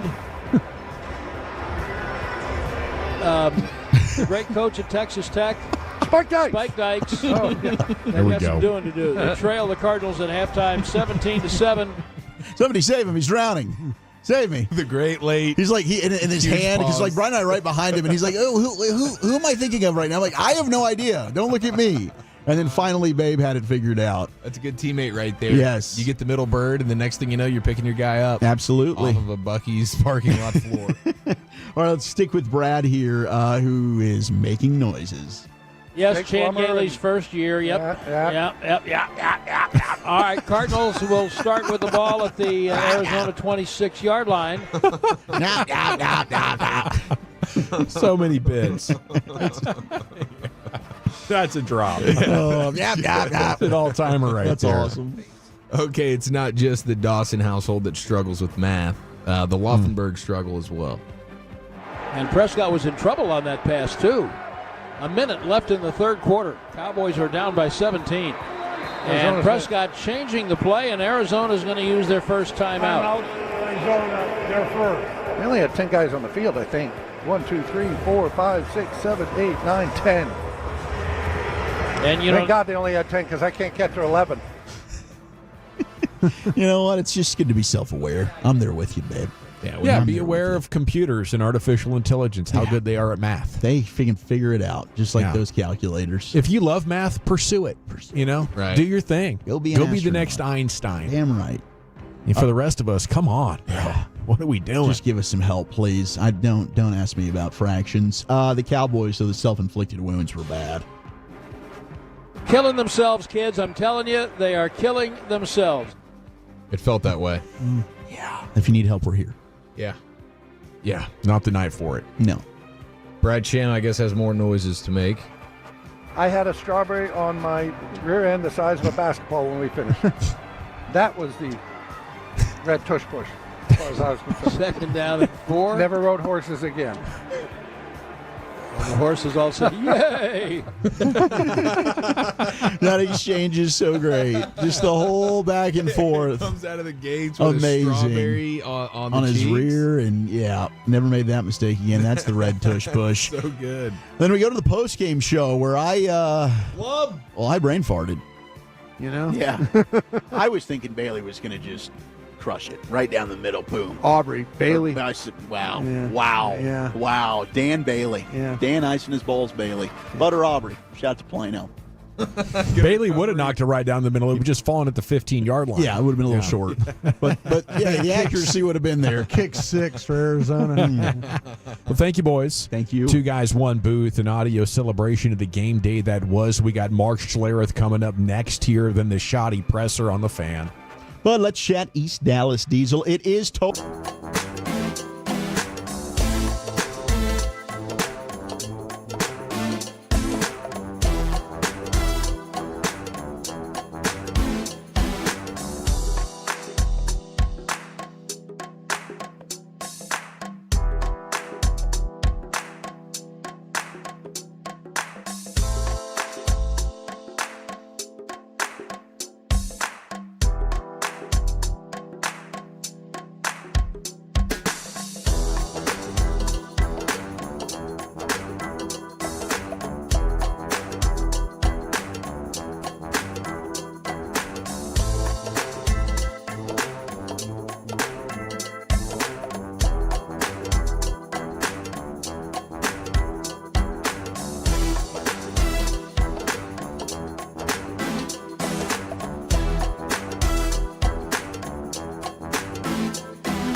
that is a very cute Minka. That's like a little shag. I've never seen it before.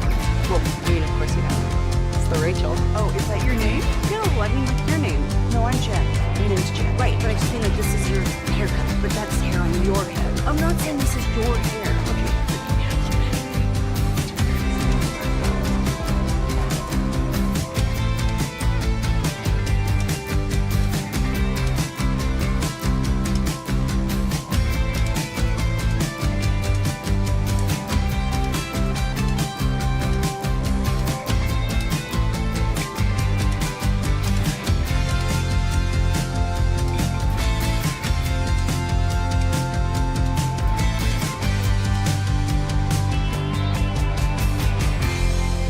Your vehicle gets a classic Chevrolet in Grapevine. Back-to-back #1 Chevy dealership in the world. They've got more new Chevys than anyone in their all-price for sale. Silverados, Tahoes, Blazers, Malibus, Equinox, and more.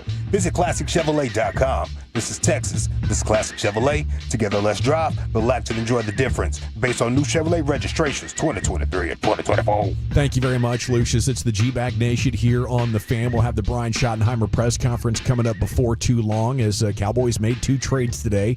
And we're joined now by Odyssey NFL insider Mark Schlereth, host of the Stinkin' Truth podcast. Insider Calls brought to you by Nationwide. For your insurance and financial needs, Nationwide is on your side. And a good afternoon, Mark. How the heck are you? I'm doing great. How are you guys doing? Doing good. You know, tail whooping by Arizona, but then the trade for Quinnen Williams. Cowboys give up a 1 and a 2. How do you like that trade?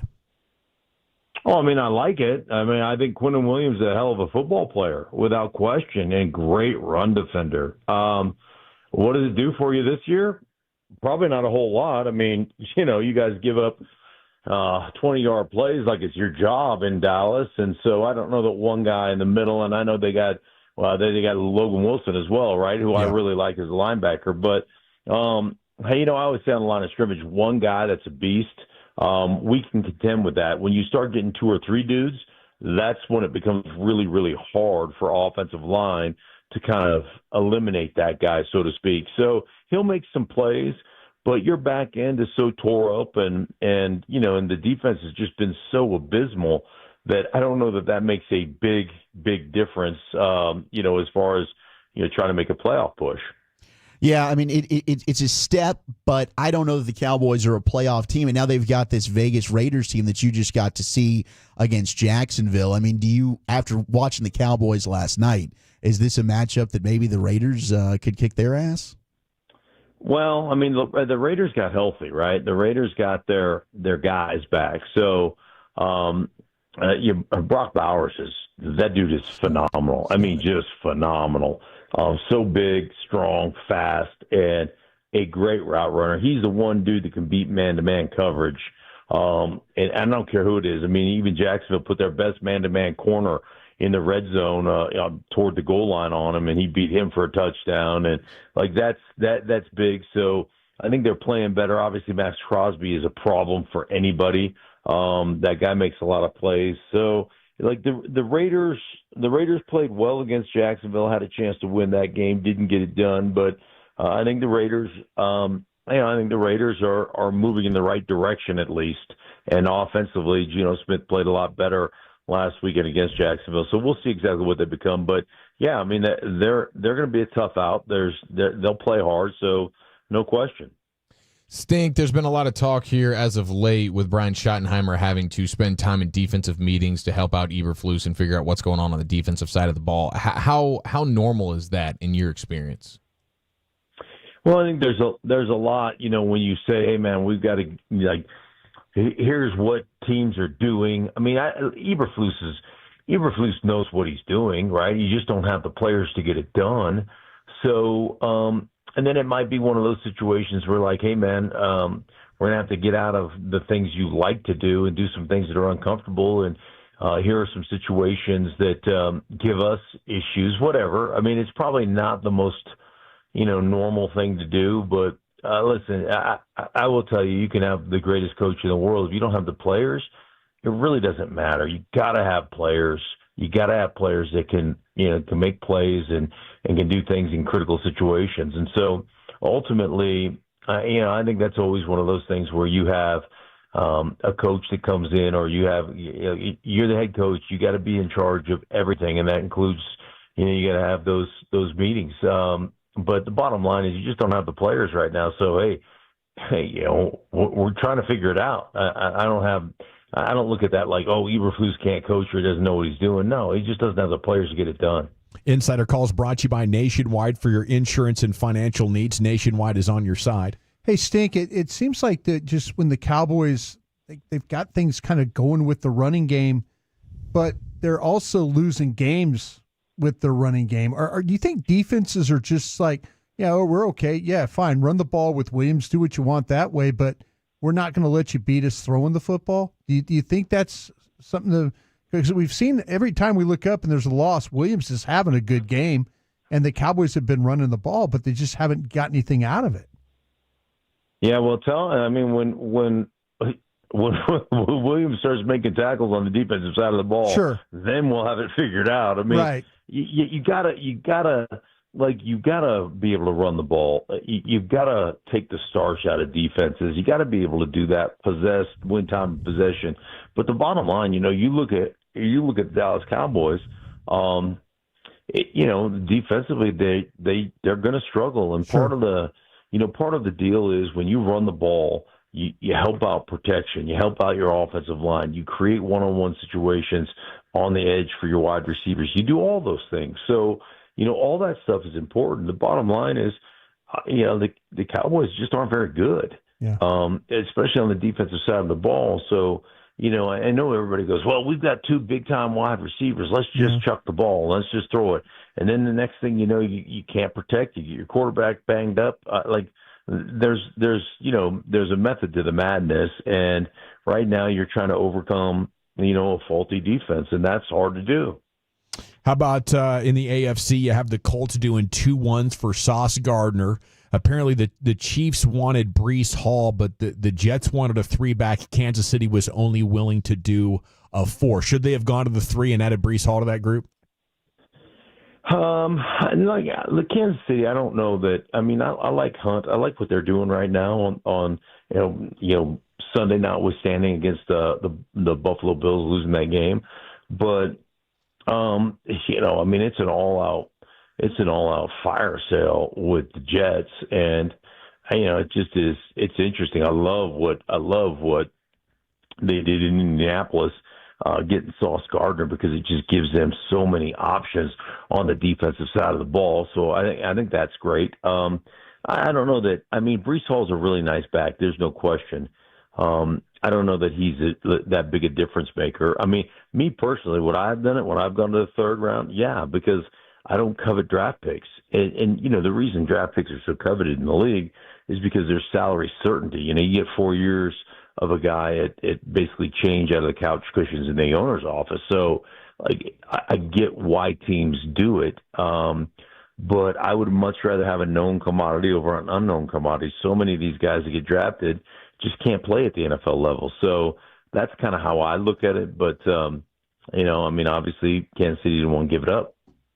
When you look and you're calling games every week across the league, like the Cowboys would move the football last night and then they'd stall inside the 10. How prevalent is that across the NFL with teams struggling inside the red zone? Well, I think it's a real prevalent thing, especially teams that don't want to run it or don't know how to run it against heavy boxes. You get down to the red zone, and you no longer have the fear of getting beat over the top. So having a really fast wide receiver no longer does anything for you north. And the best teams in the NFC, they got down against Carolina 5 times. They scored 1 touchdown. So it's pretty prevalent throughout the league. It's hard to score down there in the red zone. And so anyhow, that's just part of the way the game is played. And defenses, obviously have an advantage over there because there's just lack of space. Hey, just wanted to say, Stink, big salute to you for the peeing on the bathroom floor stuff, man. In an airplane, I do respect that at a high level. Thank you. I appreciate that. Well, you fly every week, and you see people in shorts like tank tops. Nobody wants to see your armpits. I saw a dude. I flew home Sunday night after calling a game, and dude in flip flops. I think to myself, dude, you're an animal. Put some shoes on. Nobody wants to see your ugly ass feet. That's gross. I don't understand it. There should be a code. Should be a code to be able to get on an airplane. You ever just say, screw it, screw the bathroom, I'm just going to go urinate on his foot? Well, no, I didn't go that far. I'm not an animal. Are dudes still peeing in their pants during game days like you were? Like, is that still a frequent thing? Do you know? Have you been on that beat? No, I have not been. I don't know. I'm sure there's a few dudes that, I mean, you got to go. I'm sure that happens occasionally, I would imagine. Right. You're the man, Stink. Appreciate you as always. Enjoy Week 10. We'll catch up with you next Tuesday. Sounds good, guys. Do well. There he goes. You too. Mark Schlereth, brought to you by Nationwide. For your insurance and financial needs, Nationwide is on your side. That's our Odyssey NFL insider, Mark Schlereth. Spike Dykes. Yeah. Okay. We got 3 down, 2 to go. Yeah. We're waiting for the Brian Schottenheimer press conference here, and we'll jump in as soon as he starts yapping up there at the Star next here on 105.3 The Fan. All right, let's chat prize picks. There's always something fun going on prize. Forget something else to remember that Uber Eats has groceries. No, that's absurd. Hey, remember when you used to be what was it? Pepper Lady. Pepper Lady? Razor blades. Not make more than I just said that. It was a Spice Girls. Doesn't sound right. Is it Saffron Squad?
M&M Leasing Studios. You're rolling with the G-Bag Nation on 105.3 The Fan. Hour 4 of the nation, here we go. We're standing by for the Brian Schottenheimer press conference here on your home of the Cowboys as they traded for Quinnen Williams and Logan Wilson earlier. And we're not exactly sure when Shotti's going to start talking, but when he does, we'll take you up to the Star Live. 214 says a guy who peed his pants during a game is critiquing flip-flops. What an idiot. That's in reference to Mark Schlereth, who was just on with us. And 940 says, I fly very frequently. I've worn open-toe sandals from time to time. Mind your damn business, stink. He's very polarizing. He'll touch a nerve. Of course, he's a football maniac, and he joins us every Tuesday at 4:40 here in the G-Bag Nation. Thought today, maybe it was cutting it a little close with Shotti's presser scheduled for 4:45, but then I realized he might have in a very short order become the most flagrant disrespecter of time that we've had in Cowboys history. Started off very strong, and now it's just, you never know. Yeah, very prompt. That's what he did. I don't know, man. You're 3-5-1, bro. You want to make friends of the media. Tighten it up over there. Tighten up. Not get us hanging out, waiting, moving stuff around. I mean, I don't know how many, if these coaches realize how many people's lives they're impacting and how shallow their words would ring with me if I was one of their players. I'd say, Coach, I listen to the fan. I know you have a schedule to hit that presser on, and you just flagrant. I mean, where's the integrity there? With your flagrant disrespect. What were you trying to do there? I had to take a left and come back to it. Abort mission and then circle back. That's a veteran move. You guys know what the hell I'm talking about. I know what you're talking about. Flagrant flag. Foul. Okay, Perry and Winfrey had played with Quinnen Williams in New York. He is ecstatic about the addition, tweets one Nicholas Harris of the Star-Telegram, quote, he's always in the right spot at the right time. He's always in his film. You're going to see that Quinnen will come in right away and learn everything right away. So there's a quality endorsement from a guy who, might be pushed out of the rotation just a little bit more now. Well, he's not even in the rotation. Yeah. If you think about it overall, they need to get him back. Get him out there. Yeah, they need to make some changes on some of these things. Just give it a little bit of a different look. They've got some guys coming back from injuries and stuff. I think when you get to Vegas on Monday night, there'll be this defense will look a little different. I like the idea of the 5-man fronts. Probably about 5. Yeah, I mean it's worked especially out now. Yeah, it's worked out pretty well for him there. So how would you set that up? You'd put all three of them on the field together? Yeah, essentially. I mean, they were doing some of that on first down, and Cody Alexander at the Coach A has actually put out some good stuff. Like Carolina's been doing that a little bit. They actually had a ton of success against Green Bay with it. So you'd kick in Osa. You'd walk down one of your hybrid will linebackers, which Flus has been doing some. You've got Osa, basically what Nick Scorton was playing, Clowney and Ezeraku as your ends.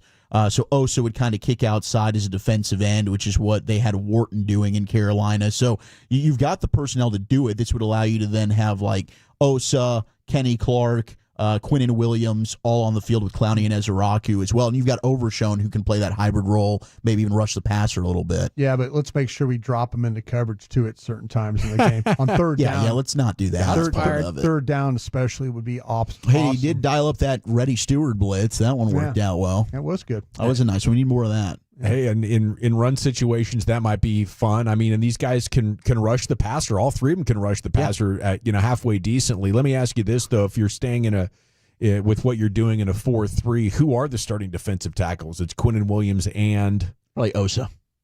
So Kenny Clark's coming off the bench now? Yeah. I don't know. Kenny Clark might have more pressures than Osa, but Osa's getting doubled more. Yeah. I think what you might want to do is you would probably start Kenny Clark on early downs. Maybe. On first and second? I mean, he has been a good pressure guy. I mean, they're going to rotate them all anyway. No, that's what Aaron Whitecotton likes to do. Yeah, that's the whole deal. I mean, the only Arizona rotates their defensive linemen. I think they had 5 or 6 guys that had over 130 snaps already. Yeah. Wow. So Dallas is very trying to keep them fresh. Similar to that. Well, how much appetite do you guys have for the cynics out there on Cowboys Twitter and in the national media? They're not wrong. About this trade? Oh, about the trade. I thought you said just the team in general. Oh, yeah. No, the team in general, it would take a miracle to even make the playoffs or finish above 500 right now. But, just in general right now, taking a sample of social media, I would say I'm seeing way more negative grades on this trade than positive ones. They just the problem with the national media is they're not with you every day. And I'm not going to act like I know what's going on with the opponents we play. I learned that those teams. But when you watch this football team, there's a lot of times these national media, I don't think they have a really good handle on how good or bad things are when they talk about. I told David Hellman this when he became at Fox. I said, you know what you need to do? You already know this football team. Know it even more, because you're going to become valuable to Fox, because nobody studies this team like it needs to be studied. If you're going to talk about him every day, study him. If I was one of these ESPN guys or gals, all I would do would consume myself with what's going on with the Dallas Cowboys. Yeah. I would know the whole roster. I know all the coaching. How they're playing every week. Just be a Cowboys expert. Be a Cowboys expert, because what they're going to do is going to put you on TV every day. Yeah. They're going to put you on First Take or Get Up or whatever these shows are, because you know about the team. And I think there's a lot of these guys and gals that they study the league, but the one team they really, really should study is this one, because it's the one that everybody seems to kind of care about. I think it is kind of like this trade is partially just in the back of my mind. When the Cowboys want to make a trade, I think they just take what they can get and then they move on. Like maybe that happened with Micah. Maybe that happened with Amari Cooper. Like suddenly Amari Cooper's off the team and all we could get was a 5 today, so let's just do the trade. Like if you look at what they got for Micah, what they gave for Quinnen Williams, you're going to pay Quinnen Williams less, but he's 2 or 3 years older than Micah? No, he's a year older. A year older than Micah? Yeah. So that's not too bad. But, ultimately, you give up 2 picks, you get 2 picks. So the picks are kind of going to be a wash. It amounts to you've traded Micah for Kenny Clark, Quinnen Williams, and a 2-to-1 pick swap. That's what you're getting. Is Quinnen Williams that close to Micah Parsons as a player? How far away is he? If Micah's a 9 out of 10, is Quinnen an 8.5? Is he another 9? As far as defensive tackles go, yes. He is the defensive tackle comparable to what Micah is as an edge. You think Micah? I'm just asking. Micah, top 3 edges in the league? Yeah, and Quinnen's absolutely a top 3 defensive tackle. Yeah, that's what I'm saying, yeah. Okay, we'll pick up this conversation. Here's Shotti up at the Star. Purple on. That's for the sun. Is that for the sun? Okay. I'm not going there today, am I? You guys can't ask about that. It was a night game. Calvin Watkins, Dallas Morning News. Looks like you made a trade for Quinnen Williams. We did. Yeah, it's exciting. Just kudos to Jerry and Steven and Will, and I think being aggressive but smart, because a couple of the moves we made, you're getting guys not just for this year but beyond, which I think is great, and it gets you excited as a coach. And I think it's 2 terrific players, but also terrific young men. And I've talked to Logan. Still need to reach out to Quinnen, but excited to see both those guys here and get them welcome to the family. What does Quinnen bring to you defensively? Yeah, we've played him a couple times, just played him a couple weeks ago. He's just a difference maker. Ability to affect the interior part of the pocket from a pass rush standpoint. I think 12 sacks a couple years ago under the tutelage. I'm not saying it was White Cotton that did it, because Quinnen did it, but around A-Dub, and very disruptive. For us, there's certain calls you make. You're aware when he's in the game, because he's just so disruptive. So we had alerting calls when he was out of the game. We had to set protections based on him, and you guys see it. You see the talent, but I love the play style too. Just the way the guy plays, the way the guy runs the football, and then from what I've heard from A-Dub, just the type of young man he is. I think he'll fit in great in this locker room, and very exciting. According to DLLS Cowboys from Order Operations, was the Logan one that was done yesterday, or that Jerry alluded to being done yesterday, that you said you knew about last night, and how did the Quinnen Williams trade come down today? Yeah, again, there's a lot of conversation. Yes, to the first question, but a lot of conversation today. And again, I knew that these things were going on. I wasn't sure how it was going to play out, but again, I think it speaks to ownership, Jerry, Steven, their commitment to building this thing the right way and getting the right type of guys, but also impact players. And ton of communication with them today, also with Will, and just exciting day for us. But again, we've also got a lot of guys coming back from injuries as well. So it's not just something that it falls on these two guys. It's again getting some guys back from injury. Demo should be back this week, and the safeties are starting to look healthier, and Revel, and so it's the right time for us, right time for a bye, and like I said, very pleased with what we did today. Is it kind of bittersweet, the excitement of today and what you got coming, that you're coming off 2 straight losses, that it would be different. Things would look different if these guys were coming and you didn't have these 2 huge setbacks. No, again, I mean, the losses are the losses, and we watched the video with the guys today, but there's a lot to be learned. And looking at the game from last night again, I think a couple things jump out at me. Just our lack of success in situational football was real. I think we were 5 of 15 on third downs offensively. I think there was 9 or 10 of them, I think, that were 7 yards or more. And in the red zone, we had too many mental errors on offense, and they were 7 of 9 in the first half. But anytime they're separate, is I guess what I'm trying to say. Like, you do the video, you coach the players about the things that we did well, the things we didn't do well, the process stays the same. And then, this news is just exciting because it's gives you something to look forward to, continue to build your roster and your football team. Yeah, you're building for the future, but as far as this year's concerned, you're running out of room, so to speak, and those losses, kind of set you back in the process because there's no room for error. No question. Yeah, we've put ourselves in. We don't have room for error. And again, we're in a situation now where every game's critical, and we got to win games. And it starts by figuring some stuff out this week from a self-scout standpoint. That's where the focus is right now.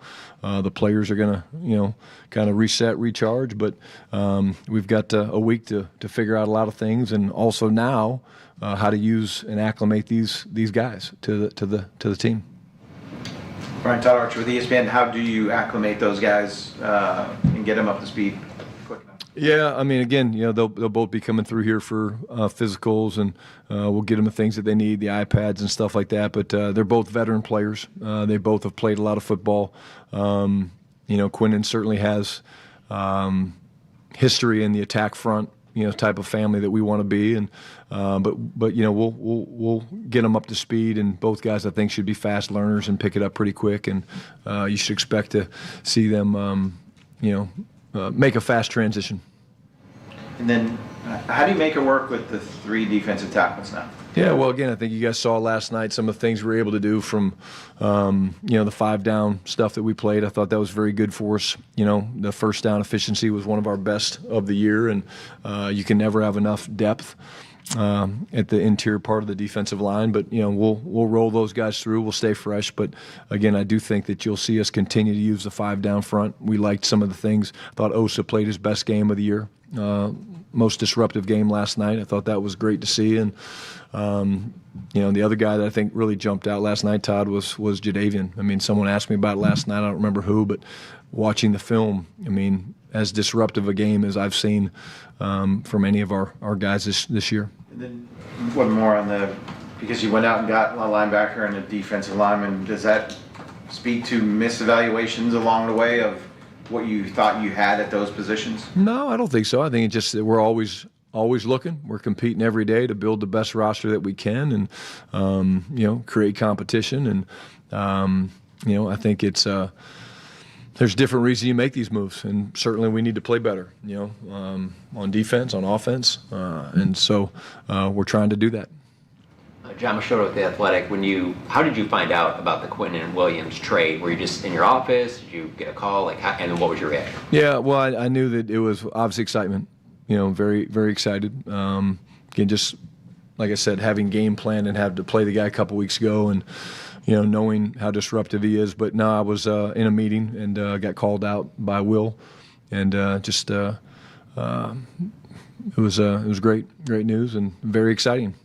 And then with Wilson, how does he fit with DeMarvion Overshown? Like, how do their games, can they work together? How do you envision that? Yeah, absolutely. And again, I'd be remiss if I didn't say that I thought K9 played his best game of the year. Yesterday we talked about K9 seeing less and reading his keys better, and I thought he did that yesterday. And Demo's more of a will linebacker, and K9's been playing Mike for us, and Logan's a Mike, and again we'll let those guys kind of compete and see how it goes. And again, that's the good news, is that you're building depth and you're building. We've gotten Shamar a lot of reps, and Maris didn't play as much yesterday, and that's more because of the 5 down stuff. But again, creating competition is a good thing. Nick Harris, Full Start Telegram. Jerry was talking on the radio this morning about how there's a natural urgency for him to win because of his age right now. How have you seen that manifest throughout the course of this year that you've been head coach, with the big moves that y'all made, and then obviously today as well? Well, he's always been, someone that was willing to make moves and make a trade and do things like that. I do think that he laughs about it, in terms of his age. And we actually just had a meeting where we were talking about the game and reviewing the game, and he brought it up, so I know it's something. But again, there's urgency for all of us, and it's because of the position that we're in. We've put ourselves in this spot where we're 3-5-1, and we don't have a lot of room for error, and we know that. And again, I think that sets a very clear marker of we know what we have to do. We're not going to look too far ahead. We're going to look at, like I said, this week and getting back to the self-scout and all that stuff, and answer a bunch of questions from scheme-wise and coaching things and personnel moves. And, then all focus will be on to Vegas. And you guys got Sullivan Thomas in free agency. Y'all brought in Perrion Winfrey, now Quinnen Williams. What kind of input has Aaron Wycott been able to provide as far as guys that he's coached in the past, and how did he provide input in this instance? Well, he's a great seller. He's he definitely, if you ask him about a player that he's coached, you better get comfortable, because he's going to spend a lot of time selling. But he's very passionate about it, and again, he's 3 for 3. So he's just got a great feel for it. He understands the attack front, and I think he understands people as well. And all the guys he's brought here and been a part of bringing here, I think fit in exactly how we want them to, from the locker room culture to the way they play and the way they practice. And there was a lot of talk about you guys potentially wanting an edge coming up to the deadline. Did anything about their performance yesterday change that mindset, or is it was just kind of the way the chips fell today? No, kind of the way the chips fell. Again, I think we. I've talked in here extensively about, I thought the pass rush yesterday was really, really good. I think I've already talked about Jadeveon, but, as a Raku, again, I think he's a rising star in this league. I really do. I think he's figuring out what it takes to rush the quarterback at this level. And, Dante Fowler and, Sam and Neal and those guys, we're deep there. And so that's why the 5 down fronts make sense for us. And, again, it was a good start yesterday in terms of how we affected the quarterback. Tommy Arch, DallasCowboys.com. With the 5-man fronts, if you go more that direction now with Quinn, what can that do to take some heat off of the secondary? Well, it should hopefully allow less time for the quarterback to stand back there and see what's going on. What it does is it creates Tommy one-on-ones. There's no way to slide. If you're in 4 down front, we can send the center one way or the other. So if we want to take care of Clarence, we slide the center that way. More than likely, we'd slide to Todd because he's a better athlete. When you have 5 guys out there, you can't send the center anywhere. So your help has to come from somewhere, and usually you use a back. And so when you use a back, then that limits how much you can free release the back. And so it creates a ton of problems, quite honestly. And then you've talked a lot about eye discipline with linebackers being something that you've watched with your guys. What stands out about Logan Wilson's eye awareness and how he uses his eyes? Yeah, it's actually the number one thing when you watch his film that you notice is how quick he dissects plays and how quick he sees tells, and he reads his triangle. It's one of the best things he does, and he's got the athleticism to get there, so it jumps off the film. Without knowing him. I'm sure there's a ton of film study. I'm sure there's a ton of stuff that he does from a preparation standpoint. But I would say the number one thing that jumps off the film, along with his athleticism, is his ability to read keys and dissect, run schemes. Skyler Dixon with the AP. I think this is a little bit related to the five-man front, but when you add a guy like Quinnen to a pair of starters that have been productive, is there any element of only so many snaps to go around, or is the D-line just such a rotational kind of thing that it doesn't really matter? Yeah, Scott, it's more of a rotational thing. I mean, these guys are all on a pitch count in terms of you don't want to overdo them because you want them to be, fresh when they need to go. So I don't think you can ever have enough good ones. And we certainly have the depth to be able to give these guys blows when they need blows, and the way they run to the ball is important to us. So I think it's bonus all the way around. We've talked a lot about the window with Dak and winning. How much of this do you think is trying to take advantage of the window with Dak when he's playing at the level that he's been playing? Yeah, I think there's just urgency all the way around. I mean, we want to win. We want to build a world championship team. Where we sit right now, we're nowhere close to being where we want to be. But again, like I said, we've got time this week to reassess some things, and that's our job as coaches, is to clean some things up and tighten some things up, and to get ready for the last 8 games. But again, Dak's a great player. I don't know how much longer Dak wants to play into his 40s. I mean, most of these guys are playing in their 40s now. So the urgency is here because we're here to win and compete to win. Garrett Podell, CBS Sports. Brian, obviously different positions, but when you had Micah Parsons, he moved around the line of scrimmage a lot. How much do you see of Quinnen Williams being able to line up in different spots, and how beneficial is that for a D-line to have a dynamic player who can kind of bounce around all those different Well, again, I mean, he's mostly been inside. He's really been the 3 technique, the 2 technique. They've played him on the left. They've played him on the right. We weren't really sure where he was going to go. Last time we played him, how they were setting it. Some of it was matchup. I'll be sure to ask him, when I talk to him. But, yeah, he'll be more inside. But can he play outside as the edge? Yeah, he can. But he's most disruptive inside just because of the speed and the power and the pad level that he has. And when you can push the pocket back into the quarterback or push the center guards back into the runners, it creates a lot of chaos. How much do you think, we talk a lot about the pass rush impact, but how much do you think he can affect the run game for you guys?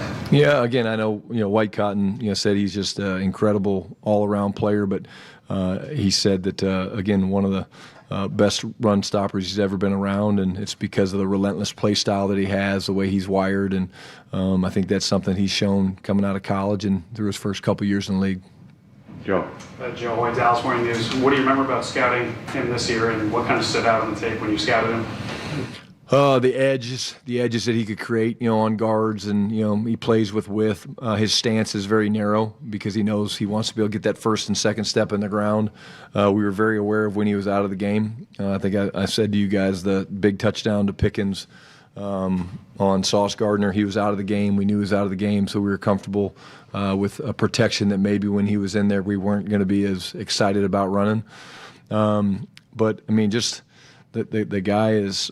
He's got size, he's got speed, he's got play style that fits what we want to do, and just a great addition. Really, really excited. It's been said that defensive tackles sometimes are hard to develop.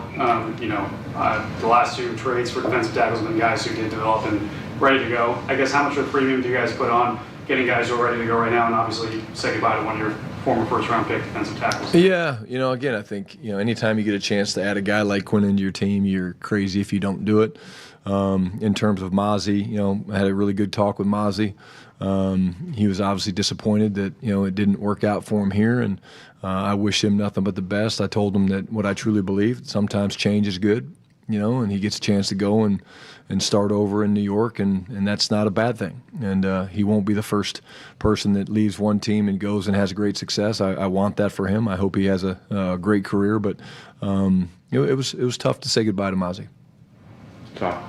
Sadi's the Athletic. Brian, from Matt Eberflus, post-training camp, he had to deal with losing Micah and a lot of injuries, signed Clowney, the 2 trades here. With all the personnel change, you've been in the coordinator spot. What kind of challenges does that create for a coordinator to, have all that happen just after training camp? Yeah, I mean, it's a lot. And again, it's not the easiest thing to do. And certainly, we've had our issues with the safety position and things like that. And, just the uncertainty of at times of Wanye and how's he going to feel and things like that. But, you lean on your staff, but there's certainly things that you have to, okay, I want to do this, but I'm not sure I'm going to have that guy available. So you kind of put it off to the side. You maybe rep it in a walkthrough side, but you don't, do a full speed rep. And then if the week looks like promising that player's going to play, you're like, okay, I want to pull that back out. So it's a little bit of a juggling act. But I will say when Flus got word of the trade for Quinnen, he was all smiles. In your conversations with him, with all the personnel changes, do the players need to pick up his scheme, or does his scheme fit the players that are available on any given week? Yeah, I think it's us, trying to find those answers, Saad. I mean, it's like the 5 down stuff. I mean, there's nothing, there's no genius behind playing 5 down when you've got talented defensive linemen and creating singles and stuff like that. And I think it's a little bit of both, quite honestly. I think it's, him making sure that we're challenging the opponent who we're playing. And I think that's part of it. I think it's, there's things that we need to do from tightening up our coverage, our eyes, things like that. But it's a little bit of both, and again, that's why this week is so important for us. I keep referencing it, but this week is very important for us as a staff because there's a lot of questions that we have to answer. And there'll be a lot of, deep dives into every phase. First, second down, third down, short yardage, goal line, red zone, 2-minute, 4-minute, backed up. Those are all areas that we have to look into and say, okay, what does the scheme look like? Does it fit us right? What areas are we not executing well at? What areas are we executing well at? And then we'll make some decisions based on that. Calvin. You traded for Wilson, who got benched in Cincinnati. And I know how much tape you were able to see of him before the trade, but what do your personnel people say about what they saw on tape? Yeah, I watched some film on him. Like I said, the number one thing that jumps out, and again, things happen for different reasons. I know they drafted some linebackers, I know, and but again, I think when you watch the film of Logan, you talk about a guy that's had 4, 100-plus tackle seasons, and we played him a couple years ago, and what jumped off the film was the athleticism, the ability to dissect things. He's excellent in coverage, from both zone and man. But what I saw that really jumped off the film was how quick he was to dissect what was getting ready to happen, and then he shows up fast at the ball. Bland played in at one of his better games. Just why do you think that was last night? The cornerback position's hard, and I think, he played amazing the week before. I think it's part of playing corner in this league, and, he's not a guy we worry about. I thought he had to tackle a bunch yesterday, and a number of those were, on isolations to him. But I don't have any concerns about Duran. But I will say that, was not his best game, and the type of pro he is, and all pro really, he'll bounce back. Thanks. You talked about guys, coming back, after. Where are Overshawn and Revel? Are they on track to play, not just, return? Yeah, the thought is yes. Hopefully they have a great week this week in all of their rehab and things that they're doing and just their work. But that would be the plan. And hopefully we'll find out a lot more next Monday when we get them back in here. And but I would say yes. As of now, they're trending to play. And the 2 safeties should be back as well. Hopeful, yes. The Russian coverage marriage, is there something missing there? It seemed like pass rush worked, but any 3rd and long, it seemed like they were able to convert pretty easily. Yeah, again, I think, having looked at the film again this morning, there was definitely some, not coverage breakdowns. I thought that they threw and caught the ball pretty well. There was times that, we were getting hurt on 3rd down and long where they did a good job with some of their pass protection, some of the pickups and stuff of our blitzes. We were a little bit late with a couple of our pressure packages. And so the quarterback, Jacoby, was able to hold the ball a little bit longer. But I would agree that 3rd down we did not play very well, and that's a combination of both. Sometimes it was the pass rush, sometimes it was the coverage, and those are things that we need to tighten up. We mixed the coverage pretty good, I thought, but they seem to be a step ahead of us in most 3rd down situations. And then offensively, the last 2 games, is there, I don't know what the word, worry, concern? What do you, as you go into this week, there's more things that you need to look at offensively than you thought maybe 3 weeks ago? No, again, I think I told you guys last night. I mean, we didn't play the game the way we wanted to play this one. We didn't go in this game saying, hey, we're going to play the whole fourth quarter in 11 personnel on the ball, 2 minute. That's not how we wanted to play this game. Like I said, last night we made the decision. We were down 27-10 with, I think, 2:30 to go in the third quarter. And I knew that we had to speed the pace of play up. And I think that's what led a little bit to Dak getting hit so much. And that's not how we want to play. But we're going to look at everything. We're not going to rest on the fact that we played great the first 6-7 weeks of the season, and the standard is a standard for us, and we got to get it figured out before Vegas. You have something else, Nick? Yeah, I know you guys value premium draft capital. Is there more an emphasis or more urgent in these next 2 drafts to be able to hit on these guys with limited picks now? Yeah, I mean, I think we'll address that when we get to it. Our guys do a great job. The personnel guys do a great job, but the thing I'll say is, draft capital, which we have, you can move those picks around and create more draft capital. And so I think when you look at the initial trade with Minka and now you look at what we've been able to do with it, I think it shows you that, Jerry, Steve, and Will, I mean, those guys are going to use the picks that we've got, and to get a guy like Quinnen and get him in here and is great. But we're always going to be looking to continue to build the roster. Alrighty. Thanks, guys. There it is, the Brian Schottenheimer press conference here on your home of the Cowboys. A very eventful day. They traded for Quinnen Williams and linebacker Logan Wilson. And we'll come back, get you the G-Bag of the day in L.A. live here on your home of the Cowboys. Patolas, I want to tell you about my friends at Cars for Kids. I know it.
remember that. Well, they say in order to remember something, you have to forget something else.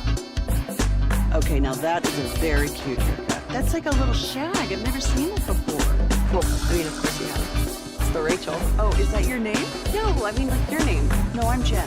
My name's Jen. Right, but I just mean like this is your haircut, but that's hair on your head. I'm not saying this is your hair. Okay, you're freaking me out a little bit.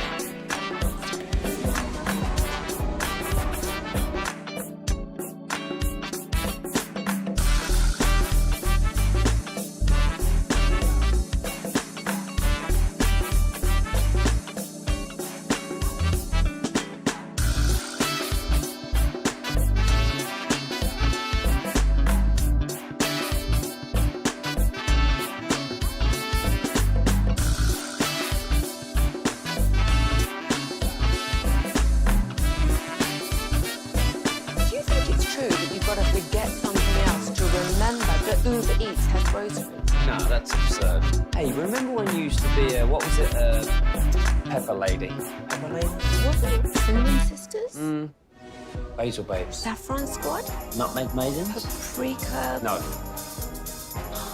Nutmeg Maidens. I just said that. Was it Spice Girls? Doesn't sound right. Was it Saffron Squad?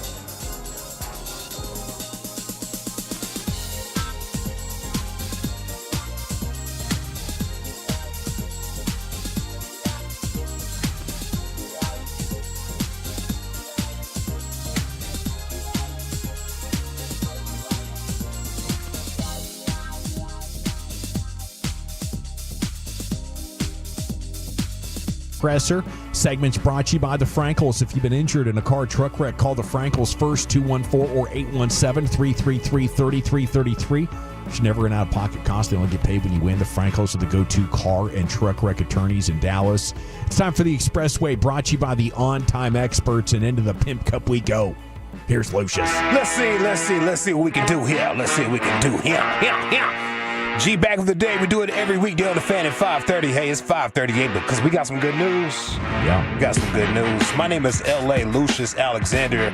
If there's anything you think I should be playing, hit me up at Lucky Lucius P on social media, or you can follow us all if you find G Back Nation on Twitter. This is day number 1, going for 2 of this champion audio. It comes from our morning show here on the Fan.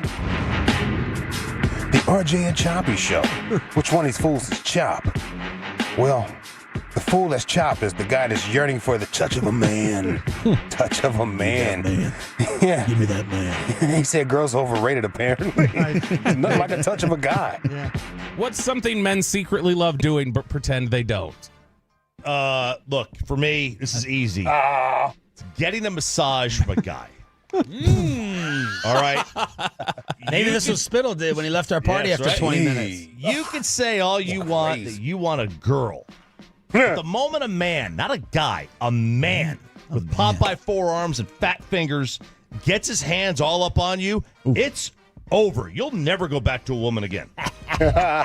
So, a massage from a guy. That is crazy, Choppy.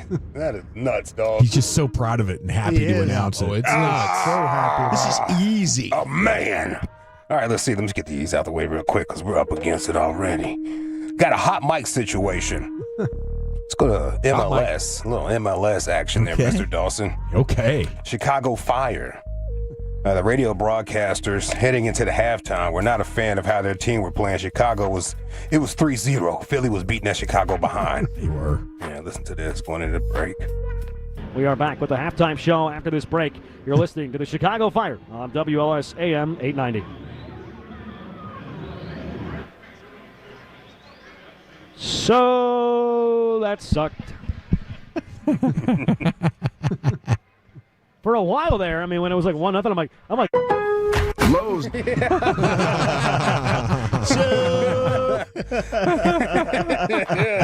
Board op sleep at the wheel. Sure was, He's man. probably down at the convenience store picking up a 12-pack. Yeah. He's running down the hall. Let's see. All right, let's go to University of Tennessee. Speaking of Choppy, post-game show, the hosts are not feeling the head coach. Seems like the Tennessee fans are not feeling the head coach out there. Volunteers, isn't it? Josh Heupel. Yeah. Josh Heupel. Who took Josh Heupel's balls? Where are his balls? Josh, what did you do with your balls? Where are your balls, Josh? That's crazy. Are they in your pants? Do you have balls? Were you neutered in the off season? What? Did you have yourself neutered? Why would you do that? Why would you give your balls away? I like my balls. Marcus Young, do you like your balls? I'm a fan of them. Why would you not want your balls? Balls are a necessity in the sport of American tackle football. Who would have thought Fred Davis does a post game for the University of Tennessee? What happened to your balls? That's great. What happened to your balls, man? How about this one? They said Tony Romo was making weird noises during the broadcast. Speaking of the broadcast, Chris Collinsworth, I thought he was losing it because he was just all night, right? Yeah. And then they got to one point, they showed the Lincoln Monument. And he was like, there's Abraham Lincoln's monument. And then Chris Collinsworth, yeah, my dad's name Abraham Lincoln. I was like, Chris Collinsworth is crashing out, y'all. Come to find out his dad's really named Abraham Lincoln Collinsworth.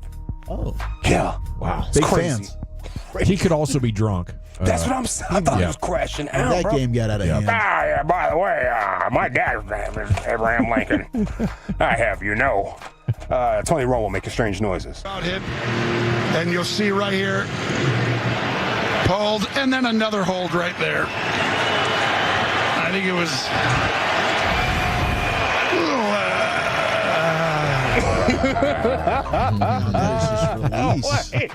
Wait a minute. Wait a minute, Tony. What? Getting real relaxed. Feels so good when he holds.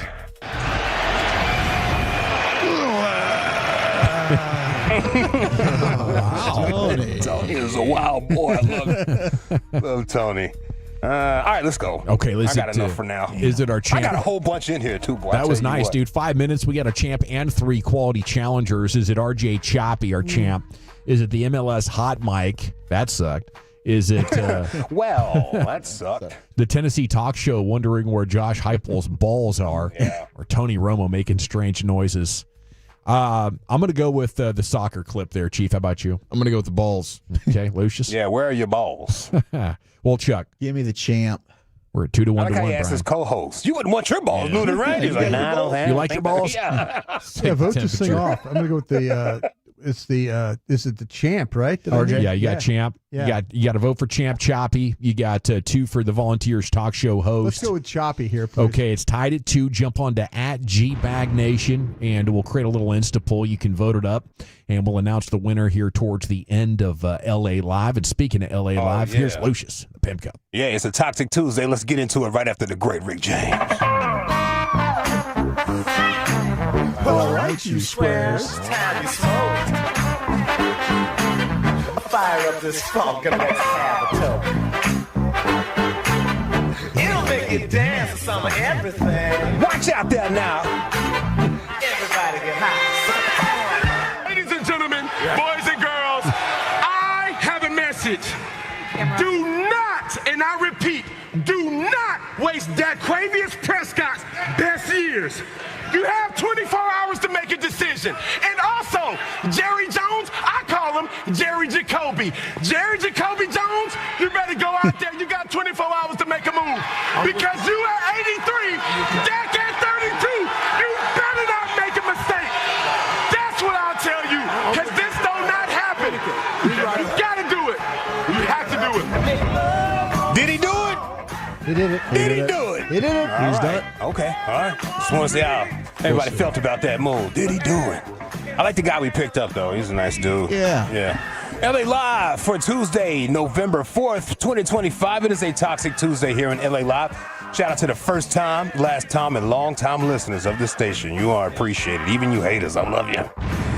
LA Live is sponsored by Greystone Roofing and Construction. That is greystone-roofing.com. Fellas, I hate to tell you, but it happened to me again over the weekend. It happened to me again over the weekend. You fell down?